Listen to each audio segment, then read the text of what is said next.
Forward more than 20 years ago, my wife and I were entertained at dinner in London by an American diplomat and his wife. It was black tie, of course, and I had steeled myself for an evening of polite conversation. Instead, our host took us to see the smartest show in town and the hardest to get into, the Marx Brothers A Day at the Races. 2 years later in Hollywood, I met the protean author of Groucho and Me, and I'll be darned if we were not, within 5 minutes, engaged in a serious discussion of Henry James' ghost story, The Jolly Corner. There is nothing ghostly or ghosted about Groucho and Me. The Me is a comparatively unknown Marx named Julius Henry Marx. Groucho and Julius are one, but not the same. The latter is a writer from way back. When the New Yorker was 6 weeks old, in April 1925, it printed the first of 4 short casuals that year, signed Julius H. Marx. In 1929, there were 3 more pieces in the magazine, this time signed Groucho Marx. I think Harold Ross had insisted that Groucho come out from behind his real name and admit,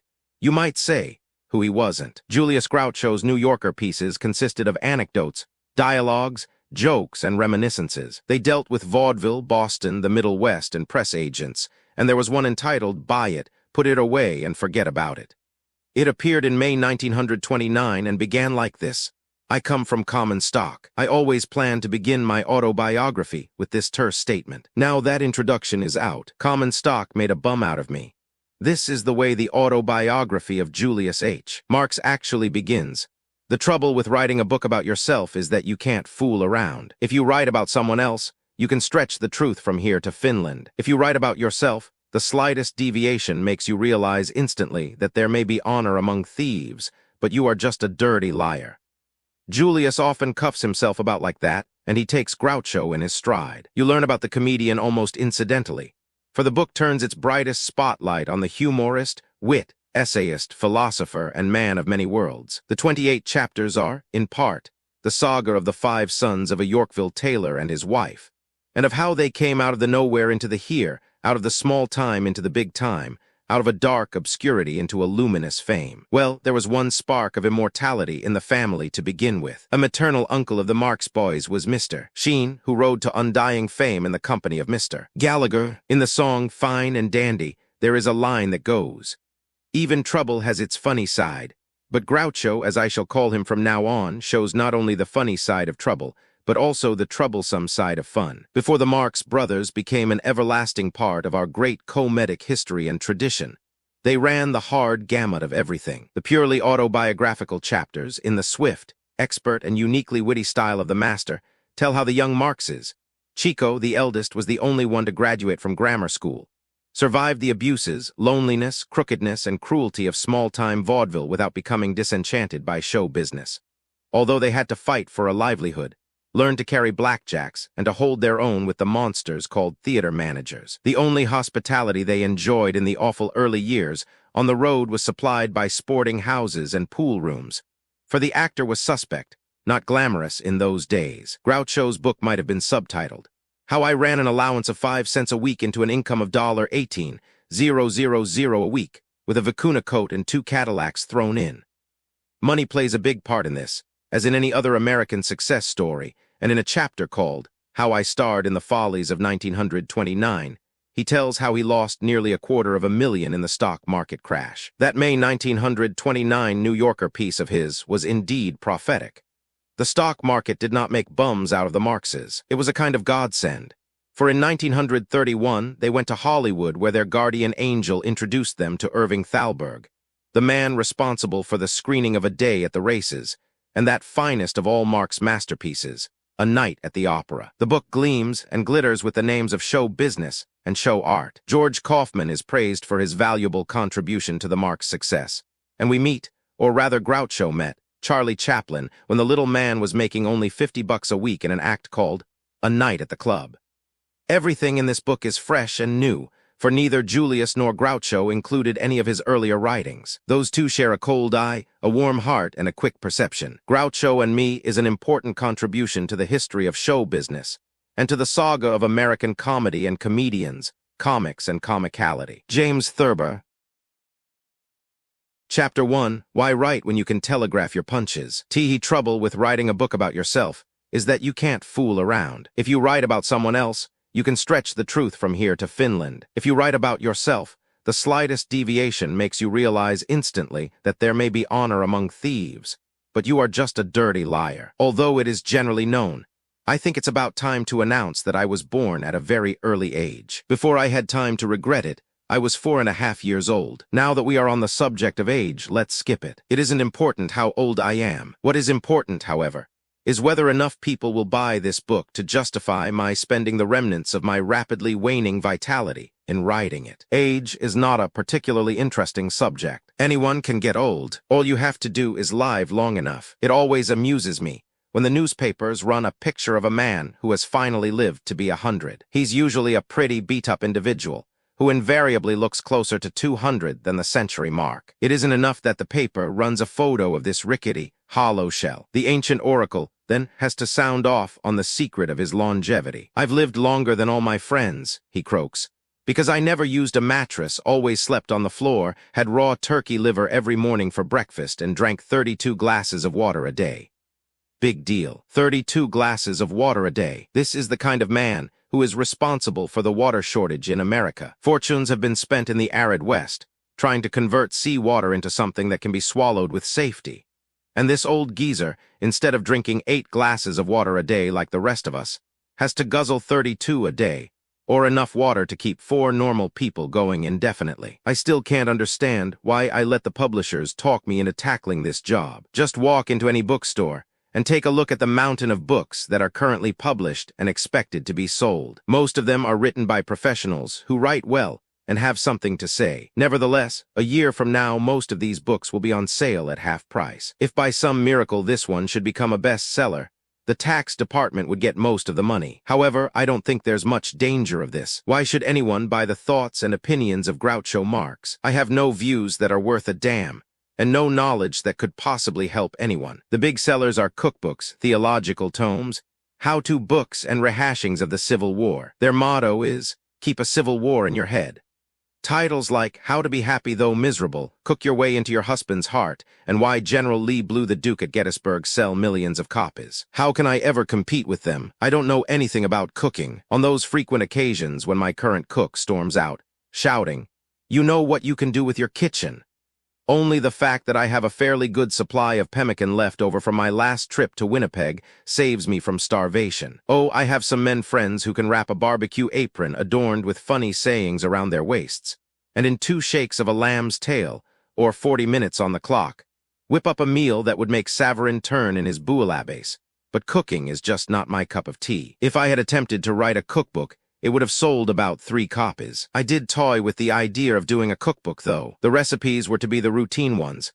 How to make dry toast, instant coffee, hearts of lettuce, and brownies. But as an added attraction, at no extra charge, my idea was to put a fried egg on the cover. I think a lot of people who hate literature but love fried eggs would buy it if the price was right. Offhand, this seems like a crazy idea, but a lot of things that seemed nutty at first have turned out to be substantial contributions to mankind's comfort. Take mouse traps, for example. Mice weren't always caught with traps. Only a few centuries ago, if a man wanted to catch a mouse, and many men did, he had to sneak up to a hole in the corner of the kitchen with a piece of cheese clamped between his teeth. Incidentally, this is where the expression, "keep your trap shut," usually uttered by the wife just before retiring, came from. Here are many things sold on TV today that are fairly meretricious. People buy these products because they are merchandised with dogged persistence and more than a soupçon of deceit. This, of course, doesn't apply to any of the legitimate sponsors, but mainly to the local charlatans who stop at nothing. Perhaps to merchandise this book wisely, I ought to give away not only the previously mentioned fried egg, but as an added attraction, at no extra charge, I should give away with each and every book 100 pounds of seed corn. Not 90 pounds, mark you, not 80 pounds, but 100 pounds. Where am I going to get the corn? I have already anticipated your question. I'm going to get it from the farmer. For years, the American public has been getting it in the neck from the farmer.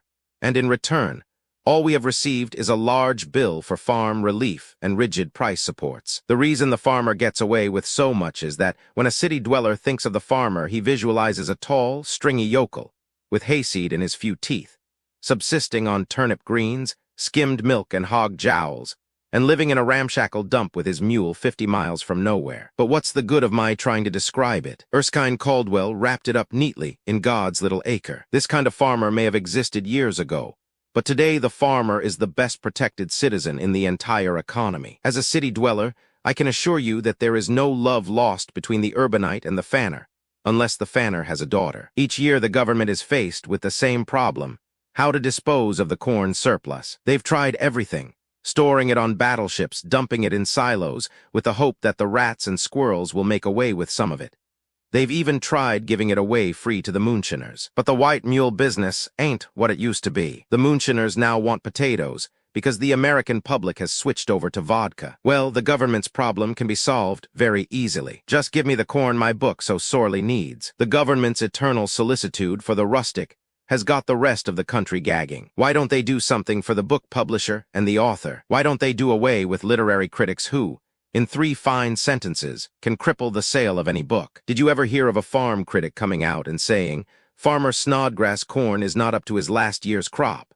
Or, "Another year's crop like this one, and he'll be back digging sewers for the county asylum"? The book publishers of America, you'll notice, have no lobby in Washington looking after their interests. They have a surplus of books they would like to plow under, but they haven't got enough money to buy the hole to bury them in. The public is pretty angry at the farmer, no matter how many farmers we plow under. Those fake rustics manage to gouge more money out of the government than all the other pressure groups combined. Now it's about time the American farmers did something for the people. So if the publishers who sucked me into this job have anything on the ball, instead of hanging around Madison Avenue lapping up vodka martinis, they should be out hustling, putting pressure on the government and also on the farmers. If my publishers are successful in getting the free seed corn, this could easily become the book of the year. Just think what you would get for your lousy $4: a fried egg, a bag of corn, and the combined wisdom of Groucho Marx. And all for a paltry $4. And remember, this book wouldn't have to be sold just in the bookstores. It could be sold in supermarkets, lunchrooms, garden supply shops, and drive-in theaters. Nowadays, things have to be merchandised. You can't just write a book and expect the public to rush out and buy it, unless it's a classic. I could write a classic if I wanted to, but I'd rather write for the little people. When I walk down the street, I don't care a hoot if people point a finger at me and say, "Look at him, he just wrote a classic." No, I'd rather have them say admiringly, "What a trashy writer." But who else writing today gives away a fried egg and a bag of corn with each copy of his book? T. Hay say that every man has a book in him. This is about as accurate as most generalizations. Take, for example, early to bed, early to rise makes a man you-know-what. This is a lot of hoopla. Most wealthy people I know like to sleep late, and will fire the help if they are disturbed before 3 in the afternoon. Pray tell, I cribbed that from Little Women, who are the people who get up at the crack of dawn. Policemen, firemen, garbage collectors, bus drivers, department store clerks, and others in the lower income bracket. You don't see Marilyn Monroe getting up at 6 in the morning. The truth is, I don't see Marilyn getting up at any hour, more's the pity. I'm sure if you had your choice, you would rather watch Miss Monroe rise at 3 in the afternoon than watch the most efficient garbage collector in your town hop out of bed at 6. Unfortunately, the temptation to write about yourself is irresistible, especially when you are prodded into it by a crafty publisher who has slyly baited you into doing it with a miserly advance of $50 and a box of cheap cigars. It all started innocently enough. Years ago, influenced by the famous diaries of Samuel Pepys, I too started keeping a diary. Incidentally, I think that the Pepys or Pepys or Pipes diaries would be much more popular today had there been a universal pronunciation of his name. Many times, at a fashionable literary dinner party, I have been tempted to discuss the Pepys diaries, but I was always uncertain as to the proper pronunciation of his name. For example, if you said Pepys, the lady on your left would invariably say, "Pardon me, but don't you mean Pipes?" And the partner on your right would say, "I'm sorry, but you're both wrong. It's Pepys." If Pepys, Pipes, or Pep-Pies had been smart enough to pick a name like Joe Blow, every schoolboy in America would be reading his diaries today instead of being out in the streets stealing hubcaps. At this point during the party, if you are wise, you abandon the literary gambit and Pepys and plunge into some subject that you know something about, such as the batting and fielding averages of George Sisler. A discussion of George Sisler will quickly bring about the exodus of the 2 dumpy dowagers, between whom your hostess has so thoughtfully planted you. This gives you an opportunity to smile tenderly at that cute little starlet across the table, the one whom nature has so generously endowed with the good things in life. I don't know what TV and free love have done to the book publishing business, but one of the biggest blocks to the launching of a literary masterpiece, which this unquestionably will be, is the freeloader. Getting off the subject of Marilyn Monroe, and don't think it's easy, I'd like to say a few unkind words about the miserly Scrooge known in bookish circles as the browser. I'm sure you have seen him in many a bookstore. He reads a review in the New Yorker, Atlantic Monthly, or the Saturday review of some new book that sounds pretty tasty. Fortified with this briefing, he casually enters a bookstore, ferrets out a copy of the book, and if he is a rapid reader or skimmer, as he is known in the trade, he gets through it pretty thoroughly in 45 minutes. He then scrams unobtrusively through a side door so that he can come back another day and help pauperize some other hard-working author. In the event that the owner of the bookstore is foolish enough to ask if he can be of assistance, this creep, knowing he is trapped, will be crafty enough to ask for Frangam's History of the Chinese Wall or a comprehensive compendium of the Arjun Confederacy. A man will think nothing of paying $4 or $5 for a pair of pants, but he'll think a long time before he'll pony up the same amount of money for a book. His opus started out as an autobiography, but before I was aware of it, I realized it would be nothing of the kind. It is almost impossible to write a truthful autobiography. Maybe Proust, Guide, and a few others did it, but most autobiographies take good care to conceal the author from the public. In nearly all cases, what the public finally buys is a discreet tome with the facts slyly concealed, full of hogwash and ambiguity. Except in the case of professional writers, most of these untrue confessions are not even written by the man whose name is on the book jacket. Large letters will proclaim it to be the autobiography of Charles W. Moonstruck/small, and letters small enough to fit the head of a pin will whisper, as told to Joe Flamingo. Joe Flamingo, the actual writer, is the drudge who has wasted 2 years of his life for a miserly stipend, setting down and embellishing the few halting words of Charles W. Moonstruck. When the book finally appears in print, Moonstruck struts all over town asking his friends, the few he has, "Did you read my book? Yeah. You know, I've never written before. Yeah. I had no idea writing was so easy. Yeah. I must do another book soon." He forgets that he hasn't written a word of this undistinguished epic, and except for the fact that he told his ghost where he was born, and when, he even lied a little about this. His literary stooge had to ad-lib and create the 300 deathless pages himself. His is indeed the age of the ghost.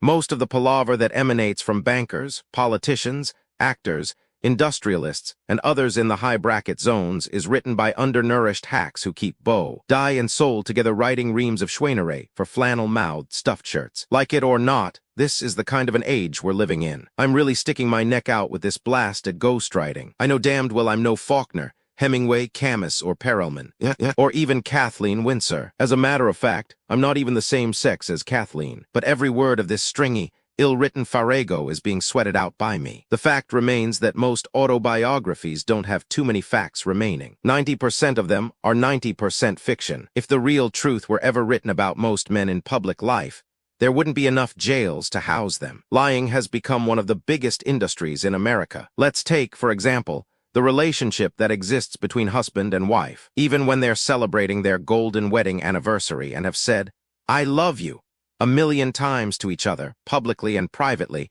you know as well as I do that they've never really told each other the truth. The real truth. I don't mean the superficial things like, "Your mother is a louse," or "Why don't we get an expensive car instead of that tin can we're riding around in?" No, I mean the secret thoughts that run through their minds when they wake up in the middle of the night and see imaginary things on the wall. If two people who have been happily married for 50 years can be so successful in keeping their innermost thoughts to themselves, how in hell can you expect an autobiography, which theoretically is going to be read by thousands of people, to be anything but a long list of semi-fabrications? The private thoughts that percolate through the minds of individuals remain in deep, dark recesses and never come to the surface. As far as I recall, most of the incidents I'm relating are true, but actually you don't know me any better now than when you started reading this madcap adventure. I don't say that this is a calamity. My guess is you're open to congratulations. What I mean is, you haven't the faintest idea of what goes on within me. Just remember, every man is an island unto himself. This may not be the precise quote, but I haven't got time to look it up. I'm getting a massage at 3 o'clock, and besides I'm running out of paper. I suppose one could write a factual, honest, and truthful autobiography, but to play it safe it would have to be published posthumously. I, for one, believe I could write a sensational book if I were willing to reveal my innermost thoughts and feelings about life in general, and me in particular. But what good would a posthumous book do me, even if it turned out to be a bestseller and was picked up later and condensed by the Reader's Digest? I would get nothing out of it. So until they figure out some way that you can take it with you, what you're getting here is pure ersatz Groucho. You'd be better off just reading the dictionary or pruning fruit trees. Chapter 2, Who Needs Money? We did give or take a few years. I was born around the turn of the century. I won't say which century. Everyone is allowed one guess. We had a crowded household in our Yorkville Shangri-La on New York's Upper East Side. In addition to the 5 brothers, Chico, Harpo, Groucho, Gummo, and Zeppo in the order of our age, there were my mother and father. In fact, they got there before we did. My mother's father and mother, an adopted sister, and a steady stream of poor relations that flowed through our house night and day. They came for laughs, they came for food, and they came for advice. I don't know who paid for the food. It must have been the local markets, for we moved from one Yorkville precinct to another as often as a gypsy caravan. In those days, you could move all your possessions for $10, and this was much cheaper than paying the bills. At any rate, there always seemed to be enough to feed everyone. Whatever our visitors came for, they always came to my mother, never to my father. She advised them about their love lives, where to find jobs, and how to stay out of trouble. She engineered loans when they needed money. How she did it was always a source of wonder to me, but she invariably came through. She patched up marriages that were foundering, and she out-talked the landlord, the grocer, the butcher, and anyone else to whom we owed money. Her maneuvers were a triumph of skill, chicanery, and imagination. M.Y. Pop was a tailor, and sometimes he made as much as $18 a week. But he was no ordinary tailor. His record as the most inept tailor that Yorkville ever produced has never been approached. This could even include parts of Brooklyn and the Bronx. The notion that Pop was a tailor was an opinion that was held only by him. To his customers, he was known as Misfit Sam.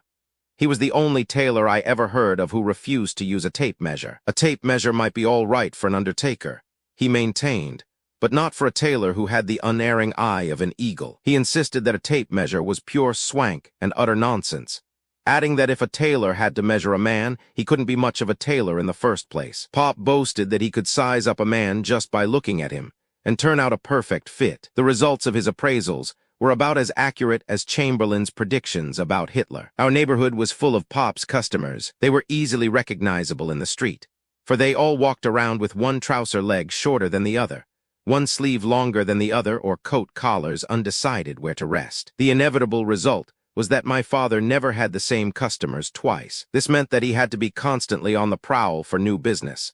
And as our neighborhood became more populated with gents dressed in misfit clothing, he had to find locations where his reputation had not preceded him. He roamed far and wide, Hoboken, Passaic, Nyack, and beyond. As his reputation grew, he was forced to go farther and farther from the home base to snare new victims. Many weeks his car fare was larger than his income, and his corns and bunions, tended by one of my favorite uncles, the talented doctor Crinkler, were bigger than both of them. How my mother managed is a mystery beyond explaining. Alexander Hamilton may have been the greatest secretary of the Treasury, but I would have liked to see him handle my mother's job as skillfully as she did. It's amazing how proficient a man can be in one field and how incompetent in another. My father should have been a chef. He usually cooked dinner for all of us. Everyone has met a few people like this. He could take 2 eggs, some stale bread, a few assorted vegetables, and a hunk of cheap meat, and convert this into something fit for the gods, assuming that there are any left. Like most women,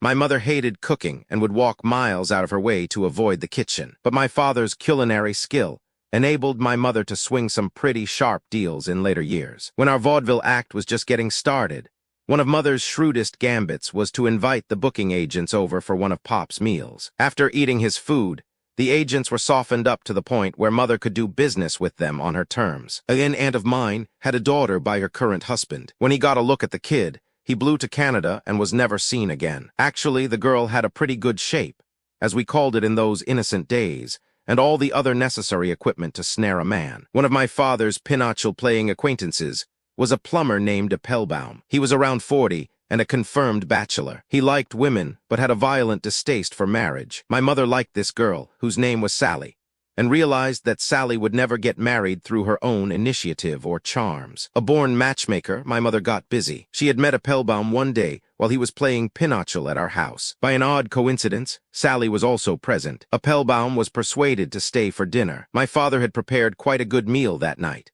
and after much lip-smacking and a few belches and grunts from Appelbaum, my mother informed him that Sally had cooked the whole dinner with her own fragile little hands. Appelbaum came often after that, and Sally was always there, serving up my father's ragouts. This was a pretty soft setup for a bachelor.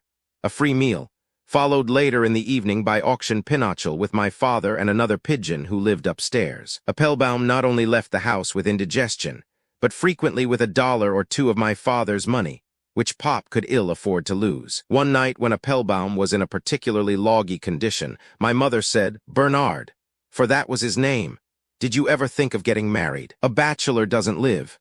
He just exists. He ought to have a nice, cozy little flat, and with a girl like Sally to cook for him, life could be idyllic." Appelbaum wasn't sure what idyllic meant, but neither was my mother. She just happened across the word one day while reading an ad for an around-the-world cruise. At that moment, Sally came into the room, swinging her hips and winking a little as she walked. My mother rushed over and in a hoarse voice whispered, "Beat it. I think I've got him. This is the way fishermen talk about hooking a marlin." At the suggestion of marriage, the expression on Appelbaum's kisser resembled that of a hooked fish. My mother, seeing that she had him on the line, really played him. Darrow at the Loeb Leopold trial couldn't have been more eloquent or convincing. Before the evening was over, she had extracted a weak promise that he would consent to marry the girl of my mother's choice. Teehee wedding was held at Schaefer's Casino in the Bronx, and a goodly crowd, mostly my relatives, showed up. They weren't much interested in the wedding, but the free feed that would follow the ceremony brought them flying. There were about 50 in our gang. Appelbaum came alone. Apparently he was ashamed of the whole transaction and didn't want any of his friends to witness his defeat. I imagine if I saw this casino today, it would look pretty shabby. But at the time, it possessed all the majesty, in my eyes, of a combination of Windsor Castle and the gardens of Versailles. At last, the rabbi appeared, and the ceremony got underway. The rabbi, a real ham, and I know this is an incongruity, went into a long, dreary Hebrew sermon. Harpo and I, bored with the rabbinical rhetoric, principally because we understood none of it, strayed to the men's room to kill time until the food arrived. For some peculiar reason which I don't recall, we both decided it would be a challenge to jump up and down together on one of the urinals. I'm not an expert on this kind of plumbing, but I'm sure these structures weren't built to withstand the weight of approximately 200 pounds of boy jumping on them. Suddenly the whole thing sheared off as though it were made of cheese, and a miniature Niagara Falls began to spout from the pipes. Not knowing what to do, we rushed out and rejoined the throng watching the ceremony. Somehow the owner of the casino quickly got wind of the disaster. Only seconds later, he came storming out of his office, screaming, "Stop the wedding! Stop the wedding!" When the noise subsided, he yelled, "Someone's been in the men's room and knocked off a urinal. If I find out who it was," he added furiously, "I'll kill him." Then he turned to my mother, who had made the deal for the hall, and said that unless someone forked over $38 for the urinal, there would be no further ceremony. The wedding was off. It was long ago, and it may be only my imagination. But if I remember correctly, this was the only time that I noticed a ray of hope in the groom's eye. My mother, undaunted, grabbed somebody's hat and proceeded to take up a collection. Although there were 50 of us, the best our crowd could do was $17. Appelbaum, by this time half hooked by the ceremony, the rabbi's fee, the rent, and the dinner, reluctantly put up the balance of the $38. The wedding then proceeded, and Sally and Appelbaum lived happily ever after. This story is true, even including the happy ending. Only the names have been changed to protect me against one of the prettiest lawsuits since the Peaches Browning case. Only days shortly after the Appelbaum nuptials, my father came home in high spirits. He had finally persuaded a fat, rich confectioner named Stuckflesh to order a suit for Easter. My father's regular fee for one of his sartorial monstrosities was $20, but Stuckflesh weighed 350 pounds, and they finally settled on $28. Because of the extra cloth required, my father realized he wouldn't make any money on this deal. But this confectioner was a social leader in the candy and ice cream circles, and Pop knew that if the suit pleased him, there was a likelihood that he could capture the trade of all the prosperous butchers, grocers, brewers, and shopkeepers on the East Side. My father was so determined to clinch this lucrative business that he invested $3 in a competent tailor to help him measure this man-mountain. Stuckflesh had a preliminary fitting, and to my father's amazement, the suit needed very little altering. On Saturday, the suit was finished and carefully packed in a cardboard box, with the promise of a free ice cream soda. I was instructed to deliver it early Sunday morning in time for the Easter parade on First Avenue. With the precious box under my arm, I skipped happily toward Stuckflesh's confectionery store and the creamy chocolate soda I had finally decided upon. Halfway through the soda, I heard the roar of a wounded animal. Descending upon me was this huge, fat giant, wearing just the upper half of the suit my father had so carefully tailored. The bottom half was his underwear. "What the hell did you do with my pants?" he trumpeted, reluctantly but hastily leaving the half-finished soda. I leaped for the front door and ran all the way home. When I arrived, my father, beaming with anticipation, was waiting to greet me at the front door. "Well," he asked eagerly, "how did Stuckflesh like the suit? I'll bet he never had a pair of pants that fit him like that." "Pop," I said, "you may be right, but there wasn't any pants." "What do you mean there wasn't any pants? There was pants in that box yesterday, and they certainly didn't walk out by themselves." My father was right. They didn't walk out by themselves. They were lifted out. Naturally, suspicion pointed to Chico. Anything was missing around the house. The shears my father used for cutting the suits, the silver watch Gummo had received for his bar mitzvah, the silver-headed cane my grandfather carried when he went for a walk. The finger of suspicion immediately pointed toward Chico and a pawn shop on 3rd Avenue. The missing objects invariably meant that, financially, things were once again going badly for Chico at the pool room in Harlem. Today, when foreign nations need money, they just tap the treasury in Washington. But for Chico, there was no such financial haven. The only way he could get quick cash was to hawk one of the pitifully few possessions that the Marx menage offered. Thanks to Chico's diligence, there were times when the pawn shop on 3rd Avenue contained more of the Marx family's possessions than the Marx flat did. Pop knew exactly where to go for the missing pants. Monday morning, hanging gaily in the window of the pawn shop, were Mr. Stuckflesh's roomy trousers, and inside the shop was my father negotiating a new deal. In exchange for Stuckflesh's missing ones, he agreed to make the pawnbroker another pair of pants. After I had described the confectioner's rage, there wasn't anyone in the house with enough courage to deliver the bottom part of the suit. To make matters worse, now that the Easter parade was over, Stuckflesh didn't want either coat or the pants. A few days later, he sent the coat back. My father's dream of capturing the East Side trade had resulted in a financial nightmare. And who was to blame? No one but that prince of gamblers, Chico. Determined to get his hands on Chico's throat, Pop waited up for his eldest son to come home. But Chico, no fool, had sneaked in the back way, up the fire escape. My father, torn between vengeance and drowsiness, finally fell asleep in a chair by the front door. When he woke up the next morning, Chico was already off to more exciting pastures. The huge suit hung unwanted in the closet for months. None of my father's customers could wear it. No one could wear it except Stuckflesh. One day, my father, being short of ready cash, took the suit back to the pawn shop and hawked it for $10. It hung in the window for 2 weeks. On the 3rd week, a stout gentleman waddled into the shop and inquired about the suit. The pawnbroker, now realizing he had a dead horse on his hands, let it go for $8. And the lucky owner, you guessed it, the prominent confectioner from the East Side, Stuckflesh. P.O.'s income as a tailor hovered between $18 a week and nothing. I don't know whether he ever worried about this or not. If he did, he never displayed it. He was a happy man, full of the joie de vivre of his native Alsace in France. He loved to laugh. Frequently, he laughed at a joke he didn't understand, and after we explained it to him, he would laugh all over again. He loved auction pinochle with a passion most men reserve for fame, fortune, or a dame. He preferred Harpo's or Chico's company to mine, for they were both excellent pinochle players, while I was hopeless. I have never possessed any talent for playing cards. I have occasionally played poker for high stakes, but I've always emerged a loser. After 30 minutes of forced concentration, my mind begins to wander, and I start cracking jokes or talking politics. I soon found out, however, that playing cards was a grim business and not the proper setting for humor. My father was disappointed in me, because card playing seemed to me a dull way to spend an evening. There were so many other, more interesting things to do.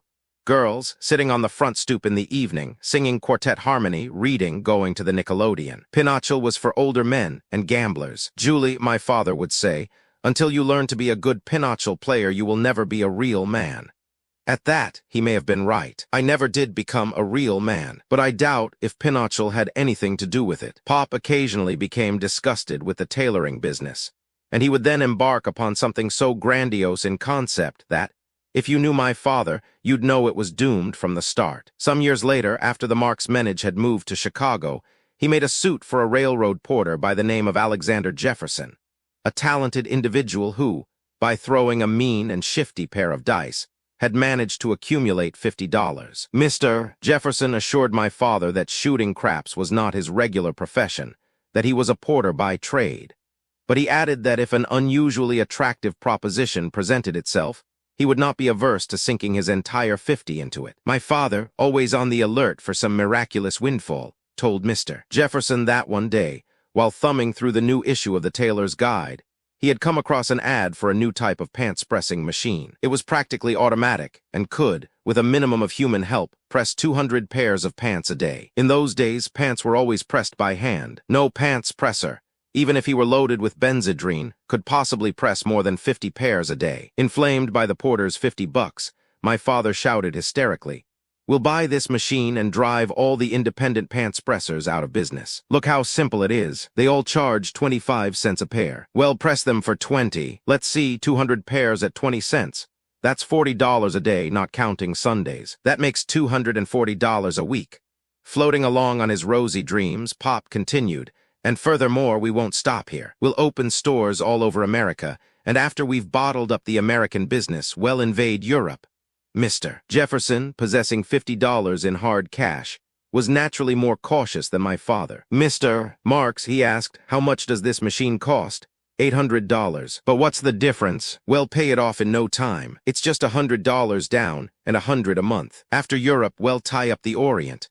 My father didn't know it, but at that time they were still wearing kimonos in the Orient. Despite my father's wild enthusiasm, Mr. Jefferson was still loath to part with his 50. "Okay, Mr. Marx, if you think it's all right, I'll put up my 50. But before I put up my money, I'd like to see your 50.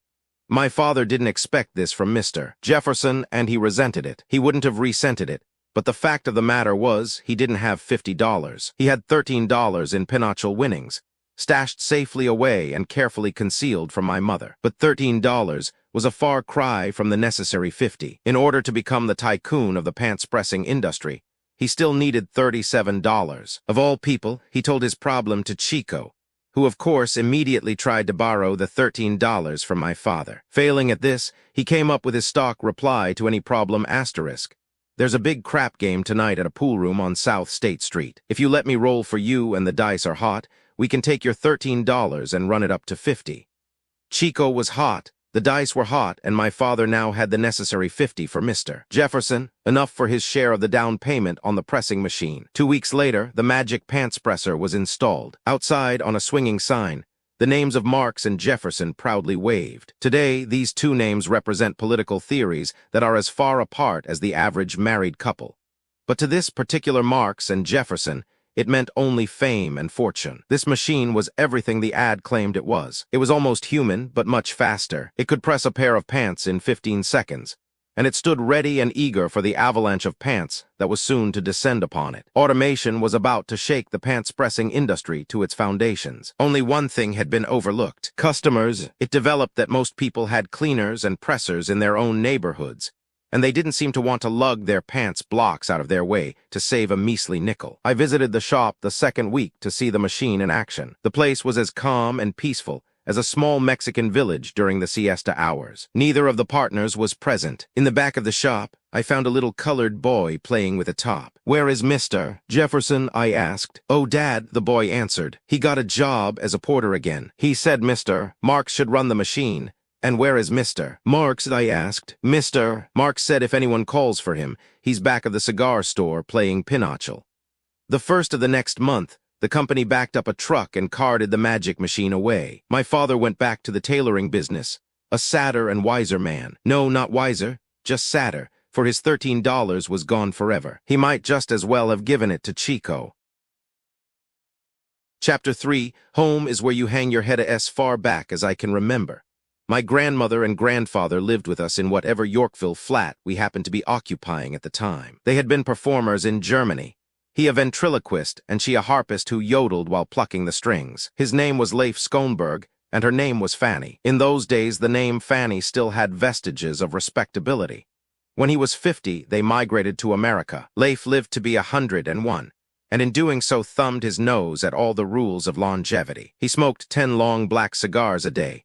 These he rolled from the leavings of a tobacco factory. Between cigars, he smoked a pipe that had all the fragrance of an old suit of heavy underwear burning in a damp cellar. Any time he wanted to be alone, all he had to do was enter a room with his pipe. One whiff of his miniature incinerator sent the occupants rushing for the open air. His pipe could give any skunk in the land a lesson in pungency. We tried hiding it, but he was always able to track it down by the odor. Leif drank a pint of whiskey a day. This was not bonded bourbon, but a concoction made from the residue of a small distillery that was only too happy to give the stuff away. Leif's eyesight was as good as Daniel Boone's, and until he was 95, he never wore a pair of glasses. He was as straight and erect as a telephone pole, and almost as tall. Since neither my grandfather nor my grandmother spoke any English, they were unable to get any theatrical dates in America. For some curious reason, there seemed to be practically no demand for a German ventriloquist and a woman harpist who yodeled in a foreign language. Leif, disappointed at his theatrical reception in the new country,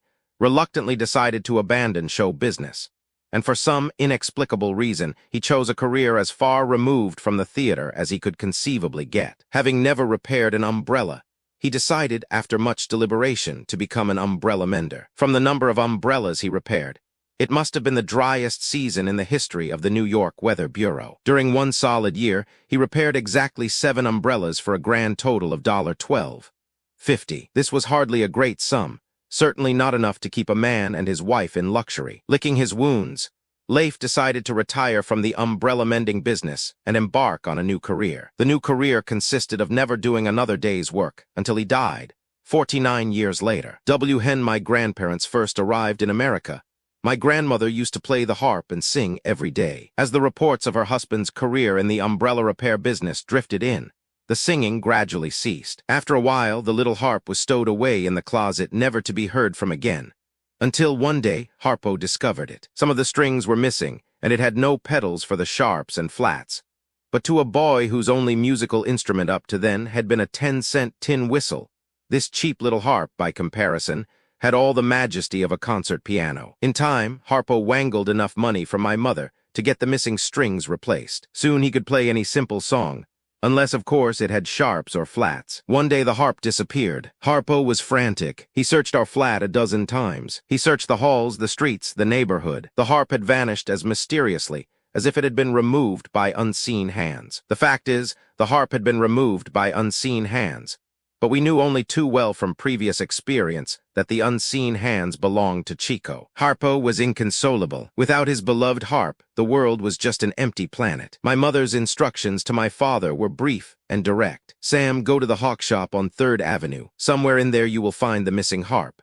After much haggling, my father made a deal with the owner of the pawn shop. In exchange for the harp, he promised to tailor a pair of his famous, ill-fitting trousers. Later that day, he triumphantly brought the instrument home and put it back in the closet. That done, he proceeded to beat the hell out of Chico. Fortunately for Chico, his hide was made of stern stuff. The occasional beltings he received never seemed to deter him from his constant and frantic search for funds. Chico actually had 3 homes: the pawn shop, the pool room, and our crowded flat. To the flat, he came only for food and shelter. It has always been a matter of wonder to me how one set of parents can spawn so many different kinds of children. Chico, for example, had a brain as fast and accurate as a calculating machine. He could solve mathematical problems in his head faster than I could do them with pencil, paper, and an abacus. His mind worked like those of the Russian chess prodigies who, at the age of 12, can casually stroll among a dozen chess experts, and with a few magical moves, leave them bewitched, bothered, and destroyed. With his natural flair for mathematics, Chico should have followed in the footsteps of Euclid or Einstein.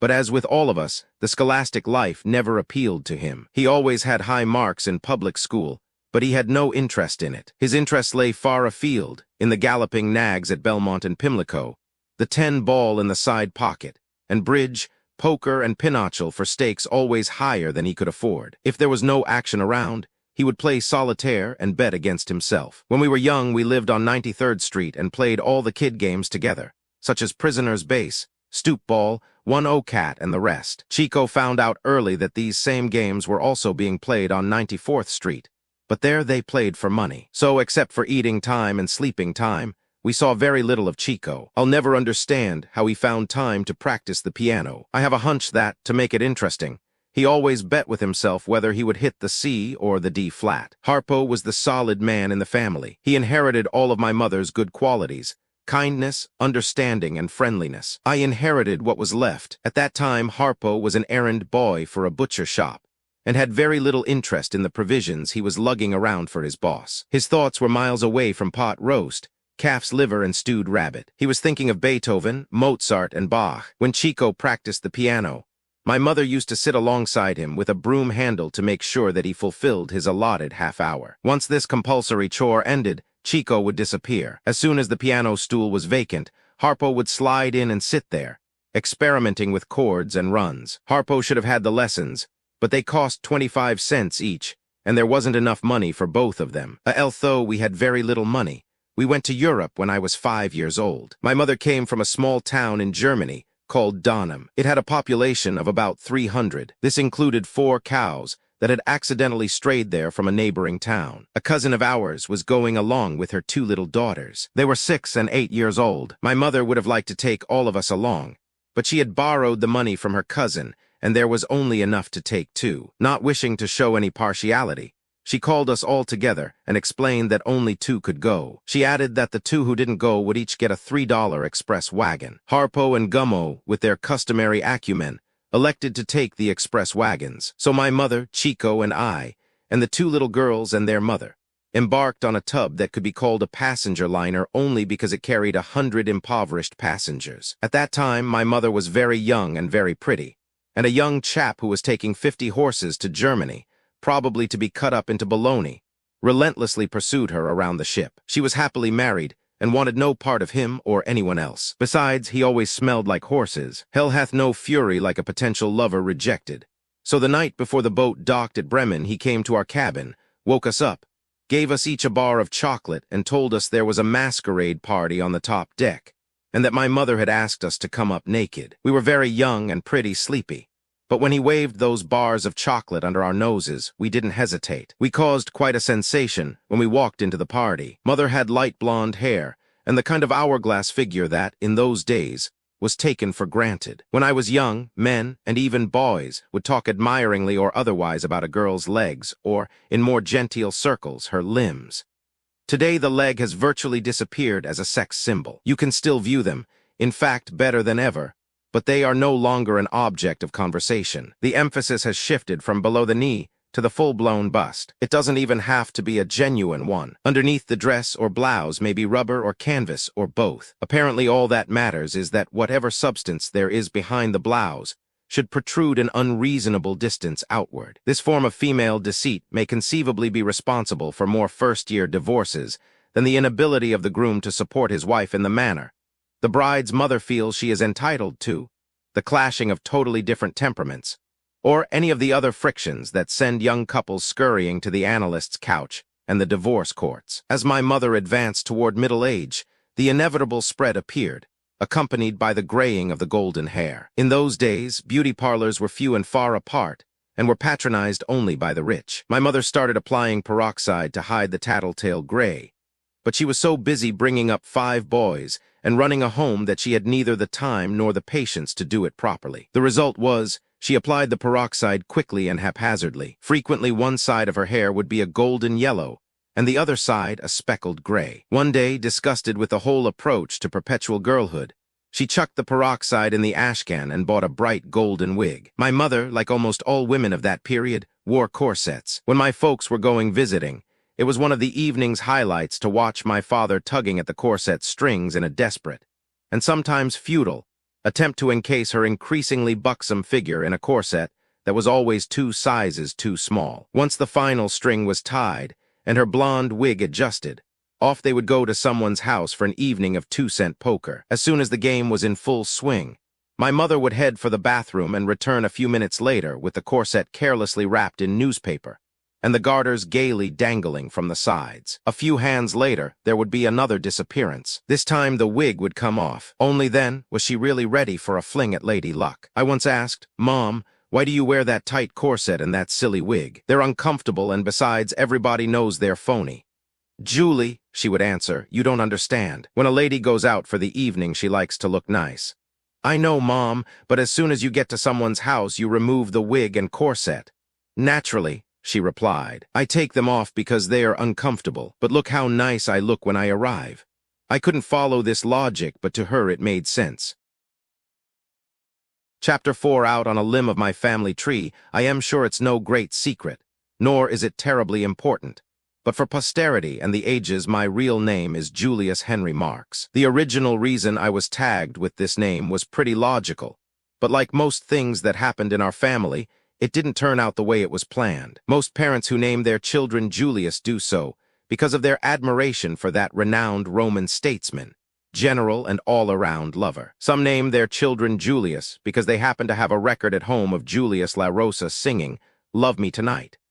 As John Ruskin once said, of the two reasons, the second one is certainly the more sensible. It is better to name a kid after a live singer than a dead general. I was named Julius for a more practical reason. Late in the 19th century, there was an Uncle Julius in our family. He was 5'1" in his socks, holes and all. He had a brown spade beard, thick glasses, and a head topped off with a bald spot about the size of a buckwheat cake. My mother somehow got the notion that Uncle Julius was wealthy, and she told my father that it would be a brilliant piece of strategy were they to make him my godfather. At the moment I was being born, Uncle Julius was in the back room of a cigar store on 3rd Avenue, dealing them off the bottom. When word reached him that he had been made my godfather, he dropped everything, including 2 aces he had up his sleeve, and quickly rushed over to our flat. In a speech so moist with emotion that he was blinded by his own eyeglasses, he said that he was overwhelmed by this sentimental gesture on our part, and hinted that my future, a rosy one,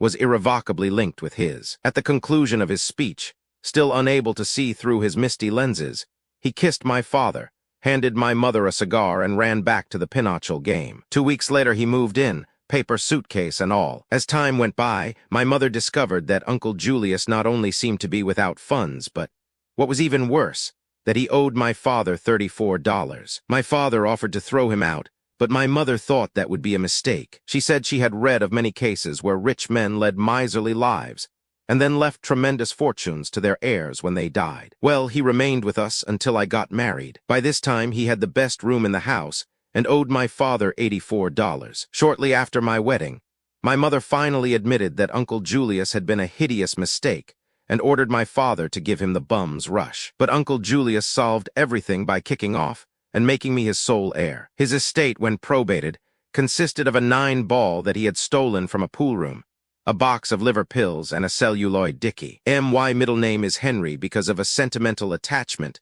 my mother formed toward a $5 bill loaned to her by my Uncle Henry. After a while, Uncle Henry realized that getting blood out of a turnip was going to be child's play compared to the effort that would be required to get back his $5. Many years passed. One day, when my birth seemed inevitable, he said, "Minnie, if you have another boy, name him after me and I'll call off the $5 debt." I realize I'll never get it anyway. Someday there will have to be some new rules established about name calling. I don't mean the routine cursing that goes on between husband and wife, but the naming of defenseless, unsuspecting babies. Even horses and dogs are named with more logic. I know this dates me, but I would rather have been called Man o' War Marx than the moniker that was foisted upon me. Just compare that illustrious name with Julius Henry Marx. A more pedestrian name would be hard to find. If you, dear reader, had any intelligence, which I doubt, otherwise you wouldn't have been fool enough to buy this book. Or worse, are you one of those literary freeloaders who borrowed this copy from some loyal friend of mine who cared enough about me to buy a copy? I'm sure you would agree. My favorite uncle was a character named Dr. Karl Krinkler. He was a handsome man with iron gray hair and blue eyes. He always carried a small black bag, and if you didn't know him, you might size him up as a very expensive specialist in rare diseases. Actually, he was a chiropodist. He couldn't afford an office, but he visited us at regular intervals, and after cadging a meal, he would open his little black bag and neatly carve away the corns and bunions that my father accumulated while pounding the pavement in search of new customers. The doctor's fee was small, 25 cents for both feet, and to my father's aching dogs, it was worth every penny. Late in the autumn, when the leaves began to fall and the nights grew long and cold, Uncle Carl's visits would cease, and we wouldn't see him again until spring. One spring, however, he failed to appear. 5 years elapsed before we heard from him again. It was a postcard from a medium-sized jail in Upper New York State, and all it said was, "I'll be out soon." When next we saw him, he told us the whole story. It seems he had been in the employ of a gang of pyromaniacs. His job was to apply the torch to any resort hotel that wasn't doing too well financially. For practical reasons, this could only be done in the winter when the hotels were vacant. He was quite proud of his achievements and boasted that, over the years, he had laid waste a substantial portion of the Catskills. He had no regrets about his career, adding that it was unfortunate he had been caught because he had about decided to break away from the gang and go into business for himself. His plan was to leave the Catskills flat and move to the Adirondacks, where the hotels were larger and where the financial rewards would naturally be greater. I didn't see him again for many years. This time he was a cashier in a Broadway lunchroom. Maybe he had reformed. Maybe he was just biding his time. I don't know, but knowing his past record, the last place I expected to see him was guarding someone else's cash register. When I paid my check, I guess he surmised what was going through my mind. As I started for the door, he called me back and whispered, "You know, Julius, if the cops hadn't caught me, by this time I could have burned down a good part of the Adirondacks." Well, that's life. Sherman did precisely the same thing when he marched through Georgia, and today, in many sections of the North, he's acclaimed as a hero. Carl Crinelder emulated Sherman and spent 5 years in the cooler. I have now told you about 3 uncles who were all nice fellows, but miserable failures in their respective careers. I might as well confess all and tell you that I also had an uncle who was a great success. He was my mother's brother. His name was Sheen, and with a partner named Gallagher, he sang a song that today is as much a part of America as baseball. If you don't remember the famous catch line, "Absolutely, Mr. Gallagher, positively, Mr. Sheen, send me $10 in stamps. I won't send you anything in return. Just send me $10 in stamps." Al Sheen had been a pants presser in a sweatshop in downtown New York. He loved to sing, and he sang well. But in the pants factory, he sang too often. He had organized a quartet, and every time they met in the shop, they would go into close harmony. There is nothing a pants presser likes less than pressing pants. So when Al's quartet warbled their lush harmonies, all pressing would cease. As a result, so did my uncle's job. The proprietor, who hated Al and music in that order, finally threw him out, advising him to go on the stage if he wanted to sing. This is certainly a roundabout way of telling you how I got into show business. Originally, I wanted to be a doctor, but my Uncle Al's success convinced my mother that the theater was a soft and lucrative racket, and that I had better forget about the world of medicine and the Hippocratic Oath, for the simple reason that she had never heard of Hippocrates. The only oaths that were heard in my family were uttered by my father. Pop cursed fluently in his native French, but his American oaths were run-of-the-mill. My Uncle Al was a handsome dog, and when he came to visit us, things started moving. We were all rushed to different stores to buy the foods he liked. I was usually commissioned to go and buy Kummel cheese. Harpo would rush for the huckleberry cake. Chico, being the oldest, would go for the beer. It meant 2 or 3 trips for him, but each time he entered the swinging doors, he stole enough free lunch to make it worthwhile. At the end of the meal,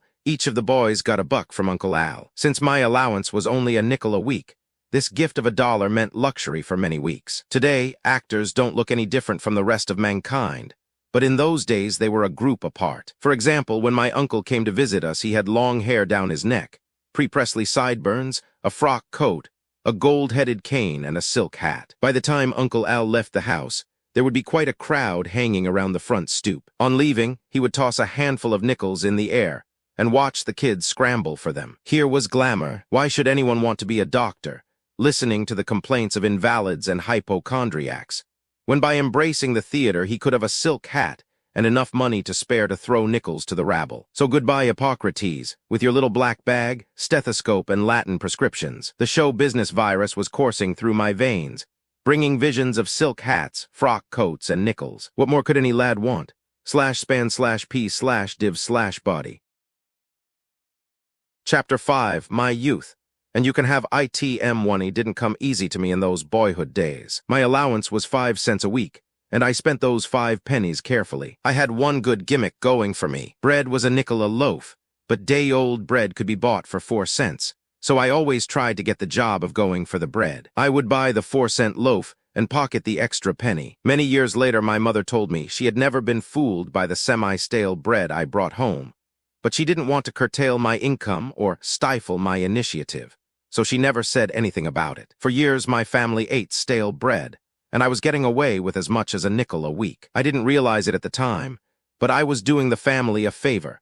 For today, doctors tell us that the promiscuous eating of fresh bread can be very harmful. All-day jawbreakers were 4 for a penny. I'm not sure what they were made of, but one ball could be sucked for 2 hours before it finally disappeared. From the way it resolutely refused to dissolve, my guess is that they were made of paint, sugar, and one of the poorer grades of concrete. They were about the size of a golf ball and no mouth, with the possible exception of Joe E. Brown's was large enough to accommodate more than one at a time. One cold, snowy day I had purchased 4 jawbreakers, stuck one in my mouth, and carefully cached the other 3 in my cap. I know this must seem like a strange place to hide candy, but there were practical reasons for this strategy. For example, if a boy came along and asked you for a jawbreaker, you would say, "Sorry, I ain't got any more."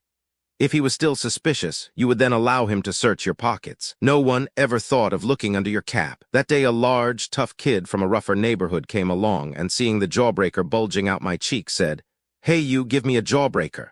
As usual, I replied, "Sorry, I ain't got any more." "You're a liar," he said. Since he was much larger than I was, I chose to ignore his vulgarity. "Okay," I replied, "if you don't believe me, search me." As he went through my pockets, I said triumphantly, "See, I told you I ain't got any more." Angry and frustrated, as a final gesture, he grabbed my cap and flung it on the ground. To my horror, the 3 precious jawbreakers rolled out into the snow. He quickly grabbed them, stuck one in his mouth, and stuck the other 2 in his pocket. He then hauled off and hit me a fearful blow on the chin. For some time, I slept peacefully in the snow, as cold as an iced fish. When I came to, the boy was gone and my chin ached. This unexpected blow on the button taught me a valuable lesson. Thereafter, whenever I bought jawbreakers, I kept one in my mouth, and the other 3 I hid in my bedroom under the mattress until I needed them. I had one other opportunity for scrounging some fast change in those days. There was a teacher in our school who was an outstanding snob. Most of the teachers brought their lunch and seemed resigned to eating their meager grub out of a paper sack or shoe box in the schoolyard. But not Bertram Smith. He would have none of this box lunch stuff. Each year, a lucky boy would be honored with the task of scouring the neighborhood for tidbits for Smith. In addition to the normal distaste most pupils have for their teachers, this one was hated for his arrogance and snooty attitude toward everything in and around the school. He dressed much better than all the other teachers, including the principal. How he did it, I don't know.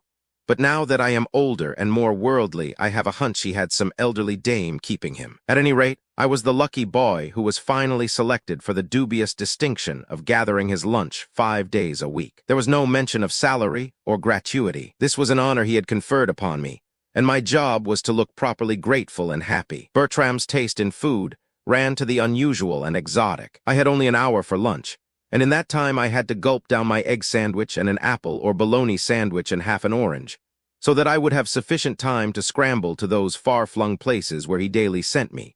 German restaurants, Greek, Spanish, kosher, Turkish. Every day, rain or shine, I would have to lug back these strange dishes. Sometimes the plates were hot and bulky, but I never heard a word of thanks from this pasty-faced gourmet. At the end of the semester, thin and anemic from bolting my food and then racing for his lunch, I was reluctantly handed $1 by Smith. I had dreamed of 20, but knowing his reputation, expected 10. When he called me into his room, he pushed a $1 bill in my hand and gave me a fast shove toward the door. I had had big things planned for the 10 I didn't get. I was going to buy a suit for $9, and with the remaining buck I was going to buy my mother something we desperately needed, a coffee pot. We had a coffee pot, but it was so old that its bottom leaked from 3 sides. If someone wasn't in the kitchen to watch it carefully, it would frequently snuff out the gas flame. I can recall 3 occasions when members of my family, overcome by the gas fumes, had to be dragged out of the kitchen in a semi-conscious condition. Anyway, I didn't get the $9 suit, but I did buy my mother a brand new $1 coffee pot. And from that day to the day I went into show business, I can proudly say that no member of my family was ever again asphyxiated in our kitchen. My precarious financial status had, up to the age of 12, been the single uncomplicated problem of my life. But a new dimension was about to be added, and boy, oh boy, was I ready for it. Love is a many-splendored thing. I don't quite know what this means, but songwriters have to make a living too. I suppose it means that love is all-important. It's a word that is difficult to contain in any specific mold. Today, the word love is flung around so carelessly that it's almost meaningless. One man will say, "I love cheddar cheese." A girl will say, "I love Paris in the spring." A boy will say, "I love the way Mickey Mantle swings from both sides of the plate." And someone will sing, "I love to see the evening sun go down." This character is probably a burglar. The word love should be confined to just one subject: the relationship between a male and a female, a man and a woman, a boy and a girl. Anyway, love hit me when I was 12. I was still in short pants, but tiny hairs were beginning to sprout from my upper lip. A young girl lived in the flat above ours, and she too was 12. She had a good shape. In addition to her shape, she had a number of light brown curls that fell pleasantly around the back of her neck, and teeth as even as the kernels on a good ear of corn. By some careful maneuvering on my part, she invariably encountered me in the hallway as she climbed the stairs to her flat. I had been saving my pennies and nickels for some time, and I finally had accumulated enough of a bankroll to invite her to go to Hammerstein's Victoria Vaudeville Theater. I had never been there, but I had heard about it. I had 70 cents saved up, and I had it all measured out. 2 tickets in the second balcony, 50 cents. Car fare both ways, 20 cents. Total, 70 cents. We could have walked, but we lived on East 93rd Street, and the theater was on West 42nd. It was January, the days were short, and the weather was giving a pretty good imitation of Lapland. Lucy looked charming, and I looked handsome, as we disembarked from the streetcar in Times Square. But there was a fly in the ointment. The fly was a pushcart vendor. He was parked in front of the theater, hawking coconut candy at a nickel a bag. True to her sex, Lucy spied the pushcart and murmured that coconut candy was her favorite confection. What did I intend to do about it? I did what every sucker has done all his life when beauty demands something. What this beauty didn't know was that her casual request for candy had knocked my carefully budgeted bankroll sky high and ruined the afternoon before it had begun. We sat in the second balcony, far, far above the stage. The performers all looked like midgets, and the sounds they emitted were barely audible from our perch. Louder than the actors' voices, however, was the steady crunch of the coconut candy, as each piece slid gracefully down the fair Lucy's gullet. Perhaps she was too wrapped up in the show to offer to share the candy. Or perhaps she assumed that I had diabetes, and being madly in love with me, didn't want to endanger my health. Whatever the reason, she ate every bit of it, crumbs and all. I was rather upset at Lucy's greediness, but I had a problem that made me forget even the candy I didn't get. As I searched my pockets hopefully, I still found only one lonely nickel nestling there. Living was cheap in those days, but it wasn't so cheap that 2 passengers could ride home on a streetcar for 1 nickel. The performance was finally over. We left the theater in silence. As we walked out into the street, we encountered both darkness and a raging snowstorm. Today I feel terrible about this. But remember, I was only 12, it was bitter cold, and Lucy had gobbled up every piece of the candy. Furthermore, if she hadn't forced me into buying the candy, there would have been 10 cents left, enough for both of us to ride home on the streetcar. In spite of all these convincing arguments, I still had some honor. I turned to her and said, "Lucy, when we started out for Hammerstein's theater, I had 70 cents, enough for the theater tickets and car fare. I hadn't planned on candy. I didn't want candy. You wanted candy. If I had known you were going to want candy, I would have held off inviting you for a few more weeks. As it is, I have only 1 nickel left. Remember, Lucy, you had the candy, and you know I have every right to ride home and leave you to walk. But you know I'm mad about you, and I just can't do that without giving you a fair chance. Now listen carefully. I'm going to toss this nickel in the air. You call heads. If it falls heads, you get to ride home. If it's tails, I ride home. The gods were with me. It was tails. The female of the species has always baffled me, and I have always regarded them as a race apart. For some curious reason,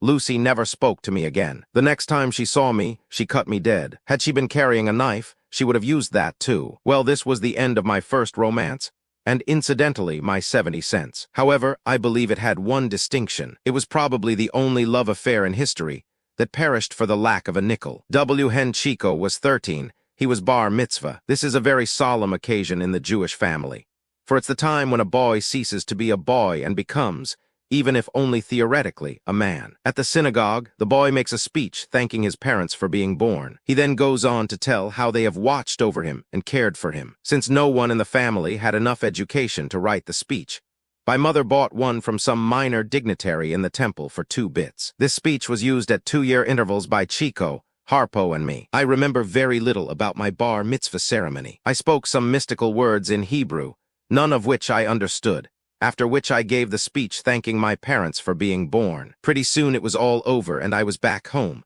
where a party was being given in my honor. There weren't many presents. All I remember was a box of gumdrops, 3 pairs of long black stockings, and a fountain pen, which leaked just enough to make some very interesting designs on my shirt. I loved this fountain pen. It was the first thing of value I had ever owned. Now that I had become a man, with a leaky fountain pen to prove it, I was ready to take on the world. One day I said to my mother, "Mom, if I get a job, could I quit school?"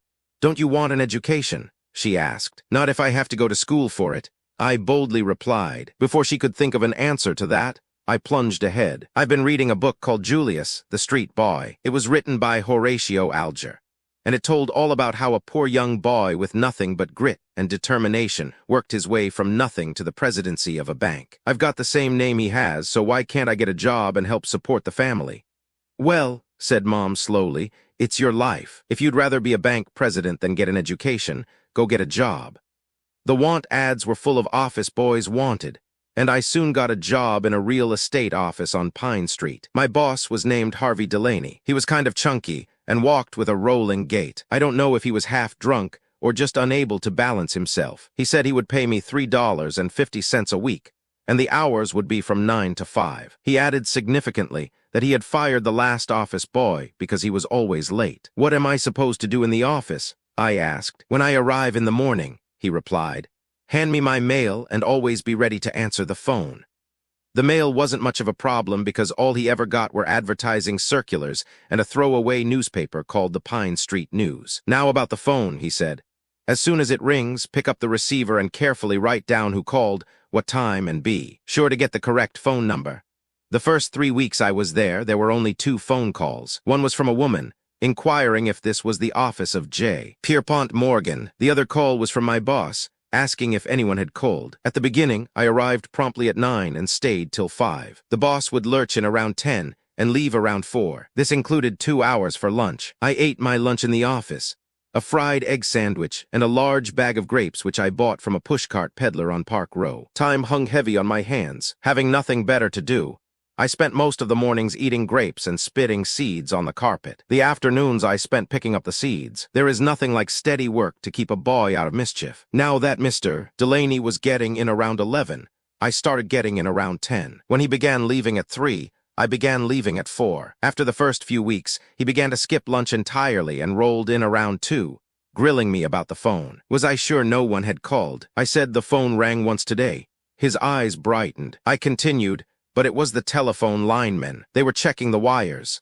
Now that he was getting in at 2, I began to come in at 1. After a while, I had it timed so perfectly that I would just be getting in as his footsteps were heard clattering down the hall. It certainly was quiet in that office. It was a little like living in a mausoleum with a carpet. One afternoon, the Giants were playing at the Polo Grounds. By this time, Mr. Delaney didn't come into the office at all. He would arrive around 1, stick his head in the door and ask if anyone had phoned. When I said no, he would turn around and leave. A few minutes after his 1 o'clock appearance on that fateful afternoon, I was walking down Park Row on my way to the ballpark. It was a beautiful, windy day. Suddenly I saw a man's hat fly off in the breeze, and having been brought up in the tradition of Horatio Alger, I promptly ran after it and retrieved it. As I handed the hat back to the owner, I looked up into the face of my boss. "Julius," he demanded, "why aren't you in the office answering the phone? You know you can never tell when the phone will ring. I put you on the job so that there would always be someone there when the phone rang." As he took his hat, he said, "Thanks for returning my hat. And by the way, Julius, you're fired." I was sorry to go. It was a nice office, and it was at the height of the grape season. And to make matters worse, my mother insisted I return to school. Chapter 6, Have Nothing. Will travel. I was ready and eager for show business. School was an unspeakable bore, and the only thing that interested me was the teacher, a tall, shapely, blue-eyed Irish girl named Seneca, who recited Evangeline in a deep, dramatic voice. I never heard anything like it again, until I heard Barrymore recite the soliloquy from Hamlet. Her vibrant baritone, along with her other charms, thrilled me, until one day I discovered she liked girls. And that was the end of Longfellow and Miss Seneca. The rest of my studies seemed pretty useless. Algebra and geometry were tools of the devil, devised to make life miserable for small, stupid boys. One day when I was playing hooky, luck came my way. I read an ad in the Morning World. Boy singer wanted for star vaudeville act. Room and board, and $4 a week. To a boy whose allowance was 5 cents every 7 days. $4 seemed like a passkey to the mint. Also the end of school, so putting on my best suit, which was also my worst suit and the only one I had. I hailed a streetcar, and in less than an hour I was walking up 5 flights of stairs and knocking at the door of one of the dingiest tenements I had ever smelled. The door opened, and a hook-nosed, middle-aged man in a blue kimono, wearing just a touch of lipstick on his thin lips, ushered me into an apartment even dingier than the one in which I lived. I announced that I had read the ad and that I was a boy singer. "Go up to the roof," he said. "I'll be right up."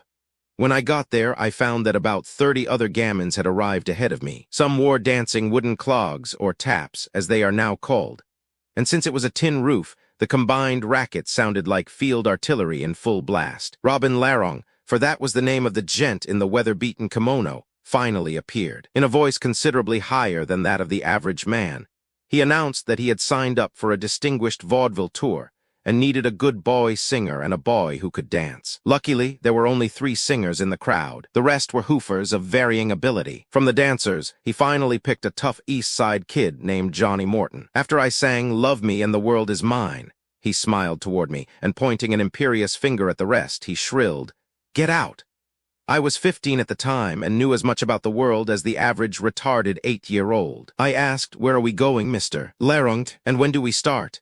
He replied that we would open in Grand Rapids and then go on to Denver. He didn't mention any other cities, and I didn't question him. He had said he had a distinguished vaudeville tour lined up, and as far as I was aware, 2 weeks constituted a tour. All I knew was I was in show business. The theater was calling me, and I was ready to listen. I was a little nervous as to how the announcement of my departure would be received at home. I had visualized a family group, bent with sorrow, or if not quite bent, at least saddened by the thought of my leaving them. Not only was there no sorrow or recriminations, but my announcement seemed to galvanize them into a state of joy that I wasn't to witness again until some years later on Armistice Day. Had they been in the street, I'm sure there would have been dancing and hat-throwing. A gay carnival spirit seemed to come over the whole family, and all they wanted to know was how soon I was clearing out. Furthermore, they implied that if I didn't come back, that was all right, too. We rehearsed about 2 weeks. Since the boss, Larong, lived in one room of this tenement, we did our rehearsing on the roof. In the August sun, the tin roof under our feet felt like a red-hot stove. But we were young, enthusiastic, and hungry, and for the theater, ready to endure anything. The act was finally all set, and we were ready for thespies. When I said goodbye, my mother cried a little, but the rest of my family seemed able to contain themselves without too much effort. As a parting gesture, just as I was leaving, the dog bit me. My luggage consisted of a paper suitcase and a shoebox filled with pumpernickel, bananas, and hard-boiled egg. Eggs must have been cheap that year, for I never saw so many in one box. Though I was only going as far as Grand Rapids, I had enough eggs to carry me all the way to Frisco. As for Chico and Harpo, they were older than I, and too busy to notice anything as trivial as my departure. Harpo had quit school right after graduating from kindergarten, and was now knocking down $3 a week, delivering meat and vegetables to the richer families in the neighborhood. Chico, the only Marx brother to graduate from public school, was making good use of his education. He was now employed as a pool hustler in a fashionable billiard parlor on 99th Street, in the slums of Harlem. At any rate, I was in show business, even if it was for only 2 weeks. Our act was named the Larong Trio. To make sure the public would know us, Larong had outfitted us for the street in bellboy suits and matching hats, which were round pillboxes with the words Larong Trio emblazoned on them in gold letters. When I asked why, he said it would be a tremendous ad for the act, since we also wore these peculiar outfits on the stage. I didn't care. He could have dressed me in a bearskin, and I would have been happy. Anything I wore was an improvement over my usual street clothes. Besides, it made people stare at me, and I discovered that I liked that. I felt that for the first time in my life, I wasn't a non-entity. I was part of the Larong Trio. I was an actor. My dream had come true. I didn't know what kind of train Larong had booked us on, and never having been on a train, I didn't know what to expect. If there was a Pullman car on the train, we never knew it. And that goes for the dining car as well. But I was 15 and could have slept on a flagpole. It took us 3 sooty days to reach Grand Rapids,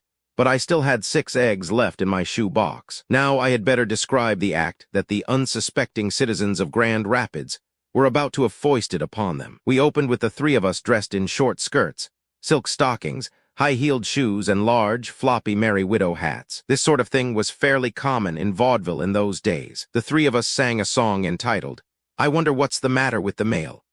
The lyric began, "I wonder what's the matter with the mail, it never was so late before. I've been up since 7 bells and nothing slipped under my door." I don't remember the rest of this classic, but the point of the song was that this fellow was being supported by a woman named Lisa, and for some reason his weekly check hadn't arrived. I don't know how Lisa earned her money, but from the lyric I would judge that business in the house where she lived was none too good. It was fairly evident that her house was not a home. There is a name for a man who is supported by this species of female, but I won't go into that now. Anyway, that was the lyric. It might have made sense had this been sung by a man, but I'm sure the audience must have been baffled by 3 men dressed in women's clothing, wailing the sad tale of Lisa and her bankrupt lover. The song, like all songs, finally ended, and I quickly slipped out of the skirt, high heels and floppy hat. Then, donning an altar boy's outfit, I reappeared and sang, "Jerusalem, lift up your gates and sing to a house full of silence." The only one who applauded was a religious fanatic who,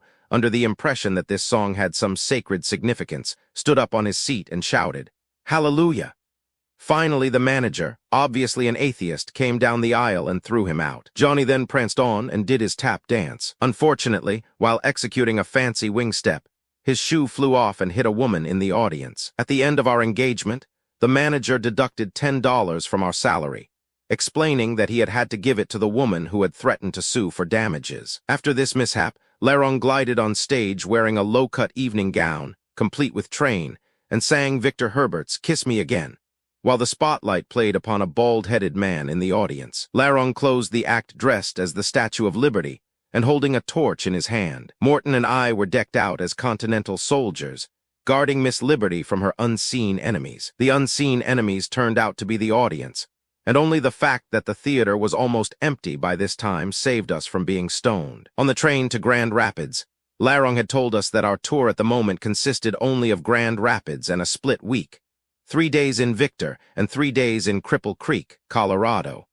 But he confidently predicted that once the news of our act reached the booking office in New York, we would be deluged with offers. Apparently the news had reached the booking office, for our tour still consisted of 2 weeks. W.E. played Victor and Cripple Creek without getting killed. After the last performance in Cripple Creek, I returned to our boarding house to question Larong about our future plans, only to discover that the master showman had hastily packed his blue kimono, his evening gown, and his mascara, and taken it on the lam, never to be seen or heard from again. I then looked for that wizard of the buck and wing, Johnny Morton, but he too had disappeared. As a final gesture of goodwill, he had taken with him my 2 weeks' salary, consisting of $8, which I had cleverly stashed away under the mattress. He also took my other pair of socks. I don't know where Dire Straits is, but I certainly was now in that neighborhood. No money, no job, a minimum of talent, and far, far from home. It was no use writing my mother and father for money. They didn't have any either. When I returned to the rooming house, I found the landlady, a kindly old witch, laying for me. She immediately nailed me with, "Where is my rent money?"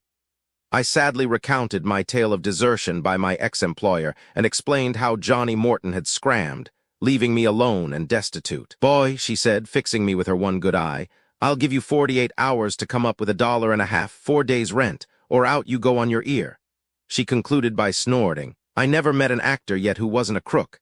If she thought this was an insult, she was wasting her breath. This was the first time anyone had ever called me an actor, and I could only gather from this that she hadn't been to the theater to see our act. The fact that she also called me a crook didn't matter. A crooked actor. It sounded dashing and romantic, and except for a lamentable lack of talent, I now considered myself the equal of Mansfield, Warfield, Hitchcock, and yes, even the Barrymores. Larong, in fleeing, had forgotten to take my bellboy costume. Luck was with me. While wandering aimlessly around, wondering what to do, I found a small hotel on Main Street, called the Mansion House, where I spotted a real bellboy seated in the lobby. After much haggling, he bought the outfit for $3. I wanted $4, but he pointed out it would cost at least $1 to have the name Larong Trio removed from the hat and have it replaced with Mansion House.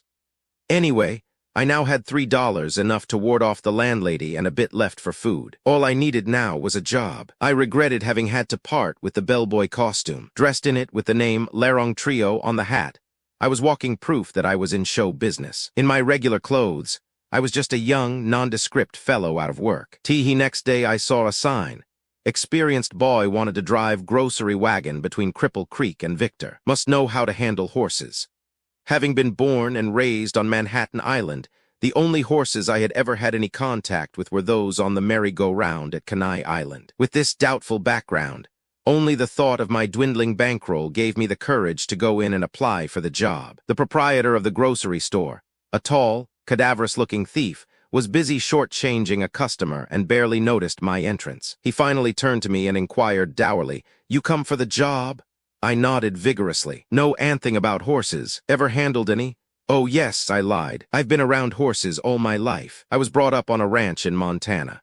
He still appeared a bit doubtful, so I hastily added, "I won first prize in the junior rodeo in Cheyenne." That must have convinced him. Motioning with his thumb, he grunted, "Go out back. You'll find 2 horses. Hitch M to the wagon out there, and take these potatoes to Victor. I'll pay you $5 a week. And if I catch you stealing any food out of the store, I'll deduct it from your wages and beat hell out'ya besides."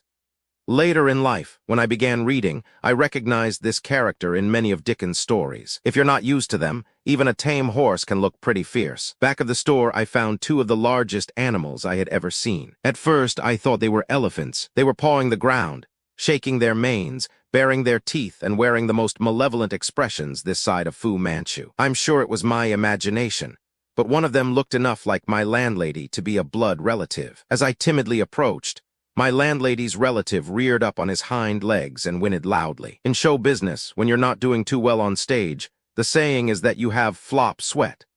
For me, the stage was a thing of the past, at least momentarily, but the sweat was a clammy reality. I could feel it oozing from every pore and dripping down my shuddering spine. In addition to being afraid of the horses, I hadn't the faintest idea of how to harness one. I finally got near enough to throw the reins over one of the horses, but he reared up and shook it off. I was still frightened, but I was also getting desperate. It was either harness these horses or starve to death in the backyard of a grocery store. Finally, the proprietor came out. "What are you doing here?" he demanded. "I thought I sent you to Victor. Why are you playing around instead of harnessing the horses?" "You harness the horses," I replied. "I don't know how. Did you tell me you were brought up on a ranch in Montana?" He roared. "Yes," I admitted shakily, "but we only had saddle horses." At that, he stalked over and quickly harnessed the beasts, booted me up into the front seat, slapped one of the horses on the rump and yelled, "Get going!"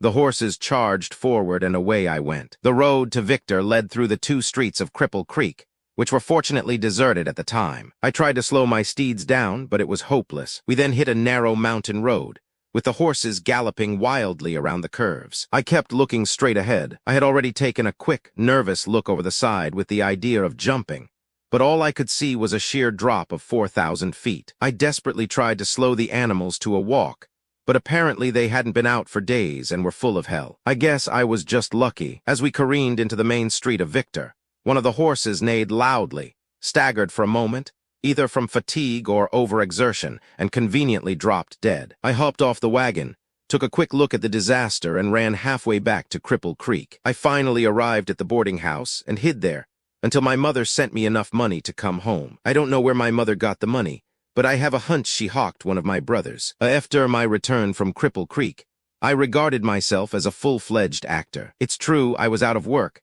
but this was a badge of honor in show business. My mother, crazed by my success, now turned the housework over to my father and started peddling me from agency to agency. This was no easy task. Occasionally, I got a job singing illustrated songs in a beer garden. Luckily for me, I went on late in the evening. By this time, most of the patrons were in a stupor from the beer, and they didn't pay too much attention to my singing. I remember the title of one of the songs I sang. It was "'Neath the Old Chestnut Tree, Sweet Estelle."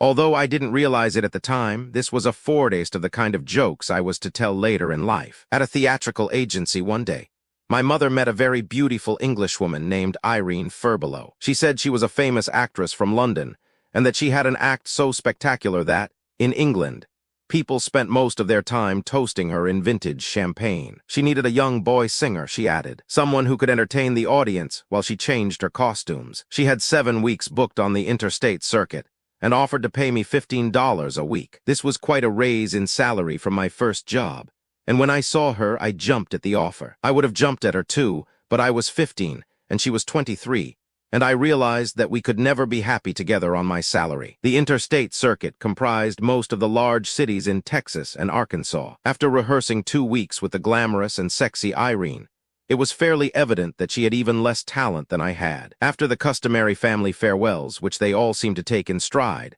I was soon back on one of those dusty, semi-freight trains that, in those days, rattled reluctantly between New York and Texas. Our destination was Hot Springs. As before, I was armed with the inevitable shoebox filled with hard-boiled eggs and pumpernickel. This time my mother, realizing I was no longer an amateur, omitted the bananas and stuck in 3 oranges. In those days, the acts played the entire circuit as a unit. Like most vaudeville bills, this one had its customary quota of comedians, acrobats, singers, and dancers. The headliner was a tall, swarthy Neapolitan named Professor Ronaldo. He had greasy hair, a waxed mustache, and an animal act. He also had a wife whom he took great care to conceal. I didn't blame the professor. She was 4'11", tipped the scales at 200, and had a mustache almost as large as the lion's. She spent most of her time backstage in the darkness, cooing baby talk at the big cats. She told me one day that she wasn't allowed to say she was Ronaldo's wife. If anyone asked, she was to say she was his sister. He told her if they knew he was married, it would lessen his romantic appeal. Ronaldo's specialty consisted of strolling nonchalantly into a cage full of snarling African lions,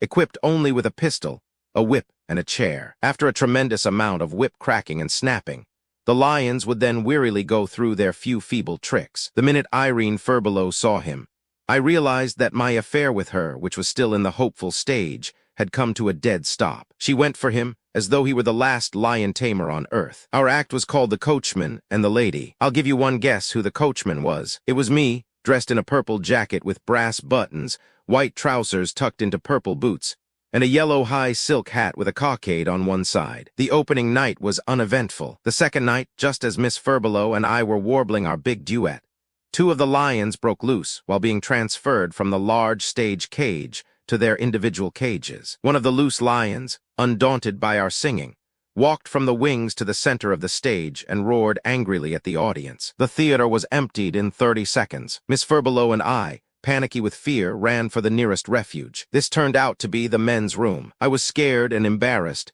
but happy, for this was the first time since we had met that I had her all to myself. Sad to say, we never got this close again. The professor eventually coaxed the loose lions back into their cages. We had a much tougher time coaxing the audience back into the theater, not because of the lions, but because of the fear that Miss Furbelow and I would resume our singing. By this time, I was more careful about money. As the weeks rolled by, each payday I tucked away most of my salary against the day when the tour would end. I kept my money in a Grouch bag.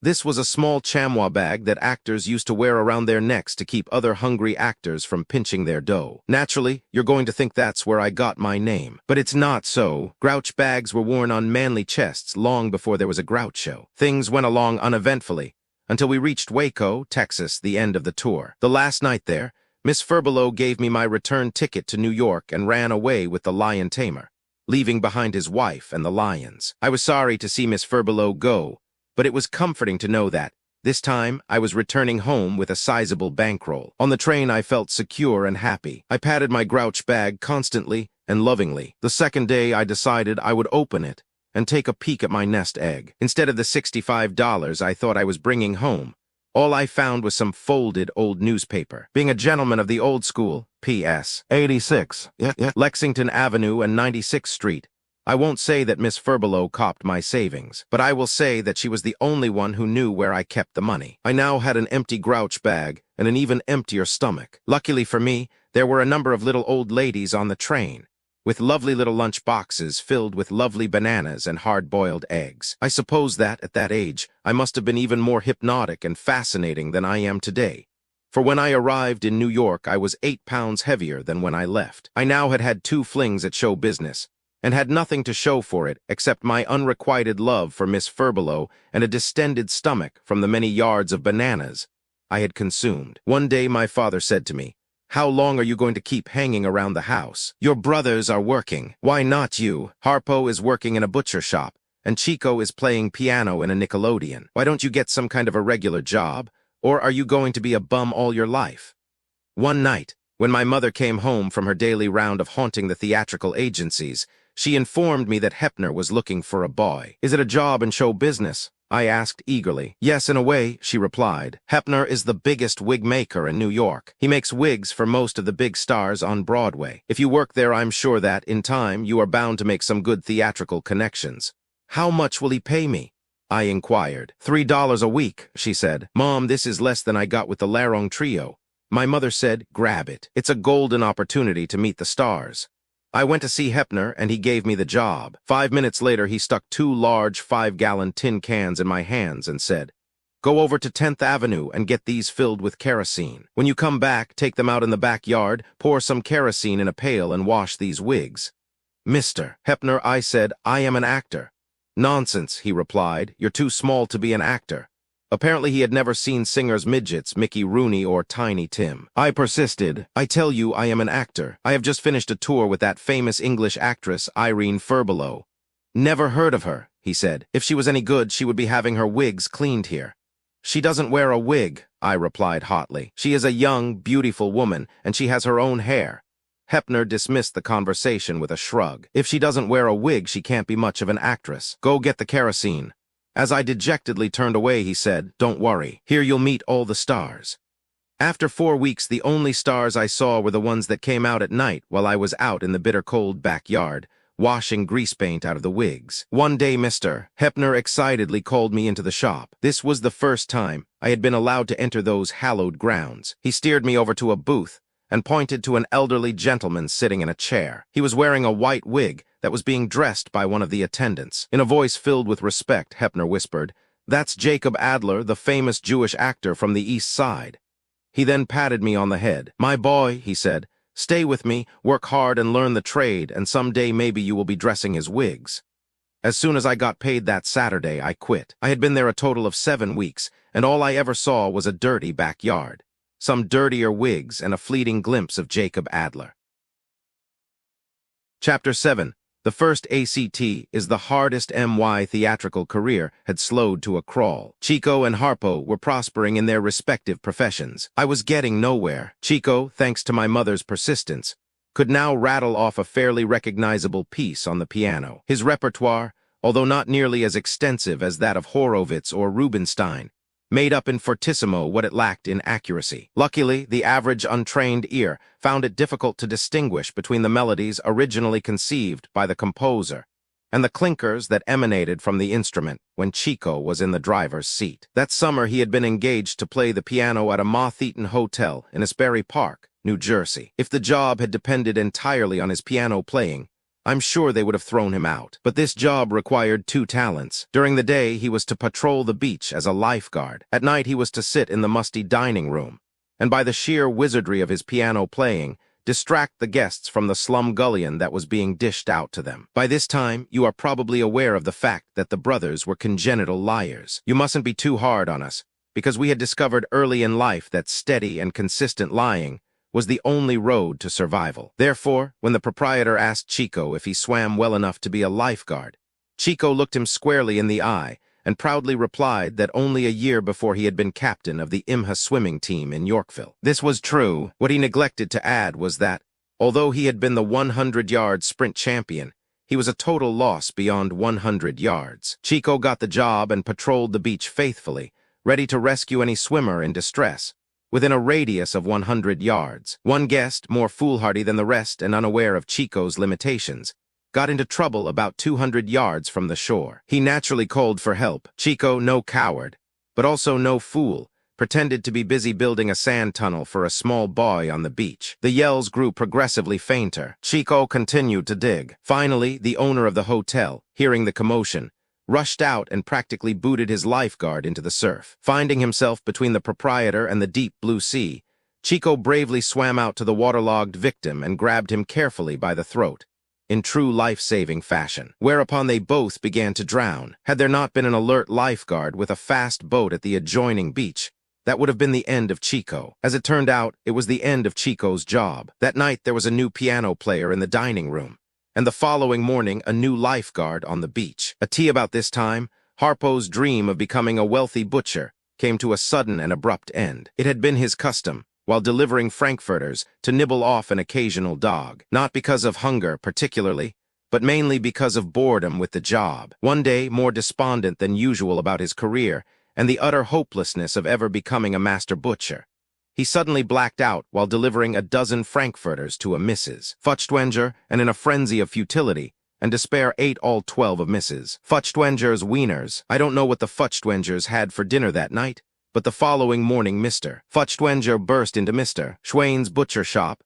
demanding to know what had happened to his sausages. Unfortunately for Harpo, it was just at that moment that he sauntered into the shop, ready to begin his daily grind. Schwain apologetically handed Futchtwenger a dozen new frankfurters and turned upon Harpo, who was still blissfully unaware of the gathering storm. Shaking an accusing finger under his nose, Schwain backed Harpo into a corner. "You crook, you! Where are the frankfurters I gave you to deliver to Mrs. Futchtwenger yesterday, Mr. Schwain?" Harpo answered bravely. "I cannot tell a lie. I ate them, Mr. Schwain handed Harpo $2.11 and informed him that the balance of his $3 salary had been deducted for the dozen sausages. Shaking his head sadly, he said, "I always knew you stole a little, but when you eat the whole order, it just means you can't be trusted." He then put a sign in the window, "Errand boy wanted," after which he booted Harpo out of the shop. Harpo had no trouble getting another job. The next day he spotted an ad in the papers, "Boy wanted," and a few hours later he was a bellhop at a very fashionable hotel in the Murray Hill section. The manager told Harpo his salary would be $2 a week, which was $1 less than the butcher had paid him. But he added, if Harpo was on his toes and kept his eyes open, he could collect a lot of fat tips. For example, Cecilia Langhorne, the famous English tragedian, was living at the hotel. Whoever walked her pet around the block in the morning always received a 25-cent tip. Harpo had never heard of Cecilia Langhorne, but this seemed like a ridiculously easy way to make money. Before I proceed with this narrative, and I know the suspense is such that you can hardly forgive me, I would like to say a few words about an American institution that is rapidly going the way of the streetcar, the ice wagon and draft beer. I am referring to the old-fashioned bellboy. Dressed like a drum major, he sat jauntily on a bench in a hotel lobby, ever alert to the clang of the bell on the room clerk's desk and the cry of "frontal" in the good old days. If a traveling salesman was unlucky enough to be stuck in one of those dreary, God-forsaken towns, and the hotel that invariably matched it, after unpacking his few belongings, he would sit and dejectedly survey the cell to which he had been assigned. This usually contained an iron bed, a steel dresser painted to look like wood, a pitcher, and a bowl. Over the latter hung 2 threadbare face towels. There was also a cake of soap, and from the amount of lather it yielded, it must have been made of pure granite. The unfortunate traveler now had 2 choices. He could either haul in the emergency fire rope that dangled outside the window and hang himself, or he could send for the bellboy. A push on the room buzzer, and like a magic genie, the bellboy would appear. He was yours to command.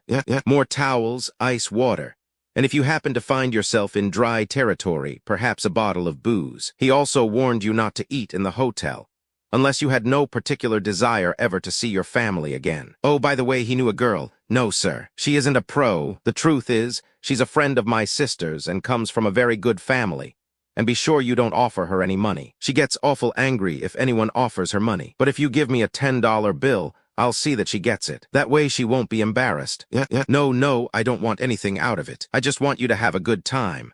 My point is, the world isn't always going forward. It's true, you can now enter a hotel elevator, press a button, and arrive at your room smoothly, silently, and spookily. If you want ice water, all you have to do is push a button over the sink, and out flows a cold, clear, sparkling stream. Towels are provided in abundance, and they even beg you to take the soap home as a souvenir. But despite all these improvements, the modern hotel is a cold, soulless, mechanical combination of steel, wood, and indifference. Furthermore, if that's what's on your mind, a subway train during the rush hour will give you far more personal contact. Back to Harpo and the lobby of the hotel. The second day, the hotel clerk's bell clanged, and Harpo was ordered to take Miss Langhorne's pet for an airing. The clerk said, "Be sure to take it out the back way. We don't want to alarm the guests in the lobby." Harpo was a little puzzled by this. How could a pet dog frighten anyone, he mused. Miss Langhorne, however, being of the theater, didn't travel with anything as mundane as a pet dog. What she was carting around the world was a baby leopard. This was quite a change from Harpo's previous job. He now had something in tow that, unlike the frankfurters, he couldn't eat. It was even possible that the whole procedure could be reversed, with the leopard eating Harpo. But Dodo, the playful little pet, was on a leash, and for the moment Harpo felt moderately secure. To turn back meant losing the 2-bit tip waiting for him, so there wasn't much choice. Halfway around the block, the leopard spotted a dog, jerked himself away from the leash and quickly killed the hound. Harpo, panicky, ran back to the hotel and handed Miss Langhorne the empty chain, along with the information that Dodo had been shot by a customer just emerging from Abercrombie and Fitch. Miss Langhorne was put under 48-hour sedation and immediately thereafter left for India, presumably to pick up another pet. The management gave Harpo the old heave-ho, and an hour later he was back home again, reading the help-wanted columns. Sihiko, meanwhile, had happily given up his budding career as a combination lifeguard pianist in New Jersey for the social life of the pool hall in Harlem. Circumstances beyond his control now forced him to turn over a new leaf and get a job. He went to work for a wholesale paper house that specialized in blotters. Chico's job consisted of wrapping the blotters in cardboard packing cases, 1,000 blotters to the case. His salary, $4 a week. In spite of his passion for gambling, Chico was a good boy, and he promised his mother that, now that he was gainfully employed, he would never again stray from the straight and narrow. He added that the repeated whippings administered by my father had helped to cool his ardor for the pool cue and the galloping dominoes. He solemnly promised that each Saturday night he would dutifully deposit his salary in my mother's lap as his contribution to the family exchequer. During the first 2 weeks, he lived up to his promise. My father was so happy at Chico's apparent reformation that he said, "Chico, you do that for a few more weeks and I'll make you a new suit." Chico was so shaken by this threat that he was almost ready to turn crooked again. "Please, Pop," he answered, "never mind making me a suit. Just give me $10, and I'll buy one off the rack at Bloomingdale's department store."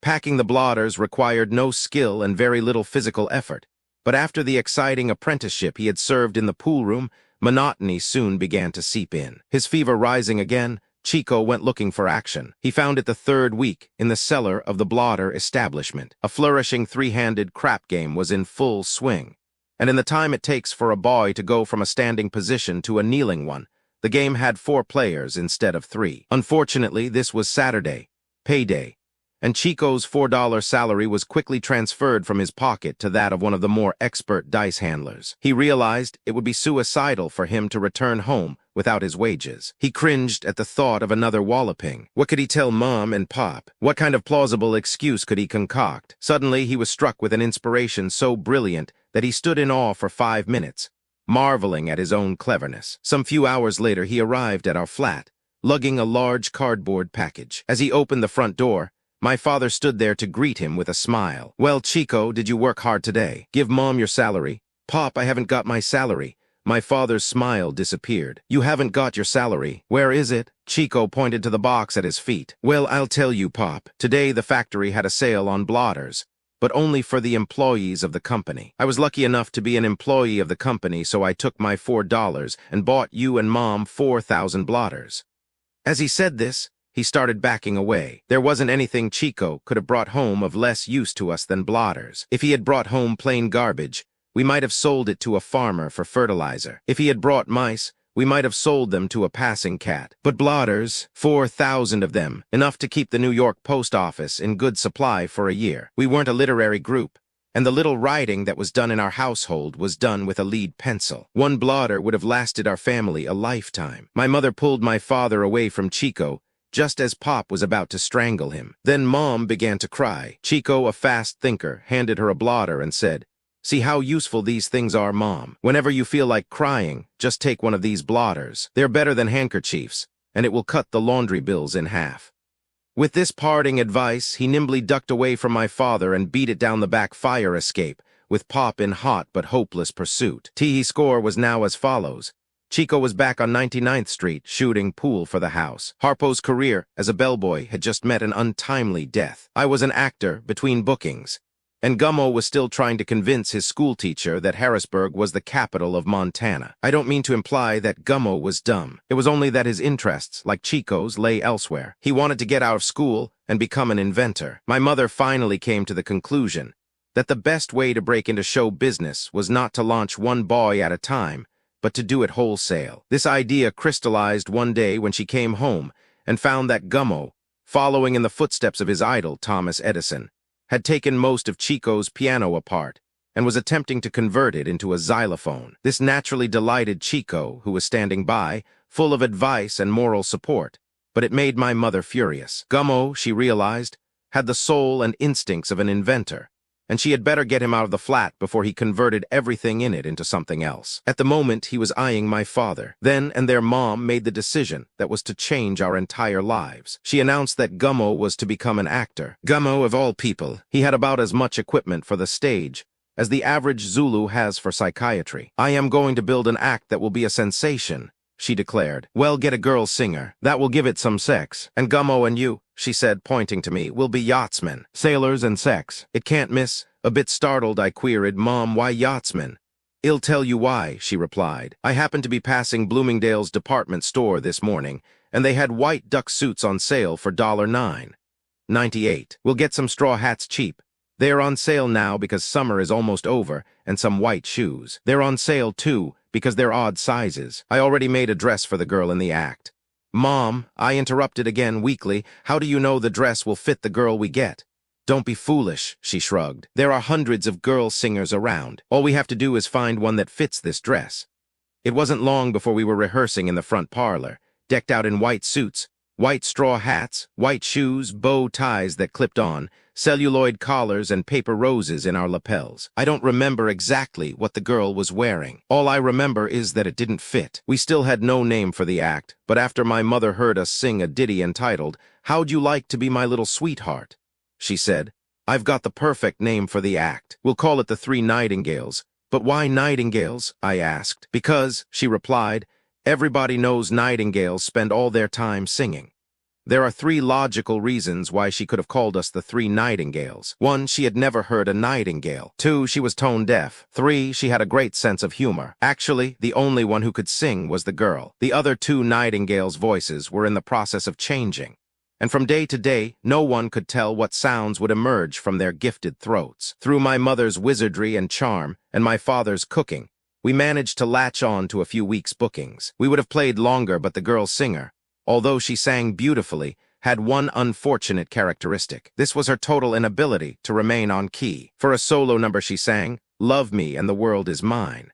This song has a wonderful crescendo at the finale, winding up with a D above high C. In all the weeks she sang with us, she never was able to hit high D. She would sing higher than that, sometimes lower. But apparently she had a basic distaste for this particular note, and was able to avoid it consistently over a period of many months. So the Three Nightingales flew away into Never Never Land, never to be seen or heard from again. If you think this discouraged my mother, it's only because you never knew her. She now had an even more brilliant idea. She would throw out the unreliable soprano and get a good, steady boy singer in her stead, preferably one who could remain on key. Then she played her trump card. She would take Harpo, who had no vocal talent whatsoever, but also no job, and make him the bass singer. This didn't strike Harpo as much of a future, but before he could protest, my mother, vibrant with enthusiasm, rattled on. "I have a great idea," she said. "Instead of calling the act the Three Nightingales, we'll call it the Four Nightingales. It's a great name. I'll go over to Bloomingdale's this afternoon and get 2 more white outfits. And you, Harpo," she added, "while I'm gone you practice singing bass." "Mom," he pleaded, "you know I can't sing. Keep your mouth open and no one will know the difference," she replied. Harpo now veered to a new tack. "Okay, but if we have white suits, why can't we call ourselves the Four Yachtsmen?" "We can't," she replied. "There already is an act called the Four Yachtsmen." Harpo insisted. "Well, do they dress as yachtsmen?" "No," she answered. "Not altogether. They just have the hats." "Then why do they call themselves the Four Yachtsmen?" My mother's answer was one of the most mysterious I had ever heard. She said, "They call themselves yachtsmen because every Sunday they hire a small boat and go fishing in Jamaica Bay." This must sound pretty nutty to the reader, but you must remember that I'm writing about early vaudeville, and in those days it was even screwier than it is today. For years past, the Four Nightingales were now playing at Atlantic Pier in Atlantic City. At the end of this pier was a fish net that reached far out into the ocean, and twice a day they hauled in enough fish to feed the entire state of New Jersey. For $2.50, a boarding house could buy a week's supply of fish, and in Atlantic City only the very rich had meat on their tables. My mother negotiated the contract, and we were very happy when she came home and told us what a wonderful deal she had made. $40 a week and free room and board. We were pretty good trenchermen in those days, and could hardly wait to get started at the boarding house. Breakfast was served at 8. We were ready at 7:30. "What would you boys like to eat?" asked the waiter. We each ordered a steak. "No, I guess you didn't understand me," he said. "I meant, what kind of fish would you like for breakfast?" "We don't want fish," we answered. "We want steak." "Okay," he said. "How about some nice halibut steak?" "Look," I said, "we're actors and we're hungry and we want meat." "Well," he shrugged, "if you want meat, you'll have to go someplace else. Here you either eat fish or you don't eat." We ate fish for breakfast. We ate fish for lunch. And that night, just to vary the monotony, we had crabs. We had bluefish on Tuesday, whitefish on Wednesday, and on Thursday we had red snapper for lunch and fried eels for dinner. By this time, 2 of the nightingales were growing fins. Friday morning, while we were having our fish for breakfast, to while away the time, we told each other our dreams of the previous night. Curiously enough, all our dreams seemed to be about the same subject. We all dreamed about steak, pork chops, veal cutlets, and fried chicken. On the boardwalk, right next to the theater, there was a man selling roast beef sandwiches. He had a little stand, and on this stand there was a slab of roast beef about the size of a suitcase. We were doing 4 shows a day, and in order to get into and out of the theater, it was necessary to pass this roast beef shrine 8 times. 4 times on the way in and 4 times on the way out. By Friday, we were so desperate for meat that we were even eyeing one another. We went to the manager and asked him to advance us some money on our salary. "Not a nickel," he replied. "The last act I advanced money to was the 3 Flying Simpsons. 2 of them got drunk, and the one who flew landed on top of a woman in the 5th row. So there we were, 4 hungry nightingales, with almost as much fish in us as there was in the local aquarium. The tantalizing odor of the roast beef was driving us mad, and the thought of another meal of fish was more than we could bear. There seemed to be only one solution. In order to get some meat, we had to sell something of value. There was only one object among the 4 of us that could possibly be converted into roast beef sandwiches. That was my fountain pen. I had treasured and guarded this bar mitzvah present for 4 years. I don't know what it was worth, but sentimentally it meant a great deal to me. The thought of parting with it saddened me beyond words, but the smell of that juicy meat, coupled with the pleading and threats of my brothers, finally broke me down, and after some haggling I let the pen go for 8 roast beef sandwiches. We didn't work the following week, so we stayed over in Atlantic City. Together, we spent on roast beef sandwiches almost $20 of the 40 we received. After getting paid, I tried to buy the pen back, but the meat peddler told me he had lost it. He said he had gone to the end of the pier one morning to watch them haul in the net. While he was leaning over,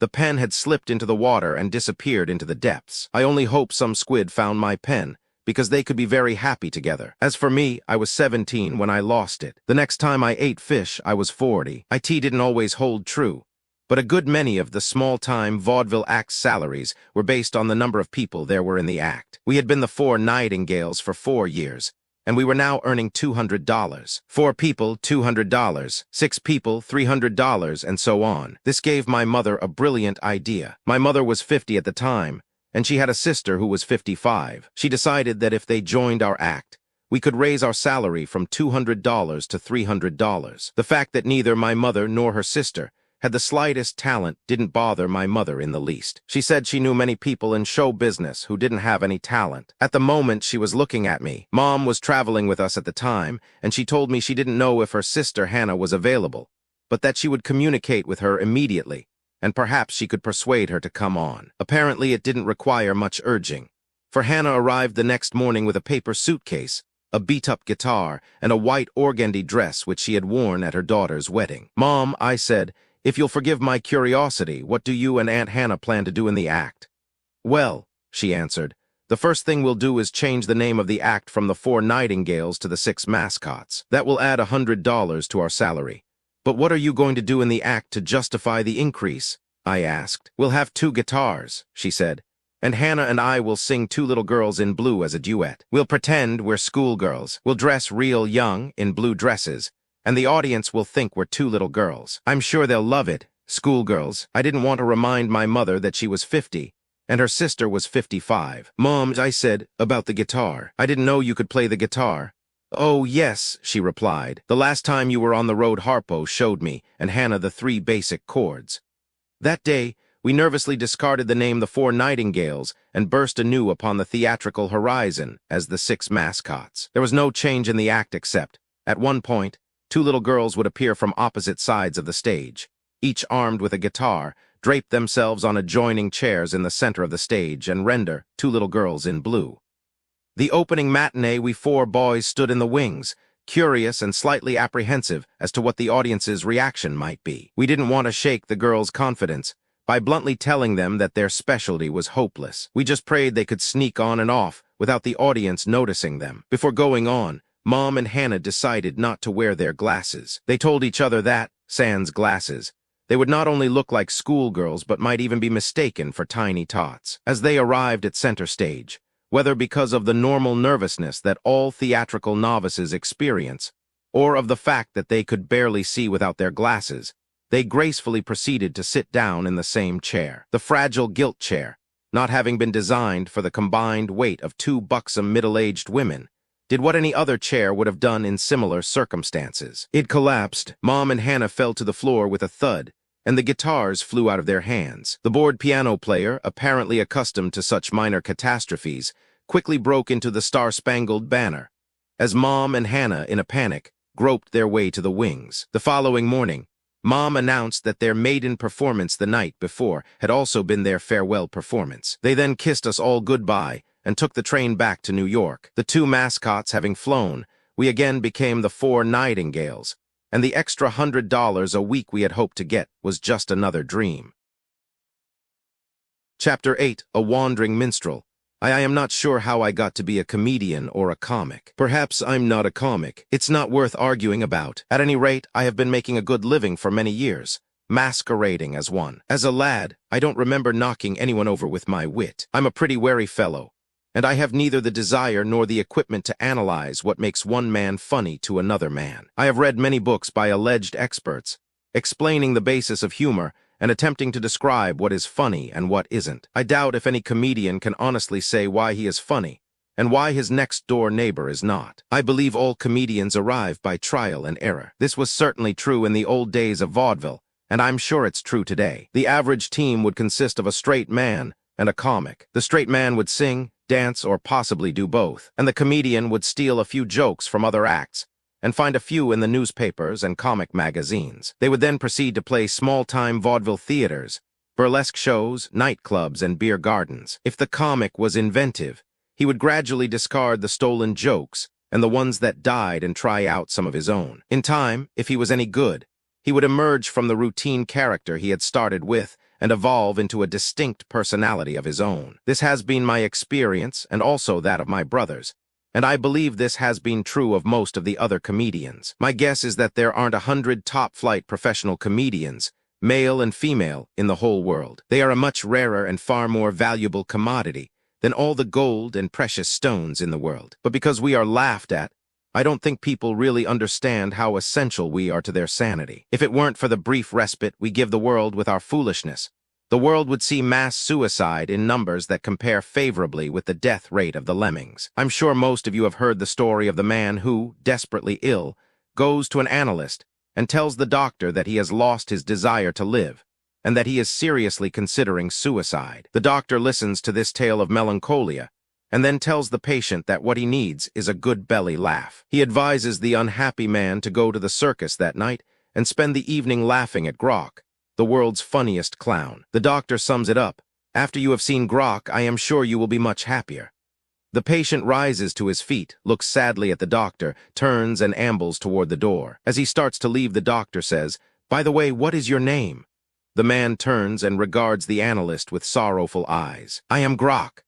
Hen Funnemen play a serious role. It always gives me a lingering pain to see the critics hysterically throw their hats in the air, dance in the streets, and overwhelm the comic with assorted kudos. Why this should evoke such astonishment and enthusiasm in the eyes of the critics has always baffled me. There is hardly a comedian alive who isn't capable of doing a first-rate job in a dramatic role. But there are mighty few dramatic actors who could essay a comic role with any distinction. David Warfield, Ed Wynn, Walter Houston, Red Buttons, Danny Kaye, Danny Thomas, Jackie Gleason, Jack Benny, Louis Mann, Charles Chaplin, Buster Keaton, and Eddie Cantor are all first-rate comedians who have played dramatic roles. And they are almost unanimous in saying that, compared to being funny, dramatic acting is like a 2-week vacation in the country. To convince you that this isn't just a notion exclusively my own, here are the words of S. And Bayman, one of our better playwrights. Any playwright who has been up against the agony of casting plays will tell you that the actor who can play comedy is the fellow to shoot for. The comic intuition gets to the heart of a human situation with a precision and a velocity unattainable in any other way. A great comic actor will do it for you with an inflection of voice as adroit as the flick of the wrist of a virtuoso fencer. Nevertheless, the critics are always surprised. Hen, we originally started in show business. We all had good voices. For vaudeville, at any rate. In the process of growing up, Harpo's and Gummo's voices disappeared. The only good one left was mine, and now that too was beginning to crack. We soon realized that if we were to survive, both theatrically and physically, our act required another dimension. I got a blonde wig. It was an old one that my mother had discarded. With this, plus a market basket with some fake frankfurters hanging over the side, I pretended I was a German comedian. All comedians using German accents were called Dutch comics. The accent came easily to me. We lived in Yorkville, a German neighborhood. My uncle Al Sheen was a Dutch comic, and we were surrounded by breweries, all swarming with Germans. It was a character the audience recognized and liked. The act wasn't built around much of an idea. The plot consisted of me, as a butcher boy delivering wieners, asking Harpo and Gummo, who were dressed as yachtsmen, how to get to Mrs. Schmidt's house. While Gummo pointed me in one direction, Harpo stole the wieners. I'll admit this isn't much of a storyline. I'll even concede that it isn't in the same league with Front Page or even My Fair Lady. But at least it was a beginning. What was even more important, this brief, homemade dialogue gave the audience a chance to forget the fact that we had just sung. A tea that time, the actor's position in society was somewhere between that of a gypsy fortune teller and a pickpocket. When a minstrel show arrived in a small town, families would lock up their young daughters, put up the shutters, and hide the silverware. To give you an idea of the actor's social status, a southern planter in Shreveport, Louisiana, once told one of my brothers that he would kill him if he ever spoke to his daughter again. Only the fact that the planter was busy attending a lynching that afternoon prevented him from shooting my brother. The so-called glamour of the stage didn't reach as far as the theaters and towns we played. To gain access to the dressing rooms of the average vaudeville theater, you first looked for the dirtiest alley in town. Somewhere down this alley would be the stage door. You would then grope your way down a flight of grimy stairs and enter a dimly lit, damp, and frequently rat-infested cellar, where the dressing rooms were located. I must admit that there was some justification for the actor's unsavory social reputation. Most of us stole a little harmless little things, like hotel towels and small rugs. There were a few actors who would swipe anything they could stuff in a trunk. One actor was caught trying to get away with a midget who was part of another act. Nothing was safe. Most actors could tell you where they had played all season just by looking at the names on the hotel towels. Fortunately for the hotels, most of them were too expensive for us. We generally lived in boarding houses. Room and board, $7 single per week. 2 in a room, $6 each. 3 in a room, $5.50 apiece. One act I knew never patronized either a hotel or a boarding house. They slept on army cots in their dressing room and cooked all their meals on a sterno stove. Though we were poorly dressed, we were actors from New York, and I guess we looked pretty glamorous to the town girls in the sticks. Naturally, the town boys hated us, and for years we never left a theater at night without blackjacks tucked away in our back pockets. I think I was in show business 10 years before I had a room with a bath. The boarding houses usually had a bathroom at the far end of a drafty hall, and in the morning, as you sneaked down the corridor, you were apt to glimpse 4 or 5 heads of varying sexes peeking around half-open doors, waiting for the bathroom door to open. When it finally did, the race down the hall would reveal some fairly startling sections of anatomy. The bedrooms in these boarding houses generally contained an iron bed, a lumpy mattress, a thin rug, and a bowl and pitcher. Draped over the pitcher would be 2 sleazy face towels and 2 threadbare bath towels. These were yours for the entire week. By the end of the week, the towels would be so dirty you would usually bypass them and fan yourself dry. If you were lucky enough to land in a boarding house where the landlady was a widow or had a few daughters, things were sometimes a bit easier. W.E. were playing for Gus Sun in Cincinnati and living in a Fleabag hotel that I hope, for the sake of Cincinnati's fair name, has disappeared by this time. The Gus Sun circuit consisted of a string of little vaudeville theaters throughout Ohio and a few neighboring states. The shows consisted of 5 acts, appearing at 2, 4, 6, 8, and 10. The rest of the day was yours, unless business was exceptionally good. In that case, the manager would slip in an extra performance or 2, for which you didn't get paid. The burlesque theater down the street was housing a show called Cook's Runaway Girls. I don't know what they were running away from, but it could have been the show they were in. The entire company lived in one hotel, and at night after our 5 performances, we used to go over to their hotel and sit in the lobby gazing longingly at the girls, the way a poor, underprivileged kid gazes in the window of a candy store. Theatrically, we were at the bottom of the social ladder. 5 performances a day in a 10-cent vaudeville theater was about as low as you could get. The only things below us were the carnival shows, one-ring circuses, and the crooked medicine hustlers, selling fake nostrums on street corners to gullible yahoos. The burlesque company opened one day before we did, so we had an opportunity to see their show. It was awful. The leading lady was 45 and weighed about 150 pounds. Her costume consisted of white silk tights and an American flag draped around her ample middle. The flag puzzled me. At first I thought she wore it because she was proud to be an American, but after viewing her performance, I decided it was worn purely as a protective measure. The manager of the show had a wife and a number of children in Brooklyn,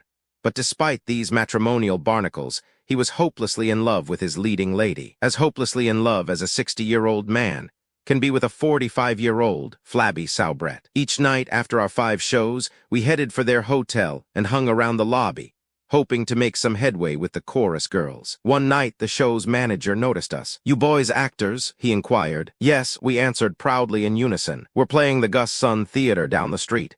He didn't seem much impressed with this. Perhaps he had seen our act. Anyway, he continued, "Tomorrow is my girl's birthday, and since you boys are in the show game, you are all invited over to a free dinner after the show." What luck! Not only a free meal, but also a chance to make some headway with those 24 wonderful burlesque cuties. Freddie, a boy who was in our act at the time, was a real fresh kid. He told us when we signed him up that he always told the truth and never pulled any punches. If there was one thing he couldn't stand, it was a hypocrite. "Whenever I have anything to say," he boasted, "I come right out and say it." That night he did himself proud. At the banquet table, the party was running smoothly. Each of the brothers was seated next to an enchanting chorus girl, and we all felt that love was not only in the air, but that before the night was over, love, or a reasonable facsimile, had a pretty good chance of being consummated. When the birthday cake was wheeled and we all sang, "Happy Birthday," and then the leading lady's boyfriend, the manager, slightly crocked, swayed to his feet and began a romantic eulogy about his fat-hipped lady love. The words and the emotion would have done credit to Patrick Henry. At one point in his public declaration of love, he said, "It is hard to believe that this little lady has achieved all this success at the tender age of 30. Freddie, who like us was only there because of the speaker's generosity and kindness, stood up and in a loud, clear voice announced, "Oh yeah, I'd hate to hang for every year she's over 40. For a moment there was a dead silence, then a rumble of angry voices in a rising crescendo, the sound of chairs being pushed back and the grabbing of anything that might serve as a weapon. The speaker, flourishing a large knife, advanced slowly and murderously toward honest Freddie. Cries of "Kill the little bastard" echoed through the banquet hall. Harpo, Gummo, and I, taking our cue from Freddie's hasty departure, reluctantly began to edge away from the girls at the table and headed toward the exit. But this time, the entire burlesque company, fully armed with crockery and silverware, had decided not only to kill Freddie, but also to do away with his 3 companions. A chase began around the dining table, down the hall, into the hotel lobby, and out into the main street. To the citizens of Cincinnati, it must have seemed strange to see 50 assorted, semi-drunken males and females chasing 4 boys down the main street of the city. Only some pretty fancy sprinting on our part enabled us to escape without mortal wounds. Later that night, we took care of Freddie and proved to him that honesty is not always the best policy. T.O.D., with actors, musicians, and all the affiliated crafts unionized, it is hard to conceive the relationship that existed in those days between the actor and the theater manager. What Henry VIII was to English history and Torquemada was to the Spanish Inquisition, the theater manager was to vaudeville. His powers were absolute. If you incurred his displeasure, he could fine you or he could cancel you. Cancel being a euphemism for throwing you bodily out of the theater. There was no appeal. He was judge, jury, and prosecuting attorney. A bad report from him to the booking office could mean the cancellation of your entire route. Even if you were lucky enough to have a written contract, it meant nothing. He could tear it up and throw it in your face. I won't mention the name of the theater or the manager, even though it happened a long time ago. But at the time this story took place, we were doing a musical tabloid with 9 boys, 9 girls, and a special set of scenery. We had risen a little higher than the Gus Sun circuit, And now Chico, too, was in the act. I was the earliest riser of the brothers, so I was given the chore of rehearsing the music each week. As I entered the theater that particular Monday morning, I was a pretty natty sight, wearing a checked cap, Norfolk jacket with belt, a cane, patent leather shoes, and puffing urbanely on a long, cheap cigar. I was a fairly representative figure of the poorly dressed, small-time actor. As I stood there, happily puffing away at my stogie, the manager, a large gorilla who at one time had achieved considerable success in the prize ring, loomed above me. "Smoking, eh?" he boomed. "Smoking backstage is a violation of the theater rules. You're fined $5. With that, he ripped the 10-center from between my teeth, threw it on the floor, and ground it out. This bully's reputation had preceded him. He was known and feared around the circuit. He had once fought Tommy Burns, the world heavyweight champion, to a draw. Though I was no coward, I was also no fool. Backing carefully away, I stuttered, "Hey, what's the idea of ruining my cigar? You can't find me." "I can't, huh?" he interrupted. "Don't you see that no smoking sign over there?" "No, I don't," I replied defiantly. "Well, just come over here and I'll show it to you." Grabbing me by the scruff of the neck, he dragged me to a tiny sign on the back wall. It read, "Anybody caught smoking will be fined $5,000. Later that morning, when Harpo, Gummo, and Chico decided they had had enough sleep for one night, the three of them condescended to come to the theater. Upon entering our cellar dressing room, they spied a dejected and badly frightened actor. I sadly recounted the morning's events, the loss of my cigar, and the $5 that was going to be extracted from our salary at the end of the engagement. At the time, we were getting $900 a week. That sounds like a lot of money, but there were 18 people in the act. And what with baggage, railroad fares, and agent's commission, it averaged down to about $35 a head. A $5 fine wouldn't have bankrupted us, but we were rebels. After a brief council of war, we notified the manager, not personally, but by messenger, that unless he rescinded the fine, we wouldn't go on. It wasn't that we were so brave, but there were 4 of us, and we decided that he couldn't lick all of us simultaneously. Actually, we weren't champing at the bit to put this theory to the test, but we all carried blackjacks, fairly lethal weapons when properly administered, and if we had to, we would use them. We knew one thing: if we didn't go on, the manager had no show. He quickly came backstage and down to our dressing rooms. We were making no effort to unpack our trunks or get ready for the first performance. "Hey, you guys, the first show starts in half an hour and you better start getting ready," he threatened. "There's not going to be any show," we said. "Take back that $5 fine and we go on. If you don't, we go back to the hotel and leave you here with the audience. You do the show." Here was an attitude this bruiser had never encountered before. If one little act rebelled, he could throw it out and still have a show. But we were the show. If we didn't appear, his theater would be dark. He bristled, he threatened, he cajoled. We just sat, stony-faced and adamant, idly swinging our blackjacks to and fro. Underneath our feigned nonchalance, however, we too were nervous. As nervous about losing our $900 salary as he was about having a closed theater on his hands. We all needed the money. It was just a week before Christmas, and the Salvation Army lasses were busily collecting coins for their street corner pots. We did not want to partake of their potluck. Chico, the Disraeli of his time, always the conciliator, finally piped up. "I'll tell you what we'll do. We'll pay the $5 if you'll add $5 of your own to it. Then we'll give the $10 to the Salvation Army." At first I doubted that the manager would agree to this compromise, but it was now 15 minutes past show time. The theater was filled and the natives were getting restless. The thud of stamping feet was growing louder, and he finally threw up his hands in a gesture of defeat. "Okay," he said, "it's a deal. Now you guys get ready for the show." We had no further trouble with him. He didn't come backstage, and we didn't go out front. Saturday was payday. Our last show was over at 11, and we had to catch a train at 11:45 to reach the next scheduled town. This left very little time to change clothes, remove our makeup, pack the scenery, and get to the railway station. At 10 minutes after 11, 4 ushers arrived backstage, lugging heavy canvas bags. As they dumped them at our feet, one of them said, "There's your salary, $895 in pennies." We opened one bag and started counting. By the time we reached the bottom, it was 20 minutes after 11. Having no choice, we hastily threw the other unopened bags on the truck carrying our trunks and scenery, and managed to get to the station and swing aboard the train just as it was pulling out. The 4 of us stood on the back platform, watching the town recede in the distance. As it disappeared from view, one of my brothers, in words much stronger than the following, said, "What a dirty trick. I hope his damned theater burns to the ground. He got his wish. The next morning, the local paper reported that a huge conflagration had destroyed the theater in the town we had just played. It isn't often that one is lucky enough to call down a curse on someone and then see it fulfilled within 24 hours. /span/p/div/body.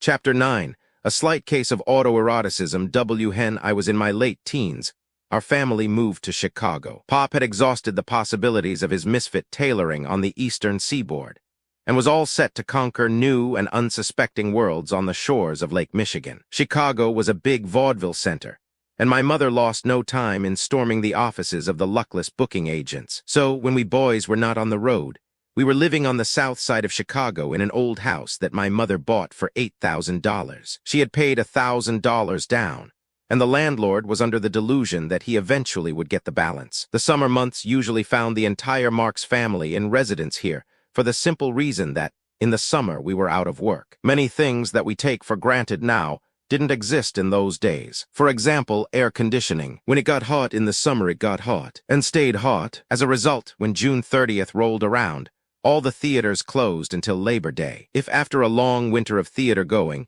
you were still hungry for the sight of a small-time vaudeville actor, you could put on your blazer and straw hat and hop a trolley car to one of the amusement parks that surrounded the city. These amusement parks didn't pay much for entertainers, but there was usually a lake with rowboats, a merry-go-round, and Ferris wheel. If you were working there, you were allowed to ride free on all the concessions. One day I rode a horse on the merry-go-round for 6 hours. I never did that again. I was saddle sore for a week. Unfortunately, there weren't enough of these places to go around, and except for the few stars whose salaries were high, the small-timers faced the hot summer months and their accompanying layoffs with anxiety and apprehension. The trick was to save enough during the season to tide yourself over until the theaters reopened in September. Except for Chico, we were all pretty frugal. Gummo and I had each salted away $300 for our hibernation. It was unusually hot that first summer in Chicago. When the wind blew in off the prairie, it not only seared your skin, but on the way to our house, it picked up the fetid smell of the stockyards and the slaughterhouses. There was only one escape from this semi-tropical stench,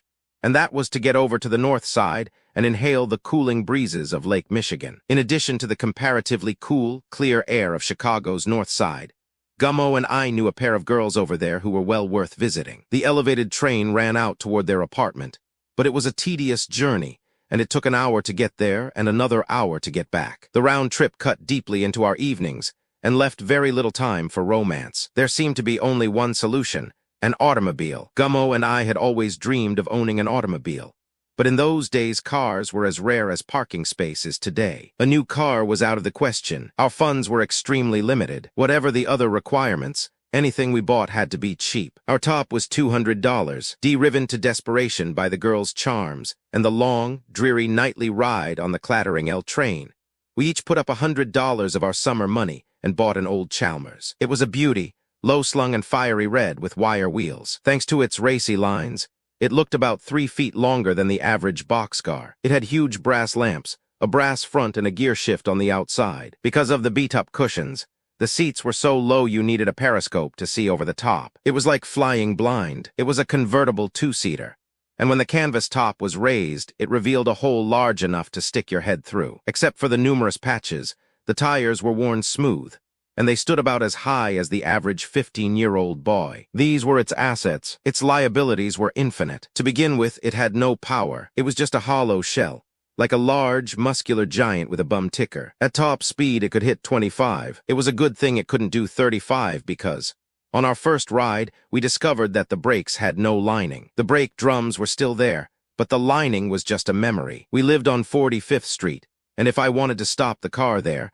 I had to start pushing down on the brake pedal around 40th Street. If I didn't start pressing the pedal until 42nd Street, the car would glide past our house and come to rest around 48th Street. This was a problem because I didn't know anybody around 48th Street. The car was at least 15 years old, and in that time must have traveled 100,000 miles or more over the roughest roads in America. It grunted and groaned and heaved like a professional wrestler. Luckily, gasoline was cheap. If the car was driven carefully, nursed along and petted occasionally, It would go almost 5 miles on a gallon. One would have to travel a long way to find two people less equipped to handle this monster than Gummo and I. Mechanically, we knew as much about the innards of an automobile as the average Hottentot knows about nuclear fission. But we didn't care. We were young, we were happy, and we had two girls who were almost as flashy as the red auto. It was a wonderful machine. We didn't know about a car, Zeppo knew. I suppose there are any number of mechanically minded geniuses around the country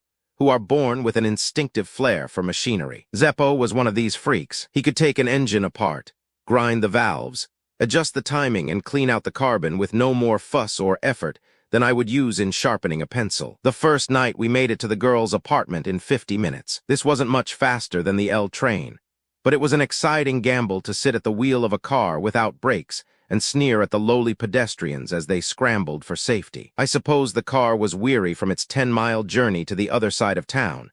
For the second night, it flatly refused to move. This could be catastrophic. We had made quite some headway with these babes the night before, and when we bade them good night, they had implied that, the following night, they might not be averse to the notion that Gummo and I deliver the coup de grace. Having no garage, we always parked the car in front of our house. Gummo and I had one white flannel suit between us, and inasmuch as we were the same size, we took turns wearing it. This happened to be my night. I didn't want to get it dirty, so I said, "Gummo, get under the car and find out why it won't go. And while you're under there fixing it, I'll kick it a few times. Maybe that will get it started." A half-hour later, Gummo crawled out from under the car and conceded defeat. Things looked pretty dark for us. Gummo looked even darker. What to do? At best, our relationship with those two charmers on the north side was none too secure. Like most pretty girls, they were thoroughly unreliable, and we knew if we were late for the date they would be out with two other Lotharios. As we stood there, nervous, dirty, and depressed, Zeppo wandered out of the house. "What's the matter, boys?" he asked casually. "Having a little trouble with old Ironsides."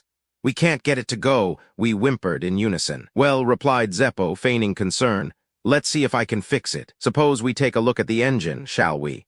We should have suspected from this phony politeness that something was up. "Let's look at the engine," he had said. We weren't even sure where it was, or that there was one. Look at the engine. This had never occurred to us. We were deeply impressed. These were the words of an expert. By using our combined strength, the three of us finally were able to lift the hood. Zeppo peered long and studiously at the huge, dark, rusty power plant. He then walked around it a few times as though it were some wild beast, tapped it thoughtfully with a wrench, and then gave the two palpitating lovers his considered diagnosis. "Well, I'll tell you boys," he began.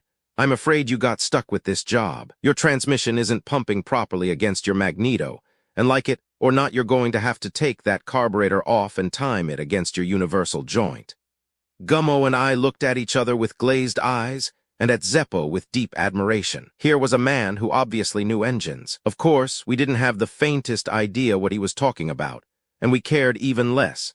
But his highly technical analysis of our broken-down chariot raised our hopes sky high. All we wanted to do was get over to the north side and head off those two dames before it was too late. "Well," I said, "how long will it take you to fix it? Can you do it right away? If not, we'll leave the car here and take the train." Zeppo shook his head. "Nope, it'll take at least a couple of days of steady work. My advice to you fellows is to leave the car here with me and take the train." At the word train, we sprinted toward the L station and those two lovelies. As soon as we were out of sight, as we discovered later, Zeppo pulled a small part of the ignition out of his back pocket, inserted it in its proper place, cranked the machine, and drove off to meet his girlfriend. Dumb as we were, we caught on by the third week. We discovered the car ran fairly well, except on the nights Zeppo had a date. Since this was about 5 nights a week, we were getting very little use out of our Spavine chariot. Yet, for some curious reason, we were paying out a fortune for gasoline. We finally surrendered and sold it to our youngest brother for $100. We each lost $50 on the deal. But what was even more tragic, we also lost the two girls to two lucky fellows on the north side who each owned a Harley-Davidson motorcycle. Having irrevocably lost the two girls, Gummo and I decided to dissolve our disastrous automobile partnership and go our separate ways romantically. Thereafter, whenever either one of us had a girl who insisted on riding in a car, Zeppo permitted us to rent our old Chalmers for $2 a night. It was more than we could really afford, but I must say with a deep bow to Zeppo that our chronic invalid, the sick Chalmers, had a miraculous recovery. The squeaks and groans disappeared, the brakes responded to the slightest touch, the headlights glowed as brightly as a lighthouse, and the Chalmers became a joy to drive all thanks to the sheer mechanical genius of Zeppo, that low-down, no-good auto thief. He automobile has played an important part in my life. The following year I was a year older, and oddly enough, all the girls I knew had also aged a year. I realized that, romantically, it was going to be a barren summer unless I could get a car. After weeks of prowling the used car lots, pretending I wasn't a potential buyer, I finally exchanged $150 for a Scripps booth. Very few of these cars, if any, are still around. Like an old Rowe, the Scripps booth had had its fling. But it finally kicked the bucket and went the way of the Maxwell, the Essex, the Auburn, the Kissel, and all the other ghosts that now sleep peacefully in those tin graveyards that blight the countryside. The Scripps was a tiny car. It had 2 seats, and an auxiliary seat that swung out from under the dashboard. The gimmick that sold me on this auto was a button on the top of the right-hand door which was, in some mysterious way, connected with the battery. It was like something out of the Arabian Nights. Press the button and the door flew open. It was sheer magic. I was so intrigued by this electronic device that I neglected to examine the motor. And before I knew it, the salesman had my money and I had his car. A few miles away from the car lot, I heard a clanging and a gnashing of metal. I thought perhaps the former owner, a music lover, had stuck a cheap xylophone under the hood. I quickly pulled over to the curb, leaped out, lifted the hood, and discovered that the car had suffered a mortal wound. 5 of the push rods were missing. At the time, I didn't know that they were called push rods. I knew they were made of steel, that they were about the size of a lead pencil, and that they were missing. With my head bent down, I slowly walked back 4 blocks in the middle of Michigan Boulevard's traffic, and miraculously found all 5 of the missing rods. Not only didn't I get run over, but I had the car towed back to the used car crook with me sitting in it. Murder in my heart. The thief who had bilked me out of my $150 was standing in front of the lot, busily looking for another sucker, as I was dragged in. Bearing a large expanse of yellow teeth, he said, Don't tell me, you lost your doggone push rods, didn't you? It's a funny thing, but that's the only weakness the Scripps booth has. We've had this trouble with every doggone one of them. Why didn't you tell me that before I bought this lemon? I demanded, advancing toward him threateningly. Lemon was pretty hot slang in those days. Look, fella, he answered, do you think we'd let that little beauty go for $150 if the push rods were any good? Now I'll tell you what I'm gonna do. For $50 more, we'll put in a whole new set of push rods, and we'll guarantee M. My $300 for the summer was going fast. $150 for the car, and now an additional $50 for push rods. Why didn't you guarantee them when I bought the car? I insisted. We never guarantee a second-hand Scripps when we sell it, he answered. That's our policy. Their push rods stink, but when we put Buick push rods in a Scripps, we never have any more trouble. I was so dazed trying to follow this logic that I handed him the $50 and slunk away. Here was a girl in our neighborhood who was a beauty. I met her by accident one night in a movie theater. She was munching popcorn, and part of it, either by accident or design, was falling into my coat pocket. I'm not going to describe her looks in detail, but she was so beautiful that I even returned the lost popcorn. She seemed quite impressed with my gallantry, and soon we were gaily sharing the popcorn. She was 19, and as far as I knew, since she was sitting down, she had everything a young girl is supposed to have at the age of 19. Suffice it to say, this is how a lawyer friend of mine starts every statement.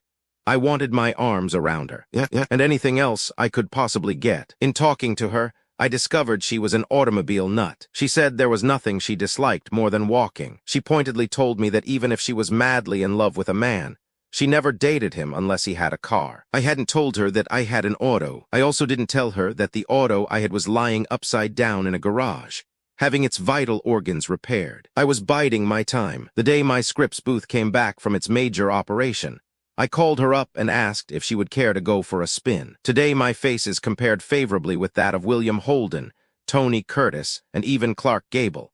But I must say that in those days my profile was nothing to brag about. I was 5 feet 8, with a set of irregular teeth, a sallow complexion, a hangdog look, and a mass of unruly hair that slanted in whatever direction the wind happened to be blowing. It had been raining all day, and the streets were still full of water. But the night was clear and the moon was shining. And for the first time in weeks, so were my shoes. When I arrived at my beautiful one's house, I happily blew the rubber horn. After 30 nervous minutes, the front door opened, and descending the stairs was one of the prettiest sights since Maud Muller on a summer's day raked the meadows sweet with hay. She was wearing a white dress, a large white picture hat, and white shoes. I met her halfway, greeted her with all my well-tempered elegance, and quickly rushed back to open the car door for her. The door stuck a little, and in my eagerness to get it open before she arrived, I slipped a foot or two under the car. I brushed off the mud, moved in beside her, and away we drove toward the lake. I was delirious with joy. My heart was making more noise than the engine,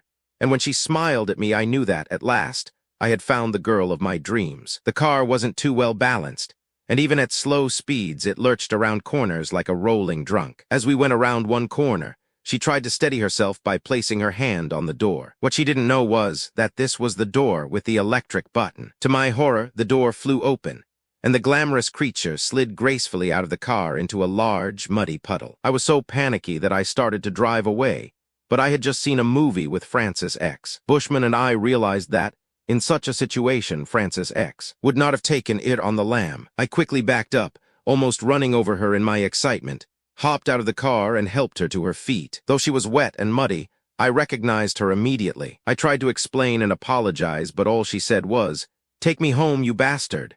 We rode back in silence. The only sound to be heard was the rattling of the motor and my teeth. When we arrived at her house, she flung open the car door and ran screaming up the stairs. The next day, I got a registered letter from her father. He wrote that his daughter's dress, hat, and white shoes had been ruined, that it would cost $65 to replace them, and unless the money arrived in 48 hours, he would arrive at my house with a large horsewhip and flog the hell out of me. At first, I thought of accepting the flogging and saving the $65, but after a sleepless night, I reluctantly sent the money. This was really the summer of my discontent.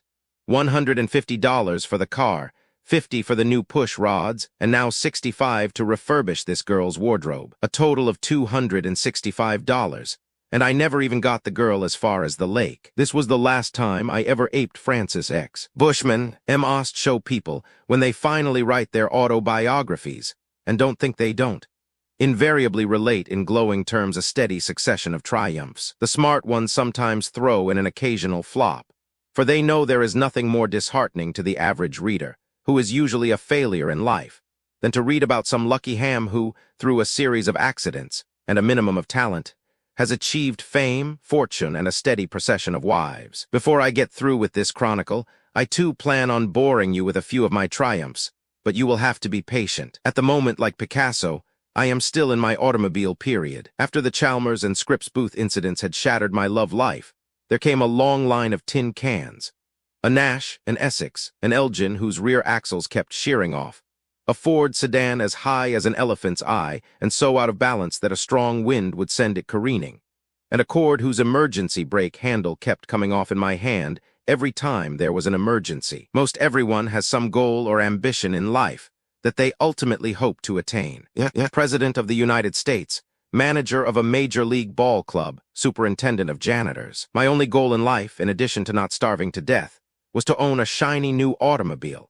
A steering wheel untouched by human hands, seats unretouched by food stains, unblemished tires, and a speedometer that reads 00000. We were playing in Philadelphia at the Walnut Street Theater in a show called, for some reason that I never understood and still don't, I'll Say She Is. We played there all summer, and since it was the only show playing in Philadelphia at the time, it was a huge success. I was getting $200 a week. After a few weeks of careful shopping along Automobile Row, I finally settled on a Studebaker sedan with wire wheels and a vase for flowers. I bought the car on a Wednesday morning and was panting to drive it away, but the salesman said it would take a few hours to tune it up and that he would deliver it that afternoon. I said, "I have a matinee this afternoon." He said, "Brother, I'll deliver it to the theater." My big scene in the show was in the second act, where I played Napoleon Bonaparte. Needless to say, I was superb. My costume consisted of a French general's uniform, a sword, boots, a three-cornered hat, and a large, oversized, painted black mustache on my upper lip. I must admit I didn't look much like the original Napoleon, but you must remember I was going for laughs. And who knows, maybe the original wouldn't have had such an unhappy ending had he done the same. The Napoleon scene came on shortly after the 15-minute intermission, and the salesman delivered the car just as the intermission began. I was now in full Napoleonic regalia. The salesman said, "Here are the keys, and God bless you." I found out later that he had never been a religious man, but this had been one of those years when the auto business had turned sour, and he had been going to church to see if steady prayer and religious phrases would help him find some new customers. As he handed me the keys, he said, "Ride it around the block, my good friend. You'll think you're in a Pierce Arrow." As he left, he added, "Peace be with you, brother." The car was black and shiny, and it looked wonderful. Since the intermission had just begun, I knew I had time to drive it around the block. It would only take 2 or 3 minutes. Philadelphia is one of the old colonial cities of America. It has the Liberty Bell, the Saturday Evening Post, which they still claim was founded by Benjamin Franklin. And around where the Walnut Street Theater stands are some of the narrowest streets this side of Bombay. 2 streetcars rumbling along in opposite directions will just miss knocking each other off the tracks as they pass. As I drove around the corner, I found myself blocked by a streetcar, and in front of this streetcar there was a long row of streetcars. And now in back of me was another streetcar, and in back of that they stretched out endlessly. Alongside the streetcars were trucks, cars, and wagons, a huge blockade of miscellaneous vehicles extending as far as the eye could see. Not a wheel was turning. The only things that were moving were the hands on the car clock, telling me that it was time to play Napoleon. What to do? I had no license plates. If I left the car there, someone would undoubtedly steal it. If I stayed with the car, I'd miss the Napoleon scene. A policeman spied me exiting from the Studebaker. He probably thought, "Here's a new way to steal a car. Disguise yourself in some daffy outfit so the police will think you're advertising something." We both started running, but he had me at a disadvantage. I had on large, sloppy boots, and halfway down the block one of them flew off. It must have been an unusual sight. A Philadelphia policeman chasing Napoleon down Walnut Street. He finally nailed me. "Don't you know it's against the law to leave an auto in the middle of the street?" he shouted. "And what the hell are you doing in that screwy outfit?" I explained who I was and what had happened. The cop was a typical Philadelphia policeman, and he quickly apologized and retrieved the flying boot for me. He then ran with me to the theater. I arrived just in time to make my entrance. I played the scene that afternoon, but as lovely as Josephine was, I didn't care whether she was true to me or not. All I could think of was my brand new Studebaker with no license plates, no driver, and worst of all, no insurance. By the time I came off the stage and explained what had happened, the blockade had disappeared, and so had my car. 4 weeks later, the police found it in Lancaster, Pennsylvania, and brought it back to me. Surprisingly enough, it was none the worse for having been stolen. But I didn't get the new car I had always dreamed of owning. The speedometer now read 3,027 miles, and the seats were full of ink stains. Despite its being untrue to me for 3,027 miles, I loved that Studebaker as though it were something alive. I treated it tenderly, and never drove it more than 20 miles a day. I was afraid it would strain its insides, and besides, there was no reason for driving more than that. By this time I was married, and amorous expeditions were unnecessary. My routine with the car was as follows. Fairmount Park was 10 miles from my furnished room. After breakfast, I would drive out to Fairmount Park, find a shady spot, and simonize the car until my back ached. I would then dust the insides and polish the windows. That done, I would drive the car back to the garage and go for a walk. On rainy days, I kept the car in the garage. I ran up very little mileage on the Studebaker, but my friends were unanimous in saying I had the cleanest and shiniest car in all of Pennsylvania. /span/p/div/body. Chapter 10, Tank Towns, Tomane and Tomfoolery WL, back to show business. Today, it's a different profession. If you're on the right television show at the right time, you can become famous overnight. In 24 hours, you can zoom from obscurity to fame. One click and you can wake up in the morning and find a good section of Madison Avenue, frantically shoving contracts under your hotel room door. Recognition didn't come overnight in the old days. We bounced around for many years before we made it. We played towns I would refuse to be buried in today, even if the funeral were free and they tossed in a tombstone for Lagniappe. Every so often, while journeying to some place I'm headed for, I find myself again in some dusty hamlet we once played in the old days. Having lost part of my mind over the years, I forget what these places looked like. When I see them now, I'm appalled. The 6 nationally known chain stores, the Threadbare Hotel, and the restaurants that dish out grub so far removed from food that it's a wonder we're still alive. I once ate cream of tomato soup in some beehive in Saginaw, and it made me so sick that I didn't touch it again for 20 years. On one of our Orpheum circuit tours, there was an act called Come On, Red. It was written by John B. Heimer and was a wonderfully funny sketch. I don't remember the entire plot, but there was one chap who played the heavy. Heavy means the villain. and in this playlet his name was Tiger Smith. I never did know his real name. We all called him Tiger. He was a huge man, and was built as though he had once played professional football. I'm sure you all know what a miser Jack Benny is supposed to be. Actually, he's one of the most generous men I know, not only with his money but with his time and talent. He is the antithesis of the character he portrays on his television show. However, Tiger Smith was, in real life, what Benny purports to be. His salary was $200 a week, and from the way he lived, he must have socked away 185 of it. Taxes were negligible then, and I doubt if he ever paid any. He had a deep-seated aversion to parting with money. If the manager of the theater didn't object, he would sling up a hammock and sleep in his dressing room. Most of the performers on the bill were comparatively friendly, unless, of course, one of the acts was too big a hit. After the matinee, we would usually go to dinner together, all except Tiger Smith. I once asked him why he didn't join us. "Groucho," he answered, "you think I'm nuts. If you think I'm going to pay $1 just to eat dinner, you got another think coming." He added, "Food is food, and I'm certainly not going to throw my money away on anything as silly as that." "Well, where do you eat?" I inquired. "Do you grow your own mushrooms in the dressing room?" "Nope." He shook his head. "I eat in the cheapest lunch wagon I can find, and my meals never cost me over 2 bits. "But Tiger, aren't you apt to get sick from that kind of grub?" "Are you kidding? I've been eating in those places for years." Then, patting himself on the stomach, he boasted, "I've never had a sick day in my life." "Well, how do you manage?" I asked. "Do you have some kind of secret formula?" "Yeah," he admitted. "I guess you could call it a secret formula. I'll tell you what it is, but you gotta keep it under your hat." "Okay," I agreed, "but do you mind if I keep it under my cap? I haven't got a hat." He wisely ignored this pitiful attempt at jocularity. "Ready?" he asked. "Ready," I nodded. "Well, as soon as I finish eating," he confided. "No matter how sick I feel, I take 2 tablespoonfuls of bicarbonate of soda. Once that's down, I'm as good as new." There's not much more to this story. After our tour was over, I lost track of him. A few years later, I read his obituary in Variety. It said that Tiger Smith had died of kidney stones caused by swallowing too much bicarbonate of soda. He left an estate of $200,000. I don't know who got the money, but I hope his beneficiary had enough sense to frequent the better restaurants. You can eat real good for many years in those places for $200,000. Tours on the road are like armies.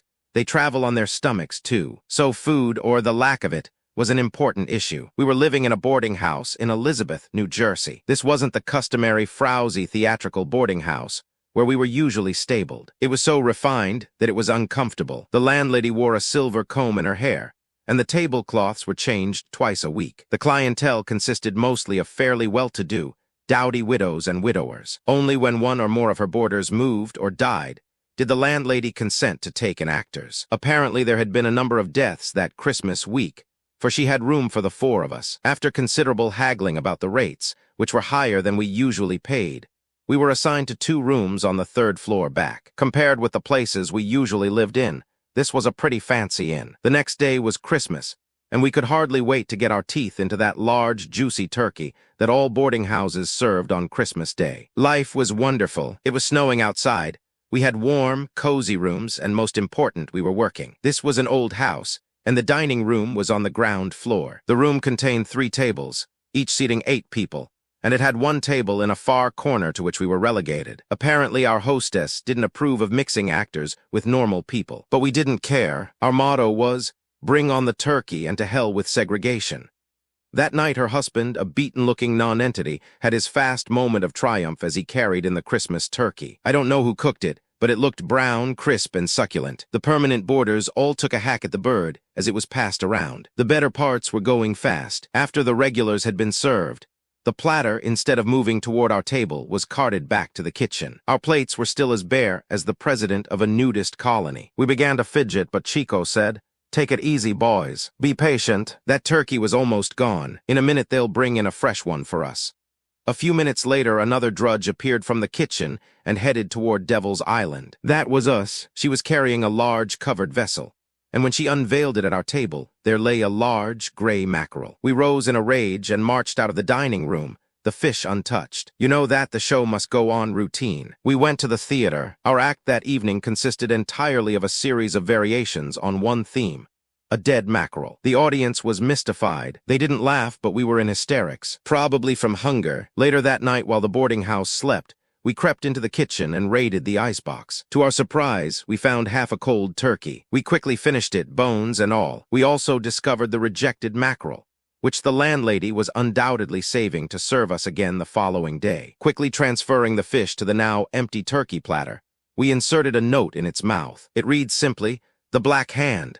The following morning we checked out and moved into a dingier but more hospitable boarding house. As an appropriate way of topping off these sumptuous repasts, I began smoking Pittsburgh stogies. These were long, thin, and black as stove polish. The resemblance didn't end there. They were 3 for a nickel, and for your nickel you got about 4 hours steady smoking. I must have had an unusually strong stomach, for they only made me sick about once a day. I know I should have quit, but I enjoyed smoking cigars. It wasn't the taste that intrigued me, but I thought they made me look manly. With one of those in your mouth, there was no chance of your being mistaken for a girl. Eventually, however, I concluded that Pittsburgh stogies were stronger than I was, which left me 2 choices: either abandon them or pass on to another world. At the ripe old age of 15, I graduated from Pittsburgh stogies to the nickel cigar, and as I grew more affluent, I progressed to the 10-cent cheroot. At that time, there was a popular cigar called La Preferencia. Their ads were plastered all over the countryside.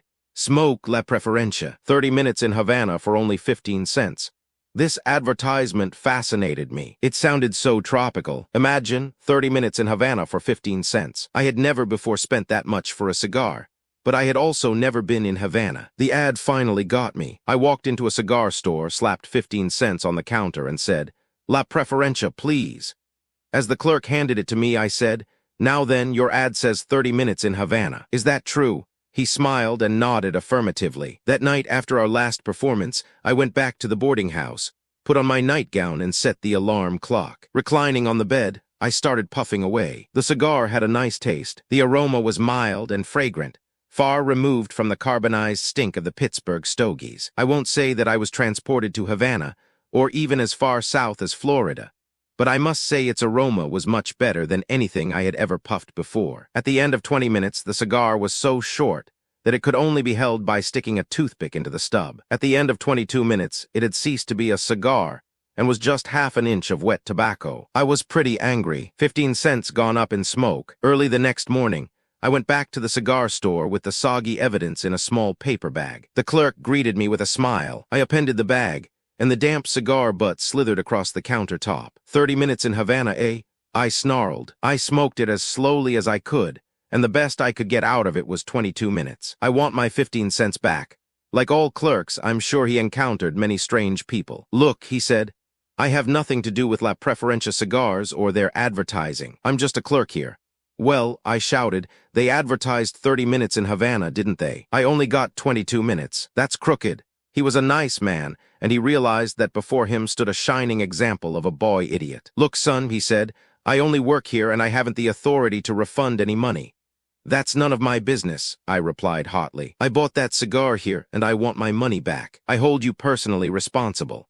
By this time, 2 customers had backed out of the store and the clerk was getting nervous. "I'll tell you what I'll do," he said placatingly. "You keep quiet and I'll give you another La Preferencia free." That night, I again set the alarm to ring in 30 minutes. I lit up and leaned back against the pillow. Maybe this time I smoked faster, I don't know. At any rate, on the second try, the 30 minutes in Havana only lasted 18 minutes. The next morning, I went back to the cigar store and again slapped the wet butt on the counter. "Well," I demanded, "how about it? Last night I was only in Havana 18 minutes. "Now see here, son," the clerk said. "I told you I only work here. Don't bother me if you don't like our merchandise. Write to the company and tell them your troubles." He handed me a slip of paper bearing the name and address of the factory. I went back to the boarding house and wrote to the president of the company, explaining in detail how I had been gypped. I guess they were a pretty nice crowd despite their crooked advertising claims. For 2 weeks later, I received a certified check for 15 cents. Because of their generosity, I continued to smoke La Preferencias for many years, but I still maintain they were crooked, for no matter how slowly I puffed, I never was able to spend more than 22 minutes in Havana. I did manage to spend a fair share of time in Indiana, though. Oh, the moonlight's fair tonight along the Wabash. Indiana was always a wonderful state for girls. Elkhart, Hammond, Lafayette, Muncie. Ah, Muncie. Attired in my new suit with the Norfolk jacket, checked cap, cane, and spats, I was strolling along the main drag of Muncie, looking him over. We had just finished the matinee, And as was the custom, as soon as the show was over, we all quickly got dressed and rushed out to the lobby to case the stuff that was coming out of the theater. This was called three-sheeting. Sometimes the results were very satisfactory, but nothing much emerged that day. Throwing a fake yawn at my brothers, I told them I didn't feel too well and that I was going back to the boarding house to take a nap. Ducking down a side street to avoid them, I again hit the main drag for whatever female fate had in store for me. I hadn't walked more than 10 minutes when I spied a beautiful girl pushing a baby carriage. We were both about the same age. I now employed one of the stalest but surest devices known to man. I stood in front of the carriage and started talking baby talk, not to the girl but to the baby. "What a beautiful child," I exclaimed, "and what a remarkable resemblance. She's very lucky to have you for mother." I could see from the pink ribbons that it was a girl. "Thank you," the cute little chick replied, "but I'm not her mother. This is my sister's baby. I'm just taking care of her while she's shopping." This was pretty good so far. Pretty good. It was magnificent. If it wasn't her child, there was a fairly good chance that the pusher of the baby carriage was single. "Are you married?" I asked. "Of course not," she dimpled. "I'm only 19. Well, that made sense. I too was 19 and unmarried. "Where are you headed for, kid?" I asked. "I'm taking the baby home to my house until my sister calls for her," she replied. "Well," I said, throwing her one of my more ingratiating smiles, "don't you need someone to help push the carriage?" "You're welcome to come along if you want to," she simpered. Her invitation excited me, so that I almost jumped over the baby carriage in a frenzy of joy. Welcome to come along. It looked as if I had struck a bonanza. As we strolled along, I gave her the customary routine about loneliness, and what a gasser she was. Unquestionably the prettiest girl I had ever seen. This may be stale stuff, but don't kid yourself. It works. We finally arrived at her house, a typical Midwestern architectural monstrosity. It was a 2-story, yellow frame, 2-family dwelling, and it was peeling as though it had a bad case of sunburn. My friend lived on the 2nd floor. The two of us lifted the baby out of the carriage, carried it upstairs, and quickly put it to bed. Strategic as ever, I immediately planted myself on the couch, and to make sure she would be impressed by my cosmopolitan ways, I pulled a large, cheap cigar out of my pocket and began fouling up the room. She sat down beside me, and before she could say Jack Robinson or even Joe Delaney, I had one arm securely around her and the other one ready to go. She had a lovely waist, just the right size. Maybe it was my imagination, but it seemed to respond to my slightest pressure. What bliss, except for the infant. I was all alone, sitting on the couch with a knockout, and considering that I had only known her for 20 minutes, I was moving along pretty well. "How is it a beautiful girl like you isn't married?" I asked. "My sister is married," she replied, "and from what she tells me, it's not as much fun as it looks." "Well," I asked shyly, "do you like me?" "Ill say," she answered. "I think you're real nice. In fact, I'd say you were real cute."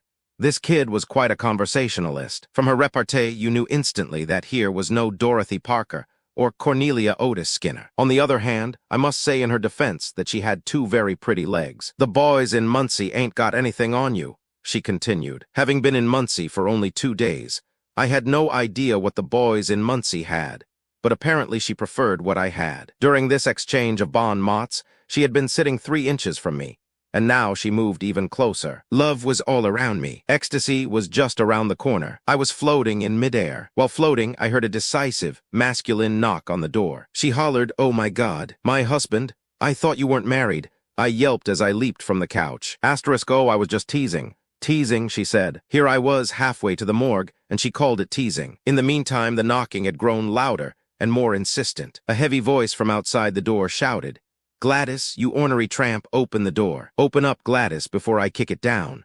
From the sound of his voice, I surmised he was about 6'11" and an ex-All-American guard. I was getting panicky. "Gladys," I whispered, "what'll I do?" "Hop in the closet," she said calmly, "and don't worry. He'll get you out of this." From her cool, deliberate instructions, I began to suspect that this was not an unusual incident in Gladys' life. I quickly dashed into the closet and closed the door behind me. It was filled with overcoats, blue jeans, suits, mothballs, and rubber boots, and it combined all the elemental smells man had created. I couldn't see what was going on, but I could hear her unlocking the front door. He didn't say hello or how are you. Nothing as formal as that. Apparently he, too, was accustomed to this little episode, for his opening line was, "Where the hell is he?" "He?" Gladys asked innocently, with a piece of acting that would have put Helen Hayes to shame. "There's no one here, honey. You're a liar," he roared. I heard a man's voice. "Ralph," she said soothingly, "you must be tired. Let me fix you a bite to eat. Don't fix me anything. If I find the louse who's hiding in here, I'll fix him. But good. Where is he?" he yelled. "I'll strangle him with my bare hands." In the closet, I thought to myself, if he was a gentleman, he would at least wear gloves. I was getting a little faint from the lack of air in the closet, and I now began shaking so that all the clothes in the closet began shaking along with me. "Don't tell me there's no one here," he bellowed. "I smell smoke." "Don't be silly, darling," said Gladys. "That was me. I was smoking a cigarette." "You're a liar. You don't smoke cigarettes." "I just started this morning," she replied. Pointing to my checked cap on the chair, he said, "I suppose you've also started wearing caps." He then stomped over to the closet where I was cowering and quivering. I held my breath. Luckily, I had done a pretty good job of draping the clothes around me, and he started to turn away. Then a thought struck him. He wheeled around and began feeling through the clothes with the largest pair of hands since primo camera. I could feel his fingers all over me. They were long fingers, too. It was like getting a massage from an octopus, while his hands groped over me. My heart was making a noise like the engine room of a giant ocean liner in a storm. Satisfied that no one was in there, he finally closed the closet door and began searching the rest of the layout. As soon as he left the room, Gladys rushed over, threw open the closet door, hauled me out, handed me my cigar and cap, opened a window, and said, "Jump."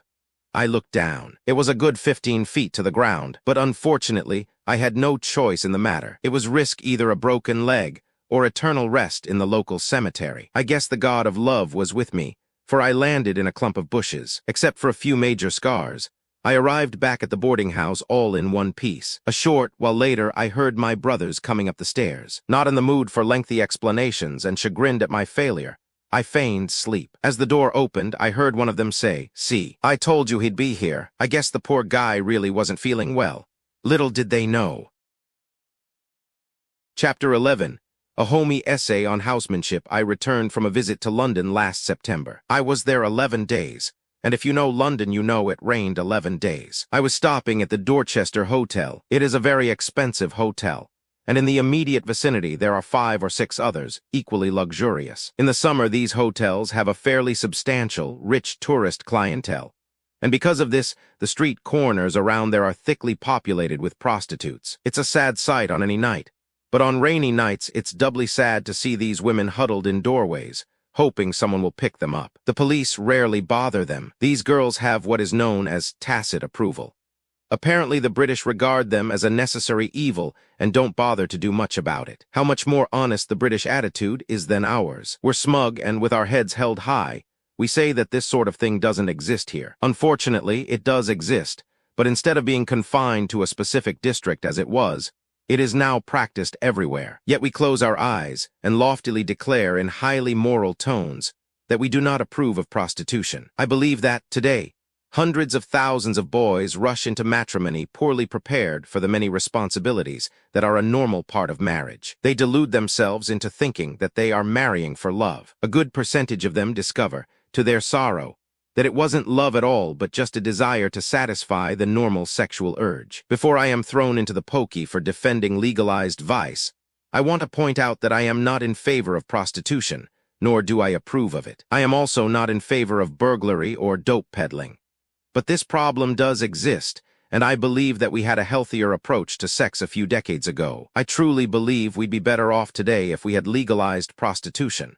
With the precautionary medical examinations that were obligatory in the days I am about to describe, the average vaudeville actor led a lonely life. The townspeople regarded him with suspicion and contempt. Because of this, when the actor was on the road, and in most cases away from his family, he was obliged to create his own social life. The boarding house or the dreary hotel was usually dowdy and shabby, and completely devoid of anything that could make him forget his lot. This left the pool room and the sporting house. It would be difficult today to convince anyone under 40 how important and glamorous the sporting house was to these lonely pariahs. I suppose these places existed all over the United States, but for some curious reason, my memories of them are mostly in the South. Baltimore, Memphis, Nashville, Birmingham, Montgomery, New Orleans, Dallas, Houston. The opening matinee at the local Orpheum or Majestic Theater was a pretty fancy social event. Each box would have its madam and her group of girls, and if they liked your act, you would receive a card backstage reading, "Will you join us after the show tonight?" This didn't necessarily mean that you were invited to go to bed with one of the girls, although I must confess there were times when it did happen. You must remember, we were all in our early 20s and, to put it euphemistically, wild for life. In addition to the girls, the house had many other attractions. If they liked you, there was free food, free liquor, and miscellaneous fun. I don't mean to brag, but we had the perfect act for these places. Many times we were more successful in these houses than we were in the theaters. What more could any madam or her girls want? We were young and good-looking, with pompadours 6 inches high. Harpo and Chico both played the piano and Gummo and I sang. It wasn't just a house of assignation to us, it was a club. And I might add, it was much more fun than the Elks, the Eagles, or even the Shriners. Don't get the idea that the sporting houses were the only places in town where we had social entree. We were also cordially received in the pool halls. For an actor on the road, these distinguished salons were more inviting than the average dump he lived in. And besides, if he was handy with a cue, there was always the likelihood of picking up a few bucks. We used to pick up quite a bit of change backing Chico against the local pool sharks. The Pantages circuit was composed of a string of semi-medieval theaters, stretching from Chicago to the coast and back again. We were on our way from Duluth to Calgary and had a 3-hour layover in Winnipeg. We stashed our hand luggage in the depot, and all the boys, except me, automatically headed for the nearest pool room. In recent weeks, I hadn't been too hot with the queue, and I decided that I needed a brief sabbatical from the green cloth. I left the boys and the depot in that order and walked up the main street. A half-block away from a frowsy-looking theater, I heard roars of laughter. I decided I had better go in and see who could possibly be that funny. On the stage were 8 or 10 assorted characters in an act called A Night at the Club. One of these actors wore a very small mustache and very large shoes, and while a big, buxom soprano was singing one of Schubert's Lieder, he was alternately spitting a fountain of dry cracker crumbs in the air and beaning her with overripe oranges. By the end of the act, the stage was a shambles. Leaving the theater, I went back to the depot to meet my brothers. I told them I had just seen a great comic. I described him, a slight man with a tiny mustache, a cane, a derby, and a large pair of shoes. I then penguin walked around the depot, imitating him as best I could. By the time I finished raving about his antics, my brothers could hardly wait to see him. The Sullivan-Considine circuit and the Pantages circuit ran parallel to the coast, and we finally caught up with him in Vancouver. I had talked him up so much that my brothers were all a little skeptical. Then he appeared, and in less than 5 minutes, they were willing to concede that he was everything I said, and more. After the show, we went backstage and introduced ourselves. We found him in a dingy dressing room, which he was sharing with 3 other eccentric comics. After the preliminary introductions, we told him how wonderful he was. During the ensuing conversation, he told us he was getting $50 a week, and although he had been promised a raise to $60, it had never come through. He had already created considerable excitement in the movie industry. In fact, he told us that some movie mogul had offered him $500 a week to work for him. We congratulated him. "When do you start?" I asked. "I'm not going to take it," he answered. "Why not?" I asked, astonished. "You're only getting $50 a week now. Don't you like money?" "Of course I do," he replied, and boy, did he prove this later in life. "But look, boys, I can make good for $50 a week. But no comedian is worth $500 a week. If I sign up with them and don't make good, they'll fire me. Then where will I be? I'll tell you where I'll be. Flat on my back." He was a strange little man, this Charlie Chaplin. The first time I met him, he was wearing what had formerly been a white collar and a black bow tie. I can't quite explain his appearance, but he looked a little like a pale priest who had been excommunicated, but was reluctant to relinquish his vestments. We became real chummy in the ensuing weeks. He was terribly shy, and I particularly remember a night when we all went to a sporting house in Salt Lake City just for laughs. The madam took a shine to Charlie, but he would have none of her, nor did he want any of the younger girls. Instead, he spent the entire evening lying on the floor, playing with the madam's English bulldog. As we left there that night, we spotted 3 ashguns sitting in front of the house. We lined them up at the regulation distance, and then spent most of the night playing leapfrog over the cans for nickels and dimes. I ran into Charlie again, while we were playing the Orpheum Theater in Los Angeles some years later. He still affected the peculiar collar and tie combination. The only difference was that this time they were spotless. Oh, yes, there was another slight change. He was now the most famous comedian in the whole world. He came back to see us after the show and invited us all to dinner at his house. There were 12 of us at the table. The plates were solid gold, or close to it, and I think the furniture was made of the same metal. There were 6 uniformed manservants. This was quite a jump from the first time I saw him in that 10-cent theater in Winnipeg. spitting crackers and throwing oranges at the soprano. Charlie lives in Switzerland now, but it doesn't make any difference where he lives. He's still the greatest comic figure that the movies, or any other medium, ever spawned. After Chaplin's success, the movie moguls began to realize that there were some pretty good comics in vaudeville and on Broadway. At one time or another, most of them were brought out and given a fling at the movies.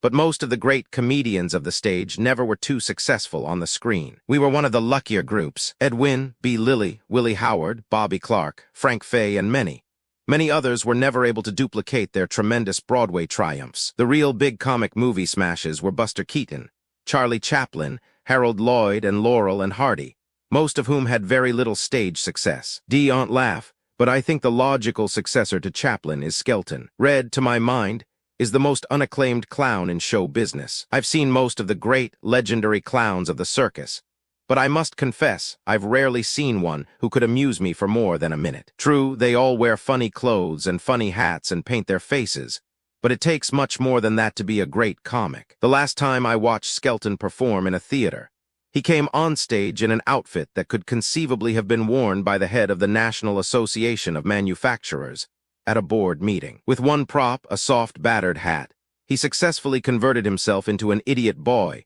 a peevish old lady, a teetering, tottering drunk, an overstuffed clubwoman, a tramp, and any other character that seemed to suit his fancy. No grotesque makeup, no funny clothes, just red. There is no one around who can take a comic fall as completely and as magnificently as he can. He also sings, dances, delivers a deceptively simple comic monologue, and plays a dramatic scene about as effectively as any of the dramatic actors, method or otherwise. Someday, I'm afraid the eggheads will take him up and start reading social significance into his antics. Let's hope they don't, because this has ruined many a good performer, and we need all the pure comedians like Red we can get.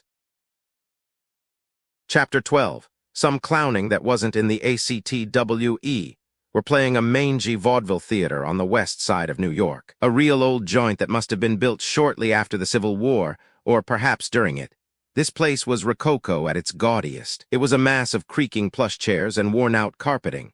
It had upper and lower boxes on both sides of the stage. Actually, it should have been preserved as a shining example of bad taste, but progress came along and raised the theater. In its place, of course, an even uglier office building was erected. We always flirted with the girls in the audience, no matter what scene we were playing, and I must say, with a minimum of modesty, that they almost invariably flirted back. This particular night, there were two very attractive girls sitting in the upper box. They didn't seem to be particularly interested in the events taking place on the stage, and at the moment, neither were we. They were quite a distraction. They were trying to tell us, by frantic signaling, that they were not only desirous of meeting Harpo and me, but were also trying to indicate to us where to meet them. Whether it was because we weren't very clever at reading signs, or because they were inept at sending them out, we weren't making the contact that was necessary to consummate the rendezvous. Luckily, Harpo is a master of pantomime, and he finally got through to them. By some fancy finger-waving, he instructed them to write their names and addresses on a piece of paper. As is customary at the end of the act, the curtain came down, and we then gave those hammy smiles that all actors assume when bowing and scraping to the audience. As the curtain went up again, Harpo, to our surprise, went up with it. As the curtain reached the upper box, he perilously hung on with one hand, and with the other hand reached toward the box. One of the girls quickly handed him a piece of paper, containing all the necessary information. Harpo and I swiftly removed most of our makeup. We always left some of it on so that people would know we were actors.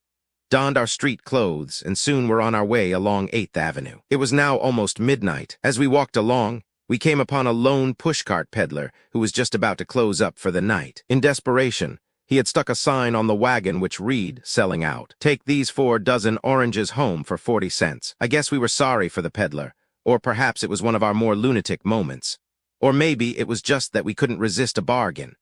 But we were now on our way to a romantic rendezvous, not with candy, flowers, perfume, or any of the normal gifts that girls expect from their gentlemen callers, but with 48 oranges. When we arrived at their apartment, the girls emitted little squeals of delight on spying the 4 bulky bags. I don't know what they thought we had brought in them. Certainly they didn't expect jewels or expensive clothing to be packed in brown paper bags. Reluctant to keep them in suspense any longer, we quickly opened the sacks and displayed with pride our 4 dozen oranges. The room was fairly large, with a bed on each side of it. I separated 24 oranges from their mates and bowled them to one end of the room. Harpo then proceeded to bowl his share to the other end of the room. I don't know who started it, Harpo or his girl, but as I turned away, an orange clipped me on the back of my head. I quickly retreated behind one of the beds, picked up one of my oranges, and caught Harpo's girl square in the small of her back. Harpo, bristling with chivalry, picked one up and scored a bullseye on my girl. By that time, he and his girlfriend were barricaded behind the bed on their side of the room,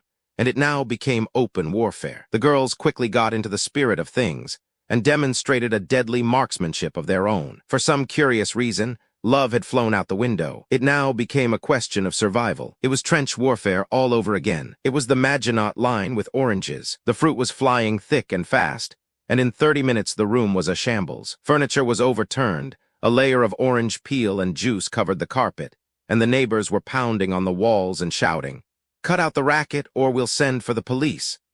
As the oranges became mushier, they became too difficult to handle, and the firing gradually ceased. At that moment, the front door opened, and the landlord entered. He didn't say much, but we quickly gathered that we had worn out our welcome. Grabbing our hats, without so much as a goodbye to the girls, we made a hasty exit. The landlord's foot just missed me by 3 inches. Harpo wasn't that lucky. This was the end of our orange period. No love, no nothing, and our 40-cent investment shot to hell. One of my closest friends was a confirmed bachelor. He, like all others lucky enough to have escaped the matrimonial net, sneered at marriage and ridiculed its alleged charms. He brayed frequently and belligerently that he was immune to the wildly heralded attractions of the other sex. "I've seen friends of mine," he told me one day, "who get hooked, and after a few years, what do they have to show for it? Deep wrinkles, kids, and debts. Most of them are so hag-ridden that they are just ghosts of the men I once knew. No dame is ever going to snare me," he boasted. "Marriage is for the birds. I'm one of the smart ones. I'm a lone wolf. I'll run alone and like it."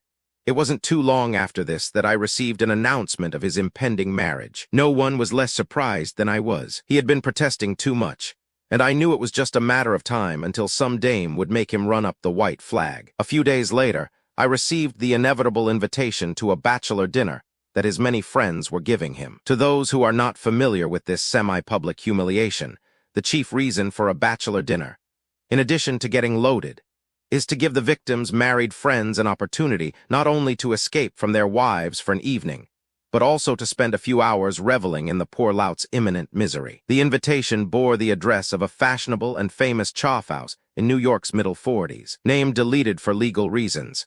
It had 5 floors and 5 different dining rooms. In answering the invitation, I pointed out that the show in which we were appearing at the time wasn't over until 11 o'clock. But I promised that Harpo and I would drop in as soon afterward as we conveniently could. This choff house had an automatic elevator. There was no hall or vestibule between the dining room and the elevator on each floor. You pressed a button. The elevator rose to the floor you had indicated. The doors flew open, and there you were in the dining room. Harpo and I hatched out a brilliant scheme. We would each bring a suitcase along, get into the elevator, and take off all our clothes. We would then put the clothes in the suitcases. When the elevator arrived at the floor where the party was being held, the doors would open, and we would step out wearing nothing but our birthday suits and straw hats, and carrying our suitcases. This was sure to get a big laugh. In addition to being funny, it had shock value. We could hardly wait. As the elevator doors slid open, the 2 practical jokers made their grand entrance. But something had gone wrong. Instead of the hearty roar of masculine laughter that we had anticipated, 3 women fainted, and the rest of them started screaming for the police. It seems that friends of the bride were giving her a dinner that same evening on the floor above. In our eagerness and excitement, we had pressed the wrong button in the elevator. In a panic, we wheeled around, but it was an automatic door, and it had quietly closed behind us. There we were, trapped. We looked for the stairs but couldn't find any. Apparently some enemy of ours had removed them. We finally spotted a large rubber plant in one corner. Cowering and shivering with embarrassment, we ran over and hid behind it. The headwaiter eventually came to our rescue. He quickly snatched up 2 large tablecloths and rushed over to us. We draped the cloths around us, and with sickly, apologetic smiles at the outraged ladies and a pathetic attempt at dignity, we were led to the stairs by a busboy. Bringing up the rear was the headwaiter with our suitcases. The 2 Mahatma Gandhis then made a hasty exit to the cellar, where they quickly dressed and went home. Neither Harpo nor I was invited to the wedding. I don't recall his name, but some famous misanthropic philosopher after a fitful night of deep thought and tossing and turning, rose one morning, and after cutting himself 3 times with his safety razor, announced to an indifferent world that no one was completely unhappy at the failure of his best friend. There is just enough truth in this sweeping generalization to make most of us feel guilty, and it can certainly be applied to show business. Over the years, I have observed too many examples of man's inhumanity to argue with the philosopher's statement. And anyhow, the sage who made this observation croaked many years ago, and to quote the 2 black crows, I wouldn't want to dig him up just for that. Having been only in the theatrical profession, I don't know how people in other walks of life react to success and failure, but I'm sure you'll find that a wide streak of envy is part of almost everyone's makeup. Show business is a mercurial profession. The star of today is often the bum of tomorrow, and vice versa. I will probably be stoned for the following, but it's my contention that the laying of a large-sized theatrical egg on Broadway brings joy and relief to a substantial section of the entertainment world. This doesn't necessarily mean that the morning after a resounding flop, all the producers, directors, and actors rush out into the streets and dance the fandango, or if they are Reds, the mazurka. But the brutal truth is, almost everyone gets uneasy when a rival producer not only gets ahead of the pack but stays there. Permanent success in show business is unforgivable. The flop proves conclusively that the one who has just fallen on his face has no more talent than the rest of the pack, and that most of his successes were pure luck. I have sat at dinner parties in Hollywood and noticed the ill-concealed gleams in the eyes of some of my friends as they joyously discussed the review of a new flop picture, or the trade paper's announcement that, because of low ratings, Joe Blow's TV show will be dropped by his sponsor. Except for the people involved, nobody breaks down and cries. I have seen actors, men who have been carefully watching their diets for months, suddenly break loose and devour a meal that would do credit to Henry VIII, just because they heard some bad news about a competitor. I must confess with considerable shame that my own reaction to some of my contemporaries' failure hasn't been on as lofty a plane as, let's say, the thoughts of Dr. Schweitzer. It is very disconcerting for a comic to sit in a dressing room and listen to another comedian kill the audience with laughter. Bravo is a wonderful word when shouted at you, but a most disturbing accolade when bestowed upon a competitor. If I were a sneak, I could tell you about a star who used to shut the door of his dressing room and then turn the water on in the sink, just to make sure that no sound of applause or laughter for a rival reached his insecure ears. In brief, no actor wants anyone else to be a bigger hit than he is. This will be hotly denied by most of my brothers and sisters in grease paint, but don't be misled by their protestations. I have seen them, watched them, and listened to them. So far, I've been talking about the theatrical profession only, but we all live in a large and uneasy jungle, and the first law of nature is survival. The best way to survive is to hope your rival falls flat on his keister. Unfortunately for the human race, I'm sure this shameful blot on man's nature can be paralleled in every other business and profession. Certainly no one in the Chrysler organization breaks down and cries if, one year, General Motors produces a car whose frame starts disintegrating when driven over 30 miles an hour. Nor will there be any wailing at the wall of the Ford plant if Chrysler turns out a new model that rides as though it had been assembled with library paste. I only cite these crude examples to show that it's all too true.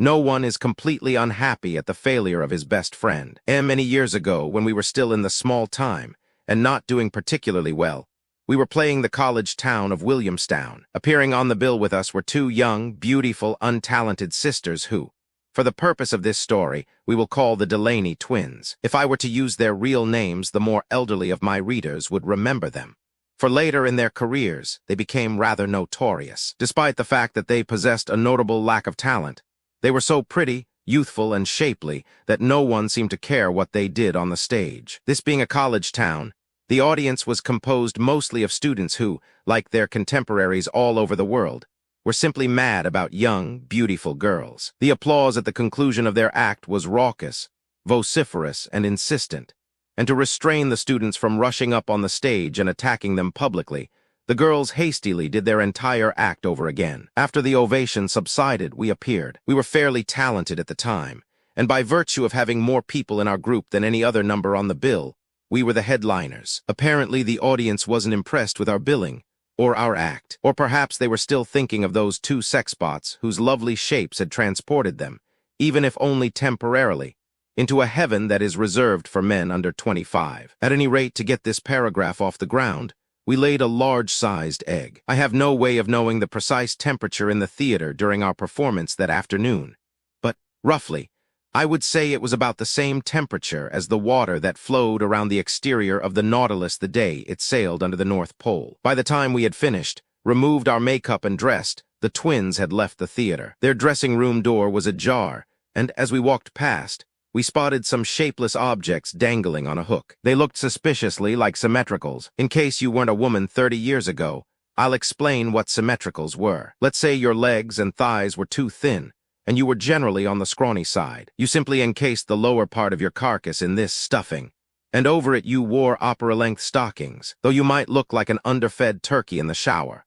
Once you donned these pads, all your basic imperfections disappeared, and your shape rose and fell in all the places where your creator had originally played you a dirty trick. It embarrasses me to tell you what happened next. A confession of this kind should never be made publicly, but should only be revealed to your personal head shrinker. Even though it happened more than 30 years ago, I'm still ashamed of my behavior. Posting Gummo, who was basically a peeping Tom, at the door as a lookout, I furtively stole into their dressing room, quickly lifted the symmetricals off the hook, took them to my hotel, and gently laid them away in a dresser drawer. That evening, when we returned to the theater, there was a tremendous commotion going on backstage. We could hear the manager shouting that dreary, inevitable cry, "The show must go on," mingled with the sobs of the lovely twins, hysterically insisting that it was impossible for them to appear. The manager, puzzled, kept asking why. They finally broke down and told him about the lower, falsies, conceding that without them they were just two thin girls without much talent. They had looked everywhere, they added,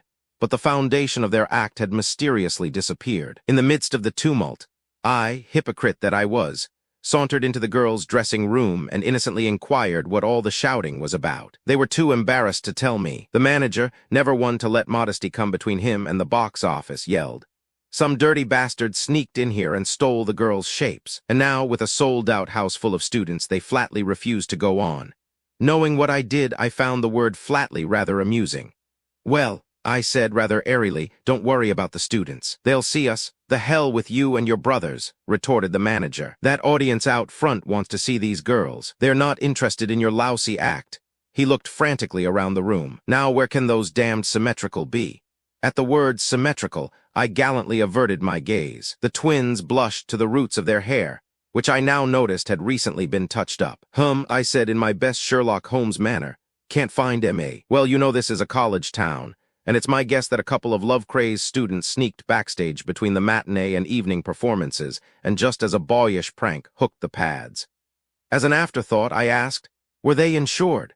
With that, the two skinny young beauties burst into a new storm of tears, and the manager threw up his hands in defeat and stalked out. Since the twins couldn't appear that evening, and the only other number was a dog act, we were a tremendous hit. I don't know about Gummo, but I slept badly that night. I kept thinking about those two poor, helpless, shapeless girls, with a substantial part of them reposing in my dresser drawer. It was a dirty trick, and I lay in bed wallowing in my own guilt. They were nice kids, I thought, and had they been a trifle fleshier, I could have fallen in love with either one. Or both. By morning, my conscience had me down for the count. I put the symmetricals in my suitcase, and before breakfast, without consulting Gummo, took them back to the theater. After making sure no one was around, I sneaked into the dressing room and hung their act back on the empty hook. The girls appeared that evening. They were a huge success, and as usual we flopped. But despite our inability to entertain the audience, I slept much better that night. Chapter 13, Out of Our Little Minds. And into the big time, I tease strange how life can bludgeon you into a situation you never dreamed you could handle. For a long time, we always had a stranger in the act. Our own attempts at comedy were pretty feeble, and, I imagine, fairly primitive. So we always added a singer, a dancer, or a comedian who we thought could give the act that additional boost it needed to play even the small time. We were playing throughout the Midwest in what was termed the Western Vaudeville Circuit. That, at least, is what the theater managers called it. Since this book will, I hope, eventually be sent through the United States mails, I won't tell you what the actors called it. We played a lot of college towns, the homes of Michigan, Purdue, Indiana, Ohio State, Illinois, Northwestern, Notre Dame, and scores of others. Those of you who went to college will remember the towns. To those who didn't, it doesn't matter too much. These were tough colleges. I don't mean the colleges, actually. I mean the students. We were doing a tabloid with 8 young, pretty girls backing us up. Most of these universities had 2,000 or 3,000 students. There were never enough town girls to go around. So you can imagine how ravenously those future executives eyed our basket of chicks. If the boys didn't like your act, they thought nothing of throwing miscellaneous paraphernalia at you. Occasionally, part of a seat would be tossed up on the rostrum. It was quite a hazard to get the girls from the theater to the hotel and back again. They were usually escorted by all the men in the troupe, armed with the customary blackjacks. One night in Ann Arbor, sacred citadel of the University of Michigan, about 400 students waited at the stage door, bent on snatching the girls from our act. They shouted, screamed, and hooted, ignoring our combined entreaties to scram. The manager of the theater nervously went out and pleaded with them to go home, but they were in no mood to be talked away. They were there to grab those 8 girls, or else. Apparently this was not a new experience for the manager. No, he didn't send for the police. There weren't enough cops in Ann Arbor to handle 400 wild-eyed, sex-crazed kids. He gave us a far more effective escort. He sent for the fire department. They quickly unrolled the hoses from the wagons, hooked them up to the nearest hydrants, and began dousing the students with relentless streams of high-pressure water. The crowd gradually fell back. We all hopped onto the hook-end ladder and were safely whisked back to our diggings. That time, we had a boy in the act named Manny Linden. He could sing a song in the Jolson manner. In those days, practically every young singer sang in the Jolson manner. It was surefire. It was like waving the American flag or dragging your kids out for a beau. The audience loved him. We were each getting $35 a week, and so was Manny.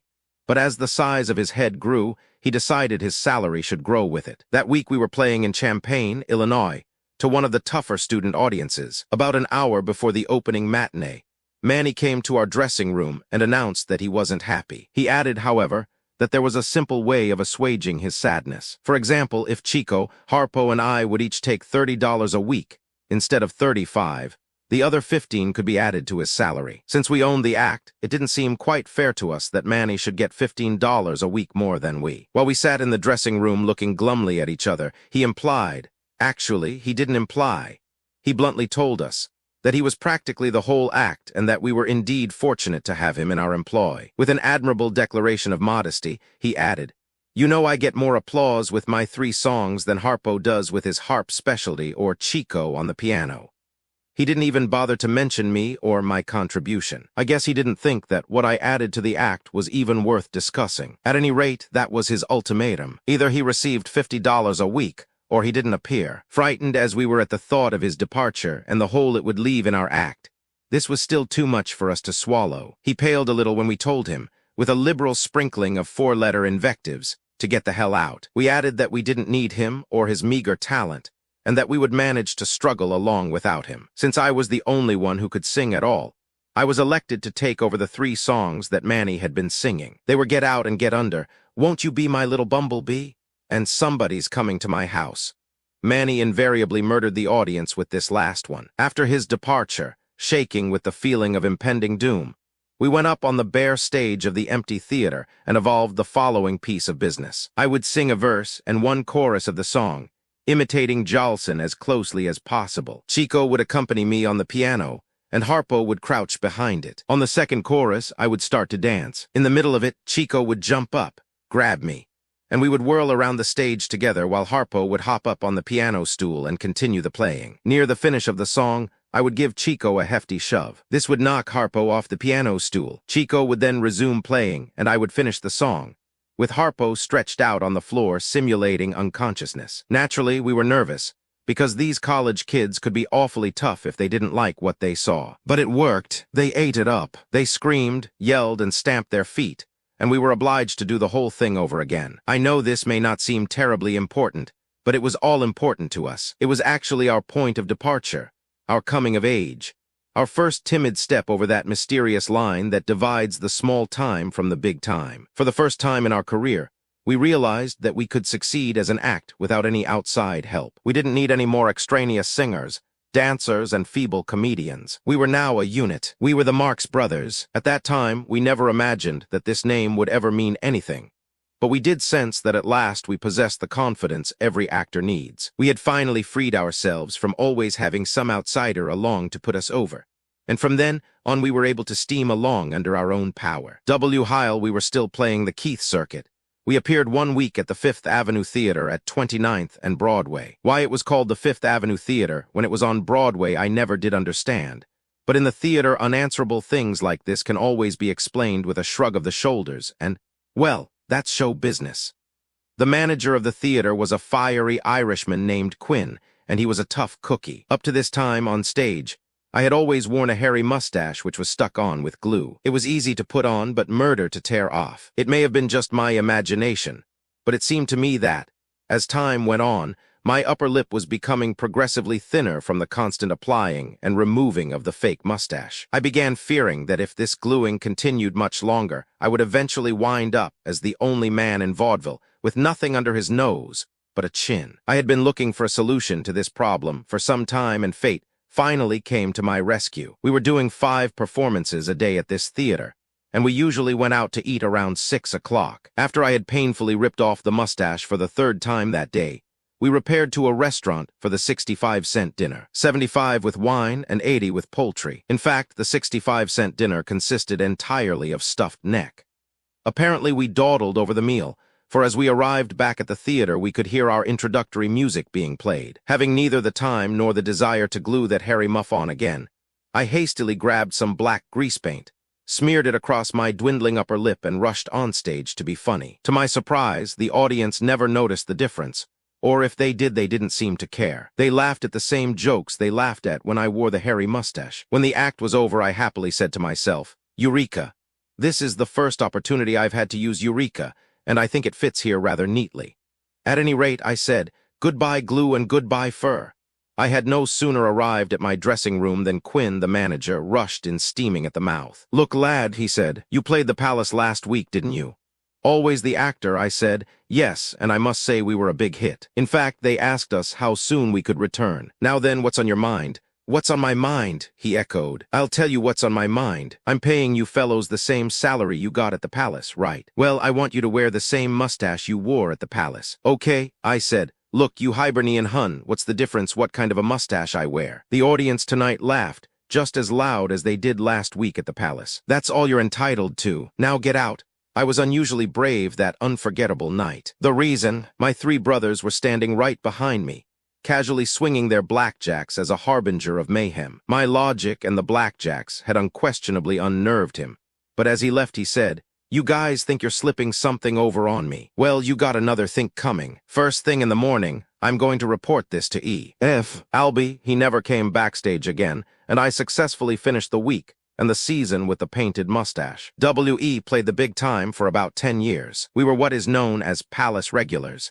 Vaudeville was really something in those days. To give you an idea of how many first-class vaudeville theaters there were, you could play a year around Greater New York without ever packing your trunk, assuming that you had one. Vaudeville, like everything else, well, nearly everything else, eventually disappeared. Movies came in and dealt vaudeville its first shattering blow. Then along came radio, and of course, the thrust mortal was television. Strange how nothing really changes. I now see the same acts on TV shows that we used to appear with in vaudeville. The only difference is, where we used to play to an audience of 1,500 people a performance, they now play to 20 or 30 million people on TV. A good mathematician, or even a fair one, will tell you that if you played 50 years in vaudeville, you wouldn't play to as many people as you do now in one night on television. Frightening, isn't it? Yes, and so is a good deal of TV. But more of that later. We were a big hit in vaudeville and were getting a fairly substantial salary, but we were discontented. New worlds to conquer, that's what we were after. We were vaudeville stars, that's true, and top stars at that, but we were ambitious, and we wanted to climb still higher. We wanted to fly around in that rarefied atmosphere called Broadway. You could kill 'em all your life in big-time vaudeville, but you were still a vaudeville actor. There was a definite prestige about being a Broadway star that vaudeville could never give you. I know it doesn't sound credible, but in those days Harpo and I were shy and always underestimated our talents. Every few days, Chico would come into the dressing room and ask, "Why don't we do a Broadway show?" We finally told him, "Look, Chico, we're not good enough. We wouldn't be a hit on Broadway. We're vaudeville actors. A Broadway audience demands class, and that's something we haven't got." "Class, what have they got on Broadway that we haven't got?" asked Chico, who fortunately for all of us never suffered from a lack of confidence. "Well," I pointed out, "there's Ed Wynn, Willie Howard, Eddie Cantor, Al Jolson, Clark and McCullough, Frank Tinney, Montgomery and Stone, and a few other fairly well-known figures." "Nonsense," interrupted Chico. "They're no better than we are. Those guys are all ex-vaudevillians. If they can make the jump, why can't we?" "But you know perfectly well," I argued, "that Broadway audiences are much tougher than vaudeville audiences." "Look, boys," Chico replied, "they're the same audiences we've been killing for years in big-time vaudeville. The only difference is, when they go to a Broadway show they put on their best clothes and arrive late."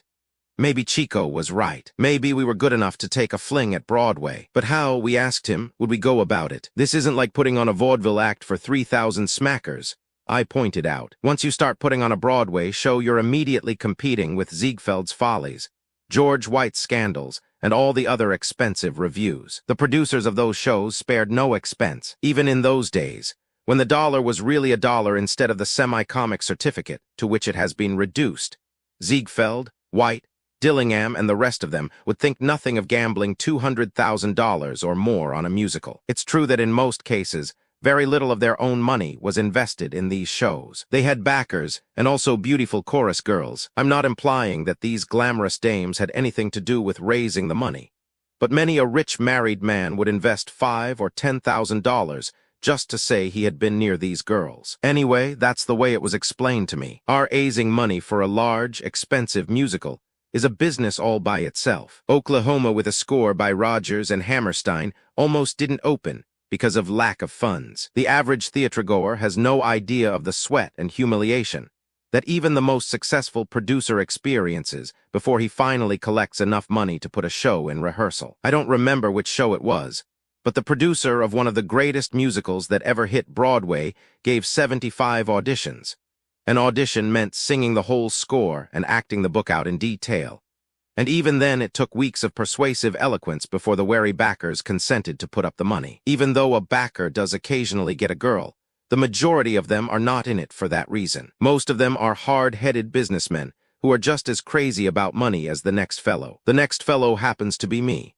These men are fascinated by the theater and get some kind of kick out of being a part of it. Besides that, the girls are very pretty. There is some justification for the average backer's reluctance to invest money in a big musical. You can be a hit in Detroit and slay 'em in Boston, but New York is something else again. There are roughly, and boy, can they be rough, 6 critics in New York who count. If 4 out of the 6 reviewers indicate thumbs down, you might just as well close the show the first week, sell the scenery to a passing junkman, and kiss the girls goodbye. The $300,000 investment now isn't worth 1 cent on the dollar, except as a tax deduction. Even with the biggest stars, it's a giant gamble. To 4 boys who were still in vaudeville, there just didn't seem to be any way to begin. We had the Broadway bee. All we needed now was a producer with money, someone to write the book, and a team of songwriters. One day, while Chico was in his natural habitat, a card room, he became acquainted with a man by the name of Herman Broody. He told Chico he was from New Jersey, and that he was the largest pretzel manufacturer in Hackensack. He added that he had always had a yen to get into the show game,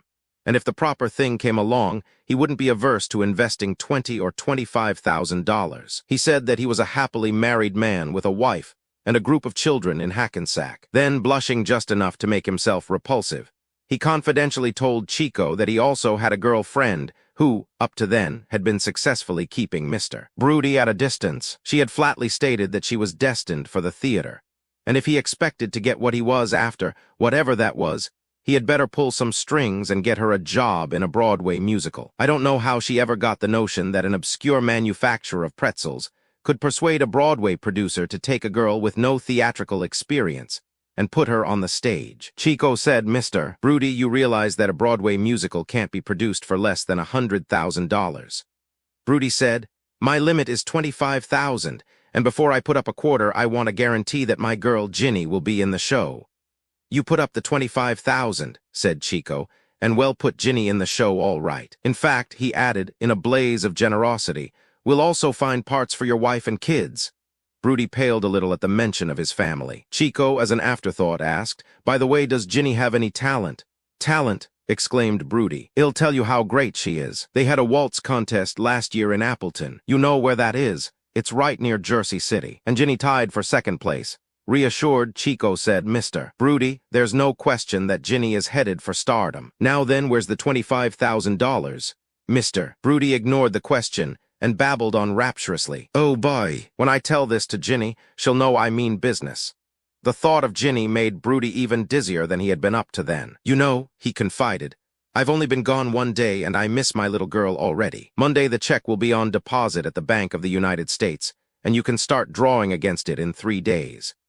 As I mentioned earlier, a big musical will run into $200,000 or $300,000. However, if you know the right costumers and the right warehouse, you can buy an awful lot of stuff for 25 grand. We always had fun looking at the names on the back of the scenery that we finally bought for that show. It was a sort of scenic, theatrical who's who. There was hardly a show that had been on Broadway in the preceding 20 years that wasn't represented in this assortment of leftovers. There were pieces of scenery from The Girl of the Golden West, The Squaw Man, Way Down East, Turn to the Right, and many others. If memory doesn't play me false, there, Mr. Woolcott, I'm sure we even had a piece of the river scene from Uncle Tom's Cabin, where Lisa crosses the ice. The scenery didn't quite fit, and the score was probably the most undistinguished one that ever bruised the eardrums of a Broadway audience. The girls, like all chorus girls, looked pretty good. The rest of the cast was strictly amateur night in Dixie. What we did have, however, was something money couldn't buy. We had 15 years of surefire comedy material.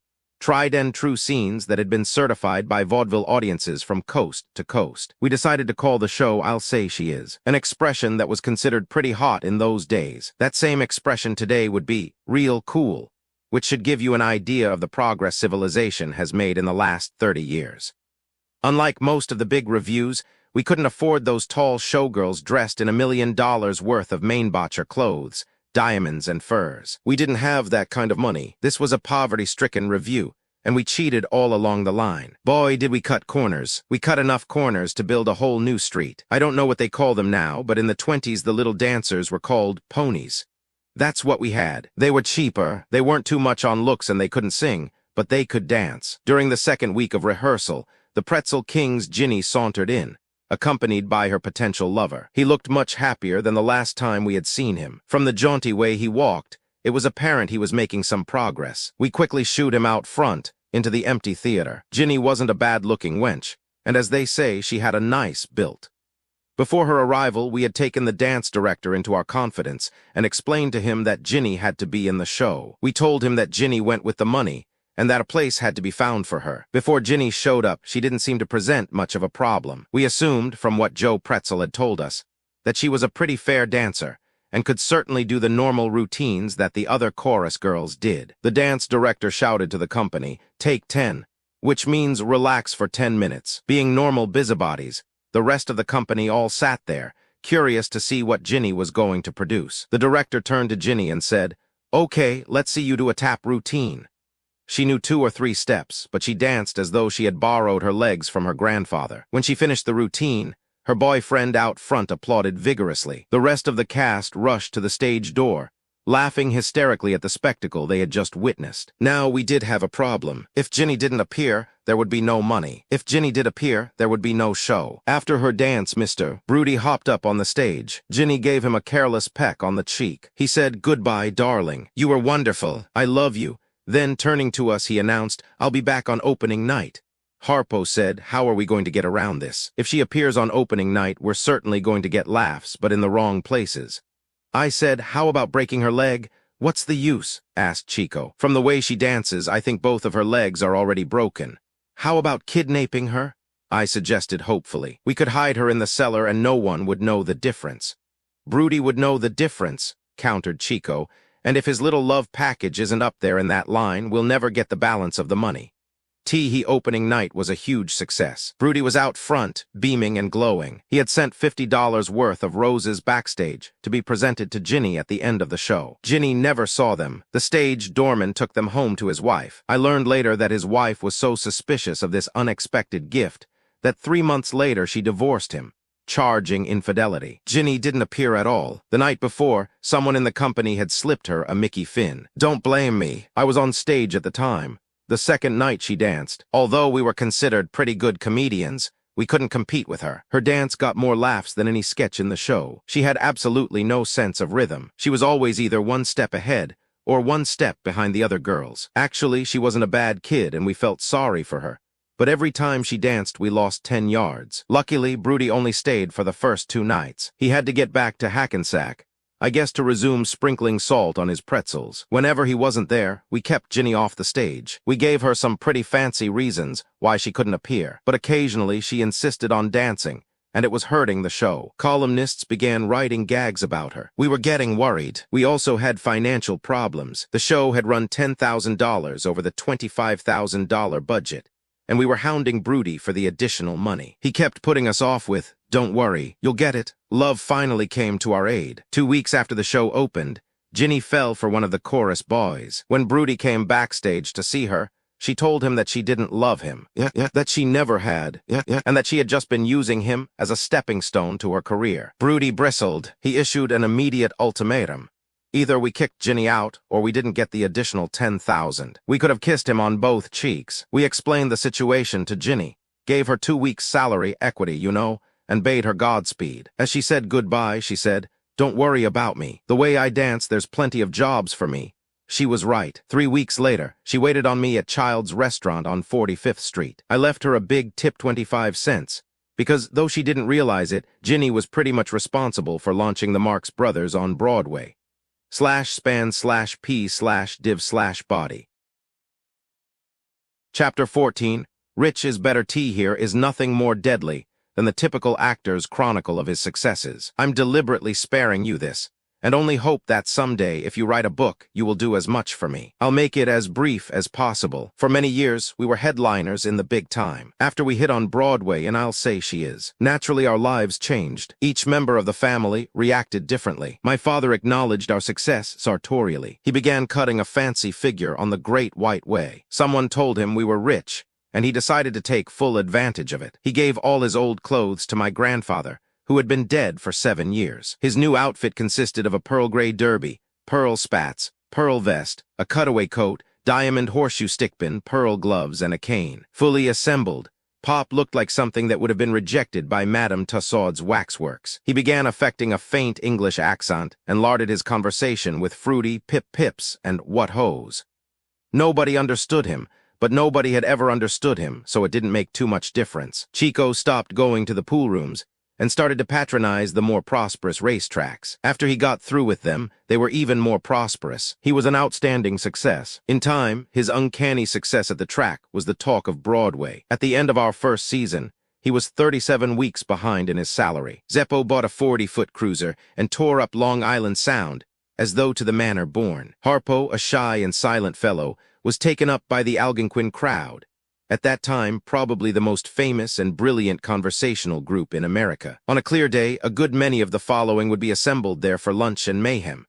George Kaufman, Mark Connolly, Robert Benchley, Alexander Woolcott, Franklin P. Adams, Dorothy Parker, Newman Levy, Robert Sherwood, Howard Dietz, and many others. The quips flew thick, fast, and deadly, and God help you if you were a dullard. The admission fee was a viper's tongue and a half-concealed stiletto. It was a sort of intellectual slaughterhouse, and I doubt if this country will ever see its like again. They also played poker and croquet for high stakes, and hardly a week went by that quiet little Harpo didn't come away from there with a large bundle of their money, except for becoming a father. By the way, I was married, but I don't plan to tell you about that until later. That's the kind of autobiography this is. I didn't do much of anything. Despite the fact that I was a big hit on the stage, I was dissatisfied. I wanted to write. The fact that I hadn't graduated from grammar school scared me and held me back. Almost all the successful writers I knew had been to college. Some had even graduated, and I envied them. What was an actor, I thought? Nothing, just a mouthpiece for someone else's words. It's the writer who makes the actor good or bad. I finally began landing little squibs in newspaper columns. Then I started writing longer articles. A few times I pinch hit for Woolcott, Percy Hammond, and others. Then I sold a few pieces to various magazines. An article I once wrote for Franklin P. Adams in the New York World was picked up by H. L. Mencken and reprinted in his book, The American Language. Nothing I ever did as an actor thrilled me more. I like being an actor, hearing the laughter and bowing to the applause. I still do, but my biggest kick has always been seeing something of mine in print. Now you know why I attempted this book. It wasn't only that gypsy publisher with his box of cheap cigars. In the theater, I had a reputation as an ad-libber. Actually, this was a kind of writing, except that up there on the stage I wasn't using a pencil and paper. Teehee's story of my mother, on the opening night of I'll Say She Is, has been told many times. Having 4 sons open on Broadway in a successful show was the climax of her career. Like any other woman, she had ordered a new dress for the occasion. When I say ordered, I don't mean she went to Bergdorf Goodman's. She sent to Brooklyn for her dressmaker. While standing on a chair, being fitted for the gown that was soon to dazzle the first-nighters, she slipped and broke her leg. I believe a disaster of this size would have discouraged most women from going to the theater, but not my mother. If anything, that made the opening night even more exciting. I doubt if anyone ever entered a theater more triumphantly than she did. Smiling and waving gaily to the audience, she was carried in on a stretcher and deposited in a front-row box seat. This was her personal victory. This was the culmination of 20 years of scheming, starving, cajoling, and scrambling. And I'm sure that, to her, that night was worth every minute of it. You'll have to concede that this was a most unusual occasion. Never in the history of the theater had 4 brothers appeared on Broadway as the stars of their own show, and a little thing like a broken leg was not going to rob her of that supreme moment. In spite of the old scenery and the shabby production, I'll Say She Is was a tremendous success. Critics swooned with joy, and when they came to, they raved ecstatically. A number of them wrote, "Where have these boys been hiding all these years?" The fact is, we hadn't been hiding at all. We had been playing around New York in big-time vaudeville for a long time. I guess the critics don't get much news of the outside world high up in their ivory towers. We played I'll Say She Is for 3 years. Then in 1926, Sam Harris, a fine producer, put us under contract. He engaged George S. Kaufman and Maury Riskind, probably the best 2 satirical writers in the business, to do the book for us. Among Kaufman's and Riskind's many other theatrical bullseyes was of the I Sing, the first musical play to win the Pulitzer Prize. To ensure the success of our new show, Coconuts Mr. Harris engaged an unknown composer named Irving Berlin, who up to that time had knocked off only 300 or 400 hit songs. The play was a big hit. It was all about the Florida boom, and at that time Florida real estate was about the hottest topic of conversation around. Though the Berlin score was a good one, there was no big hit song in it, and this gave rise to a running gag I've had with Irving over the years. When the First World War was in full swing and Wilson was president, it was inevitable that sooner or later we would be drawn into the conflict. But the anti-war sentiment was very powerful, particularly throughout the Midwest. Songwriters always try to capture the temper of the public in their lyrics. Irving Berlin was a songwriter, so he wrote an anti-war song which I'm sure reflected the sentiments and emotions of millions of Americans. The song was called Stay Down Here Where You Belong, and I'm afraid it went like this.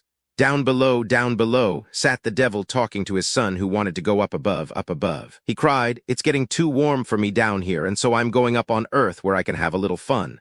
The devil simply shook his head and answered his son, "Kings up there, they don't care for the mothers who must stay at home, their sorrows to bear. Stay at home, don't you roam. Although it's warm down below, you'll find it's warmer up there. If e'er you went up there, my son, I know you'd be surprised. You'd find a lot of people who are not civilized."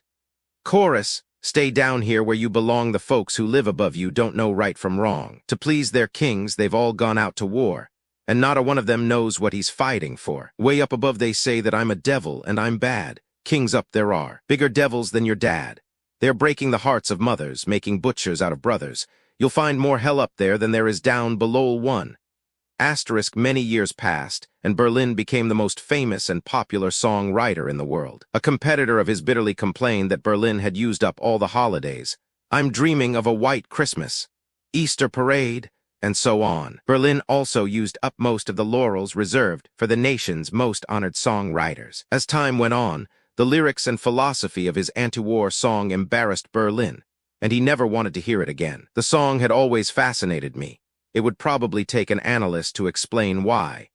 And with the possible but not probable exception of the composer, I became the only man in the United States who remembered both the words and the music. Whenever I was at a party where Berlin was present, I'd arrange that at some time during the evening, someone would ask me to sing this song. Berlin could never understand this. Here he was, the greatest minstrel of our time, with hundreds of song hits to his credit, and here was his friend Groucho insisting on singing that particular song. Loudly, too, and carefully enunciating each word of this deathless, and to Berlin loathsome lyric. Many years passed, and ASCAP, American Society of Composers, Authors, and Publishers, the songwriter's Santa Claus, arranged a gigantic musical salute to the master.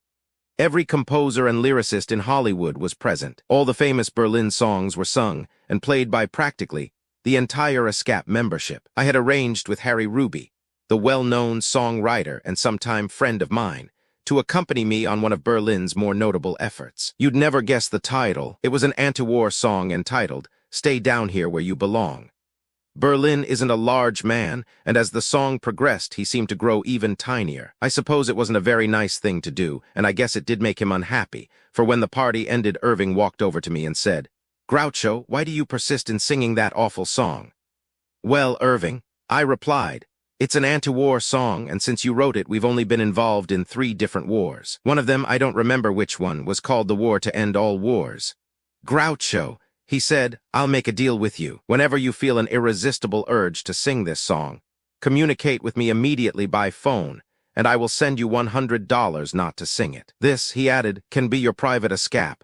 A few more years rolled by. It was now 1958, and in the Sunday New York Times magazine section appeared a wonderful tribute to Irving Berlin on the occasion of his 70th birthday. The article quoted him as saying, "Whenever Groucho sees me, he insists on singing 'Stay Down Here Where You Belong' /" I wrote him a letter in which I said, "Dear Irving, I was pleased to see your face in last Sunday's Times, and even though you were unable to produce a song hit for Cocoa Nuts, I still think you're a one-man combination of Beethoven and Shelley. Now about that song, if you had been a failure as a songwriter, I would never sing it. I would sing 'A Pretty Girl Is Like a Melody.'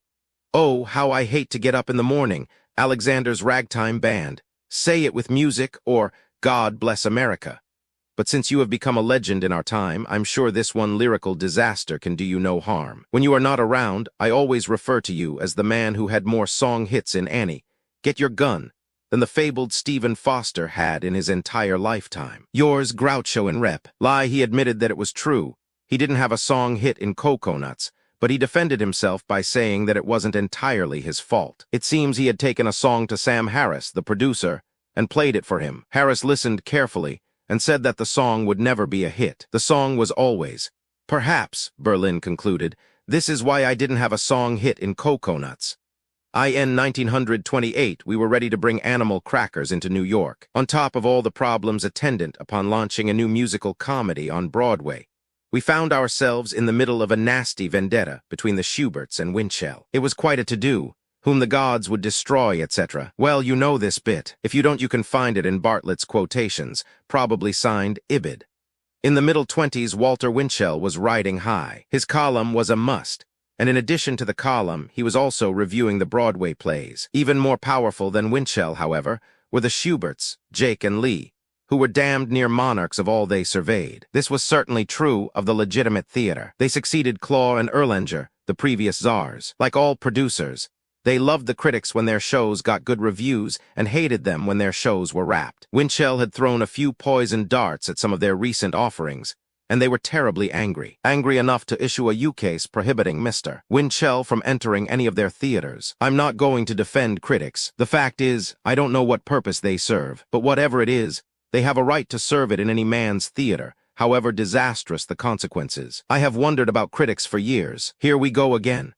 A play is ostensibly written for an audience, but if the critics turn thumbs down, the audience never gets a chance to see it. Who originally decided it was the critics' function to educate the public. If the first-nighters like a play and want it, why shouldn't the rest of the theater-going public be allowed to see it? Somerset Maugham, in the summing up, was asked why he quit writing for the theater. He said that it was too difficult to please both the scullery maid sitting in the third balcony and the critic for the London Times. I believe I can write for either one, he declared, but I can't please both. Their tastes are too dissimilar.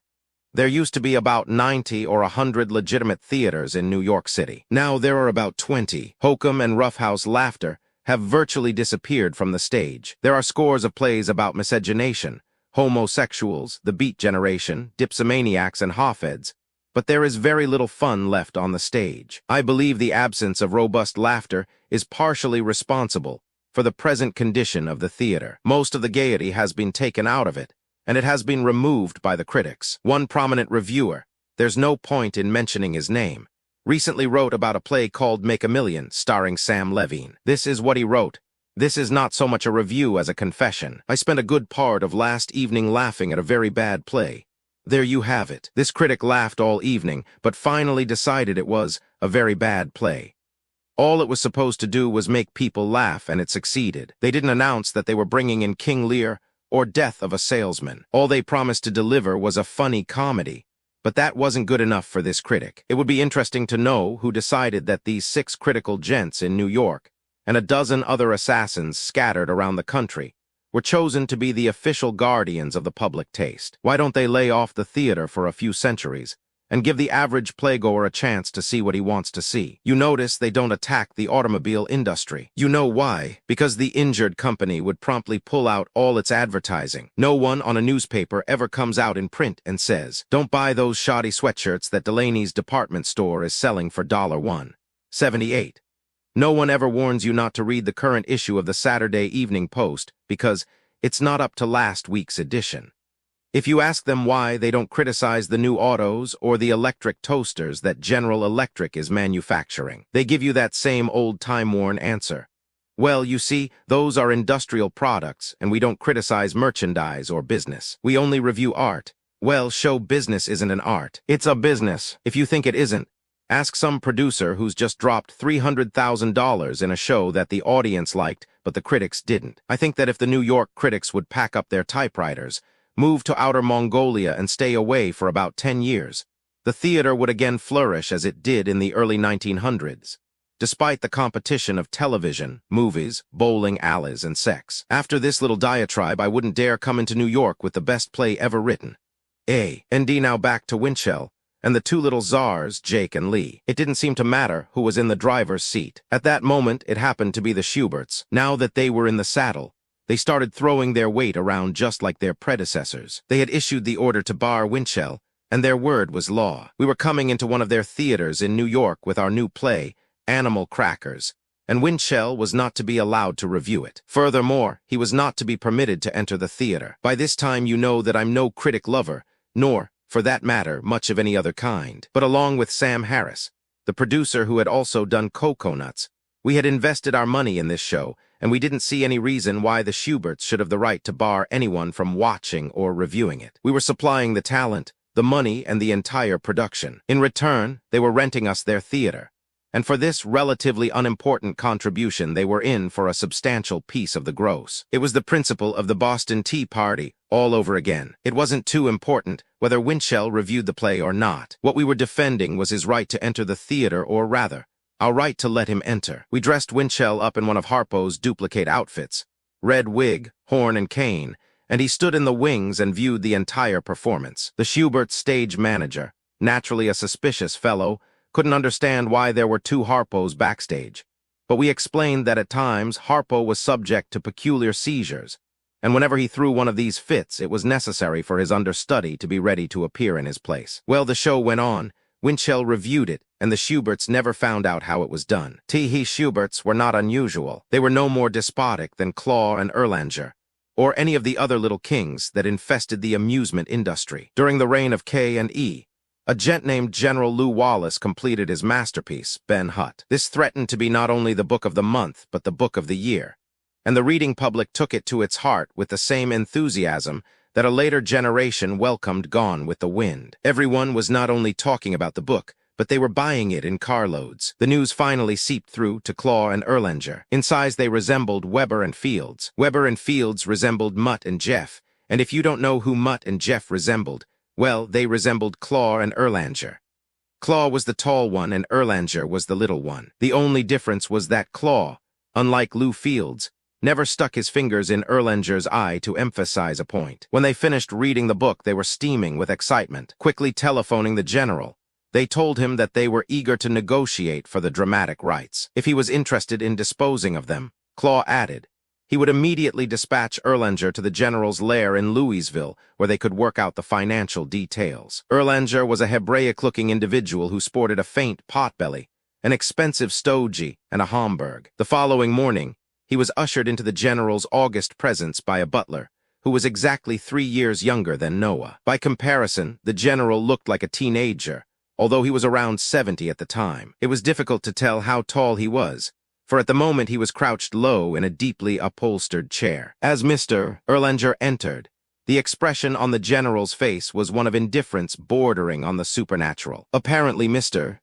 was conditioned to a lack of cordiality when negotiating a business deal, and wisely ignored the general's attitude. Not one to fool around, he immediately segued into the matter at hand. "My name is Abe Erlanger, and I believe you know why I'm here. My partner and I have both read Ben Hut, and we think it's tops in literature. We are sure it will make a great play, and we're extremely interested in buying the dramatic rights. We feel it has all the elements of a smash hit, and if we can negotiate the deal, we plan on doing the chariot race on a treadmill, right on the stage. As you know, we are the most successful producers of stage plays in the whole world, and we have the resources to present this to the theater-going public with all the magnificence that your great story deserves. To make it worth your while, we are willing to pay any reasonable price."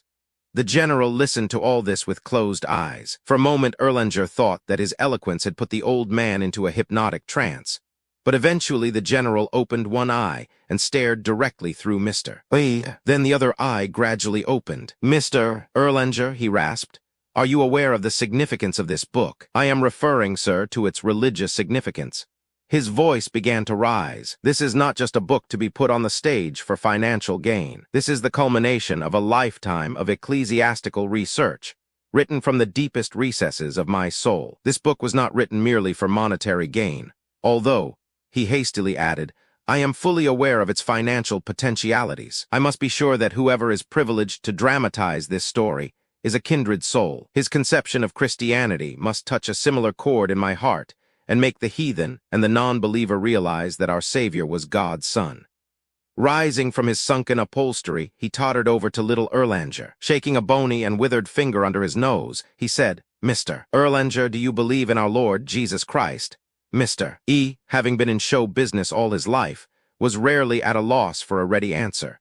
But this one was a little outside of the area he was accustomed to deal in. Momentarily stunned, he weaved back and forth like an overconfident pug who had just been struck a lucky blow by an inferior opponent who had agreed to take a dive. Finally, shaking himself free from his dazed reverie, he replied in words that not only thoroughly baffled the elderly general, but, in my opinion, should be classed as one of the greatest verbal comebacks of all time. "General," he said, "you ask me if I believe in Jesus Christ. Well, frankly, I don't. My partner, Claw, does, but he's up in Boston."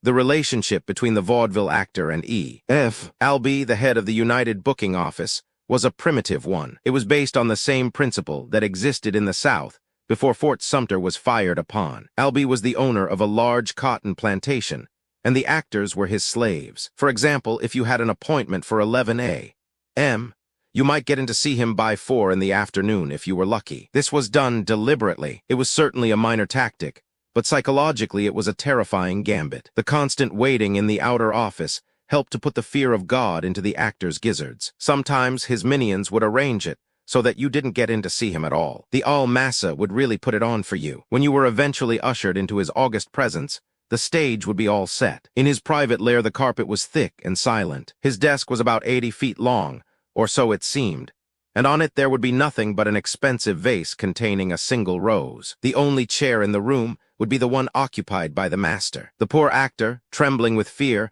would stand there before him, shuffling his feet like a schoolboy who had just been caught red-handed swiping the teacher's lunch. In this setting, the actor would humbly listen, while Albee informed him what his salary would be for the coming season. I only mention Albee because he was typical of his breed. This attitude toward the actor was reflected all the way down the line, down through all the vaudeville circuits, even to the little honky-tonks way out in the sticks. A few actors, more courageous than most, defied the master and told him that if they didn't get what they thought they were worth, they would play the opposition, the low circuit. This took considerable bravery, for they knew that if once they played for Marcus Lowe, they were on the blacklist, and they would never again play any of Albee's theaters. Many an act was hounded out of show business by Albee's Gestapo, or, as he preferred to call it, the United booking office. When the Warner brothers discovered that actors could talk on the screen, It didn't take a crystal ball to discover that vaudeville had it. I suppose that even if the bosses had treated the actors like human beings,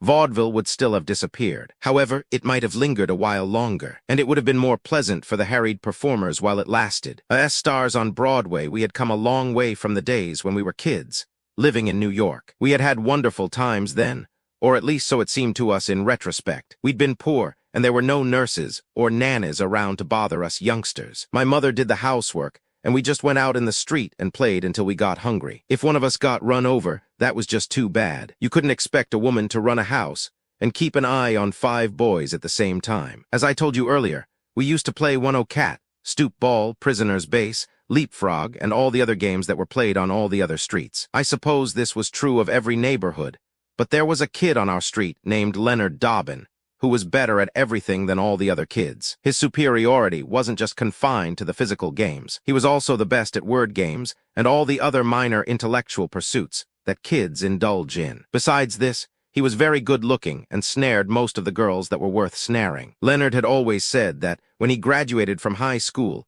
he would go on to college to study law. We were all convinced that with his all-round equipment, it was inevitable that, one day, he would sit in one of the higher courts of the land. I didn't see him again until we were appearing in Coconuts 20 years later. One night, as I sat in the dressing room removing my painted black mustache and the rest of my makeup, the stage doorman handed me a business card. It read, Leonard Dobbin, attorney at law. Leonard was ushered in. We had been kids together and all that sort of thing, and I was glad to see him. He looked like what he was, a junior lawyer. I was out front tonight, Julius, and watched you, Leonard said. In show business, an opening like that is usually followed by, you were wonderful, or, I had a great time, or, you and your brothers certainly made me laugh. Even if he had said, the show was awful and you were terrible, I wouldn't have minded too much, but he just stood there looking at me rather pityingly. I was hot and tired, as most actors are when the final curtain comes down, and his attitude annoyed me. I couldn't stand it any longer and finally said, well, Leonard, how'd you like the show? He clucked his tongue a few times and kept looking at me. He wasn't really looking at me. He was looking through me. Since he still didn't answer, I didn't see much point in continuing this opening gambit. I decided on another approach. Well, how's the world been treating you? I asked. And what are you doing now? Didn't you read my card? He cross-examined. I'm a lawyer.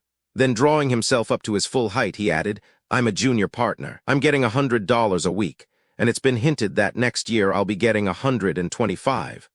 At that time, I was making $2,000 a week, but I didn't tell him this. I was determined to extract some kind of opinion from him about the show. Leonard, I pressed on, didn't you get any laughs out of the show?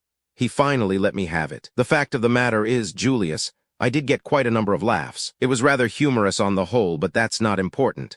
Slightly miffed, I replied, it's important to me. That's how I make my living.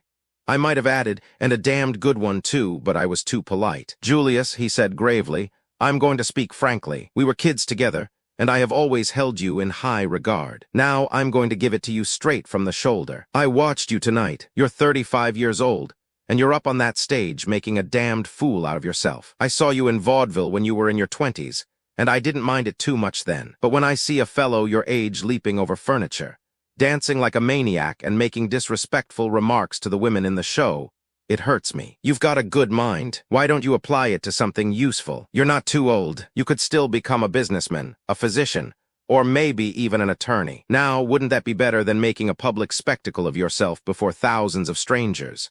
Leonard, I said, I can't tell you what these words of yours have done for me. As soon as the show closes for the season, I'm going to follow your advice, quit the theater and get a job. $100 a week would look mighty good to me. Well, Lai paused reflectively. You realize you wouldn't make $100 a week to begin with. That's real money, Julius. But I think you've got a lot of talent, and I hate to see you wasting it this way. Think it over. I'm so happy you came back here to see me tonight, I said. This little talk we've had has been an inspiration to me.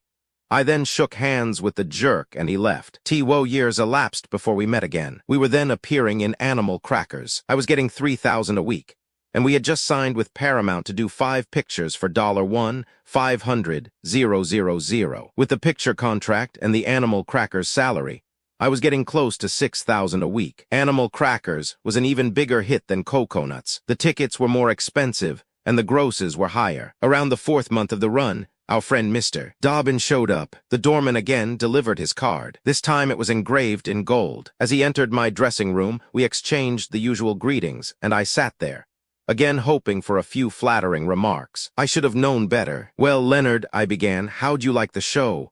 I'd decided to get the jump on him this time.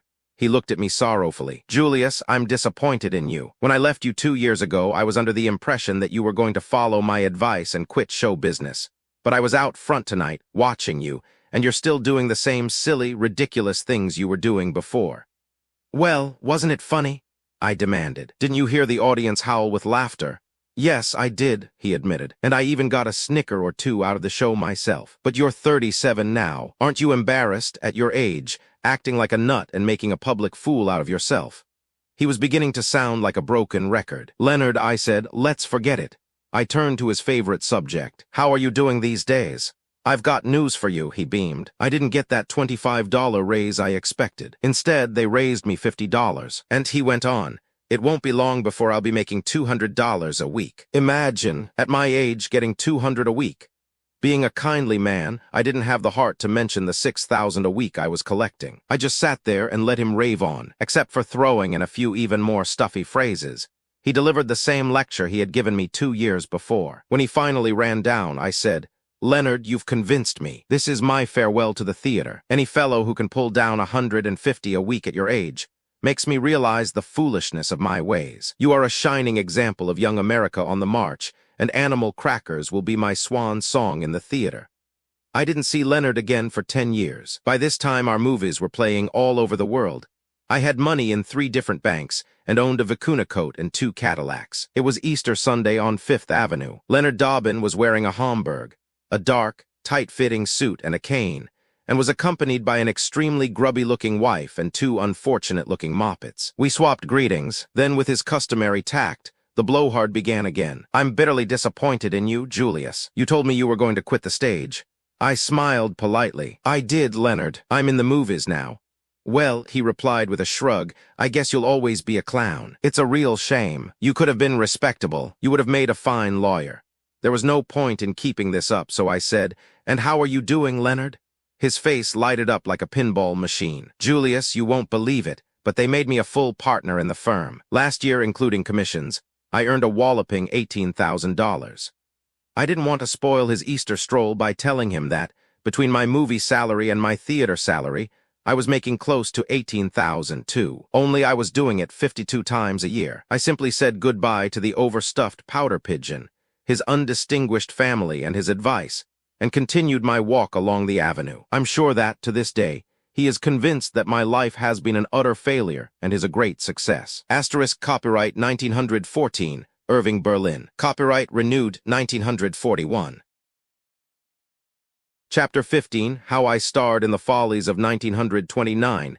A much harder business than show business attracted my attention, and the attention of the country. It was a little thing called the stock market. I first became acquainted with it around 1926. It was a pleasant surprise to discover that I was a pretty shrewd trader, or at least so it seemed, for everything I bought went up. I had no financial advisor. Who needed one? You could close your eyes, stick your finger any place on the big board, and the stock you had just bought would start rising. I never took profits. It seemed absurd to sell a stock at 30, when you knew it would double or triple within a year. My salary in coconuts was around $2,000 a week, but this was pin money compared to the dough I was theoretically making in Wall Street. Mind you, I enjoyed doing the show, but I had very little interest in the salary. I took market tips from everybody. It's hard to believe it now, but incidents like the following were commonplace in those days. I was riding in an elevator at the Copley Plaza Hotel in Boston. The elevator jockey recognized me and said, "You know, Mr. Marx, there were 2 guys in here a little while ago. Real big shots. They were wearing double-breasted suits, and they had carnations in their buttonholes. They were talking about the stock market, and believe me, brother, they looked as if they knew what they were talking about. They didn't think I was listening. But when I'm riding this elevator, I always keep my ears open. I ain't going to be pushing one of these boxes all my life. Anyway," he went on, "I heard this one guy say to the other, 'Tut all the money you can get your hands on in United Corporation / What was the name of that stock?"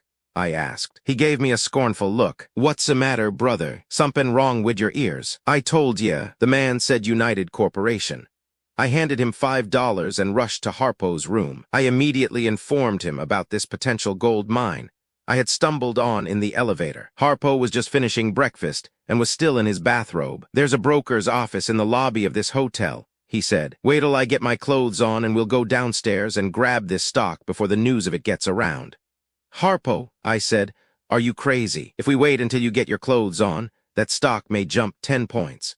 So I, in my street clothes, and Harpo in his bathrobe, rushed through the lobby into the broker's office and quickly snapped up $160,000 worth of United Corporation on a 25% margin. For the lucky few who weren't ruined in '29 and have no knowledge of Wall Street, let me explain what 25% margin means. For example, if you bought $80,000 worth of stock, you only had to put up $20,000 in cash. The balance you would owe to the broker. It was like stealing money. One Wednesday afternoon on Broadway, Chico encountered a Wall Street tipster who told him in a whisper, "Chico, I just came from Wall Street, and all they're talking about down the street is Anaconda Copper. It's selling at $138 a share, and it's rumored that it'll go to 500. Grab it before it's too late." This is right out of the horse's mouth. Chico, a well-known horse lover, immediately rushed to the theater with news of this bonanza. It was a matinee day, and we held the curtain for 30 minutes until our broker finally assured us that we had been lucky enough to get 600 shares. We were ecstatic. Chico, Harpo, and I were each proud owners of 200 shares of this gilt-edged security. The broker even congratulated us. He said, "It isn't often that anyone gets in on the ground floor of a company like Anaconda." UP and up the market soared. When we were on the road, Max Gordon, the theatrical producer, used to call me long distance every morning from New York, just to give me the market quotes and his predictions for the day. His forecast never varied. It was always up, up, up.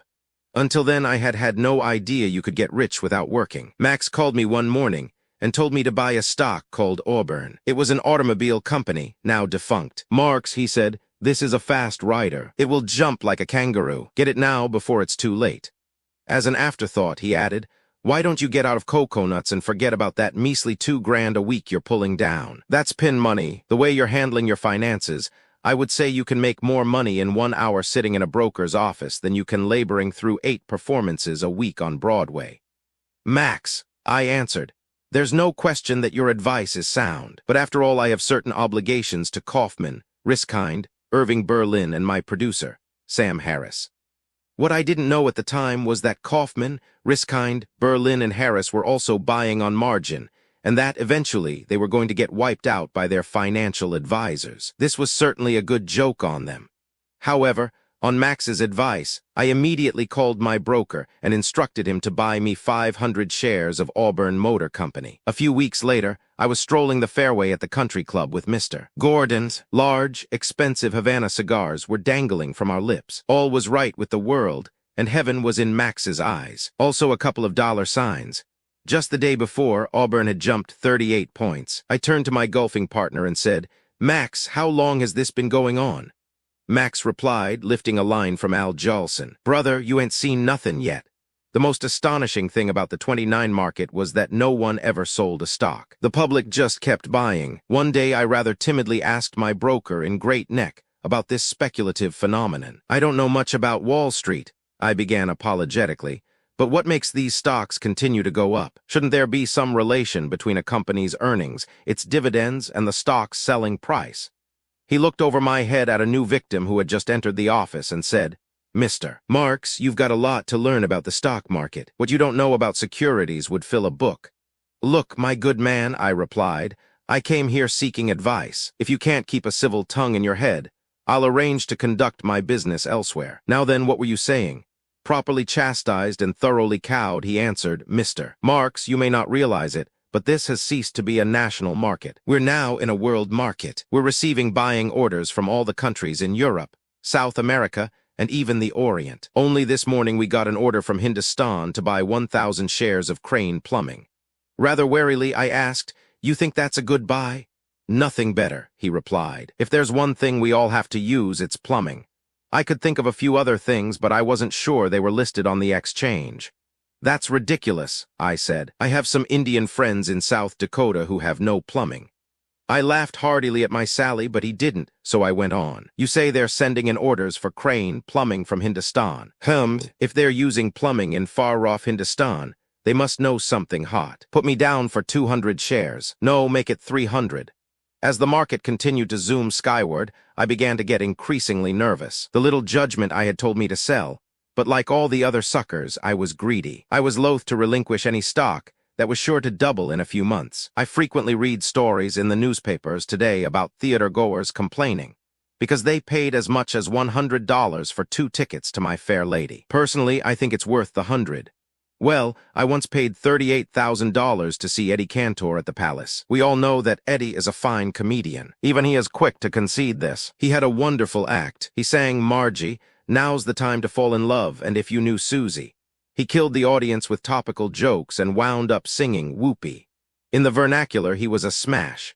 He had that magnetic something that sets a great star apart from the chronic small-timer. Cantor was a neighbor of mine in Great Neck. Being an old friend of his, at the conclusion of his act, I went backstage to see him. Eddie is a very persuasive talker, and before I could tell him how much I had enjoyed his performance, he pulled me into the dressing room, quickly closed the door, looked around the empty room to see if anyone was listening, and said, "Groucho, I love you." There was nothing odd about this greeting. This is simply the way show people talk to each other. There is an unwritten law in the theater that when 2 people meet, actor and actress, actress and actress, actor and actor, or any of the other sex variations or deviations, they must rigidly avoid the routine greetings that normal people use. Instead, they must pelt each other with terms of endearment that, in other walks of society, are usually restricted to the bedroom. "Sweetie," Cantor went on, "how did you like my act?" I looked around, thinking there might be a girl behind me. Unfortunately, there wasn't, and I realized he was addressing me. "Eddie, darling," I replied with genuine enthusiasm, "you were superb."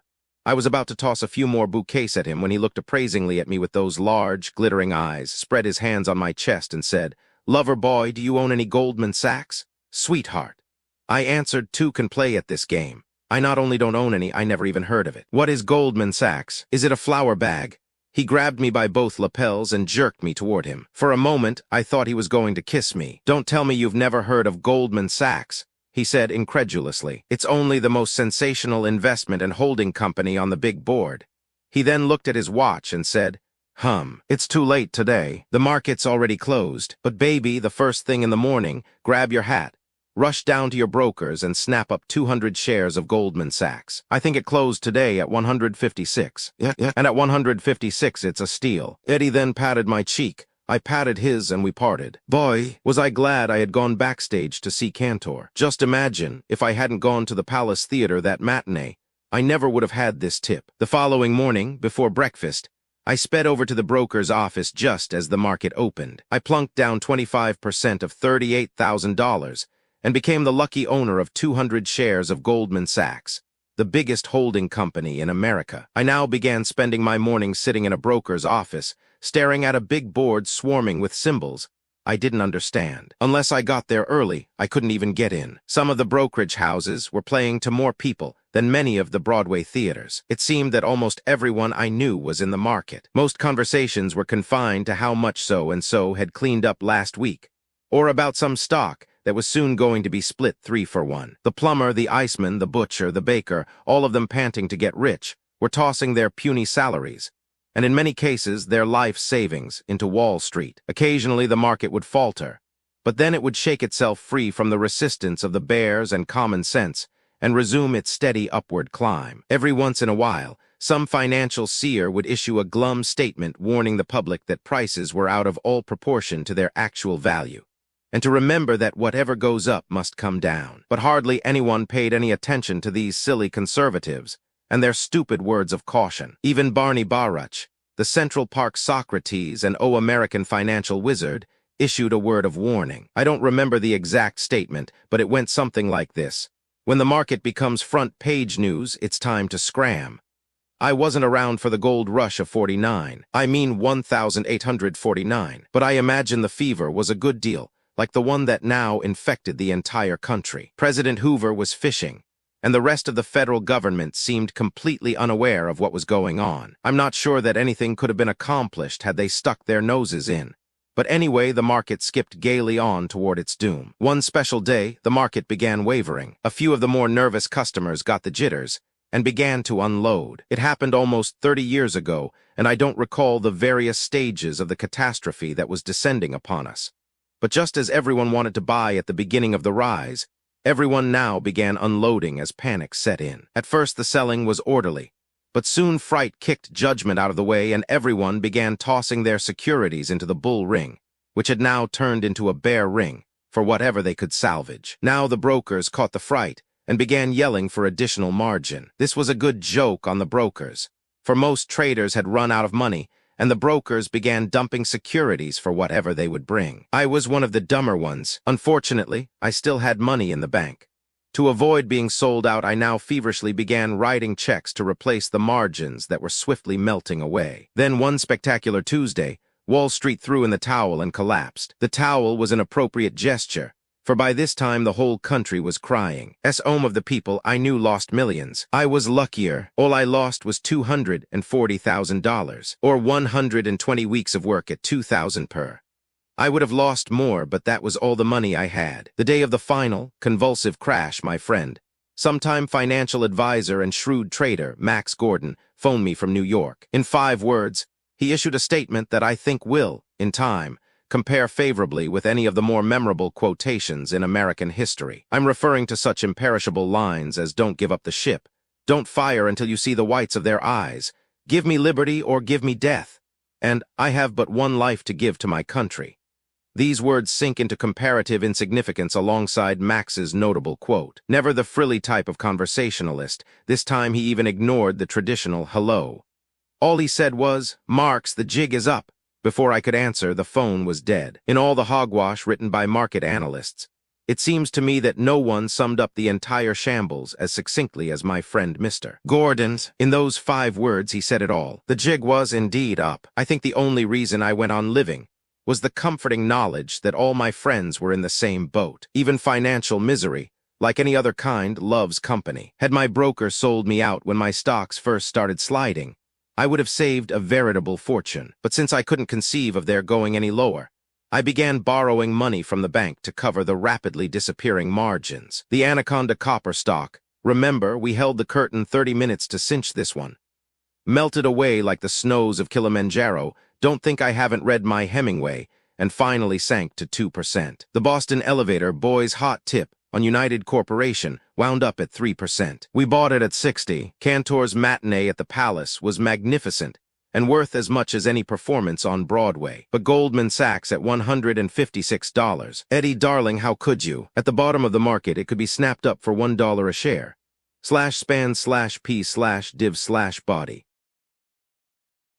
Chapter 16, White Nights, Why Are You Blue? Being taken to the financial cleaners wasn't a total loss. In return for my $240,000, I got galloping insomnia, and in my social circle sleeplessness now began to replace the stock market as the chief topic of conversation. Up to this time, I had never realized that insomnia held so much interest for so many people. At a party, if you mentioned baseball, politics, or the increase in the price of pineapples, most of the women in the crowd would wiggle over to the bar and hoist a few more. If the subject turned to facials, salad dressings, or the question of whether the new skirts would have 1 slit or 2, most of the men would start pitching pennies or wrestling with the host's Great Dane or the hostess. But after the crash, when someone moaned that he or she hadn't slept a wink the night before, guests who had been half asleep for hours would shake themselves back to consciousness, and with bloodshot eyes listen with both ears to the victim's detailed account of last night's harrowing hours. I never claimed to be the top man of this weird breed,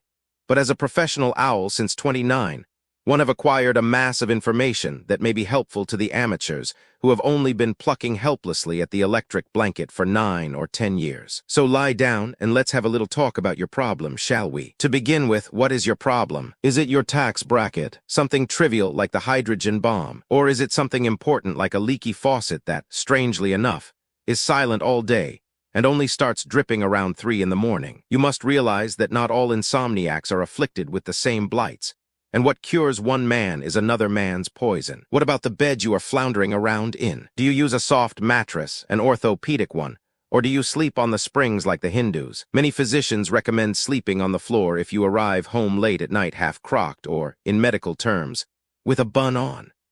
I, on the other hand, advise you to forget the doctors and advise you to sleep on the floor when sober. It has many things to recommend it. To begin with, you eliminate the cost of a bed. The money saved here can then be used for getting drunk again. Moreover, if you sleep on the floor, there is no danger of falling, unless you happen to be sleeping near an open manhole. Sleep is an elusive minx, and great care must be taken not to frighten her. If you pursue her too aggressively, she will turn tail like a fawn and scamper away. An ex-girlfriend of mine named Hornblower, who, for the sake of convenience we will call Delaney, had a husband who hadn't slept since they were on their honeymoon. I mean their second honeymoon. He slept all through that one. She was a comparatively loyal wife, and tried to help him woo sleep with hypnotism, tickling his toes and reading aloud to him out of Fortune magazine and a banned synopsis of the French and Indian wars. None of these soporifics seemed to help, and one night, in high dudgeon, he told her to mind her own business, and he would work out his problem in his own way. One evening, while I was playing whist with his wife, I watched Delaney, née Hornblower, prepare for bed. This particular night he chose formation L2.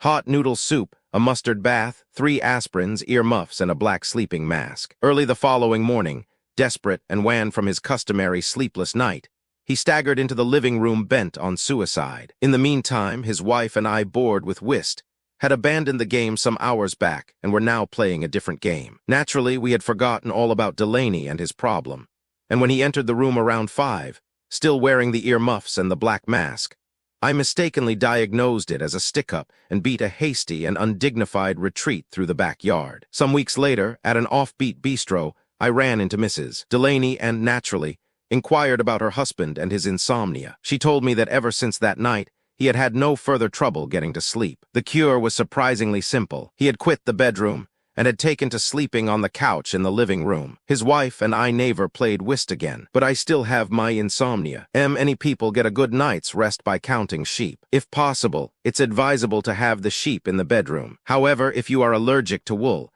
and most of the woolen sweaters I buy seem to be, you can also court sleep by counting panthers. Of course, there is always the danger that the panthers may eat you.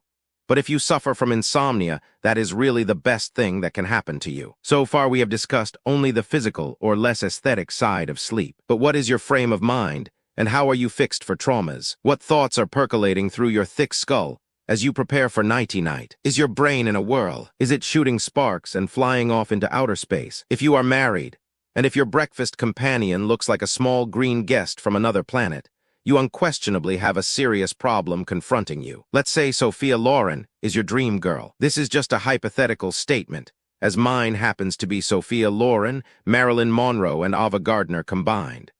But for the sake of peace and quiet, let's assume it's Sophia Loren only. Now, there is certainly nothing wrong with that. Millions of fine, upstanding American youths are thinking of her night and day. Now then, before you hit the sack, shake yourself loose from this folly and say, man, or Julius, or whatever your name happens to be. Look here, man, or Julius, I'm going to talk to you like a Dutch uncle. You're married to a loyal wife and a steady provider, so think clean, man, think clean.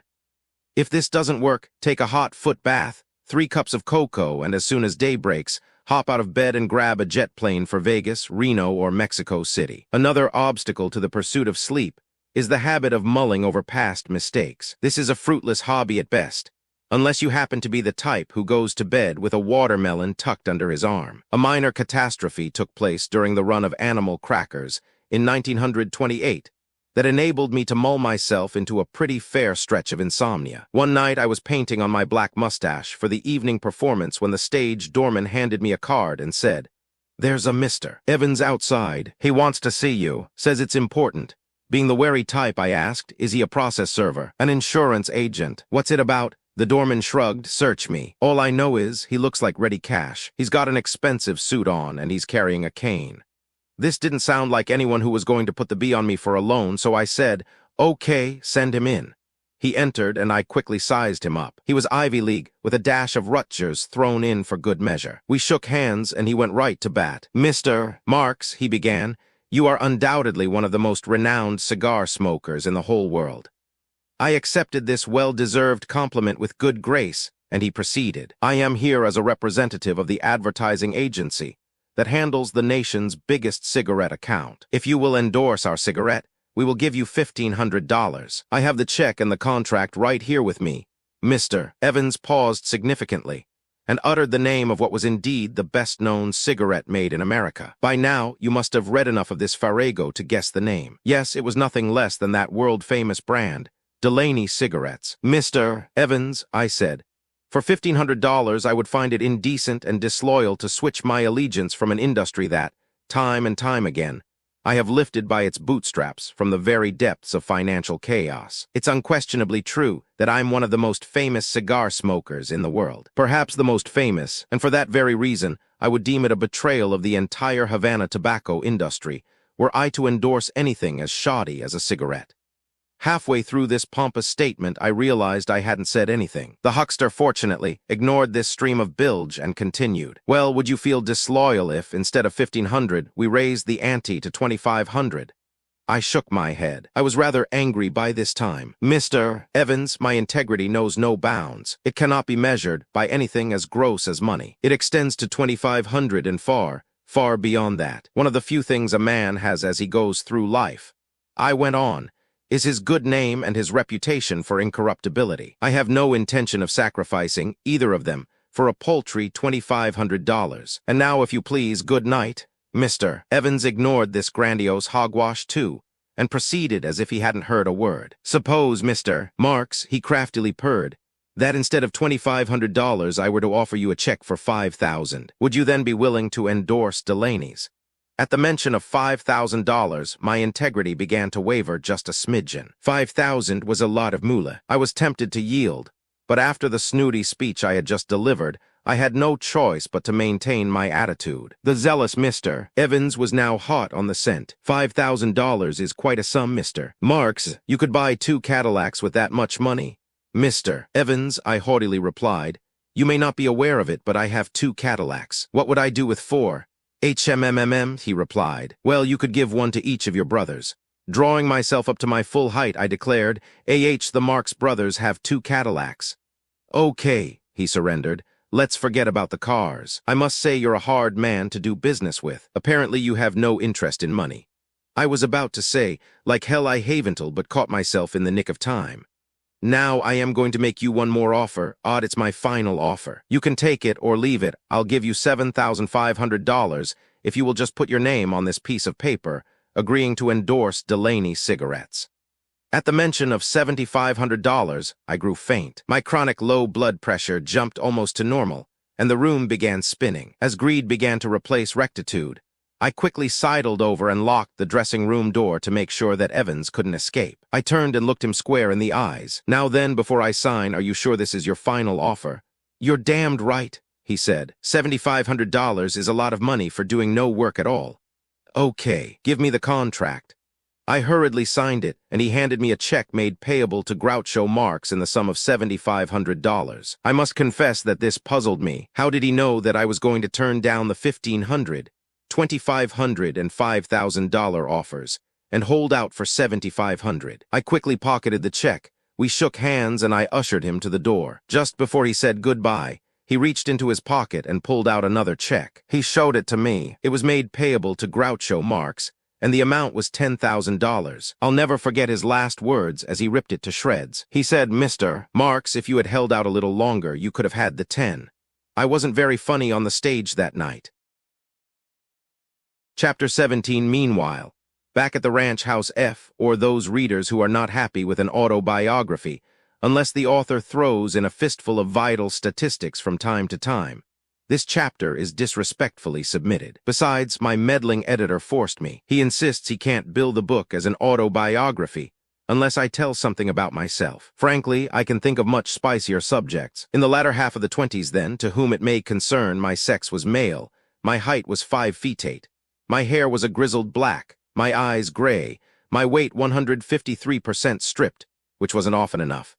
And I was living in a 10-room house in Great Neck, Long Island, with a wife and 2 small children. One son named Arthur and one daughter named Miriam, if you really insist on the details. This son had appeared on the scene around the time that the 18th Amendment became the law of the land. It's not much to be proud of, but during the 13 years of prohibition, I believe my son, Arthur, held the distinction of being the youngest bootlegger in America. We were playing at the Orpheum Theater in Vancouver, and in those days, my family came along on tour with me. Canada, being a civilized country, was never taken in by the will-o'-the-wisp promises of prohibition. Almost every vaudeville actor who played in Canada managed, one way or another, to sneak a few bottles back to the land of the free and the home of the bootlegger. Arthur was then 3 months old. I don't know if this is true today, but in those days infants wore long, flowing gowns. We had bought 2 bottles of Canadian whiskey in Vancouver. As was the custom, when you re-entered the United States, you were frisked for contraband. My wife tucked our illegal 2 quarts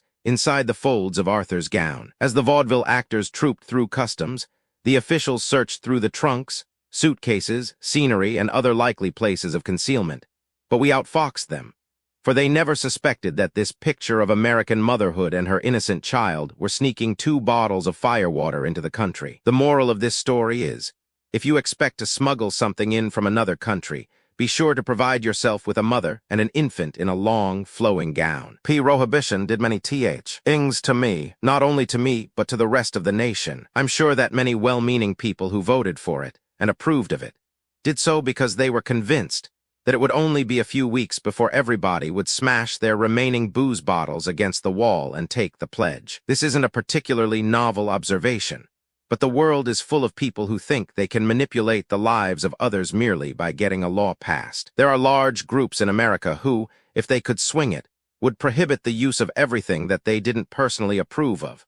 Smoking, drinking, dancing, going to the movies, eating Italian salami, and if it could be regulated, even love. Well, we now know how successful the 18th Amendment was. It not only didn't stop anybody from drinking, but it helped to create the big league hoodlum who today is almost as powerful as the government. We always had our normal share of pickpockets, forgers, bank robbers, wife-beaters, and assorted petty criminals. But why steal an old lady's purse or the pennies out of a blind man's tin cup when you could make millions manufacturing fake booze? Despite the 18th Amendment and the gradual disappearance of real whiskey, people were still thirsty and still craved a shot now and then. But the government, with its customary wisdom, instead of allowing its citizens to drink moderately like ladies and gentlemen, now fixed it so that the bonded whiskey we drank was sometimes aged in the wood for as much as 2 whole weeks. Millions of people, teetotalers all their lives, who had never been in a saloon or a nightclub and were indifferent to the joys of a highball or a martini, suddenly developed a yen for hooch. I was one of those millions. I never had a drink before January 16, 1920. It wasn't that I disapproved of it morally, but I just didn't like the taste of the stuff. As a matter of fact, I still don't. I drink it now and then at parties to avoid being caught sober. But with the advent of prohibition, I came to the conclusion that if it was illegal, there must be something to it that I had never discovered. The day the big blow fell, I started to spend a good deal of my time negotiating with silk-shirted bootleggers for their watered-down booze with expensive labels. They assured me that this stuff was right off the boat. From the way it burned my gullet on the way down, I guess it was right off the boat, just scraped off the sides and bottled. In 1926, I was living in Great Neck and commuting to the theater. Talk about Sodom and Gomorrah, Fire Island, or Hollywood.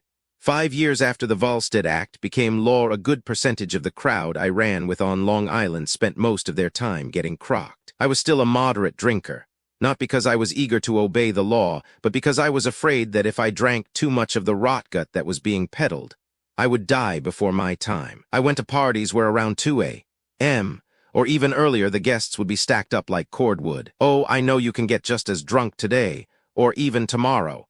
And if you are an earnest drinker, you can wake up the next morning with a good-sized hangover, but at least you're drinking whiskey. And real whiskey won't kill you unless you're a pig. Despite the fact that the drinking of firewater is now legal, America still seems self-conscious about it. You can't advertise it on TV, not even on the late shows that don't come on until after midnight. In the magazine ads, for example, no one comes right out and says, "Brother, if you want to get stinking drunk, Old Snake Bite is the booze for you."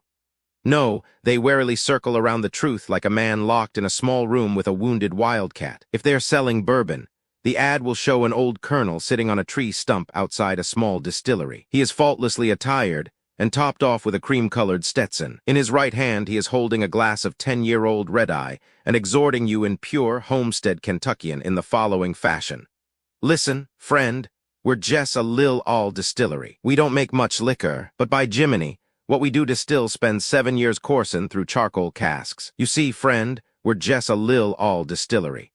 Sometimes the ad will consist of 3 men sitting on a white horse, gaily lapping up vodka martinis. Personally, I have trouble enough remaining on a horse, without the additional responsibility of dangling a vodka martini in midair. Besides, it seems to me that the top of a horse isn't the most comfortable place to get drunk. Why don't those 3 barflies go to a saloon if they want to tie one on? It certainly would be less conspicuous. I hate to admit it, but few of us can resist the power and pressure of modern, high-tension advertising. This particular ad has softened me up to such a degree that I now find myself unwilling to drink a vodka martini, unless I'm sitting with 2 other men on top of a white horse. Another thing that has always intrigued me about this ad is, who owns this animal? And what is its sex, if any? Is it owned by an advertising agency? Or is it just a stray white horse that happened to be roaming the countryside one day, and having nothing better to do, deliberately walked under these 3 drunks who were sitting in a tree, hoisting vodka martinis? Does each of the 3 men own a piece of the horse? If so, which piece? Or is it a cooperative horse,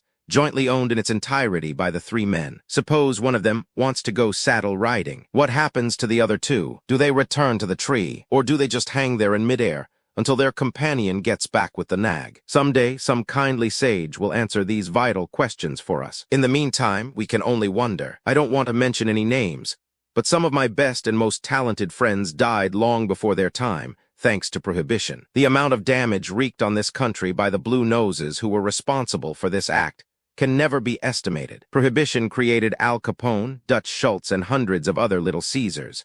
Well, enough social philosophy. To get back to Great Neck, many of those who couldn't afford to pay the overblown prices the bootleggers were charging now decided to make their own joy juice. I had a friend, now dead, who used to mix orange juice with grenadine and then, as an added fillip, drop 10 or 15 drops of ethyl gasoline into the mixture. One day, my father came to the house. When I offered him a drink, he shook his head. "Groucho," he said, "why do you drink that rotten gin? Why don't you drink wine?" "Look, Pop," I answered, "the wine you get nowadays is just as bad as the booze. I might just as well drink grain alcohol." He smiled. "Listen, Groucho, you know I come from France. Not Paris or Marseille, but from the wine country. I can make you a wine that's as good as any of the vintage wines you could get here before Prohibition." "How are you going to make wine?" I asked. "You know grapes are out of season." "I don't use grapes," he answered. "You can make wine without grapes. That's a good trick if you can do it." "Grapes are old-fashioned," he declared. "I use white raisins and malt. You get me 3 dozen wine bottles and corks, and I'll make you a vintage wine in 3 weeks that will have such a bouquet you won't be able to keep your friends away from the house." Pop's face lighted up. "Maybe we go in business together. Marx's wine, made with white raisins, malt, and a secret formula. We'll have stores all over the world." This last statement had a familiar ring. "Pop," I said, "you may have stores all over the world, but you won't have them in the United States."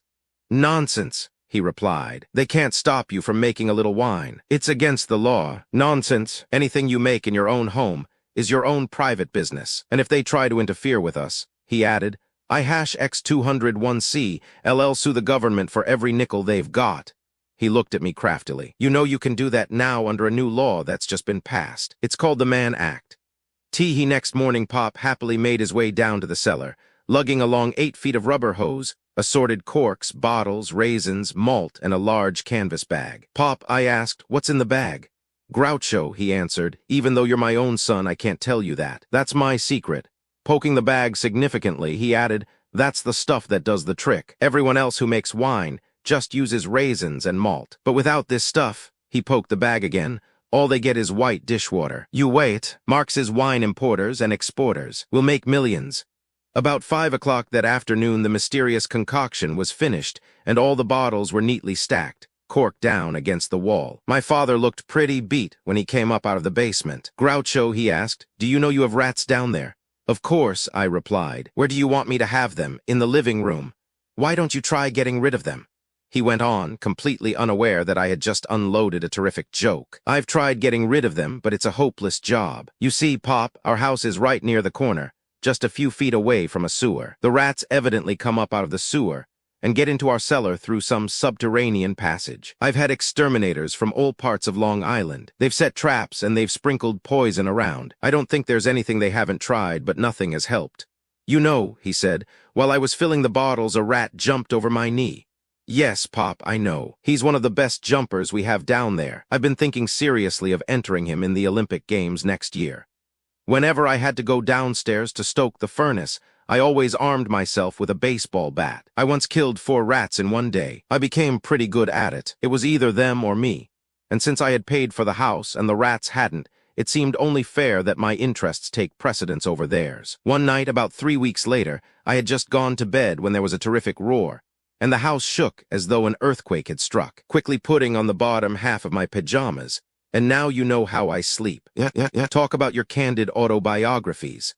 I rushed downstairs and joined the rest of my family who were making a mad dash for the front door. There was no one else in the street. That's odd, I thought. This must be a private earthquake. Apparently mine was the only house visited. We stood outside, quivering with cold and fright and fearful that the quake might play a return engagement. When day broke, we nervously crept back to our beds. Around noon, my father arrived. "What's the matter?" he asked. "You all look sick. Something happened?" "Pop," I said, "at 3 o'clock this morning an earthquake struck our house and we haven't had any sleep." "An earthquake? What you all need is a good, stiff drink of my wine," he said. "That's why I'm here. Today the 3 weeks is up and the wine is ready." He should have come a day earlier. What we thought was an earthquake was just my father's wine exploding. Broken glass and corks were strewn all over the cellar, and the wine was flowing as though it was New Year's Eve on an expense account. In addition to all the debris, a dozen rats were sleeping the sleep of the dead. At first I thought they were drunk, but there wasn't a hiccup in the group, so I assumed they were connoisseurs of wine and didn't care much for my father's vintage. I never did get to drink that wine, but during the 8 years we lived in the Great Neck house, we never saw a rat again. Although I have no way of knowing, I am now inclined to believe that the secret ingredient in my father's mysterious canvas bag was the first step toward the hydrogen bomb. Chapter 18, they call IT the Golden State, a T the end of our 8 ratless years in Great Neck.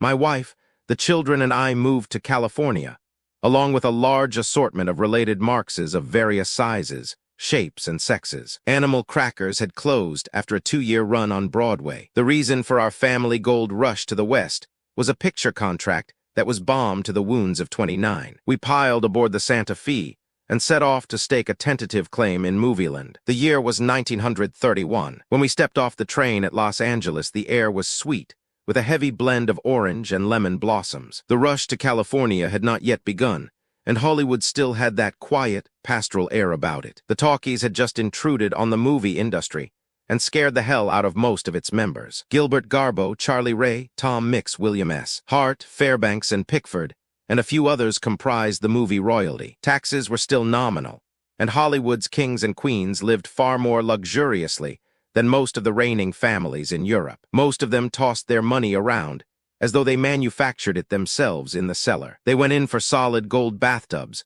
chauffeur-driven Rolls-Royces, champagne for breakfast, and caviar every 15 minutes. It was the kind of world that today only exists in the pages of movie magazines, and for the sons of a few Latin American dictators. There was plenty of talent in the top 20, but the rest got by mostly on their faces and their figures. Some of the girls knew the producers much better than their wives did. In time, many of them became the wives, and the ex-wives became agents or sold real estate. This was a never-never land that hadn't been paralleled since the red-hot days of Rome. The parties were lush, and so were most of the guests. No party was considered a success unless a number of the survivors were tossed into the swimming pool in their evening clothes, and I don't mean pajamas. Today's movie star is of a different breed. He's as well insulated against financial misfortune as the Rockefeller Foundation. He has an agent, a tax expert, a lawyer, and a business manager. If he behaves himself, he is allowed to have as much as $50 a week spending money. A good many of them are in oil, cattle, and real estate. I know 2 stars who own a sheep ranch in Australia. One of my friends owns a bowling alley, and if he happens to be between pictures, he spends his evenings setting up pins. Maybe I'm just out of circulation, but Hollywood today is one of the stuffiest and most dignified communities in the United States. The few names who do step out sneak off to Las Vegas, New York, or Europe. Most everyone hits the sack by midnight, either to be on the set bright and early the next morning, or to meet their tax man to learn the latest gimmick in capital gains. It's getting to be just like Philadelphia. Ben Franklin would feel right at home here these days. We first arrived here, nearly everyone still traveled on the Chief. This wasn't an Indian. The Chief was the crack train on the Santa Fe. Today, except for a few cowards, almost everyone flies. In those days, it took 17 hours to fly from New York to Los Angeles. And for an extra fee, you could get a berth and 2 sleeping pills. The planes were tri-motor Fords, and at times they made as much as 125 miles an hour, unless an engine flew off. When that happened, the company usually conceded that the trip had been a failure. There was an actor who was one of the brightest stars at a major studio, and he appeared mainly in pictures about flying. He was always the hero, and he always portrayed a fearless pilot who, in the last reel, ruthlessly mowed down dozens of the enemy planes. No one in all Hollywood was as brave as he was. It wasn't generally known, but he had never flown in a real plane. He was scared to death of them, and around the studio he made no secret of it. When he flew in a movie, it was always a double who did the dirty work. In the close-up, the audience was allowed to gaze upon our hero's grim profile, nonchalantly chewing gum as he contemptuously machine-gunned the him or the wily Oriental, depending on which war it was. This star had a dame in New York, but unfortunately the dame had a husband in Europe who cabled that he was soon returning to his loved one. At this news, she immediately phoned our hero and told him that if he expected to hold her in his arms, he had better forget about those 4 long, dreary days on the train and hop a plane. She said, "Look, if you fly all day at the studio for money, you can certainly fly one night for love." He had no answer to this, and I doubt if you have. The thought of his girlfriend's husband having the effrontery to return from Europe, just as he was about to visit the man's wife, filled him with despair and rage. Rage eventually conquered despair, and gave him the false courage he needed to embark on such a hazardous flight. I happened to be traveling on the same plane, but I regretfully add, not for the same reason. As soon as the plane left Burbank, our hero began to whimper like a toy poodle. Flying was moderately dangerous in those days, but the airlines were smart and had installed beautiful hostesses on each plane to keep the male passengers distracted. Our friend kept looking out the window, and as the ground receded, beads of perspiration began trickling down his clammy brow. "What's the matter, Delaney?" I asked. "By now you know why I use a pseudonym. Why do you keep looking out of the window and squirming in your seat? You're not afraid of the wild blue yonder, are you?" He looked at me with glazed eyes. "What's the first stop?" I said. "Phoenix, Arizona." "Well," he announced, "I don't know about you, but at Phoenix I'm getting the hell out of this crate."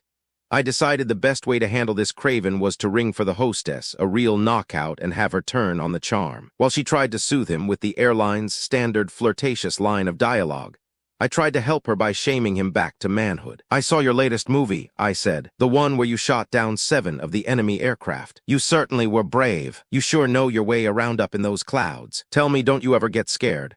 He looked at me, he looked at the hostess, and then he asked, "How long before we land at Phoenix?"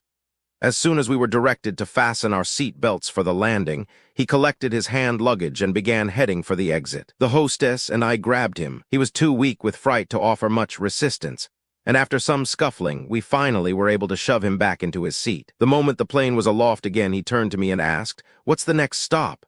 "Nashville, Tennessee," I answered. "How long before we get there?" "About 4 hours." I patted his shoulder reassuringly. "Unless, of course, we crash," he blanched. "Well, don't think we couldn't crash. Anyway, Nashville is my favorite town. I have a lot of friends there, and that's where I'm getting off. And there isn't a man or a woman on this death trap who can stop me." As the plane hit the ground at Nashville, he again made a grab for his effects. But this time, when they opened the door, I stood in front of him, blocking his passage. I now began shouting his name. It was a famous one. "If you get off here," I yelled, "every newspaper in America will be carrying this story tomorrow on the front page. Listen, you dope. The world thinks of you as a great hero, and you can't afford to let them find out otherwise. If the public gets wind of your yellow streak, it will kill you professionally. You'll be laughed out of show business. You might even have to go to work." At the mention of the word work, he paled. It had been years since he had poured gas into an Essex. "I'd rather be back at that gas station than up in this heap of junk," he yelled, trying desperately to push me out of the way. He was halfway out of the plane when help arrived in the form of the new hostess, wiggling her way up the boarding ramp. The first one was pretty, very pretty. This second one was almost beyond description. She was a combination of Garbo and Helen of Troy. I'm sure this embarrassing situation was an old story to her. for she immediately took over and began turning on all the oil, charm, and sex she had.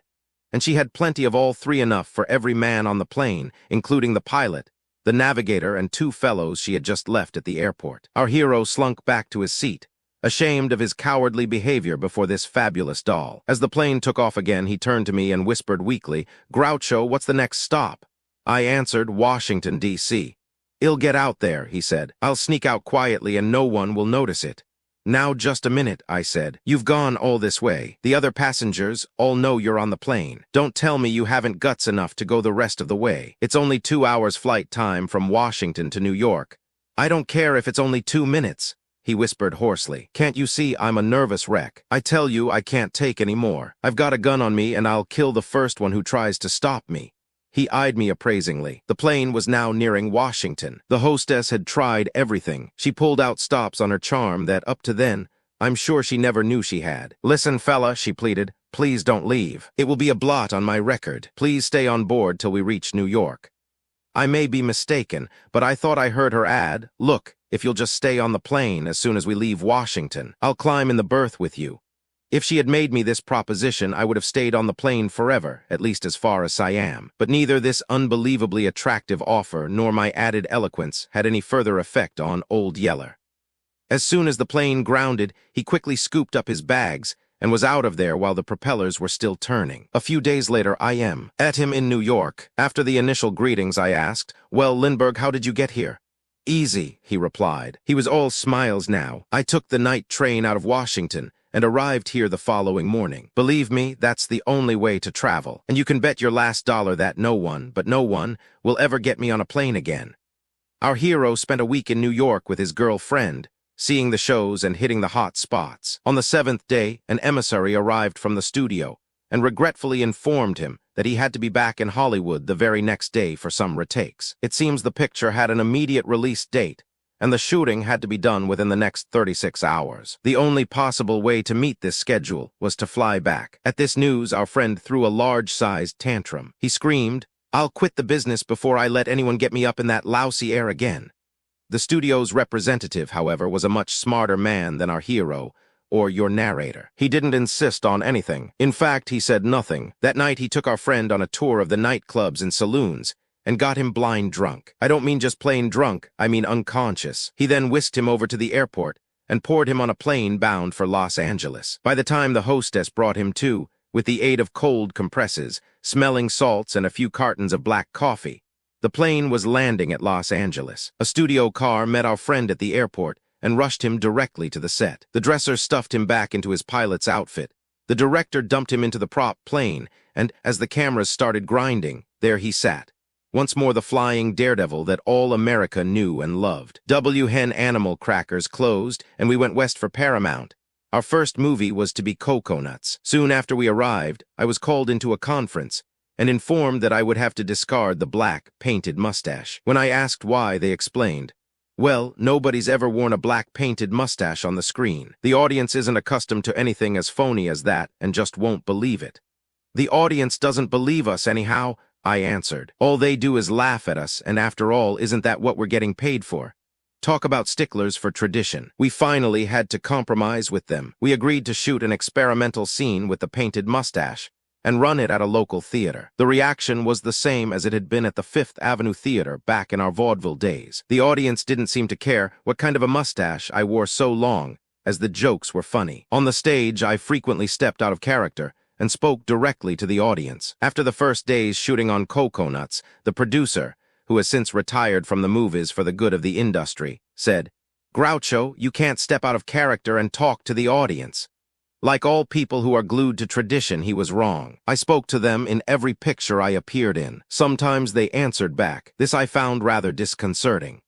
Nevertheless, the movie industry went on just the same, turning out its share of good and bad pictures, and nobody seemed to care whether I stepped out of character. Here are people who do nothing all their lives but fight progress or change. I'm sure it was their ancestors who hooted at the first self-starter and laughed loudly at the Wright brothers and their foolish attempts to get that contraption off the ground. I'm equally sure that farmers were pretty skeptical when it was patiently explained to them that plumbing didn't necessarily have to be out in the backyard near the pigsty, but could be brought right into the house where they lived. And many cows must have been indignant and outraged when the farmer's familiar horny hand disappeared and was replaced with an electrical device tied to their udders. Imagine how chagrined the barbers must have been when men first started using electric razors. Incidentally, if this beatnik trend toward the wearing of beards continues, it won't be long before both sexes will be sporting foliage. When that day comes, I predict there will be only one barber left in the whole world, and he will be in Seville shaving peaches. T.O. get about 20 years ahead of my story. I had somewhat the same experience when You Bet Your Life was first going to go on television after having been a radio show for several seasons. The first thing they asked me was how I would dress. I told them I would wear a regular suit of clothes, sit on a high stool and question people about their lives, just as I had been doing on radio. A blood brother of all the other obstructionists bobbed up and said, "Mr. Marx, you realize this isn't radio. This is television. And television is just the movies on a smaller screen. You've got to give them action. You can't just sit there like a bump on a log. This chap was a real wit. You've got to give them that funny walk and leap around the stage," he insisted. "Rubbish," I said. "Rubbish, rubbish," he exclaimed as he jumped up and down. "What kind of an answer is that?" "Not a very good one," I conceded. "But then you're no Ring Lardner yourself." "You mean you're just going to sit on a stool and not move at all?" he demanded. "Not a muscle," I replied. "But you can't do that," he insisted. "Now listen, you Brooks Brothers radical," I said. "I saw Sam Levinson the other night on TV. He wore a regular suit of clothes, stood in one spot and delivered a monologue. And when he finished, the audience yelled for more.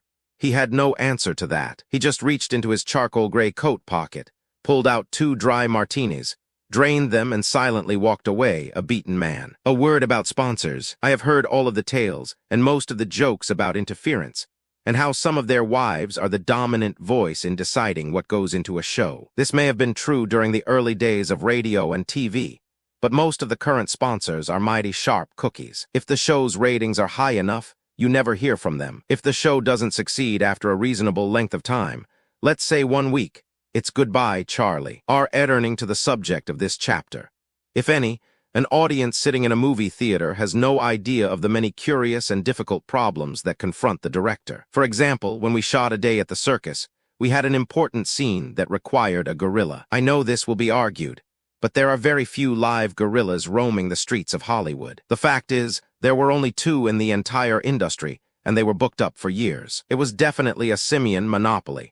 And I suggest that when the government gets through investigating the footsie-footsie relationship that exists between DuPont and General Motors, they might, with great benefit to the amusement industry, take a long look at the gorilla situation. Since we had neither the time nor the equipment to capture and train a live gorilla, we were obliged to engage an actor who specialized in playing these roles. Show business is the only profession extant where a man can earn a moderate fortune merely by standing inside a gorilla skin. The complications were many. It seems the actor we had engaged to play the gorilla had an agent, but he had no gorilla skin. We then discovered that the gorilla pelt also had an agent. The day the scene was to be shot, both agents were on the set to protect their interests and also to make sure they collected their commissions. It was an extremely hot day, and the intense lights on the set helped to make it even hotter. Mother Nature, with her customary slipshod design, had neglected to equip the gorilla with a window or any other form of ventilation. If she had, the gent inside the skin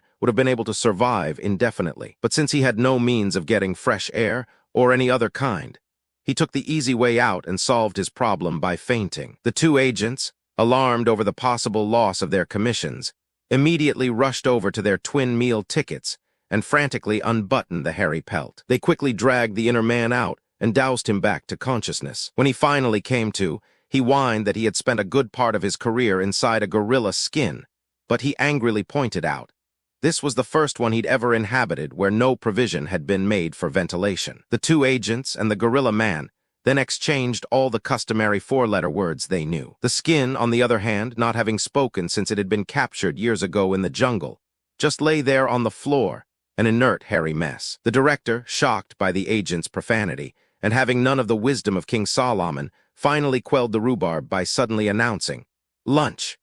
All during lunch, above the din of the circus strong man munching celery, the gorilla man could be heard vehemently arguing with his agent. He flatly stated that he had no intention of stepping back into that skin, unless some way could be found to provide him with a minimum amount of fresh air. The Pelt's agent sat quietly all dining lunch. However, he did warn the director that any attempt to tamper with his gorilla skin would be met with immediate legal reprisals from the Screen Gorillas Guild. The ape man, having dined elaborately on peanut butter and yogurt, excused himself from the table, saying it was time for him to go to the men's room. Apparently, he went there only on schedule.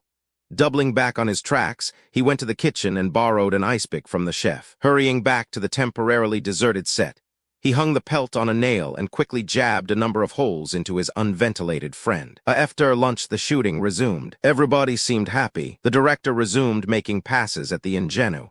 The gorilla was behaving like any other self-respecting working ape, and the two agents were now as thick as thieves, which, oddly enough, they were. They sat side by side, happily swapping animal reminiscences. They even decided that, the following year, they might go to Africa together on a safari and bring back some new skins for the ape man. They were so friendly that, at one point, the Pelt's agent volunteered to go to the studio commissary and see if he could round up a coconut or two for the actor inside the skin. Unlike working with real actors, practically everything was shot in one take with this ersatz gorilla. Around 4 p.m., the ape man was working so smoothly that the Pelt's agent began to grow suspicious. He finally walked over to the director and asked him to stop the cameras. "There's something screwy going on here," he said. "He's been in that skin for almost 3 hours, and he hasn't fainted yet. My experience has been that the man inside the skin always faints inside of 2 hours."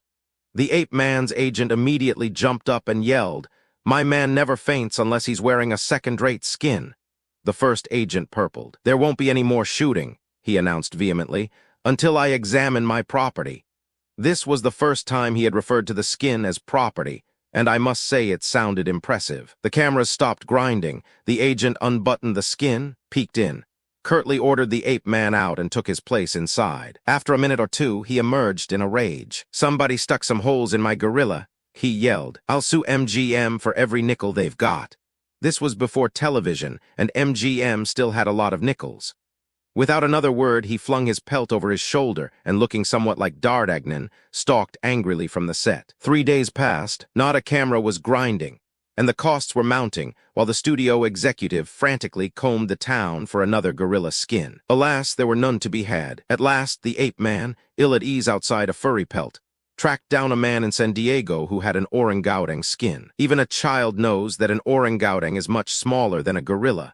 But strangely enough, the ape man didn't, and he impetuously bought it without trying it on. We gave him every chance to squeeze himself into the skin, but it was hopeless. When he finally realized he was too big for the Pelt, he broke down and cried like a baby gorilla. However, this was no time for sentiment. We were faced with reality, and also with the head of the studio. There was a picture to be finished, and we were obliged to engage a smaller monkey man who specialized in impersonating orangutans in and around San Diego. Moreover, because of the demands of the union, we had to pay the original ape man's standby salary, portal to portal, and psychiatric treatment. The first preview, nobody mentioned us. Our gifted performances went for naught. The audience had eyes only for the gorilla, but overcritical viewers complained that in some scenes the gorilla seemed to be larger than he was in others, and that this had definitely weakened the credibility of the love story. In the lobby, I explained to an irate group, most of whom were in on passes, that years ago this gorilla had worked in one of the early Tarzan pictures in Africa, and Blue Cross being unknown then, he had contracted a rare tropical disease. This virus, dormant for years, had suddenly sprung back to life halfway through the picture, and had shrunk all of his vital hormones. Thus the discrepancy in the gorilla's size. Like all glib explanations, this account seemed to satisfy nobody. Later, however, when the picture was released, the theaters were obliged to refund the price of admission to many gorilla aficionados who complained that they had paid not to see the Marx Brothers, but to see a full-sized gorilla, and instead they had been slipped a shrunken ape. /span/p/div/body. Chapter 19. Inside Hollywood for the advent of television. The word genius was tossed around the movie industry with all the careless abandon of a couch dancer wiggling her muscles at a carnival sideshow. I presume there were a number of them out there at that time, but I met only one. His name was Irving Thalberg. He was so gifted they even named a building after him at MGM. Like all big talents, he didn't need a building to perpetuate his memory. He died at the age of 37, And in the 17 years he worked in pictures, he cut a wide path for himself through the industry. If you think the word genius was an exaggeration, here are some of the pictures he made. The Big Parade Trader Horn Ben-Hur, The Divorcee Merry Widow, The Big House TD Style equals Border Style.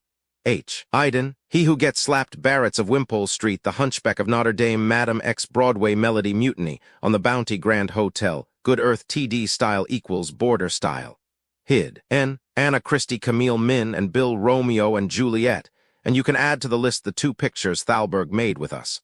A night at the opera and a day at the races. During our years in the movies, we made 14 pictures. 2 were far above average. Some of the others were pretty good. Some were deplorable. The best 2 were made by Thalberg. I remember the first time we met Irving Thalberg. Chico, as usual, had arranged the meeting over a bridge game. Thalberg said, "I would like to make some pictures with you fellows. I mean real pictures." I flared up. "What's the matter with coconuts, animal crackers, and duck soup? Are you going to sit there and tell me those weren't funny?"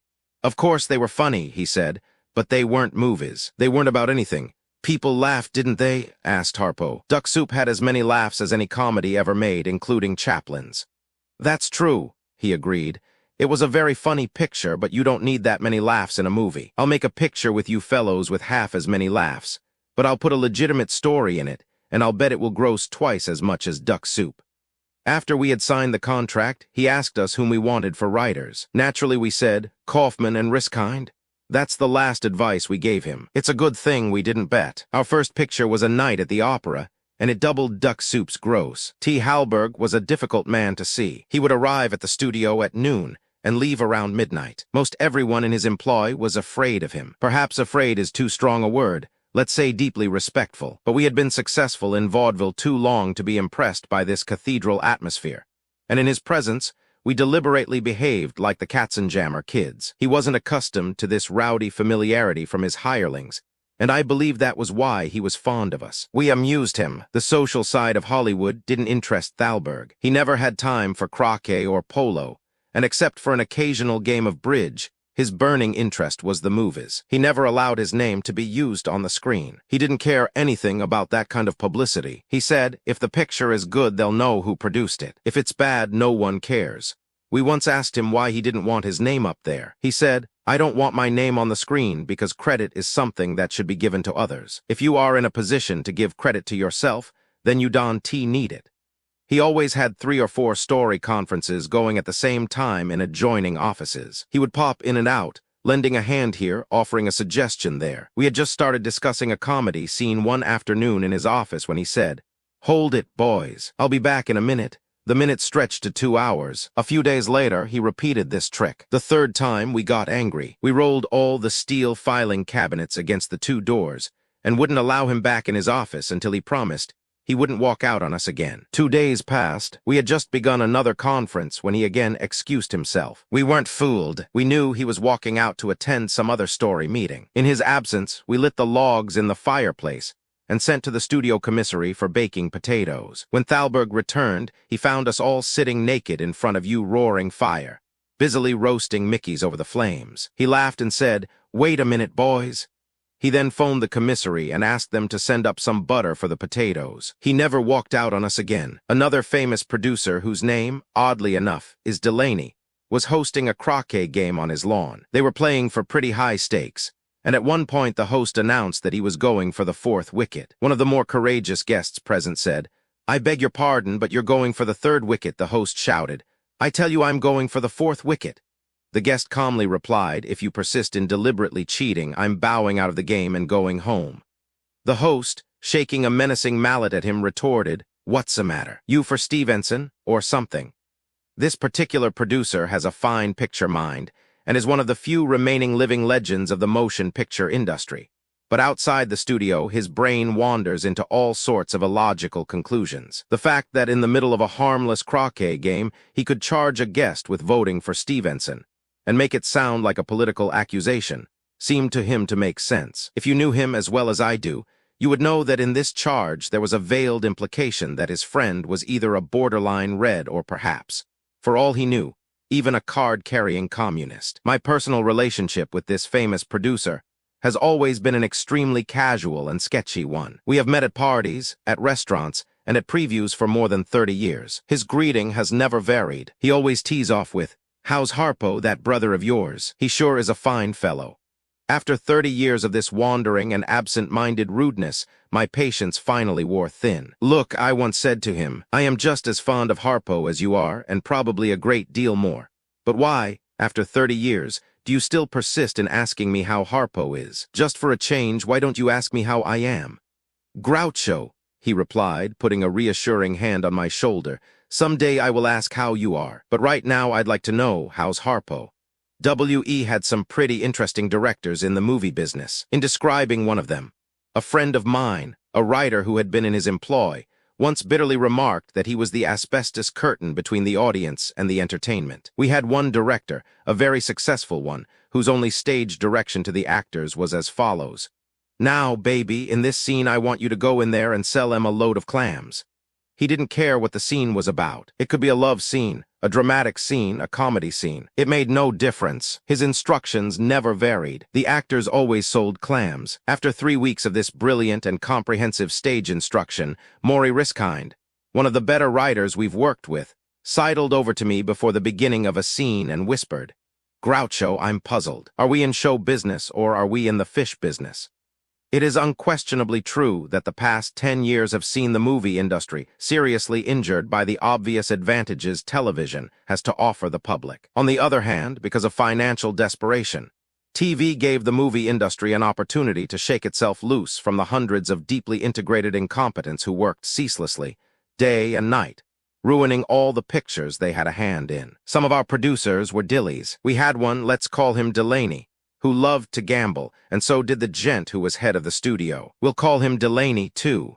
At one time, this particular producer was out of work, and none of the studios wanted his services. To make it worse, he owed the top dog of our studio around $30,000 in gambling debts. The head man, being no fool, except when it came to producing movies, realized there was very little chance of his ever collecting this debt unless he gave the unemployed producer a job at his studio. The next thing we knew, the head man engaged his gambling friend to produce one of our movies. I will now briefly give you a day in the life of this producer. But first, I had better describe him. He was a large, soggy man with a drooping belly, which he constantly kept pushing up with both hands, as though fearful it might fall on the floor and get stepped on. He had a large, loud, angry voice which he only employed when he was absolutely certain he didn't know what he was talking about. He had a classic ignorance of the importance of a story.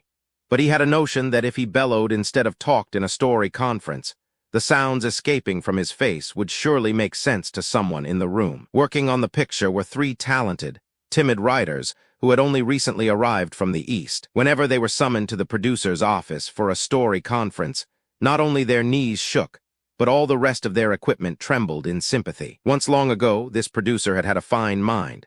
But by the time they slipped him to us, he had dissipated it away and was now just a huge, hollow shell. He ate like a pig, guzzled his booze, and played the dames relentlessly. Fortunately for the girls, in most cases unsuccessfully. It was the custom for the studio employees to arrive at 9 in the morning. Our hero would roll in around 11, complete with a jumbo hangover. On arriving, he would immediately pick up the phone and call his wife. She would then relate in detail whatever juicy tidbits of scandal she might have garnered since he left that morning. After having been apprised of all the loose dirt around town, he would rise, push his stomach back into place, and head over to the top man's office for a few hands of gin rummy behind locked doors. By the time he returned to his office, it would be close to 1 o'clock and time for lunch. The studio commissary's excellent cuisine didn't please this porcine epicure, so he usually repaired to a very expensive restaurant some miles away. Here he would belt a small seidel of martinis, a plate of hors d'oeuvres, 2 different kinds of meat, assorted vegetables, coffee, and a brace of brandies. He would then climb into his unpaid-for Cadillac and return to his office, full of indigestion, gas, and malice. Around 2:30, his insides rebelling, he would drain a beaker of bicarbonate. His belches would now begin to resemble the sounds of a large oil well that had just come in. By the time the various noises had subsided, it would be 3 o'clock and time for a siesta. Around 4, he would wake up and bellow for his 3 timid writers who had been sitting in the outer office for hours, apprehensively waiting for his summons. They would be ushered in by a very pretty young secretary, with whom our friend hoped soon to have an affair. He would then reluctantly read whatever dialogue The writers had sweated out that morning. After he had read the scenes, he would shake his head, look at the three writers pityingly, and resume shaking his head. Then there would be 10 minutes of ominous silence, followed by 10 minutes of shouting and pounding on the desk with both hands. When he had all the objects on the desk dancing up and down in unison, he would cry, "It stinks, it stinks." Then he would put his head in his hands and just sit there, quietly glaring at the three Eastern writers who had come all the way to California to find happiness. When the silence became unbearable, the writers would look at each other and then, as though on signal, they would rise, pick up their rejected scenes, and silently slink back to their hutches. Naturally, they were unhappy with their producer's reaction, but the knowledge that they had escaped with their lives gave them the strength they needed to survive another day. I hasten to add that this monster was not the average Hollywood producer. He stood alone in his field. T here was a producer at another studio who was getting $2,000 a week. But unlike the one I just described, this one was a gentleman and a student, but unfortunately not of the movies. He had no vices. He didn't drink, he didn't smoke, and he was true to his wife. His only claim to fame and his job was the fact that he had read all of the biographies of Lincoln and had a large oil painting of him hanging in his office. He knew more about the great emancipator than Ida Tarbell, Carl Sandburg, Raymond Massey, and Mrs. Lincoln combined. In a story conference, no matter what the problem, he would patiently listen to all the writers' suggestions and solutions. After everyone had said his piece, he would silence the meeting, stand up, and then gravely deliver a long, windy discourse on some trivial incident in Lincoln's life. While he spoke, a slight smile would steal across his face. This was to show his listeners that he had many of the qualities of Honest Abe: patience, fortitude, and a quiet sense of humor. His homely little anecdote finished, the conference would disperse in an orgy of admiration for this quiet little man who could talk so interestingly and intimately about our saintly president. As they trooped out, completely forgetting what they had originally come to his office for, you could hear them saying, "What a wonderful man. Yeah. So interesting. You know, in a way he reminds you a lot of Lincoln." This faker was at the same studio for many years. He made all kinds of movies, all of them indifferent. But how could you fire a man who reminded you so much of our martyred president? Whenever his name came up, somebody was sure to say, "It's true, he does make lousy movies, but boy, doesn't he remind you of Lincoln." Incidentally, in all his years at the studio, the one movie he never made was The Life of the Great Emancipator. That picture was made by another studio. It was a magnificent job, but financially it turned out to be a colossal failure. If you must have a moral, remember that when your back is against the wall and you're in deep trouble, just drag out some obscure subject you've secretly been boning up on for years, and let everyone have it right between the ears. And not all the movie people in this chapter need to be nameless. There were the Delaney brothers, for example, whom I will call Warner for the sake of brevity. Some years ago, I received a letter from my attorney. It was addressed to me, but sent to him. You see, in Hollywood, no one gets his own mail. It's always sent to one's attorney, doctor, business manager, or agent. If you get any mail from your dentist, you don't even answer it. You just send him your few remaining cavities, and he plugs them up and sends them to your lawyer. It's all very confusing. The letter I started to tell you about was from the Warner Brothers legal department. They were pretty angry. It seems we were about to start a movie called A Night in Casablanca. 5 years earlier,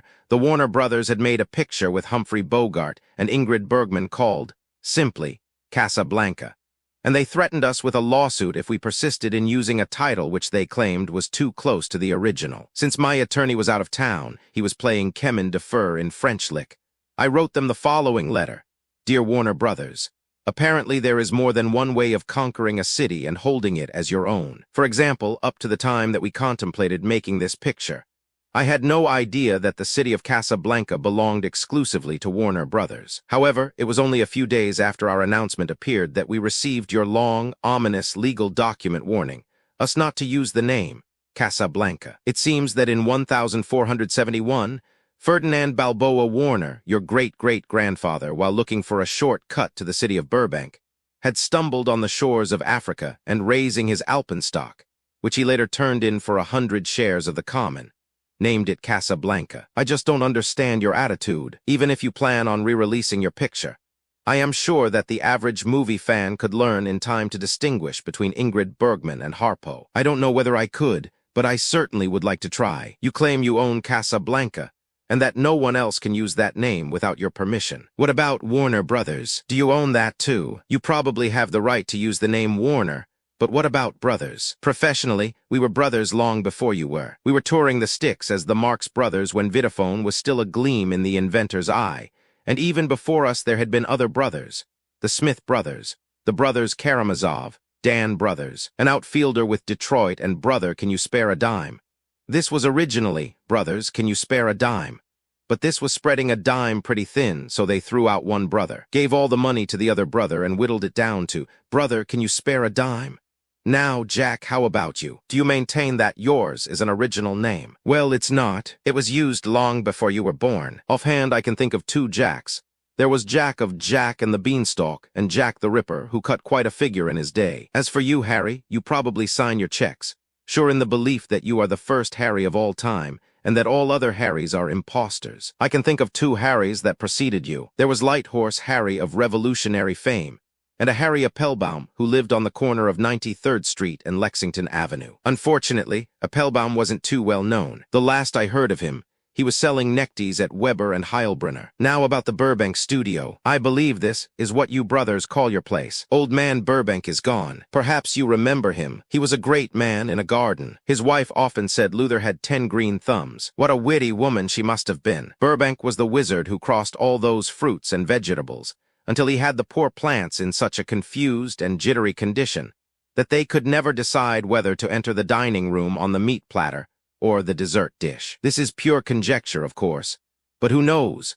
Perhaps Burbank's survivors aren't too happy with the fact that a plant that grinds out pictures on a quota settled in their town appropriated Burbank's name and uses it as a front for their films. It is even possible that the Burbank family is prouder of the potato produced by the old man than they are of the fact that from your studio emerged Casablanca, or even Gold Diggers of 1931. This all seems to add up to a pretty bitter tirade, but I assure you it's not meant to. I love Warners. Some of my best friends are Warner brothers. It is even possible that I am doing you an injustice, and that you, yourselves, know nothing at all about this dog-in-the-wanger attitude. It wouldn't surprise me at all to discover that the heads of your legal department are unaware of this absurd dispute, for I am acquainted with many of them, and they are fine fellows with curly black hair, double-breasted suits, and a love for their fellow man that outsaroyans Saroyan. I have a hunch that this attempt to prevent us from using the title is the brainchild of some ferret-faced shyster,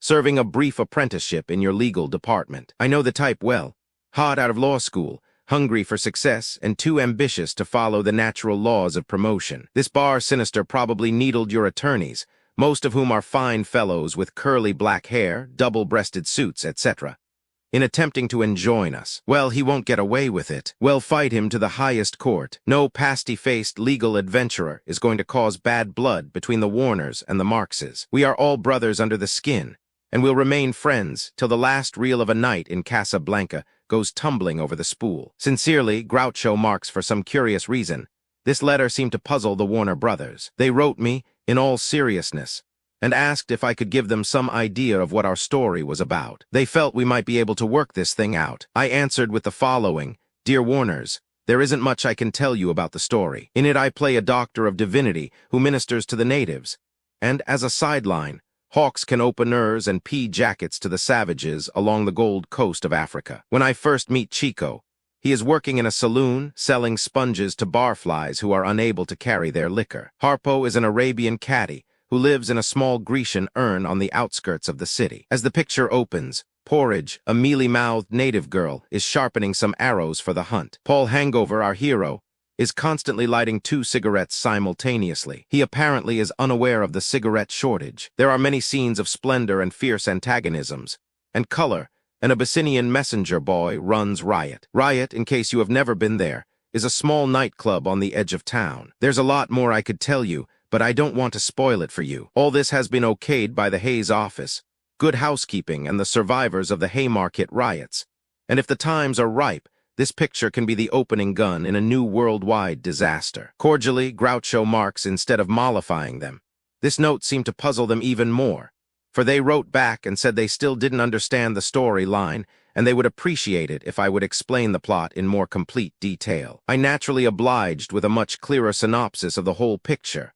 Dear brothers, since I last wrote you, I regret to say there have been some changes in the plot of our new picture, A Night in Casablanca. In the new version, I play Bordello, the sweetheart of Humphrey Bogart. Harpo and Chico are itinerant rug peddlers who are weary of laying rugs and enter a monastery just for a lark. This is a good joke on them, as there hasn't been a lark in the place for 15 years. Across from this monastery, hard by a jetty, is a waterfront hotel, chock full of apple-cheeked damsels, most of whom have been barred by the Hayes office for soliciting. In the fifth reel, Gladstone makes a speech that sets the House of Commons in an uproar, and the king promptly asks for his resignation. Harpo marries a hotel detective.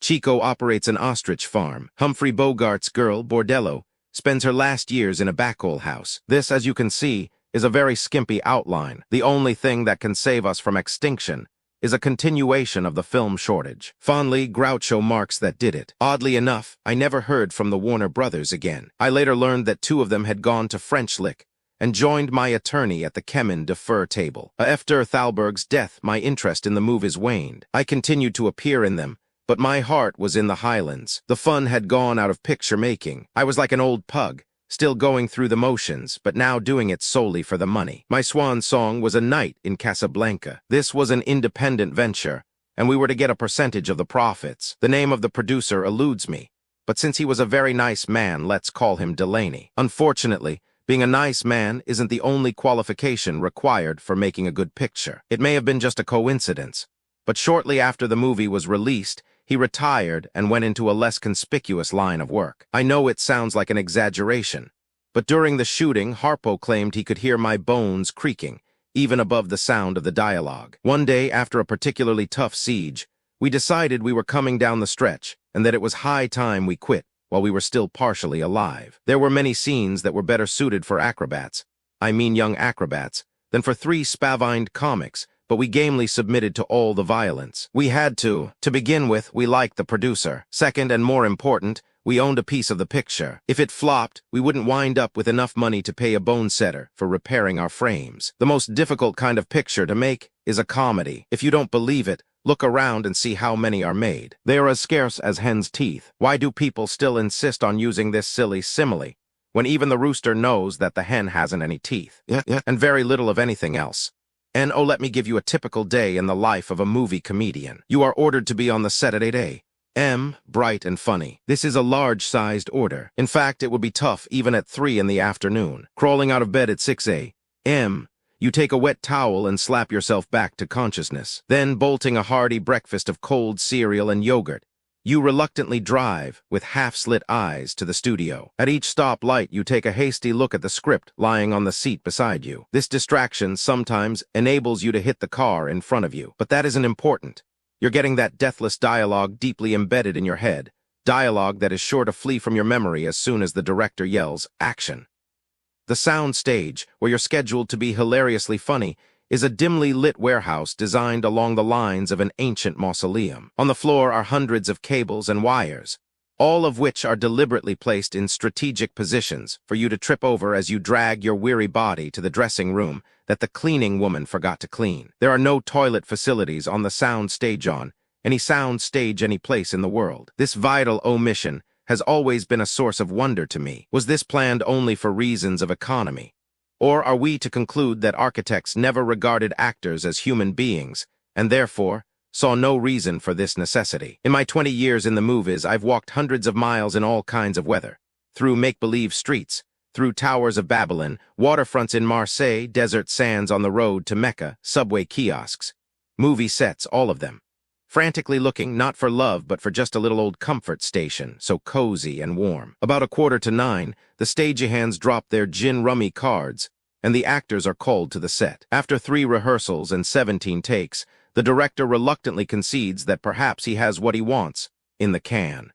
This is in no way related to the lavatory like I was just discussing. Tee shooting continues from 9 to 6, with time out for a hasty lunch. Afterward, everyone returns to the set testy and querulous, except the stagehands who regard the whole production as a personal intrusion on their gin rummy game. If you're lucky enough not to be in the first shot, you go to your dressing room, which still hasn't been cleaned, and brush up on the afternoon's dialogue. Having mastered this, you decide to lie down for a few hasty winks. You have just dropped off and are now dreaming that you are under a coconut tree on the island of Bali. with Shirley MacLaine dancing the dance of love just for you. When the head of the publicity department bursts into your bower accompanied by 2 syndicated columnists, all they want from you is about 40 minutes of sparkling monologue. If they can get this, they'll have enough copy for their next day's columns, which will leave them free to spend the afternoon at Santa Anita. The unit manager now informs you that they are ready for you on the set. The director orders you to have your face freshened. The makeup man then proceeds to slap you with a wet sponge. This is particularly pleasant on those many days when you're running a temperature. The afternoon grinds on, and by 6 o'clock no one cares anymore what's been shot or how. All the cast wants is to clear out of there, go home, eat dinner and drug themselves to sleep for the next day's shooting. At 6 everyone rushes for the exit. Everyone except the stars, the producer, and the director. This weary group now drags itself up 2 flights of iron stairs to a projection room to view the scenes the director massacred the previous day. It is an unwritten law in the movie industry that the projection room must always be 2 flights up an iron stairway. The first scene we look at isn't too bad. In fact, it's quite good. It has only one defect. Chico's head is missing. It seems the cameraman who covered Chico had a hangover and couldn't get his big brownie focused on the spot he was aiming at, namely Chico's head. When all the scenes have been shown, the lights go up, and everyone looks at everyone else accusingly, except the producer who has silently crept out long ago to finalize his plans for going into some other business. A.N.D. now back to reality, and a night in Casablanca. It was the last week of shooting, to complete the picture on schedule, otherwise we were told it would run far over budget.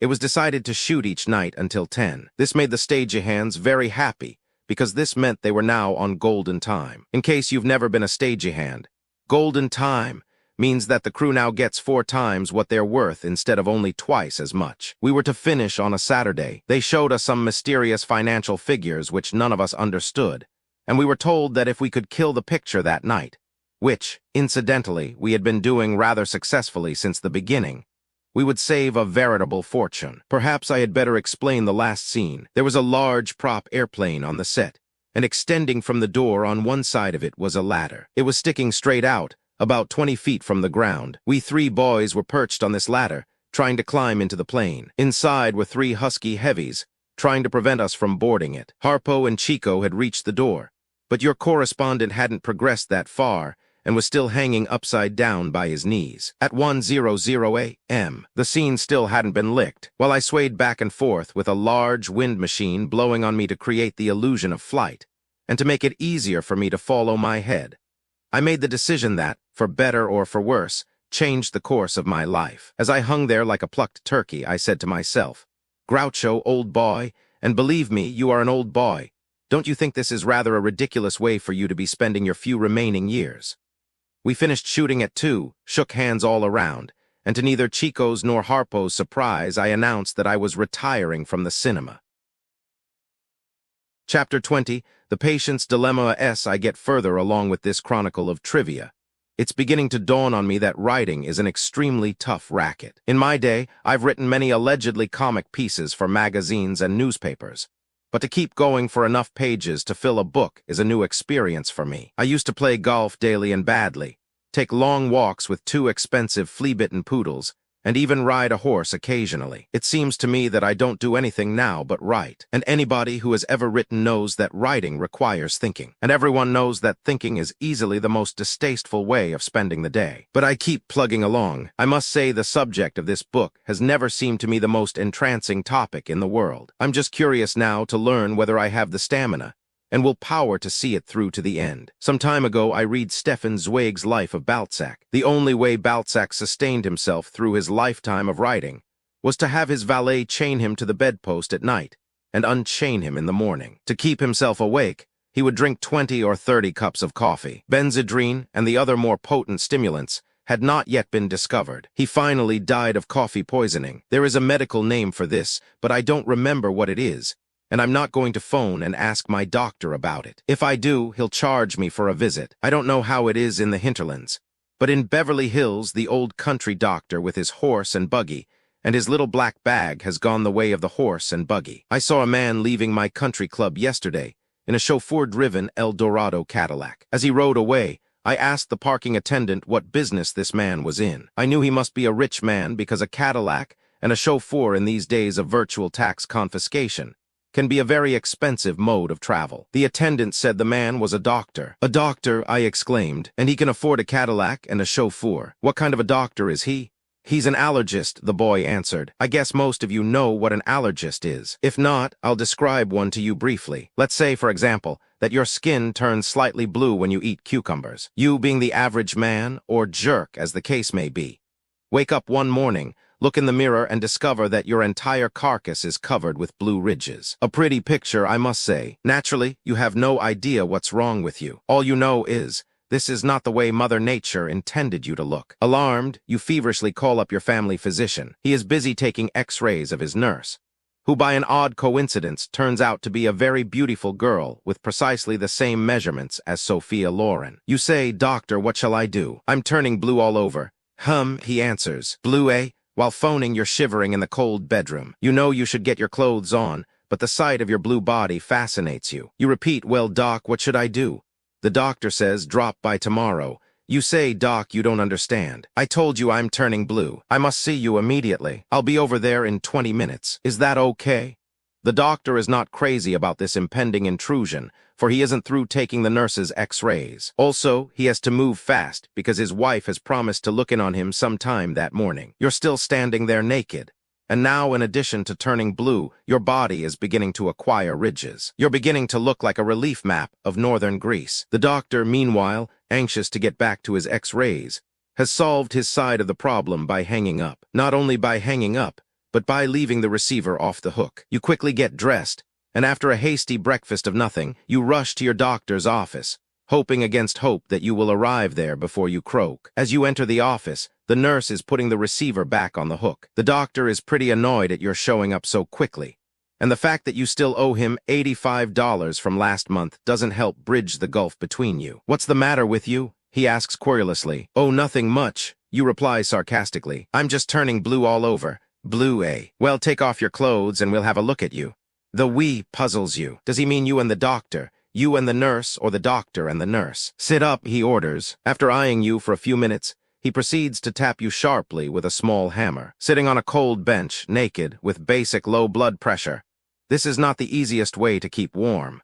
He says, "Something is definitely the matter with you. You're blue all over. Now there's a hot piece of news. Your gardener, to whom you also owe money, could have told you that." Meanwhile, the nurse is getting pretty impatient, and at a nod from her the doctor says, "I'll get right to the point. I can't do anything for you. What you need is an allergist." "An allergist? I thought you were a doctor," you reply. "I am a doctor, but this is not my field. Let me explain it to you. There is evidently something that doesn't agree with you. You say, 'Let's keep my wife out of this.' This isn't much of a joke, but you must remember he isn't much of a doctor." "No," he shakes his head impatiently. "I mean there's something you eat that doesn't agree with you." "There is nothing I eat that agrees with me, but what's that got to do with my turning blue?" "We'll have to take some tests to find out what you should avoid." You think to yourself, "What I should avoid is this quack." But since you're naked, you are obviously in no position to defend yourself, so you decide to let sleeping docs lie. As soon as you get your clothes on, the doctor hands you an elegantly engraved card. It reads, "Dr. Hugo Schmaltz, allergist." Dr. Schmaltz is a leader in his field, he says. "A good man. Yeah. World famous. Yeah. Vienna, you know. Oh, by the way, be sure to tell him I sent you. You know what that means. It means he's getting a cut of whatever Schmaltz soaks you." Sophia Loren then makes an immediate appointment for you to see Dr. Schmaltz. 10 minutes later, you're over at Schmaltz's Allergy Emporium. The doc is about 5'3", and his Adam's apple is almost the same size as his head. From his looks, you're sure he's wanted in Vienna and perhaps all over Europe. Not by his former patients, but by the police. "Well, Mr. Marx," he says, "what brings you here? Now there's a great beginning for a world-famous allergist. Why don't you take off your clothes and we'll have a look at you?" To idle away the time while you're undressing, he asks, "What seems to be the trouble?" "Oh, nothing much," you chuckle. "I'm just turning blue all over." Blue. HMMMM. This news seems to unsettle him. Apparently, some of his past experiences with blue patients haven't been happy ones. Then he fools you. You thought he was going to bring out the little hammer. Not Schmaltz. He's from Vienna. He brings out a stethoscope. He doesn't use it on you. He just hangs it around his neck. He probably thinks this makes him look more like a doctor. "What have you been eating?" he asks. "Well, you begin. I had nothing for breakfast." "Yeah. What did you have for dinner last night?" he interrupts. Let's see now. There was Norman Krasna and his wife, Mr. and Mrs. Nunnally Johnson and the Sheikmans. His tone grows sharper. Maybe I don't make myself clear, he says. Tell me everything you ate last night. Oh, you say. Well, I had spaghetti and meatballs, some frozen fish sticks, and a cucumber salad. And how often do you have cucumber salad? He inquires. But before you can answer, he starts walking around the room, humming to himself. Cucumbers and fish sticks. Cucumbers and fish sticks.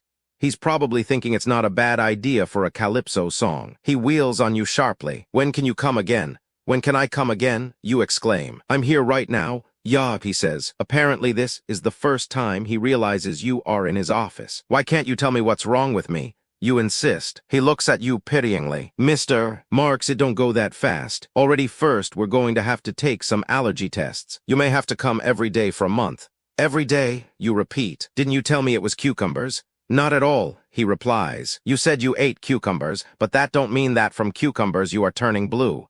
This makes sense to you. Everyone knows that cucumbers are green. But you continue hopefully. Well, I letter 7E3LL just cut out cucumbers.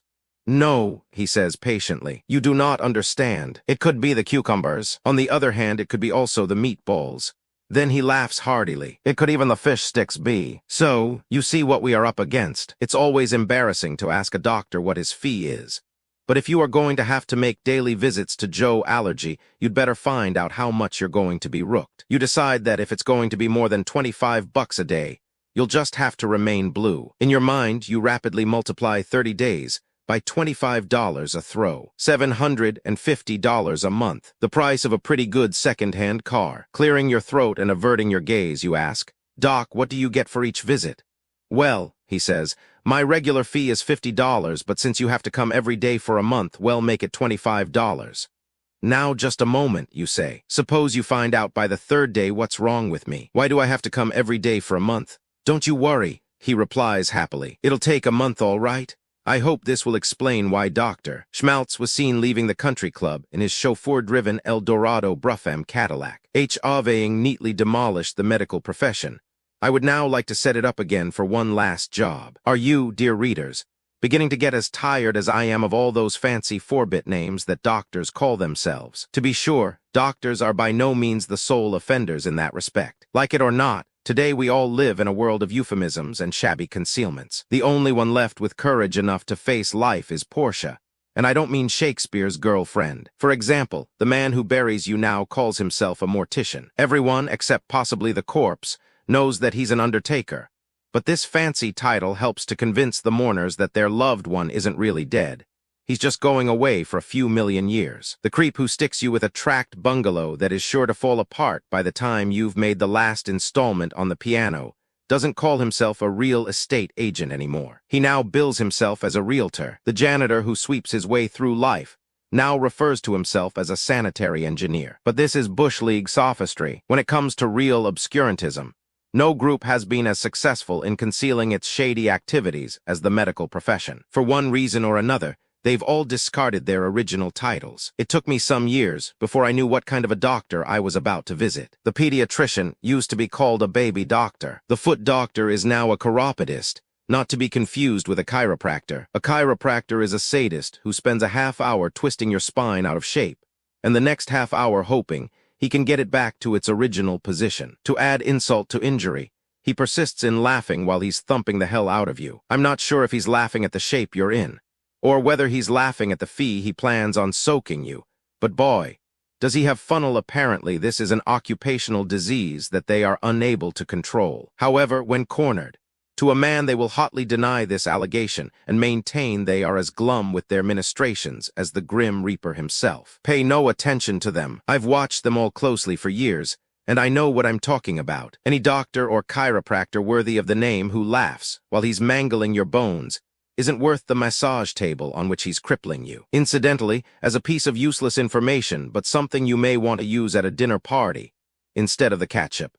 The only difference between a chiropractor and an osteopath is that the chiropractor's title is longer. This gives the osteopath a decided advantage. Having the shorter name enables him to share his office with another osteopath, thereby splitting both the rent and your spine. I'd hate to tell you how old I was before I found out that a gynecologist is a medic who does mysterious things with women. There are people in other walks of life who also do mysterious things with women, but as yet I haven't found out what they are called publicly. Do you, dear reader, know what a proctologist is? Well, I do. Let's not explore that subject. The dentist now bills himself and you as an orthodontist. He too is of the Happy Joe breed. Unlike the chiropractor, he doesn't laugh out loud. He just looks at you and smiles pityingly as you sit there helpless, with your mouth full of his tools, any one of which could pierce the hide of a rhinoceros, while gaily drilling his way through to the back of your head. I always imagine he's looking for a short cut to India. He tells you a whole series of jokes which he's forgotten you told him the last time you were there. Before you leave, he informs you that your breath is none too good. To remedy this, he suggests you do what he's doing. Try eating nothing but whole wheat bread and raw vegetables for the next 3 months. As you turn to say goodbye, 3 of his teeth fall out. It's rather ironic, but the most important doctor, the one who has prevented more shotgun marriages than all the irate fathers in the world combined, is the abortionist. Unlike all the other medical charlatans, he doesn't stoop to sail under false colors. He proudly waves his banner on high. His profession may be a furtive one, but he has the courage of his convictions, and believe me, the one I'm referring to has had a number of those. What is it about medicine that makes all medical practitioners so ashamed of their work? Why do they insist on plying their trade under baffling pseudonyms? Why don't they revert to the names they originally used? In those dear, dead, simple days of yore, I knew that if I was getting a pedicure, I was having my toenails clipped by a foot doctor. From a foot doctor to the subject of love is quite a jump, but watch how easily I do it in the next chapter. /span/p/div/body. Chapter 21. Why do they call it love when they mean sex? I hate to start talking about matrimony, love, and courtship. I believe I've got them in the reverse order, but it really doesn't make too much difference unless you're in love. Since I have 3 children, it's fair for you to assume that I have been married, although I have heard of exceptions to this rule. I'm not crazy about embarking upon this subject. There's no other topic in the history of mankind that has been raked over, plowed under and beaten to death as steadily as the holy bonds, not to mention the unholy ones. No magazine worth its editor has ever appeared on the newsstands without at least 2 definitive articles on marriage and courtship, frequently written by a group of celibates or virgins, if any. No daily newspaper can survive without an advice to the lovelorn column.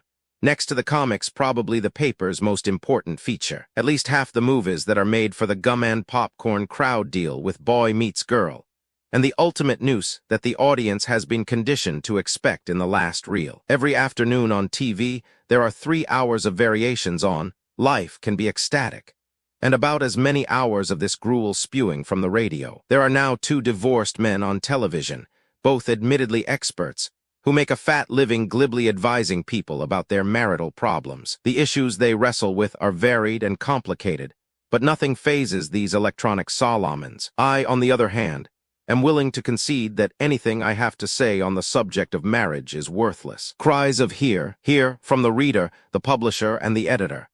I have neither the equipment nor the experience to discuss this subject intelligently. If you want the real lowdown, hot from the paddock, I suggest you go to the public library and bone up on Shakespeare, Ovid, Casanova, and Freud. However, if you can't wait, skip all the experts and just dig deep into the heart of craft-ebbing. My first marriage took place in Chicago. We had the license and $2, and we could have been married quickly and unobtrusively at the city hall. But my bride insisted on some sort of a religious atmosphere. Anybody who's ever been married knows that, at that stage of a romance, the groom, feverish with desire, is willing to concede anything. I don't know if Chicago has changed for the better, but we were grilled by 5 men of the cloth before we found one who would consent to perform the ceremony. It seemed the 5 who turned us down had religious objections because we weren't of the same faith. Moreover, when they discovered we were both in show business, they hastily steered us to their front door. Most people speak disparagingly of marriage. It is constantly held up to ridicule on television and radio. At stag and bachelor dinners, the language hurled at the groom would shock the madam of a coal house. I don't want to be irreverent, but I think you will all agree that whoever created sex certainly knew his business. Though everyone is crazy about it, those who are not are beneath contempt and will bear watching.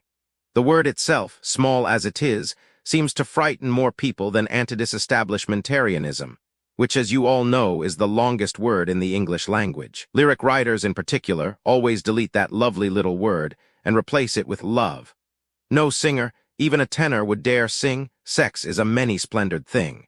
With this title, the song would sell in the millions, but the singer would be tossed in the clink by some morals committee. The charge, inciting the public into doing what comes naturally. L'Ove covers a multitude of emotions and attitudes. I believe you can love God, a child, your next-door neighbor, or his wife, choice of one, or even a poodle. But love in marriage is never clearly defined. When people see a young couple aimlessly strolling arm in arm, oblivious to the whole world and as close together as two bananas on the same stalk, they invariably exclaim, "My, what a charming pair."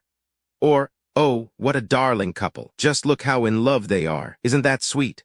Well, here's where good old Groucho, the expert on nothing, sticks his foot in his mouth and bares his soul to a hostile world. They call it love, but to be honest about it, in most cases it isn't. It's just two people who find each other sexually attractive and hope, with luck, to soon be lying in each other's arms. I wonder how crazy this particular Romeo would be about this particular Juliet if she were bow-legged, knock-kneed, and had her bust manufactured in Akron, Ohio. Asterisk, let's say she had crow's feet under her eyes, and he had crow's feet. I wonder how strong their love would be then. Unless, of course, they both happen to be crows, in which case they would be irresistibly attracted to each other. I don't deny that even ugly people get married. Take me, for example.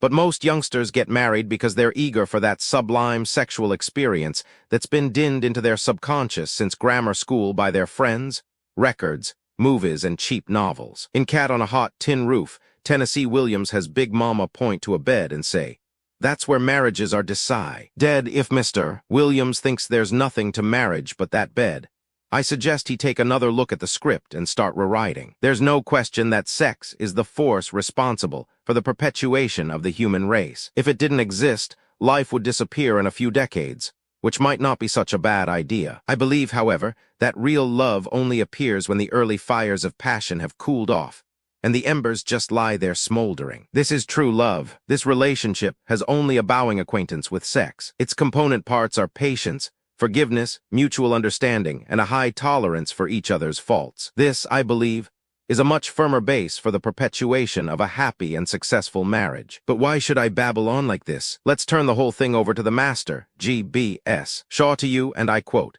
"When two people are under the influence of the most violent, most insane, most delusive, and most transient of passions, they are required to swear they will remain in that excited, abnormal, and exhausting condition continuously until death do them part." N.O. that Mr. Shaw and I have defined love and wrapped it up in a small, neat, inaccurate package. Let's proceed. I believe that loneliness is responsible for more marriages than that old come-on, sex. I've read ever so many biographies describing the velvet-lined life of the lucky bachelor. But don't you believe it? A friend of mine named Devlin, a blood brother of Delaney, once told me rather regretfully that had television and frozen dinners been around during the days of his courtship, he would never have married. There is just enough truth in his statement to lead me to believe that he wishes he had never been hooked. Silly boy, he doesn't realize that no matter how many frozen dinners he downed, or how many TV sets he had in his apartment, he would still be lonely. Frozen dinners are a wonderful invention, but they hardly take the place of a lovable woman at your side, clutching you hungrily. If I had to reduce it all to one sentence, maybe this would be it.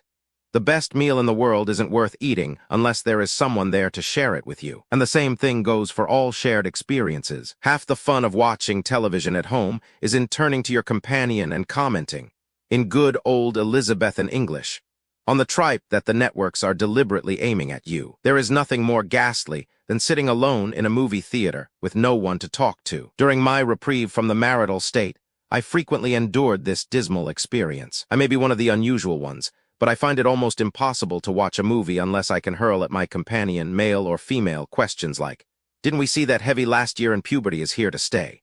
Or, "I forgot who directed this stinker. What's his name?" Or, "Do you think she's really guilty?"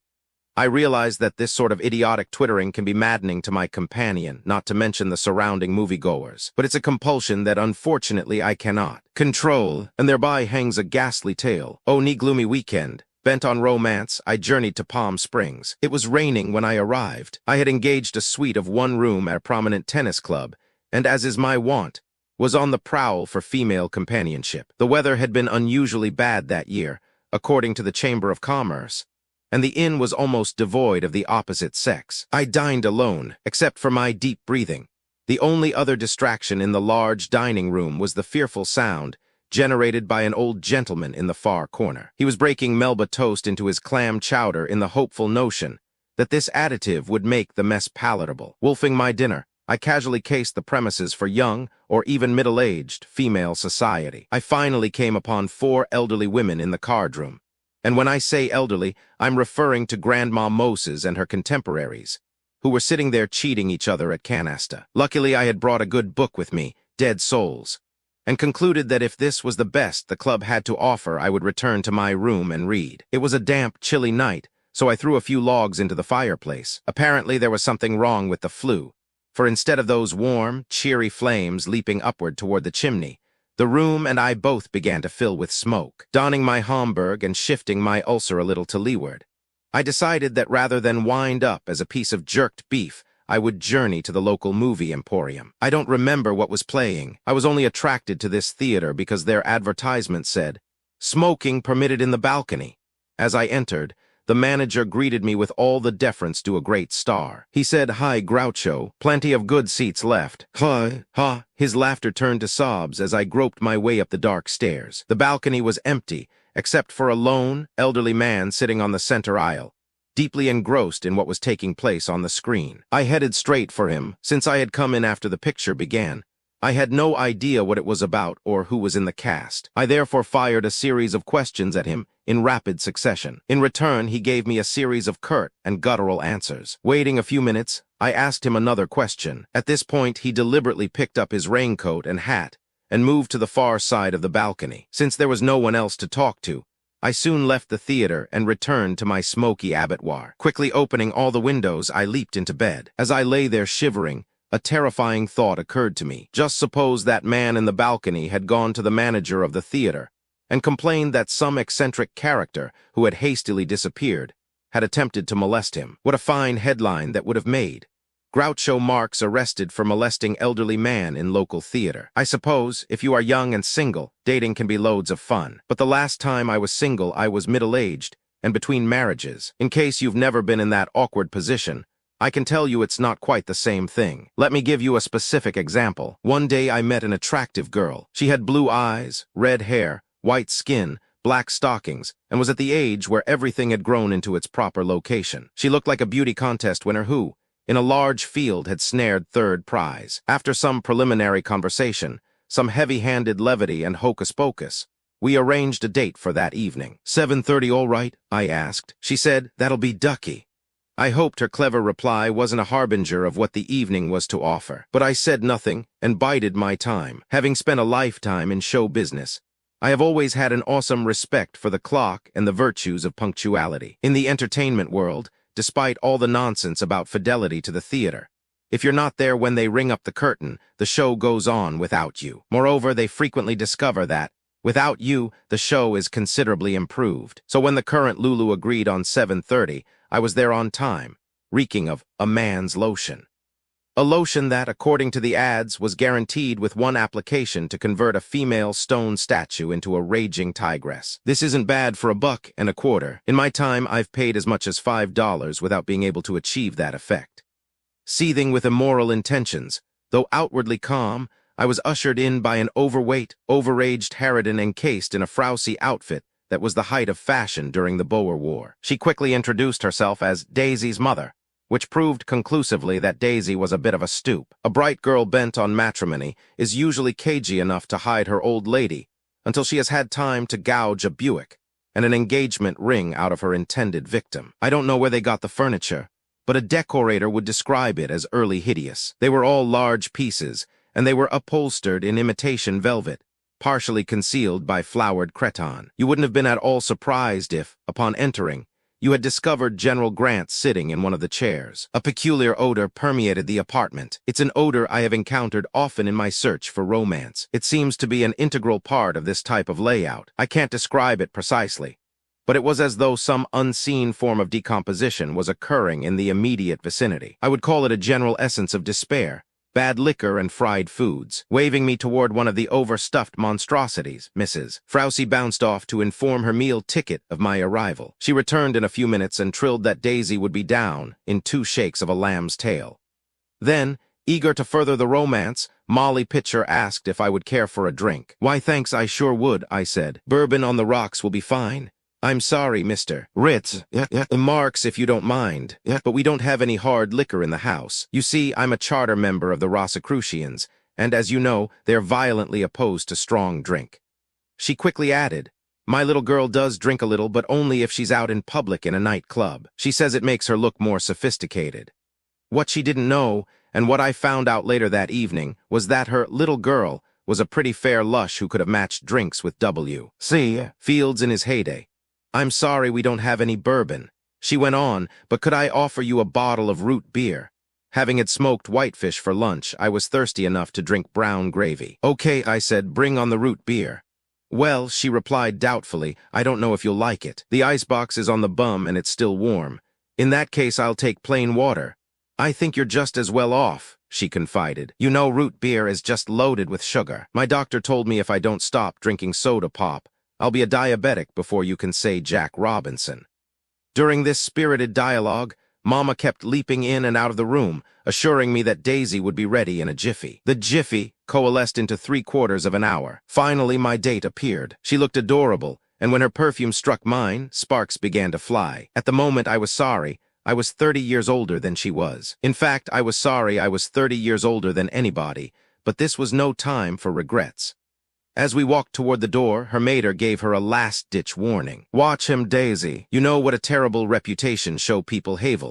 This remark broke the mother up, and, as we departed, the cackling of this weather-beaten battle-axe could be heard all the way to the car. W.E. soon arrived at the nightclub, where the maître d' escorted us to a front table with all the bowing and scraping due one in my position. To make sure this phony deference didn't evaporate too quickly, I grudgingly slipped him $3. Before the waiter could open his mouth to say good evening, Daisy ordered a straight whiskey. No ice, no water, no soda, no twist of lemon.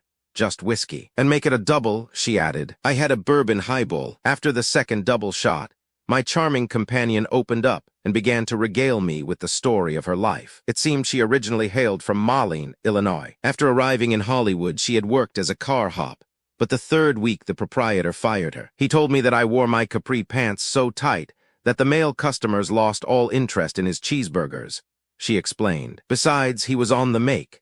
She had told her boss that she was only trying to look attractive, but he pointed out that there was a place for that kind of pants, and the place wasn't a drive-in. Subsequently, she worked in 2 other drive-ins, but because of her insistence on wearing the capri pants, she always got fired. She finally decided that the only profession where they didn't care what kind of pants you wore was show business. Apparently, she knew more about show business than I did. Bending over a trifle, she went on. "You know, not long ago I met an assistant casting director from one of the big studios. He was a real nice man. While we drove to the motel, he told me that with just a tiny bit of training, I could be the next Kim Novak." Turning her big blue lamps on me and brushing back a lock of her hair, she burst out, "Tell me, honey, what has Kim Novak got that I haven't got?" "Frankly," I said, "I don't know. But I'll promise you this. If I'm ever out with Miss Novak, I'll try to find out and let you know. Now look," I went on, "you say you want to be in show business. Have you had any theatrical experience?" "Well, no, not professionally, that is." Then she smiled brightly. "But when I was in grammar school, I played the lead in Rumpelstiltskin for 2 successive years." I must have given her a look, for she hastily added, "Oh, I realize I need more training than that to be a great star. But you must admit it's a beginning. Besides, everyone says all I need is a little push. And I think if you got behind me," she leaned even closer, "I could deliver the goods." There were a number of obvious answers to this statement, but I decided to keep my trap shut. I sat there, stupefied by the numbing effect of her childish prattle. As she rattled on and on, I found myself thinking, what the hell am I doing here listening to this when I could be playing poker at some friend's house, watching a ball game, or even taking a mud bath at White Sulphur Springs? Why, at my age, do I persist in jockeying myself into these untenable situations? The time passed slowly. Oh, how slowly. Talk about leaden feet. Time was now crawling on its hands and knees. I wasn't a boy any longer, and after the second bourbon highball, I was getting sleepy. No matter what subject I carefully opened up, It took Daisy but a few minutes to switch the conversation back to her career. You've heard about variations on a theme by Haydn. Well, this kid threw in variations that Haydn never dreamed of. 3 long, deadly hours were consumed, while my eardrums slowly petrified. I guess it was just my imagination, but it seemed to me that even her looks were beginning to fade. Her face was growing as dull as her dialogue, and as far as I was concerned, sex had taken a holiday. A long holiday. All I could think of now was getting to bed. I don't mean with her, just by myself. Daisy had rung up a record that would last for some time. In 3 hours, she had talked me into celibacy. Don't think that this episode with Daisy was an unusual experience. It happened to me all the time. Other men met well-educated, rich girls whose fathers owned department stores, oil wells, or factories. These daughters of the rich, seemingly, had no interest in theatrical careers. All they wanted was marriage, a family, and a reasonable percentage of their father's income. But as for me, I always picked the daisies. More rubber is manufactured in Akron, Ohio, than in any other city in the world. Chapter 22, Melinda and me ever since I began this illiterate chronology, my editor, a well-known sadist, has been pressing me, goading me, to disclose some intimate details of my private life. Look, he said, up to now you've written 80,000 words. This will give you an idea of the sleaziness of this man. He counts each and every word as though they were pearls. And, he went on, pursuing the subject to the point of nausea, your readers still don't know a damned thing about you. Bristling at his determination to invade my privacy, I said to this throwback to Captain Bligg, Sir, I don't think my private life is any of the public's business. I'm not writing true confessions for one of these magazines that carry 9 different ads for acne cures and 19 for electric belts. Nor am I writing one of these as told to someone else books where the leading character is blind drunk for 30 years and then tells how he found God, the AA, or both. I have a hunch that when these characters first start boozing it up, they have already planned the collaborative autobiography that they eventually hope to sell to a movie studio. To those readers who insist on prying into my private life, I'll admit this much. I am ride to a black-haired, brown-eyed charmer named Eden, and I have 3 children. 2 of them are grown up. The third is a female moppet named Melinda, who is 13 and whose word is law. A few weeks ago, Melinda ordered me to her room. Daddy, she calls me that when I'm within earshot, I have to have a party. Okay, I agreed. Invite a couple of kids over some night. No, she said, I don't think you understand. I have to have a real party. All right, invite 4 kids over, I said genially. She shook her head. 4 kids are no good. Melinda, I replied, no kids are any good. But tell me just what are you after? Well, Daddy, I want to have 22 kids over next Friday and you have to stay in your room until they all go home.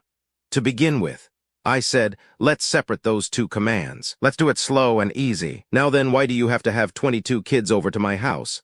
Our house, she corrected. What's wrong with having 4 kids? And would you mind turning that radio down before I kick it to shreds? During this discussion, Melinda was doing her homework. The radio was going full blast, and the TV set was on without the sound. She was also stroking a young cat which had just finished spilling ink on her new and expensive carpet. Daddy, she gave me an injured look. You know I can't do my homework without the radio on. Melinda, I replied, you can't do your homework with the radio on, but we'll discuss that later. Now then, why do you have to have 22 kids? Because I haven't been to a party in over a month. Neither have I replied, but you'll notice there's no ink on my carpet. Now then, why haven't you been to a party in over a month? Do you have one of those loathsome diseases that the television announcers are constantly screaming about? Are you antisocial in the cafeteria? What major deficiencies do you have that make you a marked girl in your school? Oh, Daddy, she said, you know there's nothing the matter with me. It's just that if you don't give a party now and then, the kids don't invite you to their parties. The ink on the carpet now having settled into a stiff blue freeze, I proceeded to take the offensive. What will this party entail in the way of preparations? Really nothing. She smiled brightly. Just some little old potato chips, Coca-Cola, and 7-Up. At the mention of the menu, my tongue started to coat. Okay, I said, I'll go for that. After school the following day, the radio still blasting, Melinda came home and called out, Daddy, are you ready? We have to go to the toy shop now. Toy shop? Why do we have to go to the toy shop? To get things for the party, she explained patiently. Melinda, I said, I realize you're only 13 and a half, but don't you know you don't buy potato chips, Coca-Cola, and 7-Up at a toy store? Oh, I know that, Daddy, but we have to get bunting and some flags, otherwise the whole party will droop. And after that, we have to go to the hardware store for the charcoal for the barbecue. Charcoal for the barbecue? I interrupted. What's that for? Well, Daddy, I figured that we'll all be hungry after dancing. But don't worry, we won't have anything elaborate. Just hot dogs and hamburgers and a 3-layer cake filled with ice cream and maybe some small sandwiches and fruit. Just a moment, I said. You forgot cigarettes. No, I didn't, she answered, but we won't need many. Very few of the kids smoke. Well, I asked hopefully, is that it? Daddy, she said reproachfully, rolling one eye at me and the other at a boy who was just crossing the street. We have to have records. Records, I yelled. You've got a room full of records. I bought you the top 10 just last week. She now rolled her other eye at the boy. Those records are all old stuff. All the kids have heard them. A new list comes out every week, and the kids just won't dance unless they have the latest records. As we left the record shop, partly asphyxiated from the leaden air in the small booth where we had been confined for the past 2 hours, I suddenly realized I now had over $40 tied up in a shindig that had started with just some little old potato chips, Coca-Cola, and 7-Up. The day of the party dawned bright and clear. My wife, no fool, left at 7 p.m., hurriedly shouting that she had to go to a PTA meeting. A half hour before the semi-bandits were due to descend upon us, Melinda came to my room and asked, Daddy, how do I look? You look just great, I said. And don't forget everybody out by 10:30. Okay, she nodded. Then eyeing me speculatively, she announced, I think I told you before, Daddy, but please don't come out of your room until all the kids have left. What's your problem? I asked. Are you ashamed of your dear old dad? Then cribbing a line from Iolanthe, I said, You may not be aware of it, but I'm generally admired. Melinda shook her head. Of course, I'm not ashamed of you, Daddy, but if the kids know there are grown-ups in the house, except the maid, of course, the party will be a flop. Now let me get this straight, I said. You mean to tell me I have to stay locked up in my room in my own house, just because 22 of your scavenger friends are going to be out there bolting the non-deductible grub that I paid for? She came over and gave me a big kiss. That is always her answer when she doesn't have an answer. As she started to leave the room, I said, Wouldn't the kids feel more secure if I slipped into a straight jacket? Oh, Daddy, she replied, that won't be necessary. She went out, closed the door behind her, and carefully turned the key in the lock. Being of a literary bent, I now picked up the Wall Street Journal. I had no sooner read the 3rd editorial on the dangers of inflation when the 2 almost housebroken poodles began yelping, announcing the arrival of the first guests. 8 o'clock ticked by, and all was well. Things were still pretty quiet in the old corral. I sat there, happy in the thought that my little daughter was out in the midst of a social whirlpool, the cynosure of all eyes. Suddenly the record player began blasting at a pitch that is seldom heard outside of Cape Canaveral or the Straits of China. Intermingled with this were childish screams and the duller sounds of scuffling and wrestling. Stuffing cotton in my ears, I resolutely picked up a book determined to concentrate and ignore the 22 bulls in my china shop. The Donnerbrook now became louder and wilder. When I finally realized I had read the same paragraph 4 times, I threw the book on the desk, got up and sneaked warily out the door of my study, which Melinda had fortunately overlooked, and down the corridor to the living room. I arrived just in time. 3 of the larger boys were carrying one of the smaller ones over to the fireplace, apparently with intent to barbecue. I rescued the medium-rare victim, and then delivered a short, stern speech, pointing out that the interior of an expensive living room was hardly the ideal locale for reenacting the last days of Joan of Arc. Melinda rushed over to me and said, Daddy, get back to your room. The kids all resent you. Well, I resent them too, I said. And furthermore, if I hear any more roughhouse out here, I'll throw them all out. With that, I strode back to my room and began reading Kafka's Life of Camus, or maybe it was the other way around. By this time, it really didn't make much difference. Every once in a while, I peeked through the keyhole and tried to visualize what was taking place in the living room. I guess my stern speech had put the fear of God into the juvenile mafia, for suddenly all was quiet. BY 9:30, the comparative silence began to get on my nerves. I crept out again to see how young America on the march was making out. On one side of the room, the girls were dancing with each other. On the other side of the room, the boys were engaged in a very interesting contest. They were throwing lighted matches under the sofa. It seemed the one whose match burned the longest was to collect 10 cents from each of the losers. I suppose there was also a bonus for anyone who set fire to the sofa. Again, I rushed into the room and made practically the same speech I had made before. But this time I was smarter. I persuaded the ringleader to come out in the hall and promised him a box of cigars for his father if he'd take over and keep the orgy under control. I then returned to my room, sat down and stared at the clock. At the stroke of 10, 301 ran out and shouted, "Okay, party's over. Everybody out." A few of the more gentlemanly ones thanked me for a pleasant evening. Two of the boys kicked me in the shins as they left. Soon the house was quiet again, and Melinda was in her room. I went in. "Melinda," I began apologetically, "I'm sorry I had to break my promise and horn in on your party. I hope I didn't offend any of your guests." She turned to me with a big smile. "Oh no, Daddy. They didn't mind your coming in. They all see you on TV, and they know you're always kidding. It was a wonderful party, and I know now I'll get a lot of invitations from the other kids." Melinda ran over and gave me a big hug. She looked up smiling and said, "Daddy, next year can I have another party? Nothing elaborate, just potato chips, Coca-Cola, and 7-Up. "Okay, Melinda," I said. "Turn off the record player, brush your teeth, go to bed. And by the way, good night, dear." Chapter 23, My Personal Decathlon Tee Social Side of My Life. What there is of it hasn't been touched upon by this poor man's peppies. Perhaps it's just as well. My private life has had none of the glamour or excitement of Elsa Maxwell, Grace Kelly, or Rubirosa. To achieve that kind of distinction, you either have to be very rich, have ancestors who fought at the Battle of Lexington. It doesn't matter which side.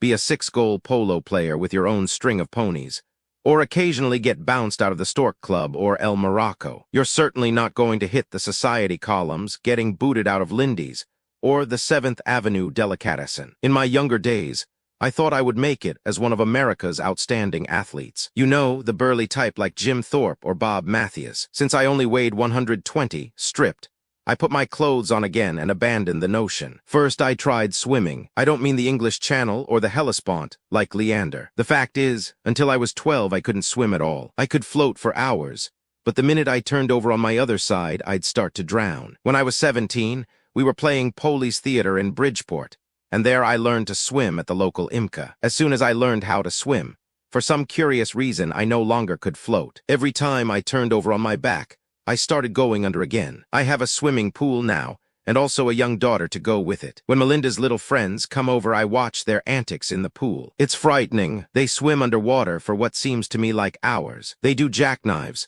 backflips off the diving board, and stand on their heads in the water. Sometimes you don't see anything but feet for 10 minutes at a stretch. It's getting so I'm ashamed to go into the pool at all. I still use the, if you'll pardon the vulgarity, breaststroke. It was all the rage during the Spanish-American War. Don't blame me. That's what they taught me at the IMCA in Bridgeport. I must say it's not a very swift stroke. I have a 40-foot pool, and the other day I timed myself. It took me 3 minutes to get from one end to the other. This was at top speed. I was so exhausted from this effort that it took the combined strength of the gardener, the mailman, and the upstairs maid to drag me from the pool. Hen, my son Arthur, who is now around 80, was 12.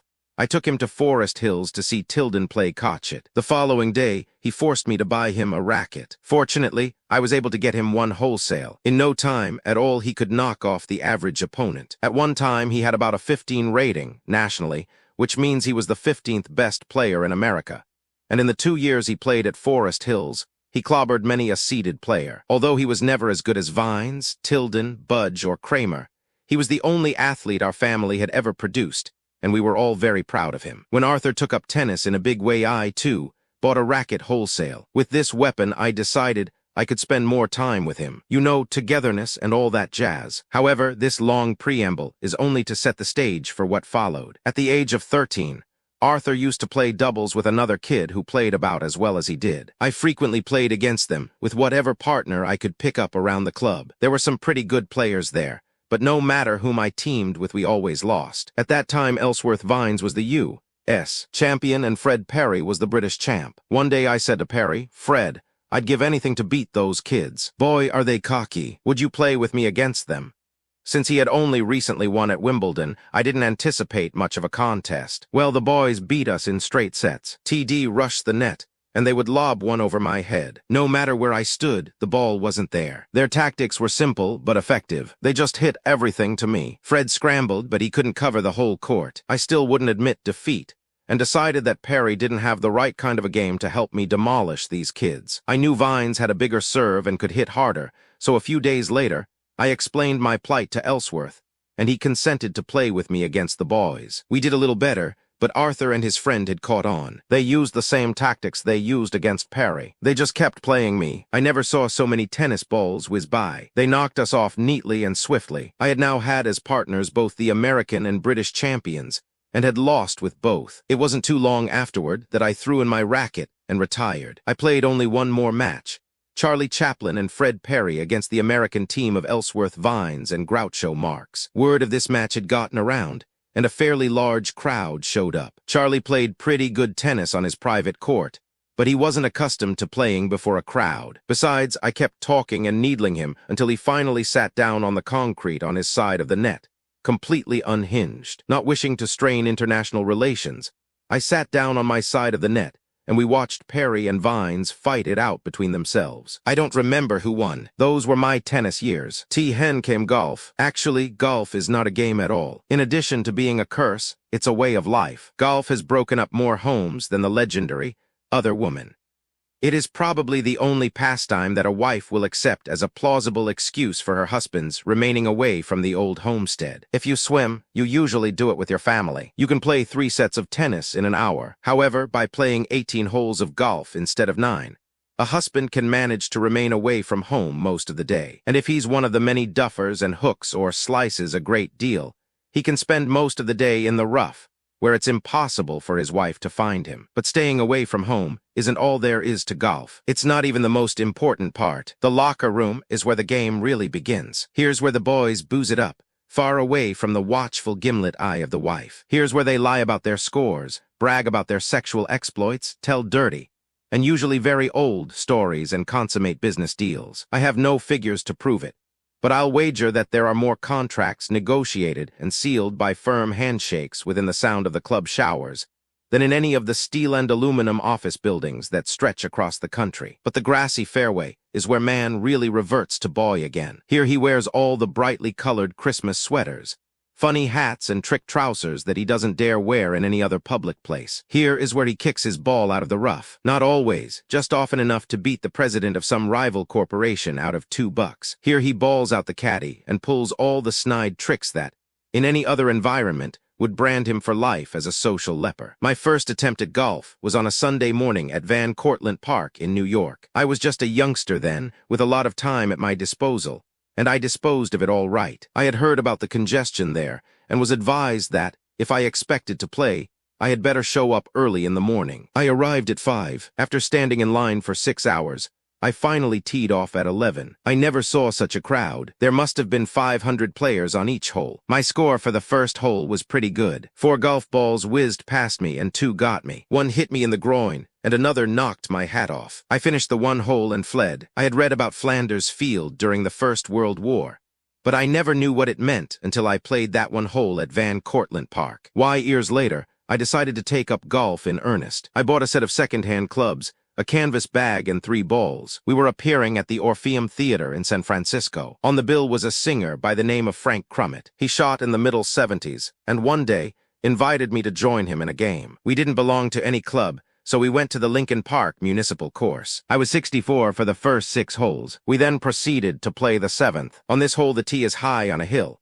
The green, completely surrounded by murderous traps, is nestled below. It was a pitch of 154 yards, and Crummett advised me to use a 5-iron. I took a swipe at the ball. It hit the green and rolled into the cup. The next morning, the sports pages of the San Francisco Chronicle and the Examiner carried my picture. In fact, there were 3 pictures. On one side of me was a photo of Bobby Jones. On the other side was a picture of Walter Hagen. The caption was simplicity itself.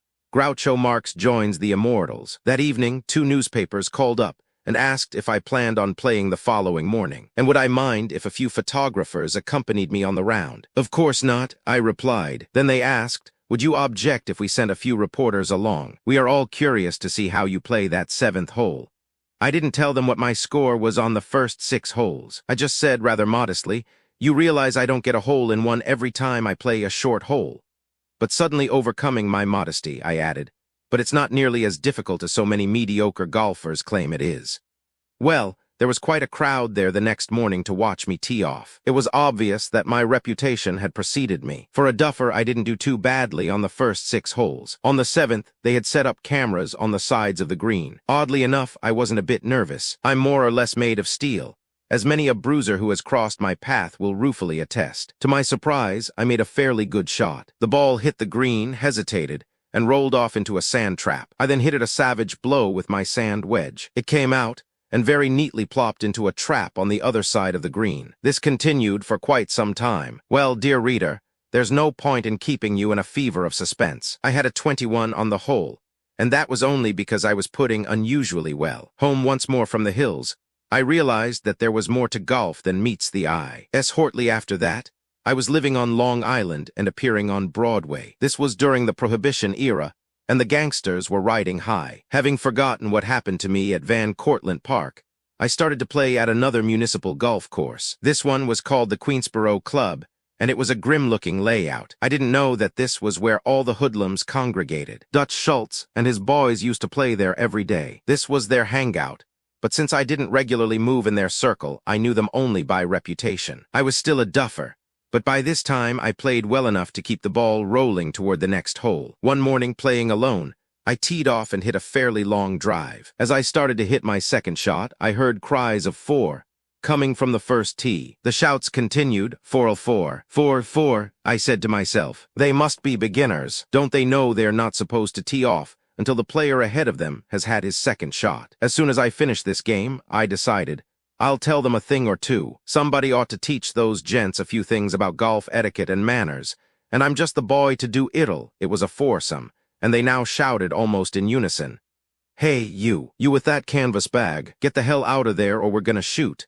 By now I was seething. I angrily waved my club at them and yelled, What's the matter with you guys? Are you blind? Can't you see I haven't had my second shot? Why don't you shut up? My tirade fell on closed ears. They shot, all right, but not in the way I thought they meant. Suddenly a bullet flew past me, then 3 more bullets in rapid succession. It began to dawn on me that these thugs were out to get me. I decided that this was not the time to stop and figure out why. I hurriedly picked up my golf bag, dashed to the parking lot, hopped in my car and drove off at such a speed that a few minutes later I was stopped by a state trooper and arrested for doing 80 miles an hour in a 15-mile zone. This was my farewell to the Hoodlum Country Club. I now came to the conclusion that if I was going to play golf, I had better abandon the municipal links, spend some money, and join a country club. There was a very swank one in Great Neck called the Lakeville Club. It was a real snobbish rendezvous, and they were very picky about who was to enter their sacred portals and tread their hallowed greens. Before becoming a member, I had to submit to both a blood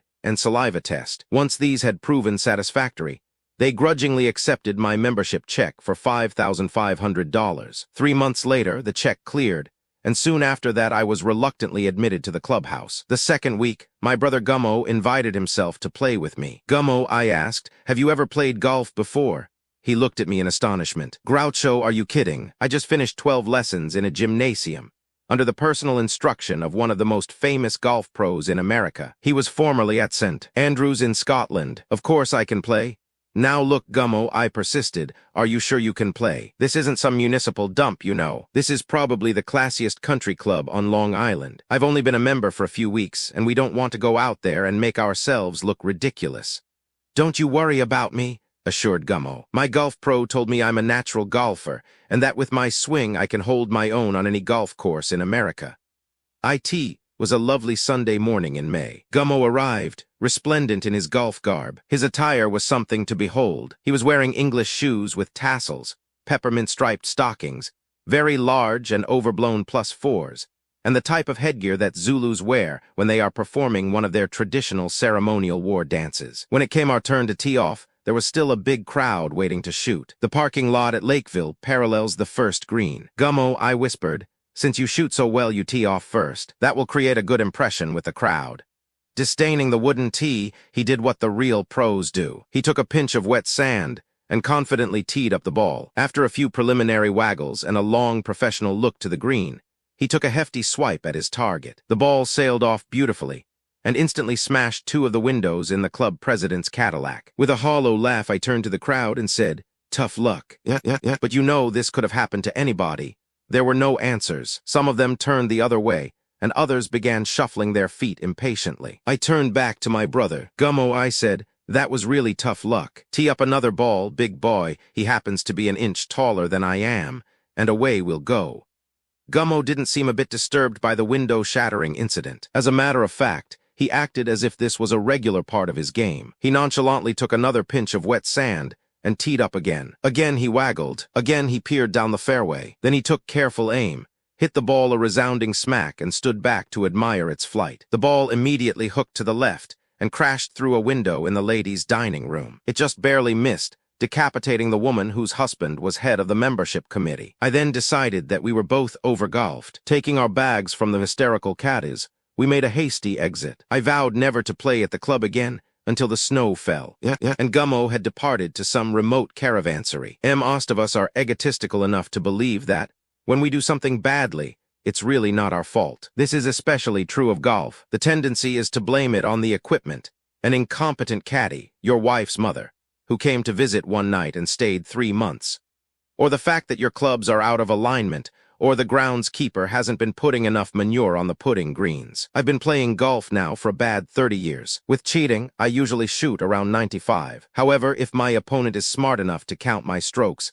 I invariably shoot 101. This puzzles me. I see old gaffers on the fairway, so creaky with arthritis that their bones can be heard a full brassy shot away, regularly posting scores in the low or middle 80s. Don't think I haven't taken lessons at $5 per half hour. I have. I've stood on practice tees and belted balls until I ached clear down to my toes. At various times, I've been instructed to put my weight on my left foot, on my right foot, to squat down in the Ben Hogan manner, to keep my chin pressed to my left shoulder, keep my head down, my left knee pointing toward my right knee. What makes these lessons interesting and baffling is that every pro has a theory all his own. Nevertheless, as soon as I leave the practice tee and start playing, my game is always the same as it was before I wasted the $5. Talk about Dr. Elliot and his 5-foot shelf. I have a 6-foot shelf. It's all about golf. Through these books I have been instructed by Henry Cotton, lectured by Sam Snead, and advised by Walter Hagen, Ben Hogan, and all the other greats. Tommy Armour, for example, writes with uncalled-for familiarity,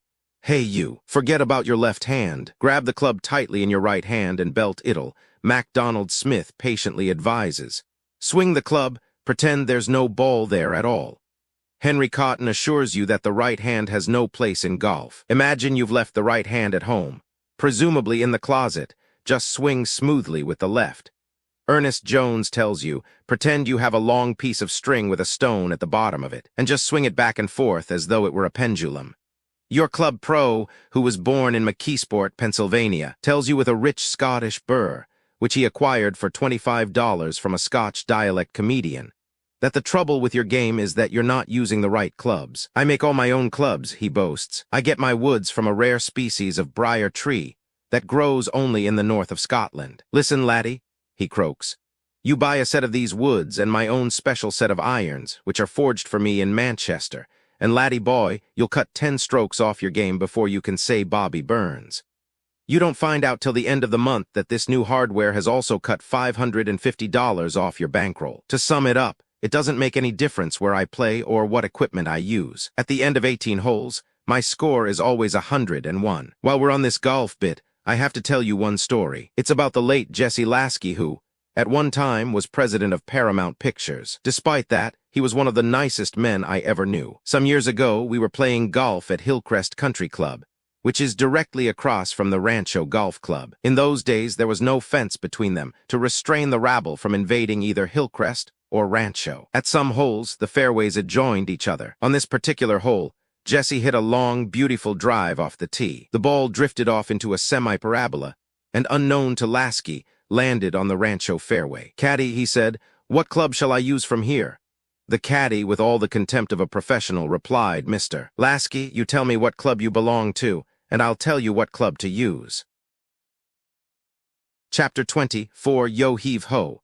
And over the rail I have never been one for life on the ocean wave. To begin with, I don't understand the theory of mal de mer, or seasickness, as it is euphemistically called in our country. What causes it? Is it some dislocation in the inner ear? Does the retching come from fried foods, and unripe watermelon balls. All I know is that this curse has afflicted me ever since I first sailed a boat in a bathtub. I have flown all over the United States and Europe. I flew in the first tri-motor Fords that limped uncertainly across the country. I flew in open cockpit Army and Navy planes. I was never sick, but the minute I step on anything that floats on water, I'm a goner. I have been sick on the Clyde line out of Jacksonville, bound for New York with a cargo of cotton. I have also been sick on the Mauritania, the SS, Paris, the Cedric, the Europa, and the Albany night boat. Ah, what a night that was. They gave you a girl with each cabin. If you were poor and could only afford a small upper berth, they loaned you a nymphette as far as Poughkeepsie. Any bark that sails the seven seas or its tributaries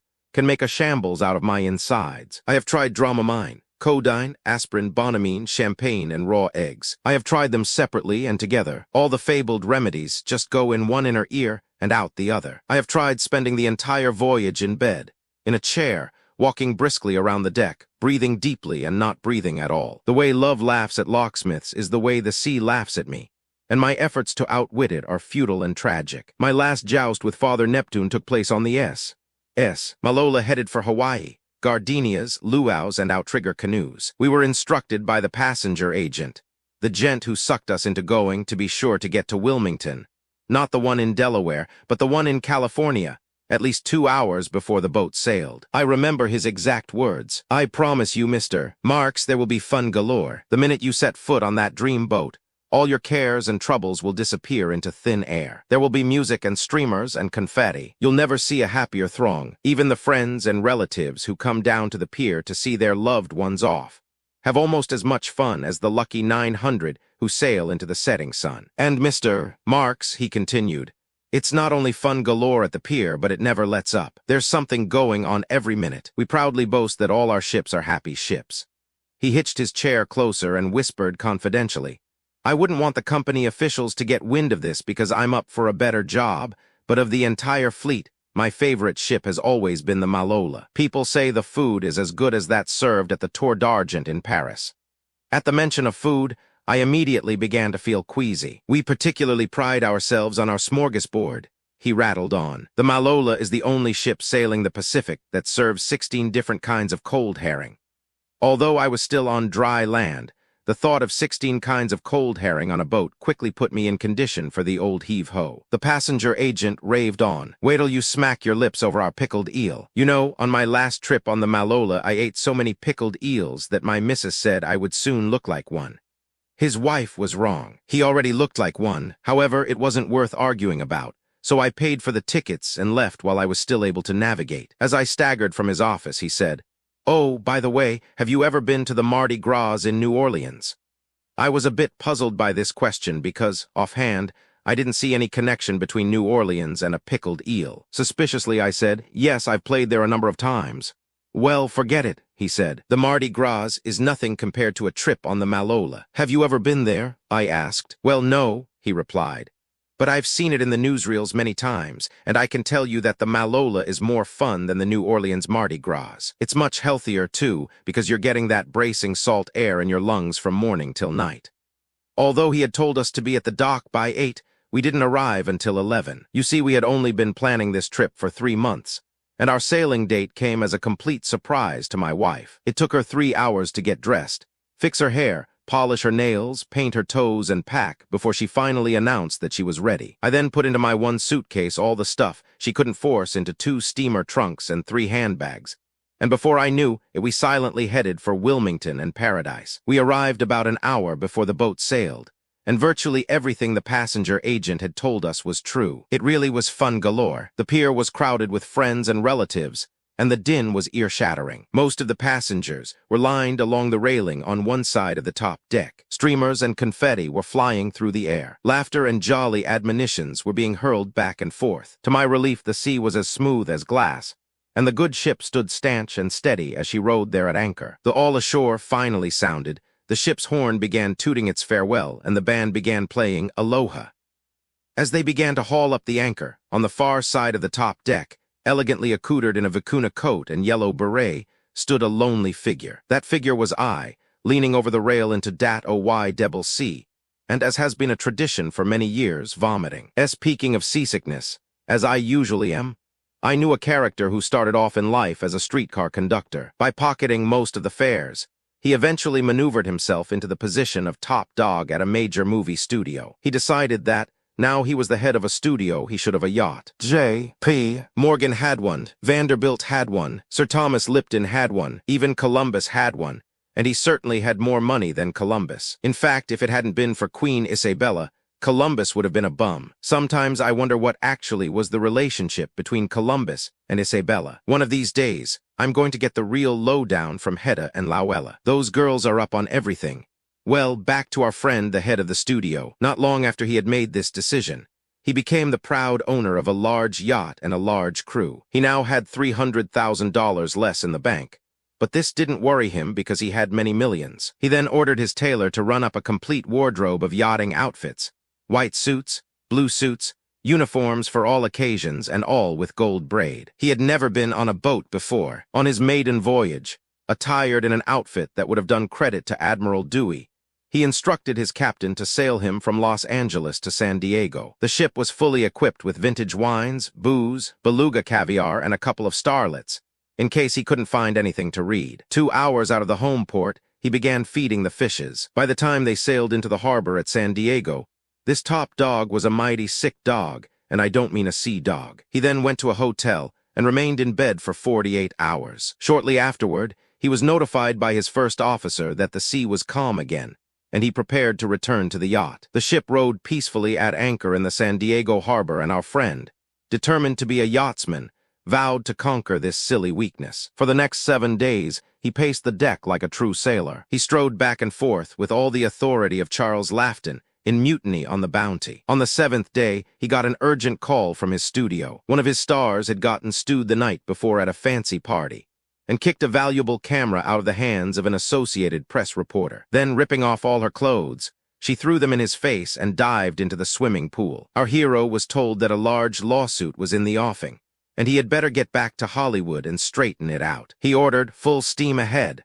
He didn't know quite what this meant, but he remembered the line from one of the sea pictures his studio had made. 15 minutes out of San Diego, he took to his bed again and remained there, cursing his fate, until they arrived back in Los Angeles, where he was carried off the ship, in a deep daze from an overdose of Dramamine tablets. It was apparent that life on the ocean wave was not for him. The yacht now presented quite a problem. He loved his seagoing white elephant, and he loved wearing the uniforms, but it seemed he could only remain on the ship while it was lying at anchor in a harbor. Here was a fine dilemma. He had $300,000 tied up in the boat, and another $2,000 tied up in the uniforms. He had never had any class, but now, as the owner of an ocean-going yacht, he was beginning to acquire some social distinction. Yet the thought of another trip on this bark filled him with terror. However, he was a resourceful man, and he finally solved his problem, though not entirely to his satisfaction. It was a compromise, but isn't life a series of compromises? He instructed his captain to take the boat again to San Diego. Dressed in one of his naval outfits,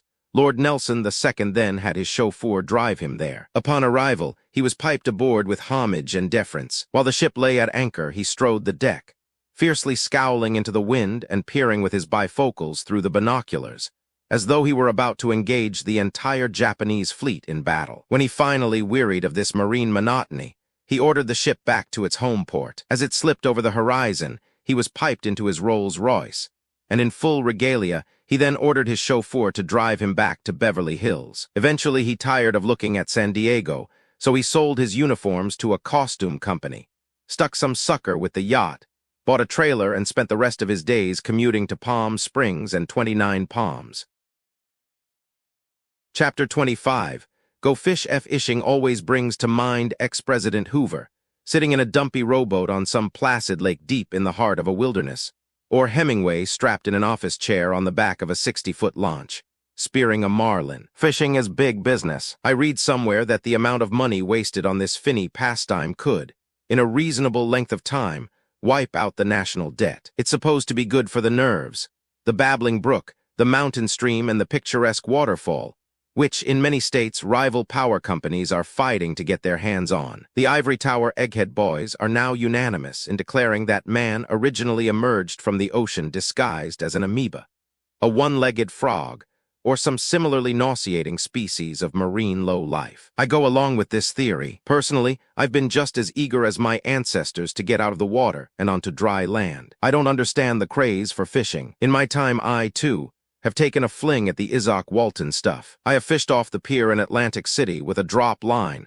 and a condemned piece of meat dangling from the end of it. I still shudder with horror when I think of the repulsive-looking things I pulled up with that bait. I have fished in mountain streams wearing high rubber boots, a yellow hat, 4 sweaters, and a windbreaker. This kind of fishing requires no bait at all. You just tie a red whirling object on the end of your reel, close your eyes, and cast. Casting means whipping your line away out into the running stream, where the hook immediately sinks into the rear of your host's trousers. To put it briefly, very little love is lost between our finny friends and me. An over-enthusiastic friend of mine is the typical nut. I have a theory about men who are crazy about fishing. It's the same theory I have about ardent golfers. It's one of the few valid excuses left to get a man away from the wife and kiddies. My guess is that this friend of mine, to be on the safe side, let's call him Delaney, although his name happens to be Irving Bretcher, is unhappy about something and tries to forget his problem by fishing in faraway places. He nailed me one day with,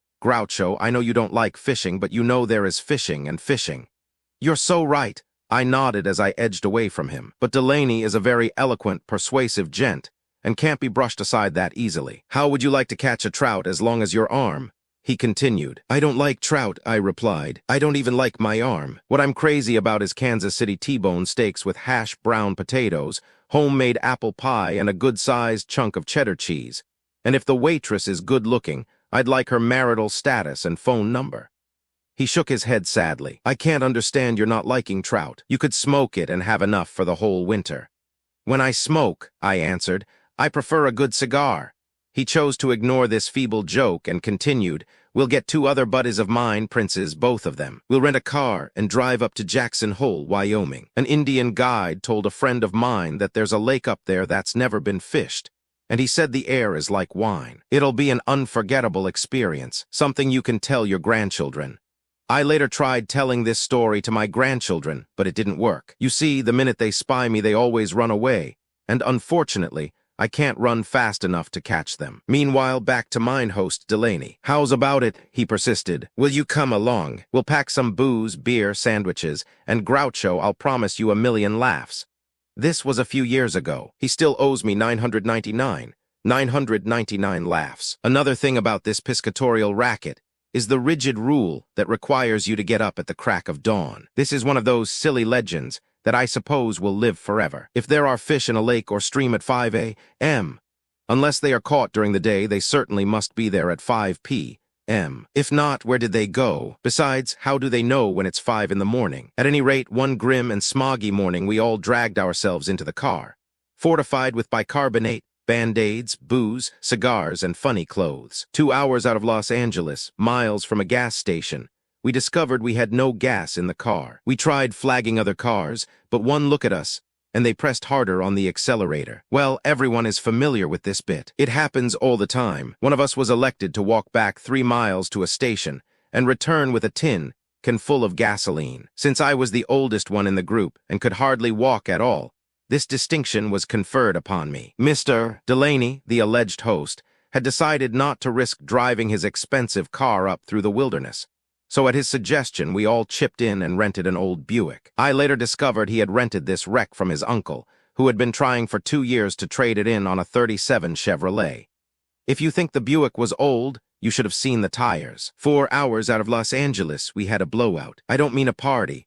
I mean a hole in the tire large enough to stuff a shrunken head into. Luckily, this time we were only a half-mile from a garage, and in less time than it takes to tell, 3 hours to be exact, the garage man decided that this old piece of rubber was beyond repair. The host, with his customary generosity, then invited us all to chip in and pay for the new tire. We had many other gay adventures along the highway. At sundown the first night out, one of Delaney's chums became carsick from the rolling and lurching of the ancient limousine over the humpbacked roads and passed out. We carried him out of the car, gently laid him on the ground near a polluted stream, and threw water in his face until he returned to consciousness. Apparently he enjoyed this attention, for after that he became carsick every few hours, and this constant carrying him in and out of the car slowed us up considerably. At one point, we seriously considered burying him along the wayside. But we were playing Ghost at the time, and we couldn't afford to lose him. He was the only one in the car who could spell words with more than 4 letters. Days later, we arrived at Jackson Hole, none the worse for wear except that we could hardly walk, thanks to the cramped quarters in the Buick. We looked up the Indian guide whom Delaney had engaged, and he immediately warned us to keep our eyes straight ahead and not give the local womenfolk the once-over. "Men up here real men," he grunted, "no like stranger from Hollywood." To avoid any trouble, we had our dinner in a private dining room at the lodge. We then quickly rushed to our bedrooms and locked ourselves in until the following morning. Having nothing to read but an old copy of Confidential and 2 of my daughter's comic books, Porky Pig and Donald Duck, I decided to turn in early and get a good night's rest, taking 3 seconals and a generous amount of phenobarbital.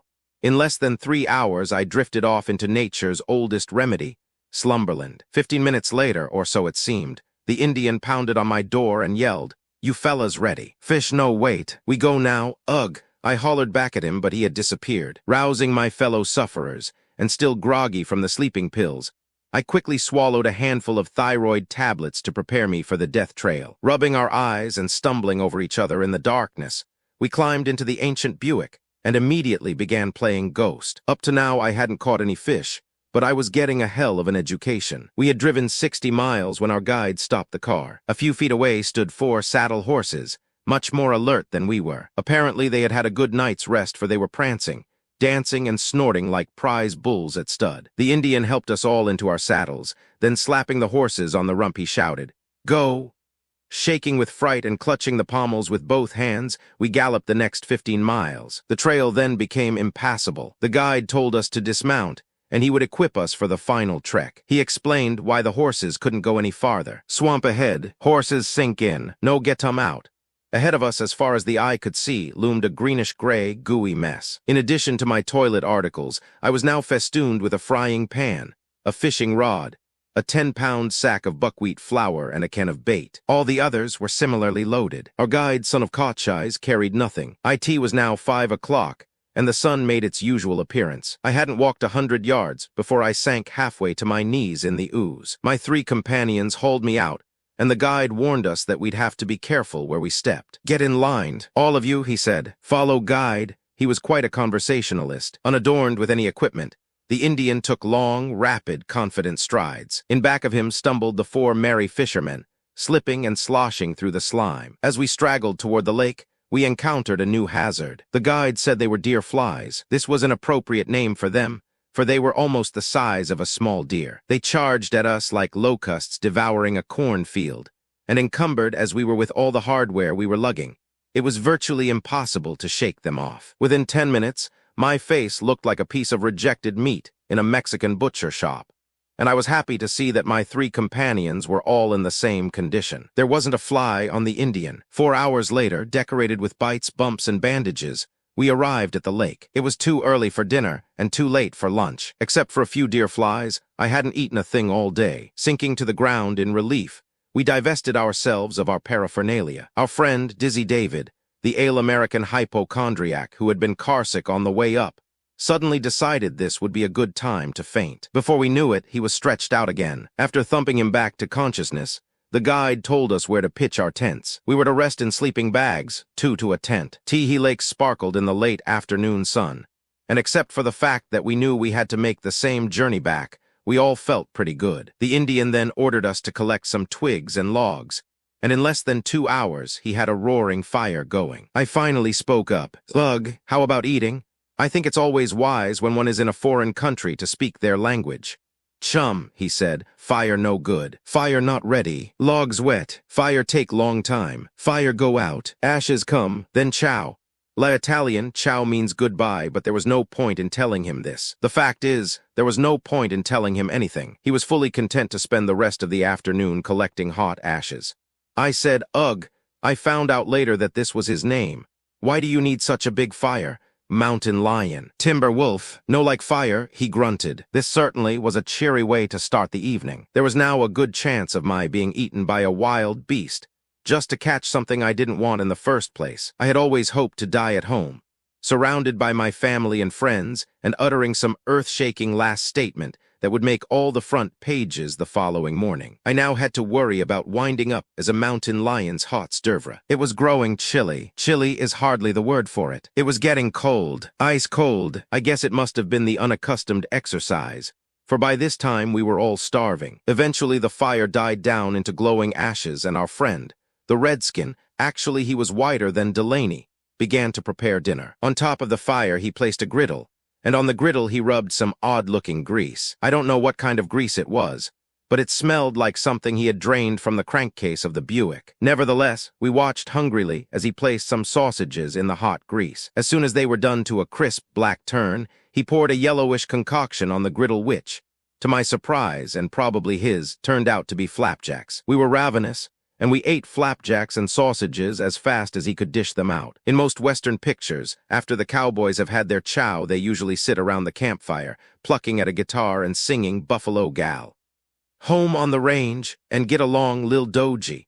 We had no guitar and none of us could sing. So, loggy from the heavy food and utterly bored with one another, we all decided to turn in. M.R.'s, Delaney nay Bretcher, the louse who had got me into this fix, was my tent mate. Rapidly undressing in the freezing air, and wearing nothing but our shorts, we crept into our sleeping bags. I guess parts of the sleeping pills I had taken the night before were still circulating inside of me, for I fell asleep almost immediately. It was then around 11 p.m. I woke up 2 hours later. My stomach was jumping up and down, and rumbling like a laundromat gone berserk. I realized that I wasn't accustomed to eating flapjacks and greasy sausages just before going to bed, but I had never felt like this before. I later discovered that it wasn't just the food. It seems that after we had retired for the night, our Indian guide Ugg, his motherly instincts aroused, had silently crept into our tents, and being a veteran woodsman, he had rubbed creosote on the top of each sleeping bag to ward off the deer flies. Well, son, between the smell of that creosote and the greasy garbage I had recently consumed,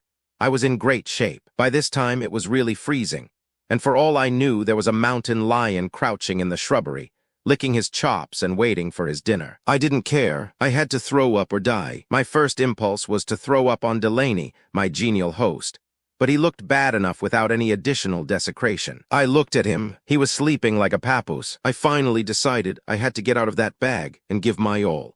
Or else. The lake was only 20 feet away, and I stood there in my shorts in the bitter night air, violently and eagerly relinquishing all I had eaten to the fishes, assuming that there were any.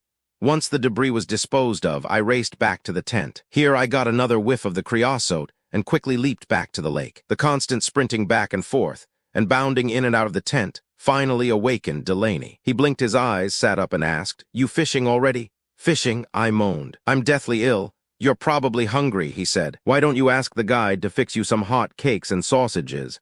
"Hot cakes and sausages. I tell you I'm dying, Father Abraham. I'm dying. Relax, my boy," he soothed. "Just relax. Let old Dr. Delaney fix you up. In 10 minutes you'll be a new man." At the moment, I was a very old man, but I was in no condition to bandy words. Delaney whipped out a large bottle of salts, which apparently he always took to bed with him, poured a generous amount into a tin cup and said, "Here, take this cup down to the lake, fill it with that cool, clear mountain water and drink it. In a little while you will have the strength of 10 men. He then said, "Sella," and soon was fast asleep again. I had made many trips to the lake that night, but this was the first time I had carried a cup. Shivering in my shorts, I quickly swallowed the swill and crept back to our igloo. Just as I closed my eyes, Ugg shook our sleeping bags and announced, "Hurry, men. Fish bite now." Bright and groggy, I quickly slipped into my clothes. Our Indian friend started to prepare breakfast, and when I saw him pouring that same yellow mixture on the griddle and spotted the sausages awaiting their turn, I decided I would skip that course forever and dine on something light, like deer flies and creosote. Now, if you will remember, dear reader, my sleeping companion of the night before had slipped me an abundant dose of salts. I hope this doesn't sound too gross, but Dame Nature is a relentless taskmaster. Not wishing to appear vulgar, I asked Doug where the powder room was. He looked up in astonishment. "You go hunting?" he asked. "You want powder?" "No, you don't understand," I answered, hopping up and down impatiently. "I mean, where does a man go when he has to go?" Ugg pointed toward the sky, a beatific smile on his kisser. "White man go same place Indian go. Happy hunting ground." At the moment, I pointed out, this is not practical. That's a long trip, and to be honest with you, I'm in no condition to wait that long. I couldn't wait around to hear his answer because it was later than he knew. I dashed into the woods and took my stance, cursing Delaney, the Indian, and the whole miserable expedition. At that moment, someone waved at me. It was a peculiar wave. I couldn't see too clearly, for in my haste to commune with nature, I had left my glasses behind in the tent. He waved again. His hands looked strange. He must be wearing gloves, I decided. If he wasn't, those were certainly the hairiest fingers since the Neanderthal man. Anyone who knows me will agree that I'm always willing to meet a friendly figure halfway. So when he waved at me, I waved back. As he advanced, I suddenly noticed that he was completely covered with fur. That was when I stopped waving and started running. It is very difficult to run with your clothing at half-mast. Besides, I was in my bare feet. I reached my tent inches ahead of the bear and dived, head first, into the only opening I could see, my sleeping bag. I decided that if he was planning to have me for breakfast, he would have to start with my feet. They were expendable. He stuck his hairy head into the tent, and whether it was because of me or the creosote I never found out. But he took one sniff, turned away, and lumbered down toward the lake. For his sake, I hoped that Grizzly wasn't as sick as I was. That's about all there is to this saga of the great outdoors. I know now why we heard that the lake had never been fished before. There weren't any fish in it. My friends fished steadily for 3 days, while I played canasta with Sitting Bull. My companions never caught a fish, and as a fitting climax, Ugg beat me out of $83. On the return trip through the swamp, the Indian confessed he had once been a croupier in Las Vegas. Our fainting companion fainted only once more. That was when we were safely back in Los Angeles, and Delaney slipped him the bill for his share of the expedition and the rental of the Buick. Chapter 26, Foot in Mouth Die Cease Y Years ago, when a monologist walked out on a stage, you could safely bet he would open with that old standard. A funny thing happened to me on my way to the theater. This was once a fairly effective way of introducing a monologue, but actually I doubt if anything funny ever happened to any monologist on his way to any theater. On his way back to the hotel, well, that's something else again. What the monologist was trying to do was get into his act without too much preparation, and what I'm reluctantly doing now is going into a subject that, over the years, has created all kinds of trouble for me. I guess it could be called a nervous compulsion, an automatic reflex, or just a basic perverseness. But whatever it is, it has caused me many uncomfortable moments. Perhaps an analyst would describe it as foot-and-mouth disease. I cite a few examples just to show you how easy it is to talk yourself or write yourself into trouble once you fall into the habit. I'm not a particularly gregarious fellow. If anything, I suppose I'm a bit on the misanthropic side. I've tried being a jolly good club member, but after a month or so, my mouth always aches from baring my teeth in a false smile. The pseudo-friendliness, the limp handshake, and the extra firm handshake, both of which should be abolished by the health department, are not for me. This also goes for the hearty slap on the back and the all-around, general claptrap that you are subjected to from the American bores,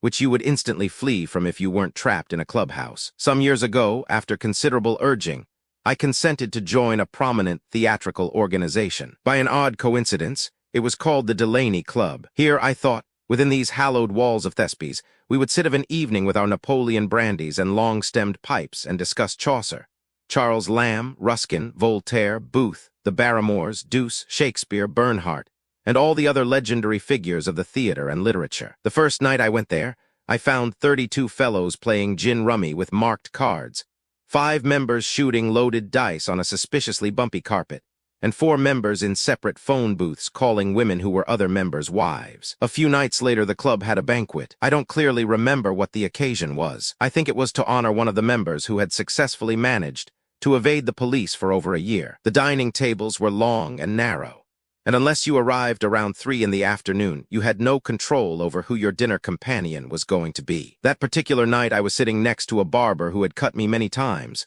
both socially and with a razor. At one point, he looked slowly around the room, then turned to me and said, "Groucho, we're certainly getting a lousy batch of new members."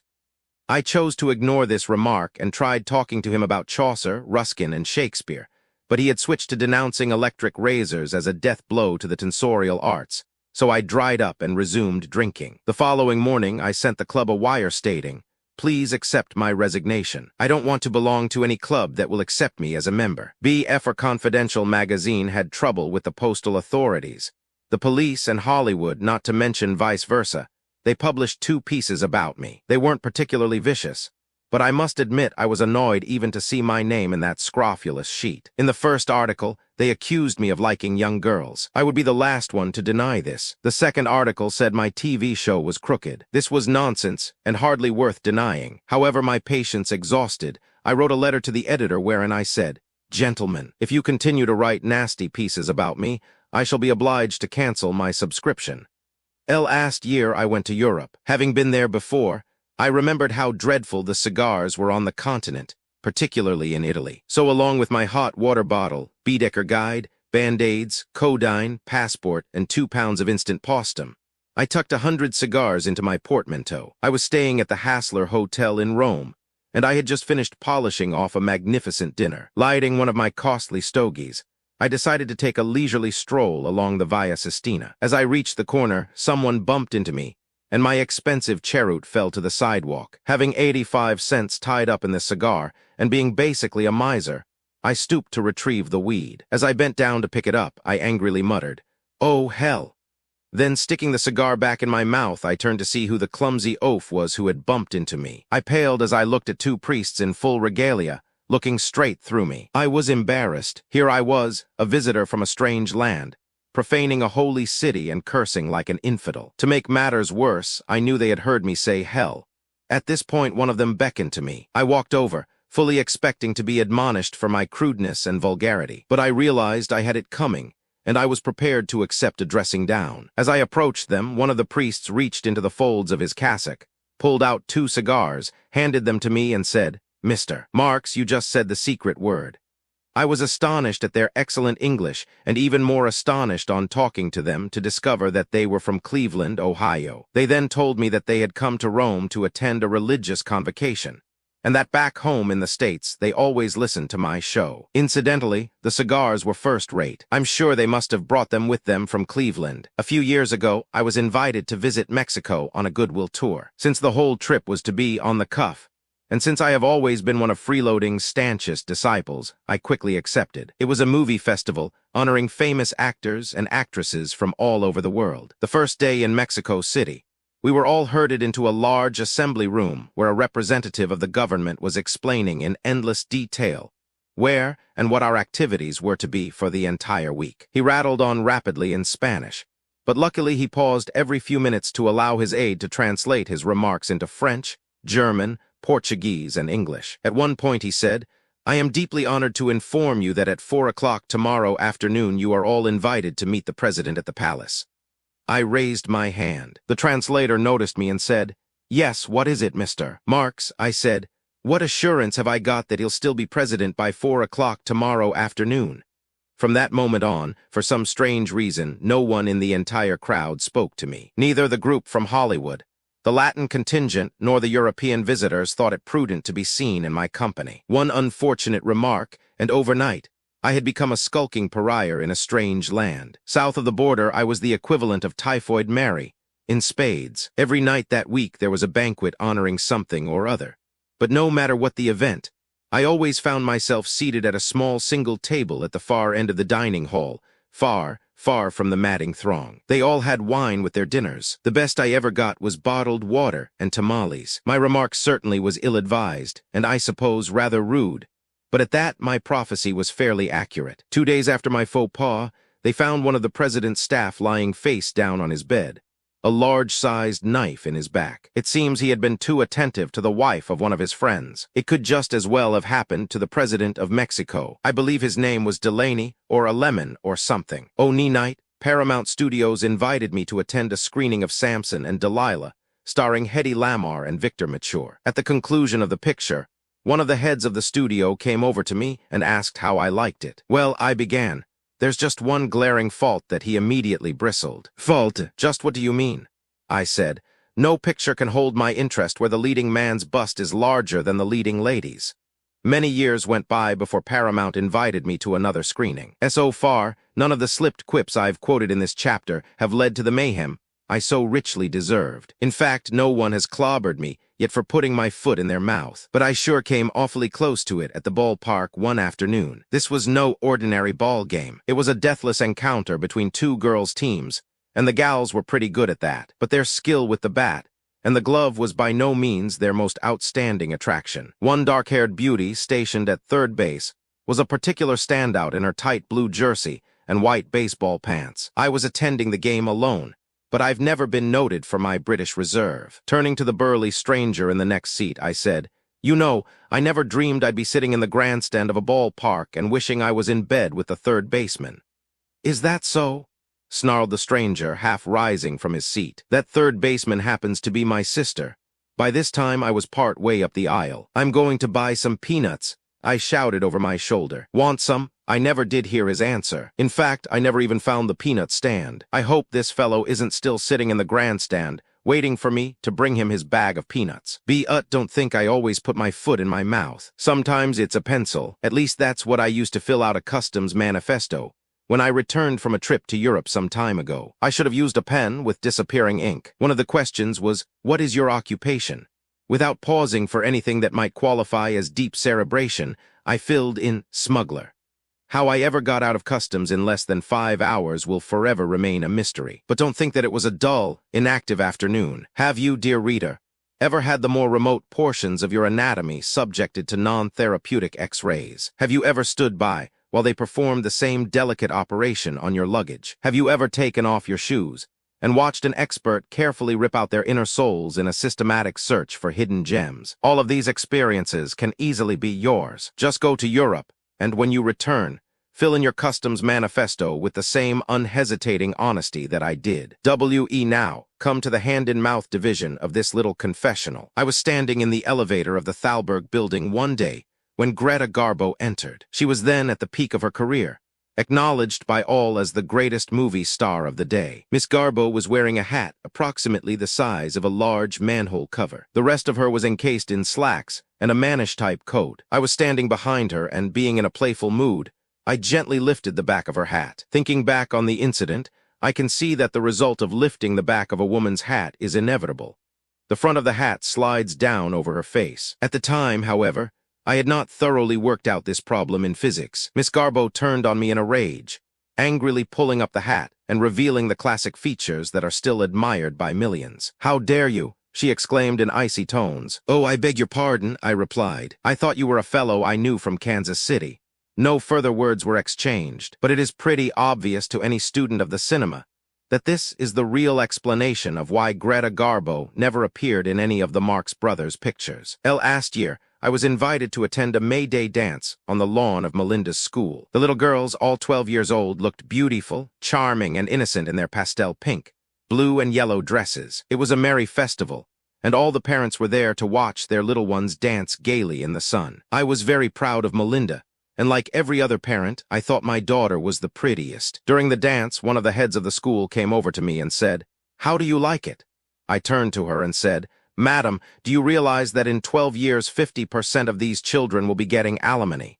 She looked at me incredulously. As I slunk away into the distance, her eyes followed me with the gaze of a bird seeing its first snake. I could cite many more examples of this impulsive or repulsive foot-and-mouth affliction of mine, but I think by now you've got the idea. Someday I'll learn to keep my big trap shut, maybe. Chapter 27, What Price Umpernickel? As I grew successful, the one thing that continually haunted me was the fear of being destitute in my old age. I realized that this is not an uncommon fear, but in my case the fright was embedded so deep in my psyche that no day passed without my being chilled at the mere thought of it. My brothers and I had been big stars on the stage and in the movies, and over the years we had probably received far more money than we were worth. But I was always conscious of the fickleness of the profession, and except for a chosen few, how quickly well-known names appeared and disappeared. I hadn't been poor in years, and I suppose if you've never had money it isn't too bad to die broke. But if you've lived high on the hog for a few decades, the thought of spending your declining years sans all the wonderful things you had when you were in the chips can give you the horrors. To be young without money is no great tragedy. Most of you have experienced this, but when your interests change from sex to a monthly checkup at your doctor's office, a large, juicy bankroll is a wonderfully cushy bulwark against Father Time and the spavined carcass you are gradually acquiring. I hope this doesn't sound as though I worship at the shrine of Fort Knox to the exclusion of life's other values. But to those who have never had any, I haven't the words to tell you what a lovely, reassuring, comforting thing money is. I've seen too many theatrical stars wind up supported by their guild, or reduced to extra work on a movie set, to ever sneer at the beauties of a healthy bank account. In 1936, we were doing a picture called A Day at the Races, and that morning we were shooting a scene representing the lobby of a prosperous sanitarium. In strategic spots, posing as patients, were 14 middle-aged women. Between takes, Sam Wood, the director, wandered over to me and said, "Groucho, you see those women over there? Well, 10 years ago, 12 of the 14 were stars and earned $1,500 a week and more. Today they are extras, getting $10.50. Pity, isn't it?" At this information, I shook so with nervousness that I could hardly play the next scene. I don't know if I actually said, "There, but for the grace of God go I," but its equivalent was certainly circulating through my morbid mind. When 5 o'clock came and we quit for the day, I rushed home, and even before saying hello to my family, I called up my insurance agent. "Suppose I was out of work and washed up," I asked. "How much money would I need a week to support myself and my family?" "Well," he answered, "you'd certainly need a minimum of $80. "And how big an annuity would I have to buy to get $80 a week?" I asked. He said, "If you pay $25,000 cash and let it lay for 12 years, you would then have $80 a week rolling in the rest of your life." "Okay," I said, "send me the policy. He'll put a check in the mail tonight."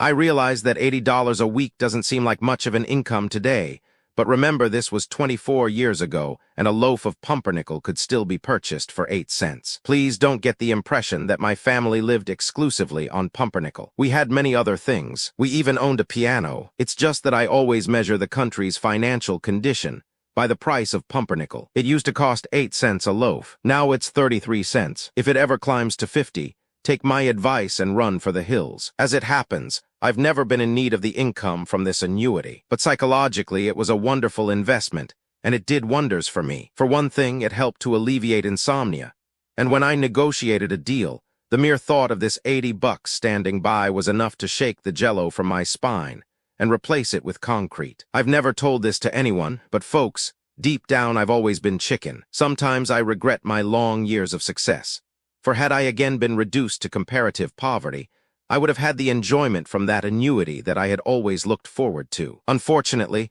good luck never deserted me again, and now, in the twilight of my life, it doesn't seem as if I'll ever get a chance to reap the benefits of that psychological crutch I have been leaning on all these years. Thanks to the bravery and daring do that my $80 ace in the hole gave me, I've been able to take a flyer in other branches of show business. For example, I tried radio a number of times. I don't mean listening to it, I mean appearing on it. First with Chico, for Standard Oil of New Jersey. Someone had talked them into having a different show for each weekday. We were one of the lucky 5. Chico and I enacted the deathless roles of 2 lawyers. The name of our firm was Flywheel, Shyster, and Flywheel. The original name was Beagle, Shyster, and Beagle. But some lawyer objected to the use of his name and informed our sponsor that if they didn't want to get involved in a big, juicy lawsuit, they had better drop the name Beagle, and fast. He contended that strange people continually called him up and asked, "Is this Mr. Beagle?" When he answered, "Yes," the party at the other end would say, "How's your partner, Shyster?"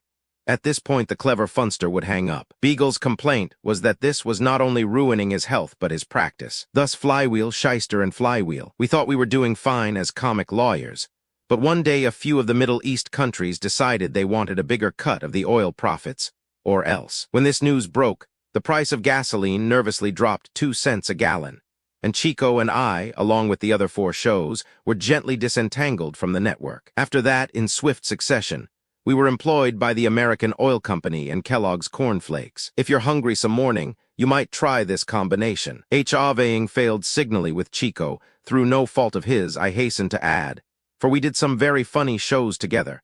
I decided to fly solo. This didn't seem to help, for I continued to get bounced. The last ticket of leave was from the Delaney Brewing Company. I still think the show I did for them was a pretty good one, but unfortunately, my opinion wasn't reflected in the ratings. Whether they were accurate or not is open to question, but at any rate, they didn't seem to make the head of the company happy. After a year, they replaced me with another comedian, Delaney by name. He fared even worse than I did. I had a premonition that the Delaney Brewery people were going to give me the old heave-ho. for it was only 2 weeks before the coup de grace that I received an embossed invitation to participate in their 100th anniversary celebration. The party was a real gala, and I must say I cut a noble figure that night as the president, and I crossed cake knives, doling out large hunks of lovely pastry to the major and minor executives of this magnificent brewery. A word of warning to all executives earning $20,000 a year or more. Be on your guard. Watch yourself if during your association with a large company, you one day receive an invitation to attend an important celebration commemorating some milestone or other. Immediately start looking for another job. If in addition to this invitation, you receive word through underground channels that, because of your long years of faithful service, you and the president of the corporation will alternate in cutting the cake, hide. Start looking at the want ads. Now back to me and that memorable night. As I sliced my way through the succulent goo, I had a premonition that I was in trouble. I suddenly felt a kinship for this once beautiful cake, as the sharp knife cut relentlessly through its innards. I knew even then that my days were numbered, and that it was only a question of time until a knife similar to the one employed for the cake would be slicing across my professional jugular vein. None of this is said in anger. The sponsor was a very pleasant, amiable employer. But alas, he was also a practical businessman. He was putting up the money, and he certainly had the right to buy what he wanted. It was my misfortune that what he wanted wasn't me. The preceding paragraph doesn't alter the fact that my advice to all executives is sound. Don't ever let the president or the chairman of the board of a large or small corporation invite you to cut the anniversary cake. Before the party, if word reaches you that you have been singled out for this honor, eliminate the middleman. I mean the cake. In fact, don't even go to the party. Just stay home and cut your own throat. Being an annual failure on radio wasn't doing much for my ego. I listened carefully to all the current shows, and it didn't strike me that they were much better than mine. It wasn't the money, remember. I still had that $80 a week annuity. It was just a matter of pride and a desire to conquer a medium that had successfully rejected me for years. Oh, I did a lot of guest shots, but that's not quite the same. A guest shot, in case you're a coal miner in Pennsylvania and not familiar with the term, is an invitation from an advertising agency, with the sponsor's approval, of course, to do 4 or 5 minutes of fantastically convulsive banter with the head of the show. Once you have done your little bit, you are quickly shunted off the stage to give the star the rest of the half hour to strut his talents. At the end of the performance, you are permitted to emerge with the rest of the non-entities and join in a chorus of "There's no business like show business." This is a must. There are a few shows that wind up the proceedings with a religious hymn. The singing prayer, I presume, is to put the fear of God into the sponsor. However, if the show happens to fall on a patriotic holiday, let's say Washington's or Lincoln's birthday, they may vary this wind-up with "God Bless America." At Christmas, at least 15 different programs will present 15 different versions of Charles Dickens' Christmas Carol. You can also count on a dozen obnoxious children bleating the latest novelty Christmas song hit. A few years ago, it was that great ballad, "All I Want for Christmas Is My 2 Front Teeth." As a man who loves children, I want to say publicly here and now that I uttered a silent but solemn vow that if those precocious tots ever got those 2 front teeth they were constantly wailing about, I'd be only too happy to kick him down their throats. Speaking of children, as we seem to be doing, TV is heavily populated with what are loosely termed family situation comedies. Some of them are beautifully written and have ratings, almost as high as the westerns. But in most cases, the writers have the children speaking as though they were 40 years old. These tots knock off witticisms that would do credit to George S. Kaufman, Sid Perelman, Mark Twain, or G.B. Shaw. As you know, I've raised 3 children, but I can assure you that this type of crackling dialogue has never been heard around my house. Over a period of 35 years, I can remember only 2 jokes that came out of 3 children, and that's hardly a memorable average. When my son Arthur was 10, he wanted a BB gun. Putting on the stern father act, I told him he couldn't have won. "What do you want it for?" I asked. "I want to go out in the backyard and shoot bottles off the fence," he answered. "That's fine," I said. "Suppose you miss and hit some kid in the eye and blind him for life. I'll be very careful," he insisted. "I'll just shoot at bottles." "I'm sorry, Arthur, but that's too dangerous," I replied. Like all kids, he kept pleading and insisting until, finally exasperated, I said, "Look here, son, as long as I'm the head of the house, you're not going to get a gun." Looking me straight in the eye, he said, "Dad, if I get a gun, you won't be the head of the house." The other deathless line came from my little daughter, Melinda. She was then attending nursery school. She left the house every morning at 8, and returned at 3 in the afternoon. Being a fanatic about togetherness and terribly nosy about her activities, I would ask Melinda what she had done in school each day when she returned. She would invariably shrug her shoulders and say, "Nothing, Daddy." Again putting on the pompous padre act, I said, "See here, Melinda, you spend 7 hours every day at that nursery school. What do you do there?" "Oh, Daddy," she answered impatiently, "all we do is paint and go to the toilet." Which, by the way, is the most accurate description of a nursery school that's ever been uttered. I have a theory that most TV writers don't come in contact with many children. Or maybe it's the children who avoid contact with the TV writers. At any rate, they certainly seem to inhabit two different worlds. But to get back to my own somewhat more mature world, the clock was striking 1947. And radio and I still showed no signs of having been made for each other. And then one of those unpredictable coincidences reached a long arm into my life and waved a microphone in my face. Chapter 28, You Bet My Life, a very nice man, who for some curious reason thought he was beholden to me. No, it wasn't Delaney. Used to produce a show for the Walgreen Drug Company. They did this spectacle only once a year, and they didn't seem to care how much money they spent. The result was that each year this friend of mine engaged me at a fat salary to do a 5-minute spot with a partner. On this particular show, my partner turned out to be Bob Hope. We both started kidding around with the dialogue, ad-libbing and generally ignoring the script. Bob, by the way, can take care of himself in this department. Now I sound like a real ham, but the truth of it is that the routine was hilarious. When I came off the stage, a bulky, doubtful-looking man sidled over to me and asked if I would be interested in doing a quiz show. "A quiz show?" I repeated rather superciliously. "Pardon me, sir, but do you live in a tree?"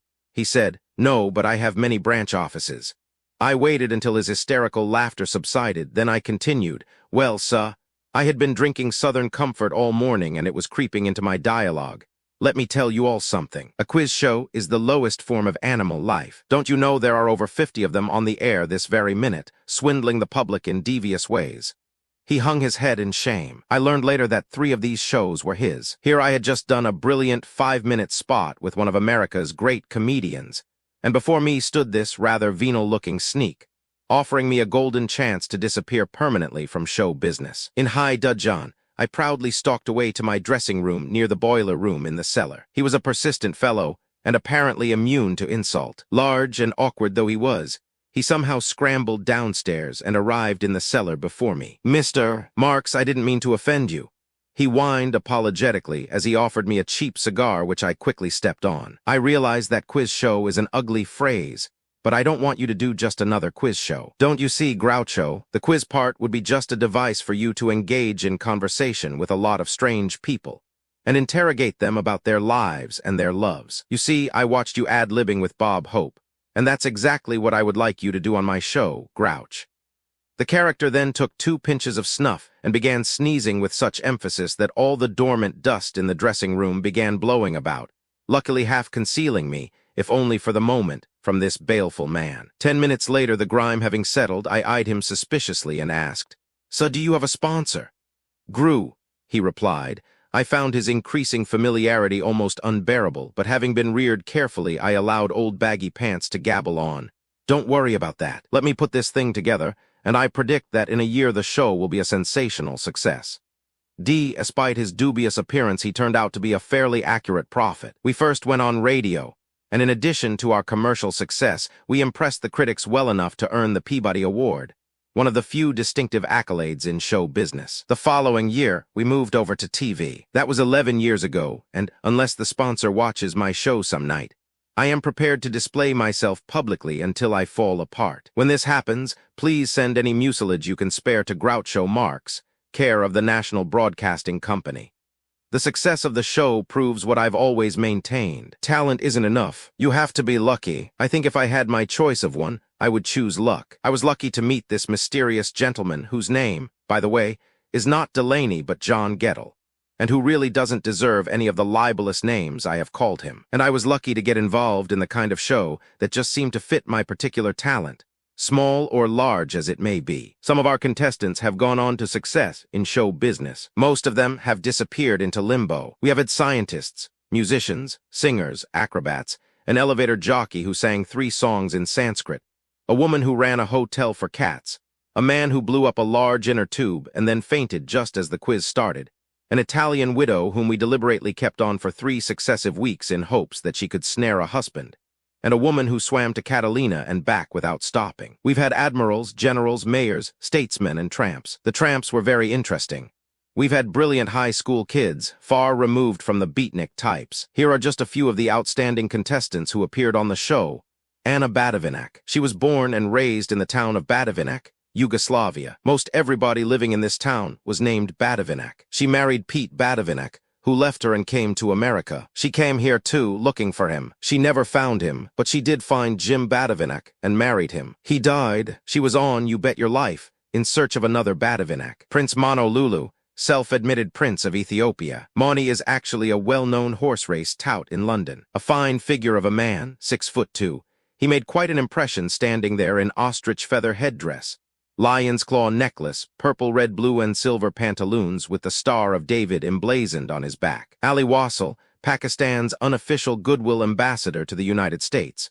A very bright and witty UCLA student now on lecture tour. His turban caused considerable comment. He said a woman attending one of his lectures in Beverly Hills asked what he kept under his hat. A cobra, he answered. Don't you worry about it? She wanted to know. Ali's reply was, no, I don't worry at all. You see, he's insured. We've had Mr. and Mrs. Story of Bakersfield, mother and father, or sire and dam.